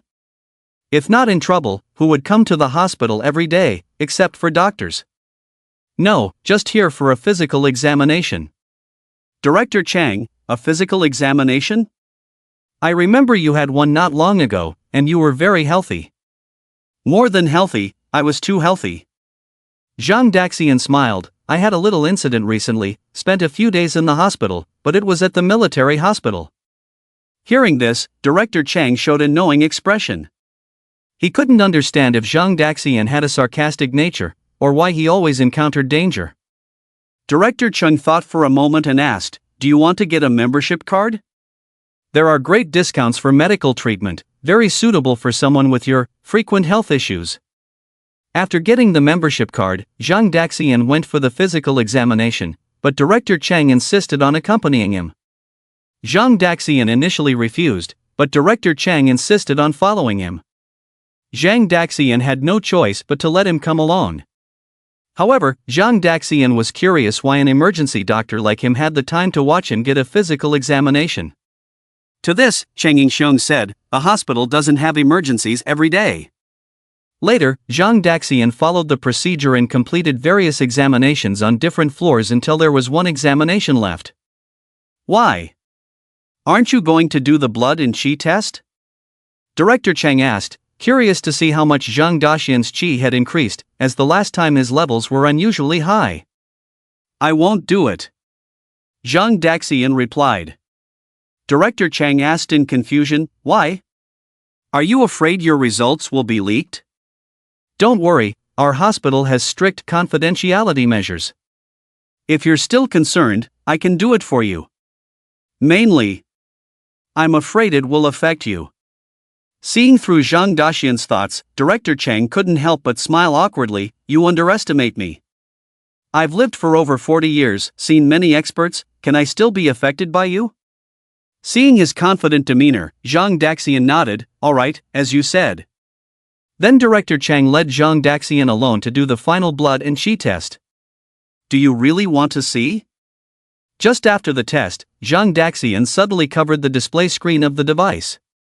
"Don't worry, I'm stronger than you think." Director Chang's smile abruptly disappeared as Zhang Daxian's hand released the screen, revealing the blood and qi levels. 208? Director Chang could hardly believe his eyes. How could Zhang Daxian's blood and qi levels increase by over 30 points in such a short time? Did he take a rocket? What's even more unbelievable is that this was the result after Zhang Daxian's hospital stay. Director Chang leaned against a bench, feeling greatly shocked. Are young people nowadays so extraordinary? Compared to himself, a man in his 40s who was only a second-grade martial artist, he felt like trash. Unrecyclable trash at that. "Zhang Daxian, didn't you say I couldn't affect you?" "Director Chang, I overestimated my resilience, and underestimated your abnormality." "Oh, how times have changed." Zhang Daxian patted his shoulder and comforted him. "It's okay, Director Chang. I'll come to affect you more in the future, and as you get used to it, you'll be fine." Director Chang couldn't believe it and looked up with a big smile. "Well, thank you so much." After receiving the medical report, Zhang Daxian left the central hospital. He didn't plan to go home directly. Instead, he decided to first test his mental power before returning. However, when he reached the roadside and was about to hail a taxi, he suddenly realized that he had no idea where to test his mental power. Zhang Daxian immediately called Lu Meng. "Lu Meng, do you know where to test mental power?" "I have no idea. Why would a muscle man like me need to test that? Besides, isn't that something for normal people to test? Goodbye." Zhang Daxian decisively hung up the phone. Since Lu Meng was unreliable, Zhang Daxian had no choice but to call the principal to get the address of the department for testing mental power. Later, Zhang Daxian took a taxi and arrived at the destination. Looking out of the car window, he found that it was actually in the suburbs, far from the hustle and bustle, with hardly any buildings in sight, but tall trees and various flowers and plants everywhere. The scenery was very nice, and the air was exceptionally fresh. It would definitely be more comfortable to practice here than in the city. After reaching a crossroads, the road ahead turned into a cobblestone path where vehicles couldn't pass. So Zhang Daxian had to get out of the car and prepare to walk there. "Master, can you wait for me here for a while?" Zhang Daxian asked the driver, considering how remote the place was and that he wouldn't be able to find a ride later. It was better to communicate with the driver and ask him to wait for a while. After hesitating, the driver said, "Well, it will cost extra." Zhang Daxian agreed. "How much do you want to add?"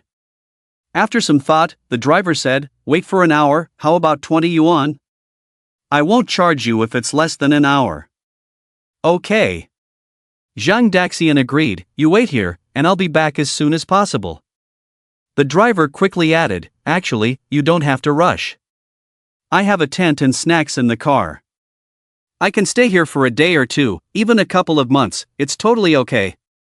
Zhang Daxian pondered for a moment, then looked at the driver with a serious expression and said, "Then I'll try to take my time?" Sure. The driver smiled broadly. Zhang Daxian, driver, ha Zhang Daxian, driver, ha. However, just as the driver was laughing heartily, there was a sudden explosion outside the car window, and then he saw Zhang Daxian flipping backwards. Flying.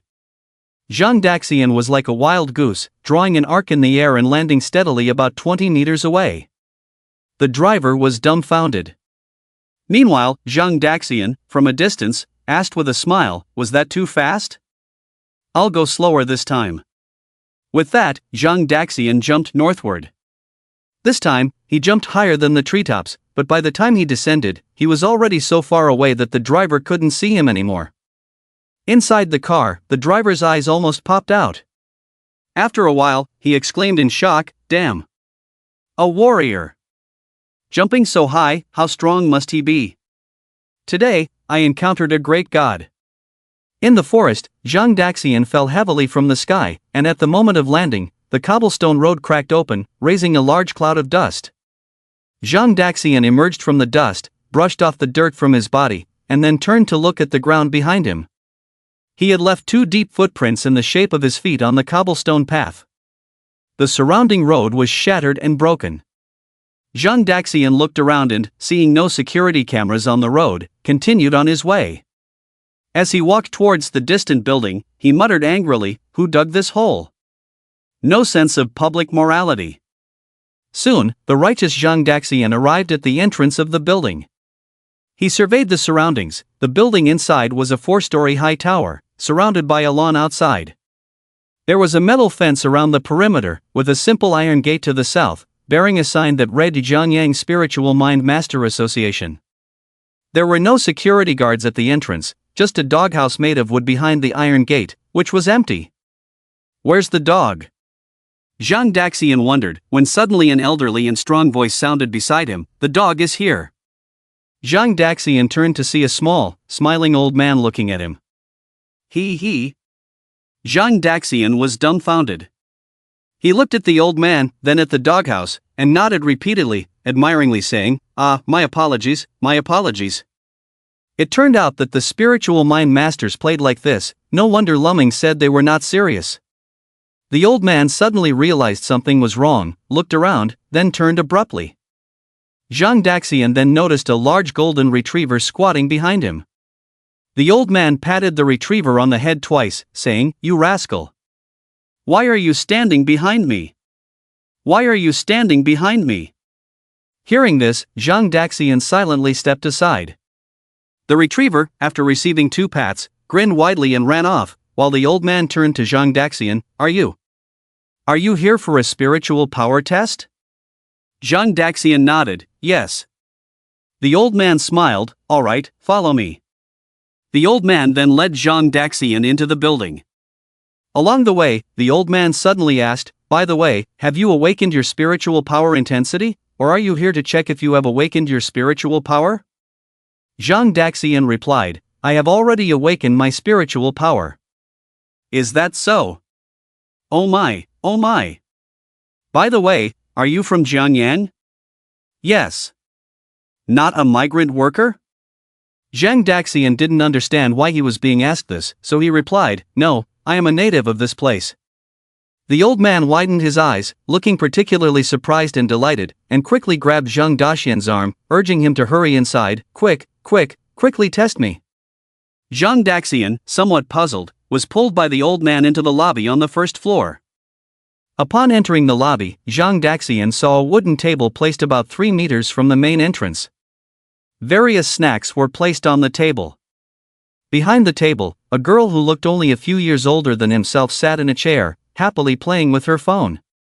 Sensing someone had entered, the girl stared at her phone and without looking up, said, "Put the newspaper on the table." "Zhang Daxian?" The old man awkwardly smiled at Zhang Daxian, then shouted at the girl addicted to the internet, always playing. "Didn't you see someone coming for a test? If you keep playing on your phone, I'll deduct your entire month's salary." The internet-addicted girl heard the voice, immediately pocketed her phone, then looked up and saw the unfamiliar face of Zhang Daxian. She quickly stood up, apologizing, Sorry, I thought it was Xiao Zheng delivering the newspaper, ha." "President, you must have had a vision problem just now, you didn't see anything, and I didn't do anything." Zhang Daxian was somewhat surprised. The thin old man next to him was actually the president of the Jianyang City Spiritual Mind Master Association? Not the president of the Security Guard Association at the entrance? The old president said angrily, "Am I the one with presbyopia? Then is the surveillance in this building also presbyopic?" The internet-addicted girl thought for a moment, then nodded and said, "Makes sense, I'll delete the surveillance later." You. Damn thing. The old president showed a face of anger and scolded. Quickly clean up the table and register for others. Either playing with your phone all day or snacking, it's embarrassing if people outside see it. While the internet-addicted girl was cleaning up the table, she replied indifferently, "Aren't you always just walking the dog?" Upon hearing this, the old president immediately became unhappy. Am I just walking the dog? Big Yellow is the only surveillance system outside our association building. I naturally have to repair it regularly, or if it decides to stop working one day, will you stand outside watching the door? Seeing that she couldn't clean up the table for a while, the old president said to Zhang Daxian, "Come, let me introduce you to our association first." Us? Of course, once you complete the test, you can directly fill in the membership procedures. This is also a back door I opened for you, otherwise many people wouldn't have this opportunity. Is that so? Zhang Daxian's intuition once again told him that the president was talking nonsense. I won't introduce this useless thing, only a first-level mentalist, really embarrassing for me. The old president looked at the internet-addicted girl and then quickly said to Zhang Daxian, "Don't misunderstand, I'm not discriminating against first-level mentalists. After all, who doesn't start as a first level when awakening their mental power for the first time? The important thing is willingness to endure hardship and study." Zhang Daxian also knew a bit about the mentalist system. The ranking system of mentalists is similar to that of warriors, from low to high, first level, second level, third level, and so on. In terms of combat power, a first-level mentalist is definitely stronger than a first-grade warrior, because aside from the peculiar attack methods of mentalists themselves, a small number of mentalists also practice both martial arts and mental power. As readers of novels know, those who practice both are very strong. However, from the tone of the old president, Zhang Daxian guessed that he should have a very close relationship with the internet-addicted girl. Just by the way they teased each other, it was likely that they were a grandfather-granddaughter pair.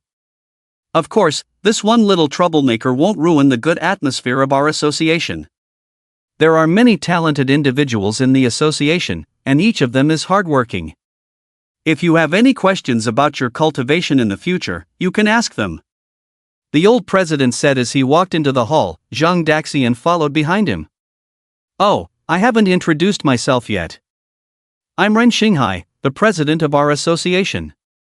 But the title of president is just a formality. I've never been interested in these titles. At most, I'm just an ordinary famous fourth-level mentalist who has been re-elected as the president of the Mentalist Association for 10 years, the number one in the Spiritual Power Index of Jianyang City, known as the person with the highest purity of spiritual power in Jianyang, and listed as one of the top 10 legends of Jianyang.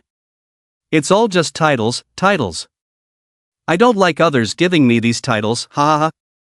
Ren Xinghai said seriously, and then laughed. Not sure if he was amusing himself. Zhang Daxian was speechless for a while before finally speaking. "My name is Zhang Daxian." "Ren Xinghai, what a great name. This name sounds like a seedling of a mentalist. Zhang Daxian, how did you figure that out?" Just as the two of them took a few steps, they saw a man in his 30s with short hair and glasses sitting on a bench in the corridor reading a book. The old president smiled and said, "There are various ways to cultivate spiritual power, but ultimately they can all be called meditation. Whether it's reading books or practicing calligraphy, it's actually a form of meditation. As long as you focus, you can enhance the intensity of your spiritual power." His name is Lu Yang. He likes to read books to train his spiritual power. Look at how diligent he is, otherwise he wouldn't consider himself severely nearsighted. "Come, Lu Yang, meet our association's new member, Zhang Daxian." Zhang Daxian thought to himself, he hadn't even been tested yet, and he was already a new member of their association? Was there a need to be so hasty? Lu Yang? Lu Yang! Seeing Lu Yang not responding, the old president reached out and touched him. But the next moment, something happened that left the old president and Zhang Daxian stunned in place. Liu Yang, who diligently studied and cultivated, was actually snoring with his eyes open. This. The old president hesitated, then explained to Zhang Daxian, meditation is an extremely mentally exhausting practice. When you're tired from practicing, it's okay to take a nap. If I say this, you should believe me, right? Zhang Daxian, I believe you. Old president, that's good. Zhang Daxian, but is it okay for him to sleep with his eyes open? Old president, heavens, it's fine. He's severely nearsighted. From 5 meters away, it's hard to distinguish gender. From 10 meters away, it's hard to tell humans from animals. Whether his eyes are open or closed doesn't make a difference, he can't see anything anyway. Zhang Daxian. The old president led Zhang Daxian to continue walking forward, through the corridor, and into the courtyard inside the building. There was also a young man standing in the courtyard. In his 20s. His gaze was sharp, focusing intently on their direction. It was only then that Zhang Daxian noticed that on the wooden fence in front of them, there was an iron blanket with many iron spoons inside. The spoons were shaking, seemingly being drawn towards the young man, Meng Nan. The old president smiled proudly and introduced to Zhang Daxian, his name is Meng Nan, he likes traditional methods of spiritual training, especially skilled in controlling objects. Just as the old president finished speaking, the spoons in the cup flew out instantly and were held by the young man, Meng Nan. Unexpectedly, Meng Nan then reached behind him and pulled out a watermelon from a bucket, asking the old president, "President, want some watermelon? If you don't want any, I'll eat it myself." "Oh my, this watermelon is really sweet." The old president remained silent for a while, then suddenly smiled and said to Zhang Daxian, "Actually, incorporating spiritual power training into daily life is what I have always taught them. For example, when you're bathing and can't reach your back, what do you do? Yes, we can control the washcloth to fly to our back and scrub ourselves. Another example, when the spoon is too far from you while eating watermelon, but you don't want to move, what do you do? Yes, we can use our spiritual power to grab the spoon from a distance. By applying spiritual power to daily life, the efficiency of training is doubled. If I say this, you should believe me, right? Zhang Daxian, I believe. The old president smiled, good to believe, good to believe. Then the old president led Zhang Daxian to the door of a room, and proudly said, "Next, let me introduce you to an important member of our association, Chen Huxia. He was the first person to join the association after I became president, and can be considered my top disciple. He has learned most of what I know, so if you have any questions about spiritual power training in the future, ask him, you won't go wrong." With that, the old president pushed open the door. As the door opened, the sound of fists hitting sandbags exploded inside, reaching the ears of the two. Zhang Daxian took a look inside and saw a strong muscular man with bare arms, vigorously hammering a huge sandbag hanging from the ceiling. Judging from the friction sound inside the sandbag, Zhang Daxian concluded that it was a bag filled with iron sand. This muscular man's punches were swift and powerful, clearly a martial arts expert. Judging from the aura emanating from him, his strength should not be weaker than that assassin Jia Zheng who infiltrated the school. Zhang Daxian was puzzled. Are you sure I should consult him for mental power cultivation? The old president also did not expect his great disciple, whom he had high hopes for, to be secretly hitting the sandbag in the room. What a rebellious disciple. He quickly came up with an excuse. You should know, the bodies of mentalists are very fragile, so, damn, I can't make up any more excuses. With that, the old president picked up a discarded steel pipe leaning against the wall. He ran into the room in a few steps, and started hitting his great disciple while scolding, "You rascal! You rascal! How many times have I told you, don't bring the sandbag to the association? If you want to train in martial arts, go to a martial arts gym. This is the association for mentalists. If the martial arts association next door sees this, where can I put my old face? Not a single one of you focuses on mental power, even Big Yellow who guards the door works harder than you, you rascals.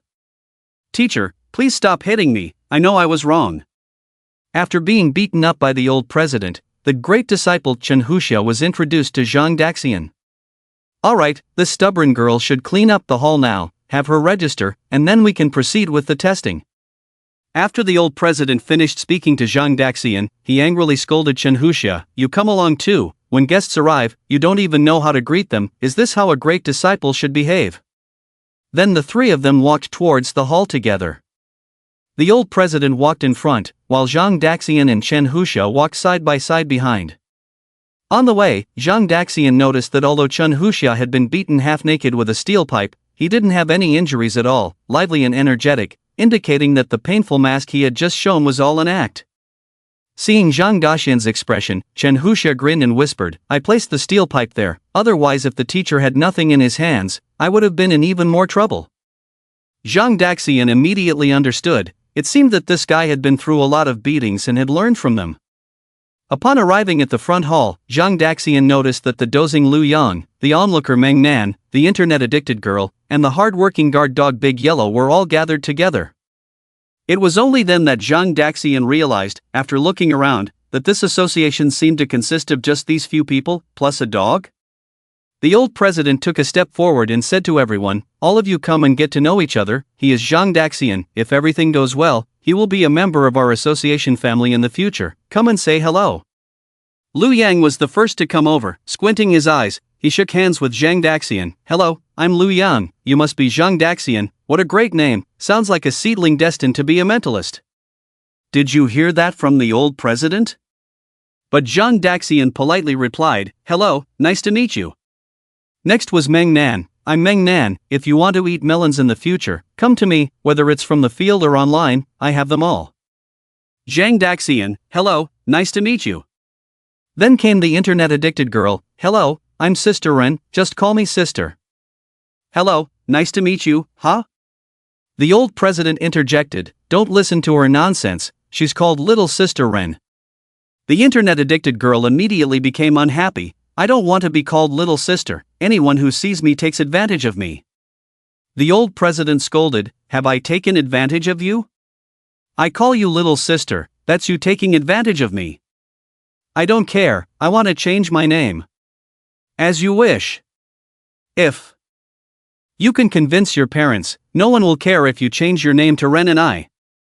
The old president looked at Zhang Daxian. "Forget about her, let me introduce you to the chief of our association, Go Da Huang. The security monitoring outside the association building relies on it." The big golden retriever Go Da Huang sat in front of Zhang Daxian and proactively extended a paw. Zhang Daxian shook the paw. "Hello, nice to meet you." Go Da Huang let out a satisfied howl. Meng Nan translated on the side. Da Huang says if you want to eat something warm in the future, look for it. "Ah, just kidding." After a simple registration, Zhang Daxian was taken to a spacious hall in the north building, where various gadgets were placed, presumably props to test mental strength. Accompanying him were the old president, Chen Huxia, and Lu Yang. As for the others, Ren and I was at the front desk and generally wouldn't easily leave the lobby of the south building. Meng Nan said she needed to water the melon seedlings outside and couldn't be distracted, and Go Da Huang, the captain and member of the security team, as the sole external monitor, was extremely busy. Before the test, the old president explained to Zhang Daxian, mental strength testing generally only checks 2 data points, mental strength index and mental purity. The mental strength index is equivalent to a warrior's vitality. The higher the index, the stronger you are as a mentalist. As for mental purity, in simpler terms, you can think of it as your talent in mental strength. The purer your mental strength, the higher the limit of your mental strength enhancement, and the more precise your control over mental strength. In a sense, this is more important than the mental strength index, but don't be discouraged if your mental purity is low, because it can be improved through meditation. Although the process is slow, it's better than staying stagnant. That's right, the teacher's mental purity is not actually high. Chen Huxia started to speak after the old president finished, but he noticed the teacher's stern look and quickly changed his tune. But the teacher used his perseverance to raise his mental purity to an extremely high level through meditation. He even earned the title of one of the top mental purity in Jianyang City. He is definitely a role model for us to learn from. Hey hey hey! The old president quickly waved his hand and said, "Huxia, how many times have I told you, these are all empty titles." Empty titles. No matter how strong others think we are, it's all fake. Our true strength comes from within, just like how I have been re-elected as the president of the Mentalist Association for 10 years, and have been honored with titles like number 1 Mental Strength Index Maintainer in Jianyang City, number 1 in Mental Purity in Jianyang, and even one of the top 10 legends in Jianyang. Hee, why don't I like to talk about these things with others, huh? It's because I know these are all empty titles. Just empty titles. I have reached where I am today step by step through diligence and hard work. When have I cared about these empty titles? Chen Huxia. Ahem, the old president coughed twice, then looked at Liu Yang. Liu Yang, tell me, have I ever cared about them? Liu Yang remained silent for a while before suddenly putting on a shocked expression and said, definitely not. My goodness, how foolish must one be to question your character, teacher? From the lowest embryo to the urn, everyone in Jianyang City knows that you are magnanimous. There is a saying, without teachers, the humble path is like a long night of eternity. Every time I see you, I feel ashamed of myself. You really? I'm in tears. The old president was very pleased, nodding repeatedly. Well done, well done. Liu Yang truly learned a lot from me over the years. His eyes and books were not in vain. He truly understands me. Later, the old president turned to Zhang Daxian and said, I believe you understand the importance of humility in spiritual power cultivation. Let's begin the test. Later, Tiger Hero will demonstrate for you, and you can learn from him. Okay, Zhang Daxian nodded. According to the procedure, let's first test the purity of your spiritual power. Chen Huxia walked to a square iron pillar over a meter tall and half a meter wide, then placed his palm on a palm print drawn on the side of the pillar. Click! Suddenly, a metallic friction sound came from inside the iron pillar, and at the center of the pillar, a cylindrical tray slowly popped out along with the sound, revealing a fist-sized, transparent, angular crystal stone on the tray. Chen Huxia explained, this is the crystal core of a spiritual type exotic beast, extremely sensitive to spiritual power. Once spiritual power enters it, it will emit different colors based on the purity of the spiritual power, from low to high, usually green, blue, purple, red. Exotic Beast Crystal Core. Zhang Daxian had learned about this in school. The exotic beast crystal core is a crystal in the brain of an exotic beast. Usually only a third-level exotic beast can nurture a crystal core in its brain. It is these crystal cores that give diverse exotic beasts their unique racial abilities: fire breathing, freezing breath, releasing electricity, creating illusions, enhancing states, mental control. The higher the level of the exotic beast to which the crystal core belongs, the stronger the power of their special abilities. Countless exotic beasts, a variety of crystal cores, and a myriad of abilities make humans feel immense resistance when dealing with them. However, there is a fine line between blessing and disaster, advantage and disadvantage. Humans gradually learn to use exotic beast corpses and cave minerals to make weapons and armor, collectively known as exotic beast armaments. Exotic beast armaments allow warriors to more effectively break through exotic beast defenses and block exotic beast attacks in the caves. This led to the emergence of a new profession in human society: blacksmiths. As humans continued to understand exotic beasts, the skill of blacksmiths in forging exotic beast armaments became more mature. 3 centuries ago, a legendary figure emerged among blacksmiths, Liu Qianji. In his later years, Master Liu Qianji pioneered a groundbreaking forging technique called fusion casting, which could merge exotic beast crystal cores with exotic beast armaments, allowing the armaments to acquire the special abilities of the corresponding exotic beast, directly transforming exotic beast armaments into crystal core armaments. Warriors wearing crystal core armaments could also temporarily use the special abilities of the armaments. Although the abilities brought by crystal core armaments were much weaker than the original power of the exotic beasts, for all of humanity, the appearance of crystal core armaments undoubtedly doubled their combat power. The first warriors to wear crystal core armaments faced the once evenly matched exotic beast army and achieved overwhelming victories. As a result, humans seized a vast amount of resources in the caves. The expansion of resources led to a rapid development in human martial arts, and human combat power reached new heights, with various martial arts masters emerging one after another. Master Liu Qianji was thus recorded in the annals of various countries as a blacksmith worth remembering by all of humanity. The old president said somewhat proudly, "This crystal core is from a level 51 exotic beast, a 9-striped one-eyed dragon." Its combat power is equivalent to a 5th-level spiritualist. Such a high-level crystal core is unique in the entire Jiangyang city, and it is more than enough for testing the purity of your spiritual power. Zhang Daxian understood in his heart that a crystal core from a level 50+ exotic beast was truly a priceless treasure, which explained why it was placed in this mechanism-operated metal pillar. The old president casually said, "Tiger Hero, demonstrate to Zhang Daxian how to operate it." "Okay." Chen Huxia nodded, then demonstrated while saying to Zhang Daxian, "The detection method is very simple. You just need to put your spiritual power into this crystal core. As for how to release your spiritual power, you just need to imagine your spiritual power as a hand or a tentacle or a leg. Well, the specific form depends on your own taste. Oh no, preference will do. After visualizing your spiritual power, rely on your own will, or rather your imagination, to extend the visualized spiritual power into the core." After Chen Huxia finished speaking, he fell silent. He stared intently at the crystal core, and in less than 5 seconds, the core indeed emitted a faint blue light. Chen Huxia then withdrew his spiritual power and said to Zhang Daxian, "That's it, simple right, my spiritual power is not very pure, only up to blue." Upon hearing this, the old headmaster scolded, "You rascal! You should spend less time on muscle building and more time on meditation, then your spiritual power purity wouldn't just be blue." Chen Huxia quickly nodded in agreement. Yes, the teacher is right, I promise to improve in the future. I will strive to reach your level in this lifetime. Zhang Daxian curiously asked, "Headmaster, what level of purity has your spiritual power reached?" "Oh, just average." Before the old headmaster could finish, Lu Yang interjected, "The teacher's spiritual power purity has already reached purple, making him the only person in Jiangyang City with such purity." As Lu Yang finished speaking, the old headmaster Rin Xinghai reprimanded, "Lu Yang, how many times have I told you, these are all empty titles? What does it matter if the spiritual power purity is purple?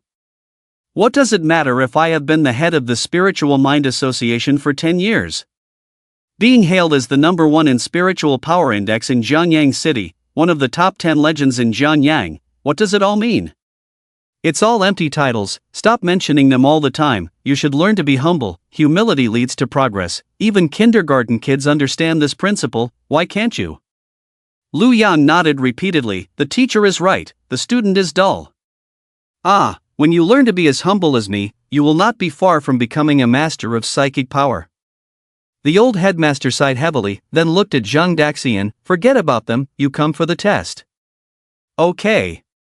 Chen Huxia stepped back, while Zhang Daxian walked to the iron pillar holding the crystal core, then focused and followed Chen Huxia's method to put his spiritual power into the alien beast crystal core.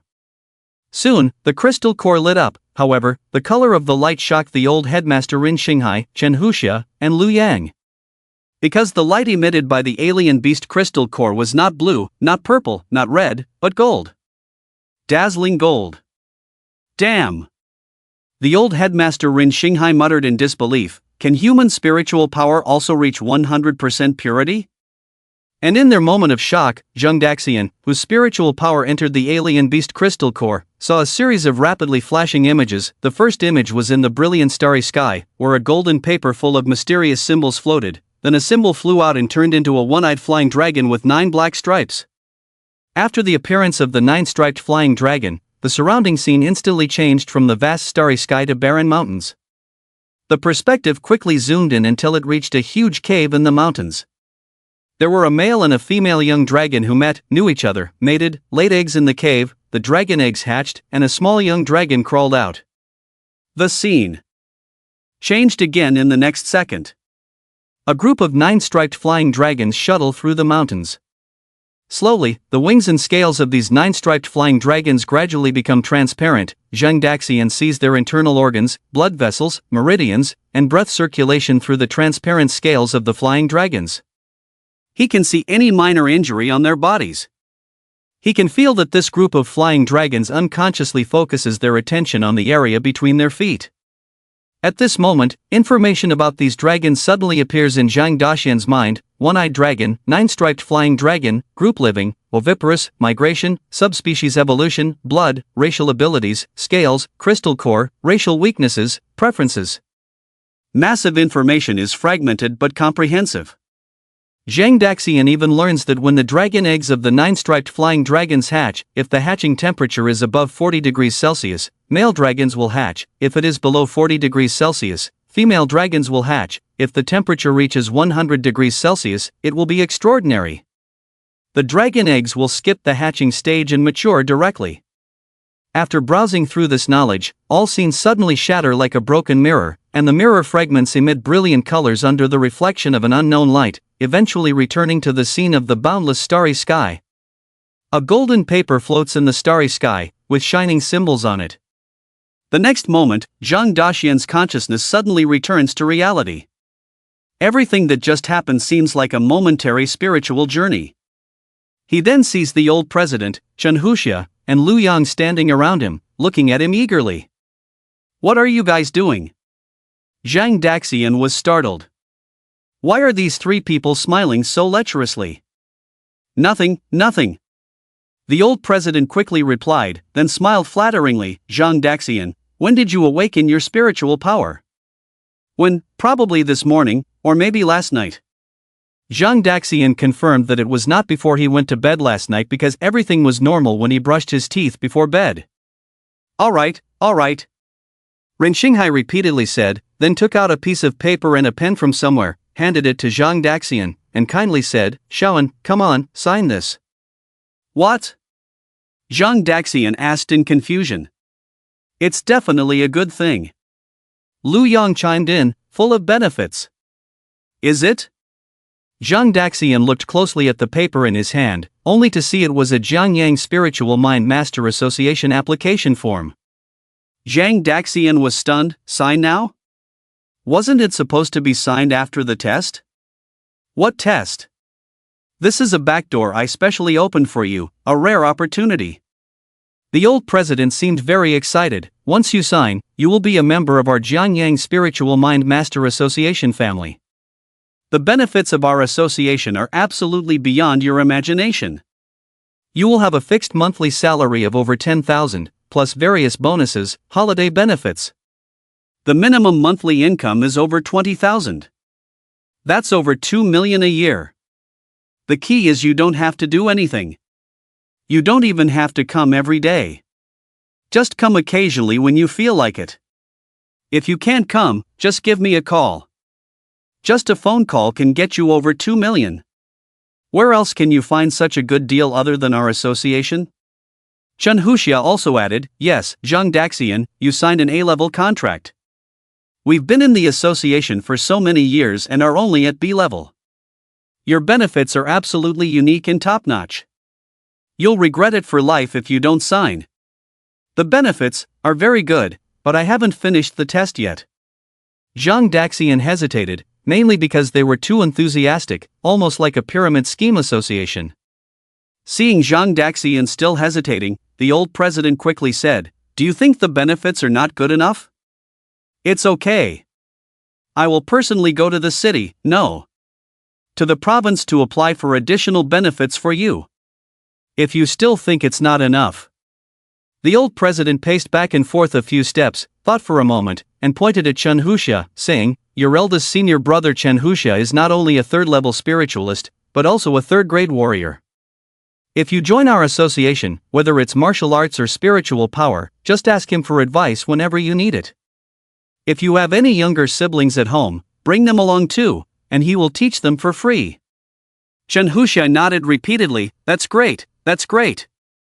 Also, all year round, spring, summer, autumn, winter. If you want to eat melons, just come to the association and ask Meng Nan for them. Take as many as you want, eat as much as you want. In the future, the melons your family grows will be provided by our association. Are you interested in your younger sister? It's okay, sign this contract and take her away directly. Also, De Huang can also guard your home.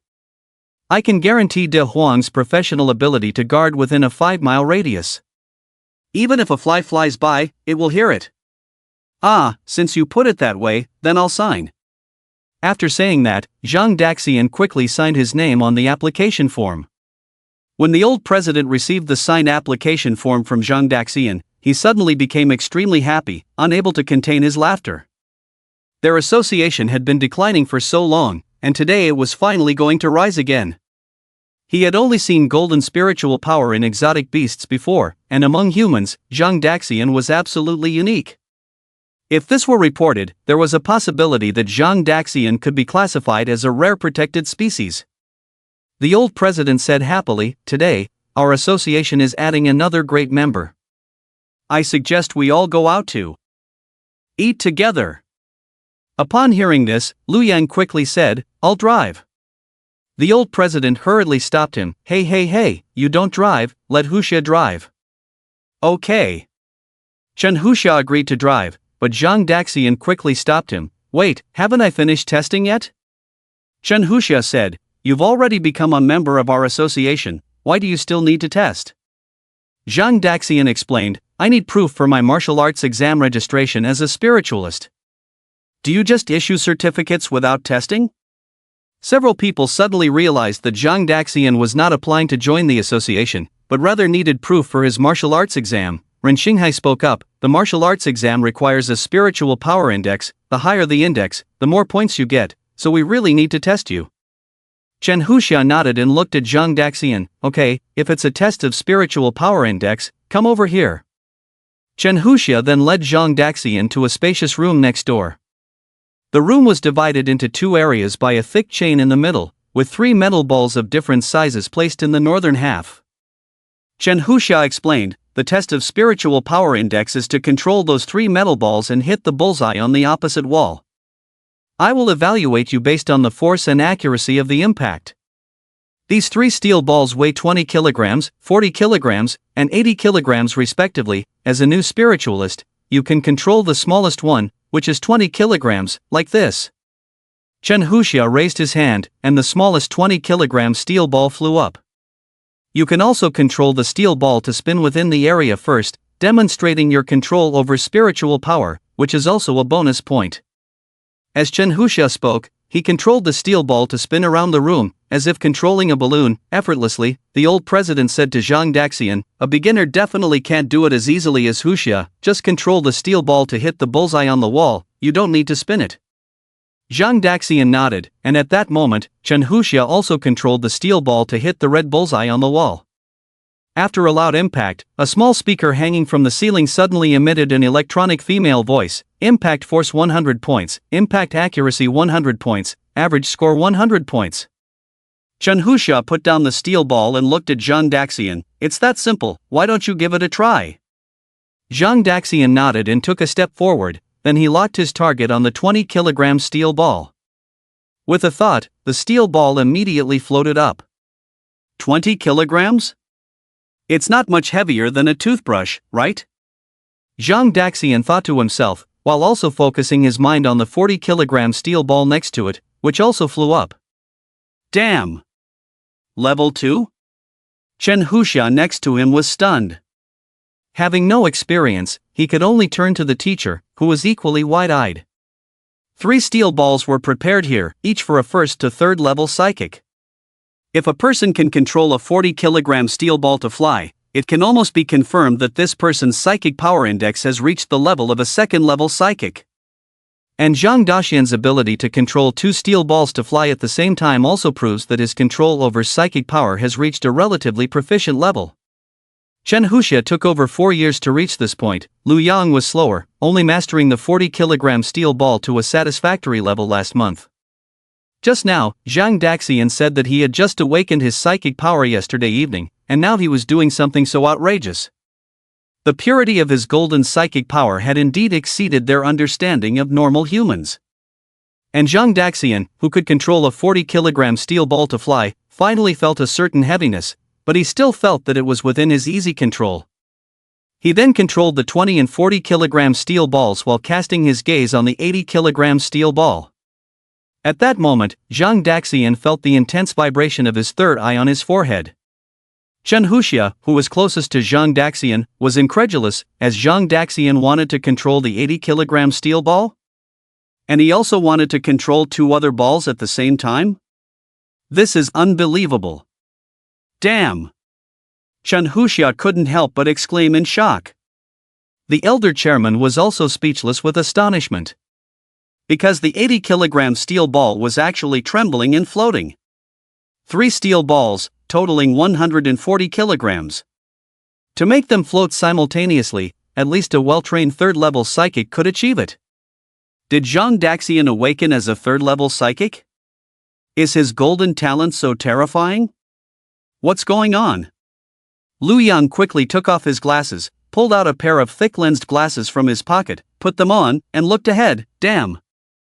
Am I seeing things? 3 balls floating?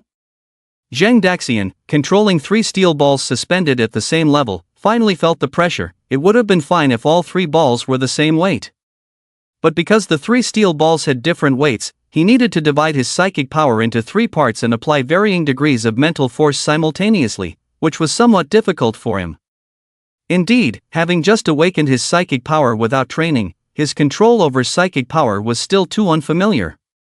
Zhang Daxian then carefully controlled the 3 steel balls to move in a circle around the room, and then locked his gaze on the red target on the wall, making the 3 steel balls hit it in sequence. Bang! The 20-kilogram steel ball hit the bullseye and then fell to the ground. Immediately after, the 40-kilogram steel ball also hit the target. The wall target made a louder collision sound, and the 40-kilogram steel ball also fell heavily to the ground. As soon as it landed, the 80-kilogram steel ball slammed into the bullseye. But what Zhang Daxian didn't expect was that this impact actually cracked the wall open. The 80-kilogram iron ball, due to inertia, broke through the wall and rushed out. Zhang Daxian quickly extended his recently broken spiritual tentacles, layer by layer entwining the iron ball that wanted to pursue freedom, forcibly pulling it back. The iron ball was pulled back, but the wall completely collapsed, with chunks of concrete rubble walls falling downstairs. In fact, Ren Xinghai had the ability to support the wall with his spiritual power to prevent it from collapsing. But Zhang Daxian's performance just now shocked him in place, so he didn't come to his senses for a moment. Bang, bang, bang. The dull sound of the wall hitting the ground outside came one after another, crackling incessantly. Soon, Meng Nan's sharp exclamation sounded downstairs outside. Oh my god! My melon shed! My melons! President, how many points can I get for this? Full marks, deduct 1 more point, afraid you'll get arrogant. In the lobby of the South Building, Zhang Daxian took the milk tea given by Ren Xiaomei and prepared to leave. The old president wanted to keep him. Won't you join us for dinner? Zhang Daxian replied, no, my family doesn't know I'm here, they just urged me to go back for dinner. The old president nodded, then let Huxia drive you back. No need. Zhang Daxian waved his hand. I had the driver waiting for me on the road when I came, he's probably still waiting for me. It's not appropriate for me to take another car back. All right then. The old president suddenly remembered something, and then said to Chen Huxia, go get my secret book and give it to Zhang Daxian. Oh. Chen Huxia instantly understood what the teacher was talking about, then ran off, and soon ran back, this time with 2 books in his hand. He handed one of them to Zhang Daxian. This is the teacher's secret book. Zhang Daxian took the secret book, and saw the title on the cover, Meditation Techniques. Opening it, he found that it was handwritten. The handwriting was extremely messy, one would think it was written by a doctor if they didn't know better. Ren Xinghai said to Zhang Daxian, this book summarizes my years of experience in practicing spiritual power, including some basic spiritual attack and defense techniques. I have also created some of my own. Take it back and have a look when you have time, it should be helpful to you. Why is it handwritten? Handwritten has style. If you can't understand it, I have a printed version here. After Ren Xinghai finished speaking, Chen Huxia handed another book to Zhang Daxian, also meditation techniques, but the font changed from the self-created cursive to printed regular script. Now he could understand it. Zhang Daxian nodded, thank you, teacher, I will read it carefully. If there's nothing else, I'll go back now. Remember to come by often. After bidding farewell to everyone, Zhang Daxian left the Psychic Association and returned along the gravel path in the woods. On the way, he flipped through the printed version of Meditation Techniques. As he read, he suddenly remembered something. The images he saw when testing the purity of his spiritual power, were they just his illusions? Or can any psychic see them when conducting tests? He wanted to ask the old president, but they got sidetracked and he forgot. The flying dragon in those images should be the nine-striped one-eyed dragon. So can psychics see through the weaknesses and behavioral habits of exotic beasts through their crystal cores? Shouldn't humans have started killing them indiscriminately? Should he go back and ask? Zhang Daxian thought for a moment, then decided against it. He would ask later. As he pondered, Zhang Daxian suddenly saw a young man riding an electric scooter coming towards him. In the basket of the scooter, there were stacks of newspapers. Is that the legendary Xiao Zhang? After getting closer, Zhang Daxian noticed that the rearview mirror of the other person's electric bike was actually reversed, and there were obvious sand stains on his clothes in several places.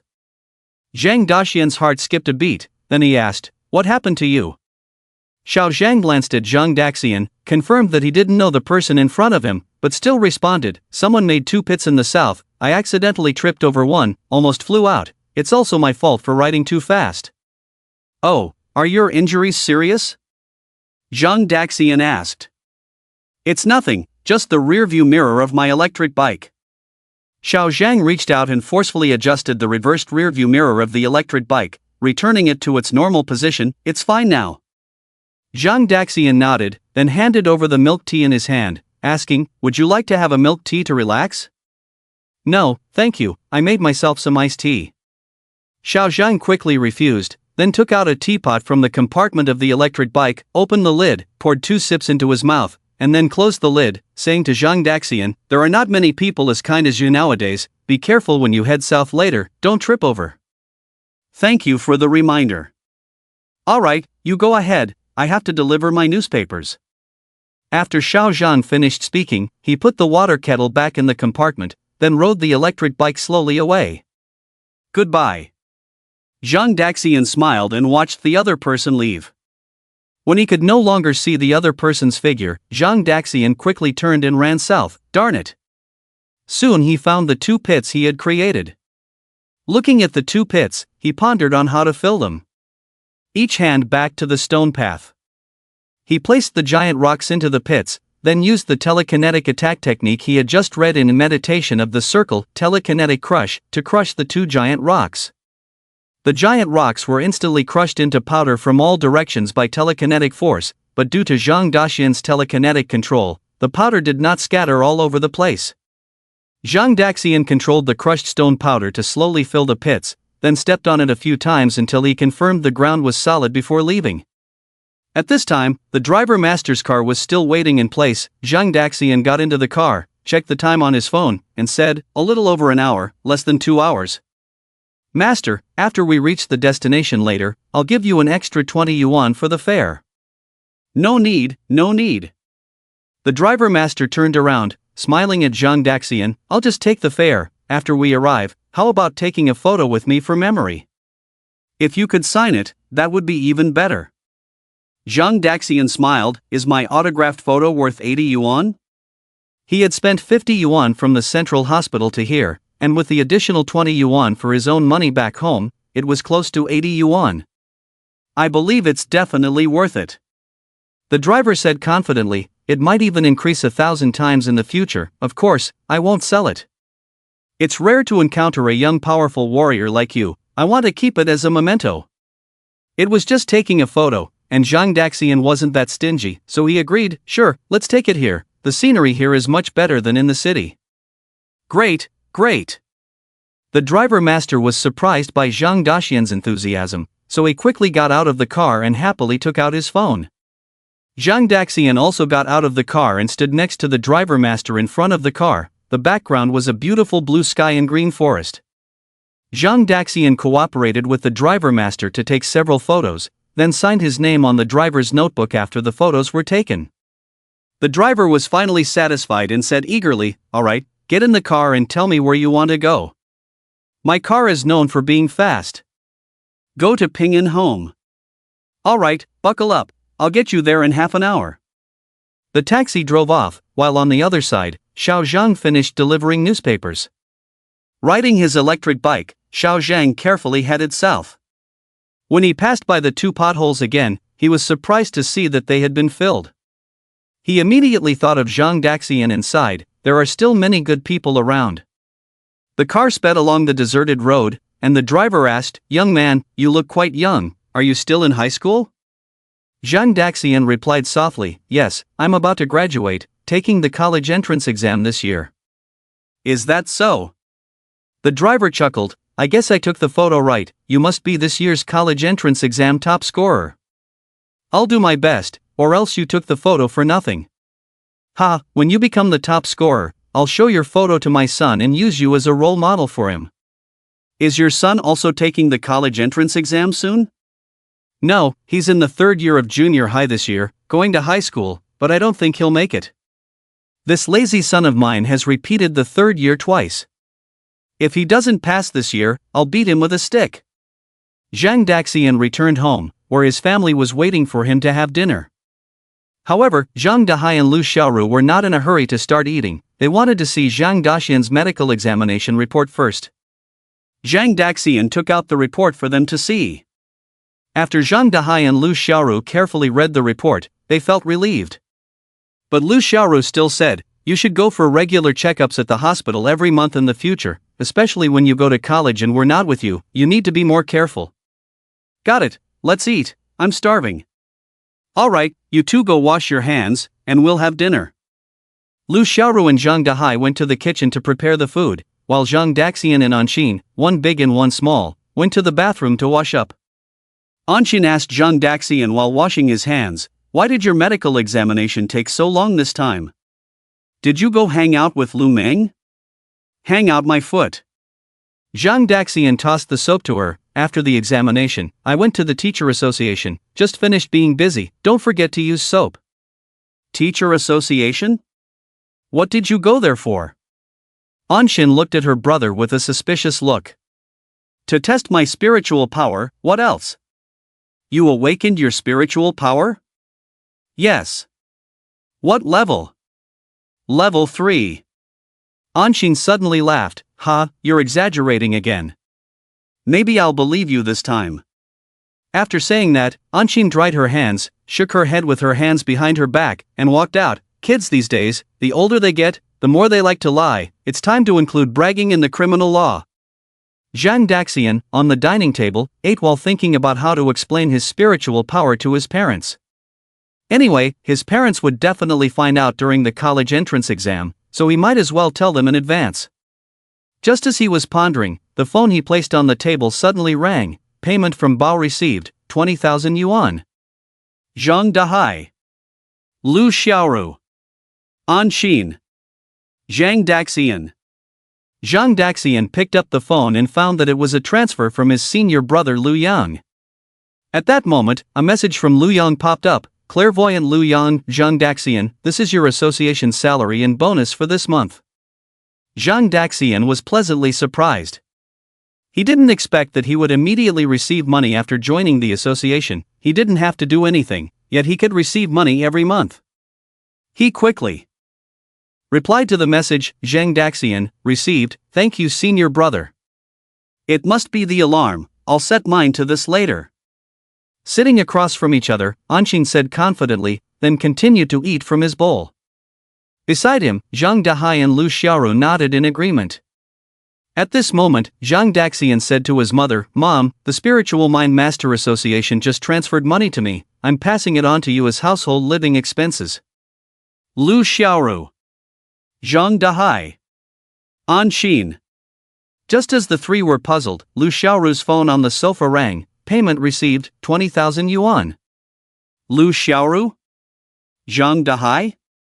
Anshin's eating motion stopped instantly, a mouthful of rice choked in her mouth. Cough? Cough cough? Zhang Daxian looked at Anshin and said, Anshin is about to start summer vacation, so it's a good time to spend some money on her, buy dozens of supplementary materials, enroll in some interest classes like math, swimming, art, music, etc. We must not let Anshin fall behind at the starting line. Anshin, cough? Cough cough? Zhang Daxian pushed a large glass of water to Anshin, who held the cup and started drinking. Meanwhile, Lu Xiaoru quickly got up and walked to the sofa. picking up her phone. Upon opening it, the transfer from her son was indeed real. Lu Xiaoru couldn't believe it and asked, Zhang Daxian, where did you get so much money? Zhang Daxian replied, didn't I say, it's from the Spiritual Mind Master Association, my salary and bonus for this month.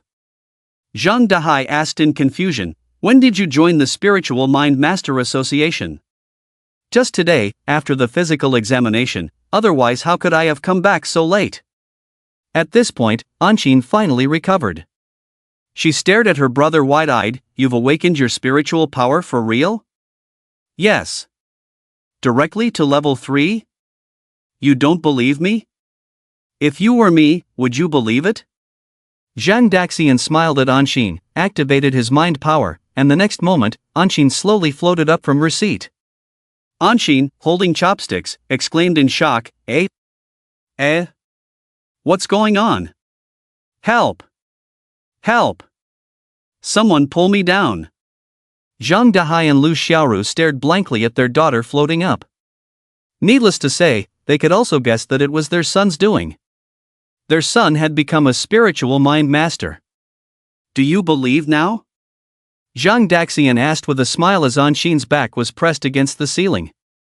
Anqin quickly shouted, I believe, please put me down. It's too high. Too high. With a thought, Zhang Daxian controlled his mental tentacles and slowly lowered Anqin. Anqin sat back in her original seat, breathing heavily, calming her rapidly beating heart.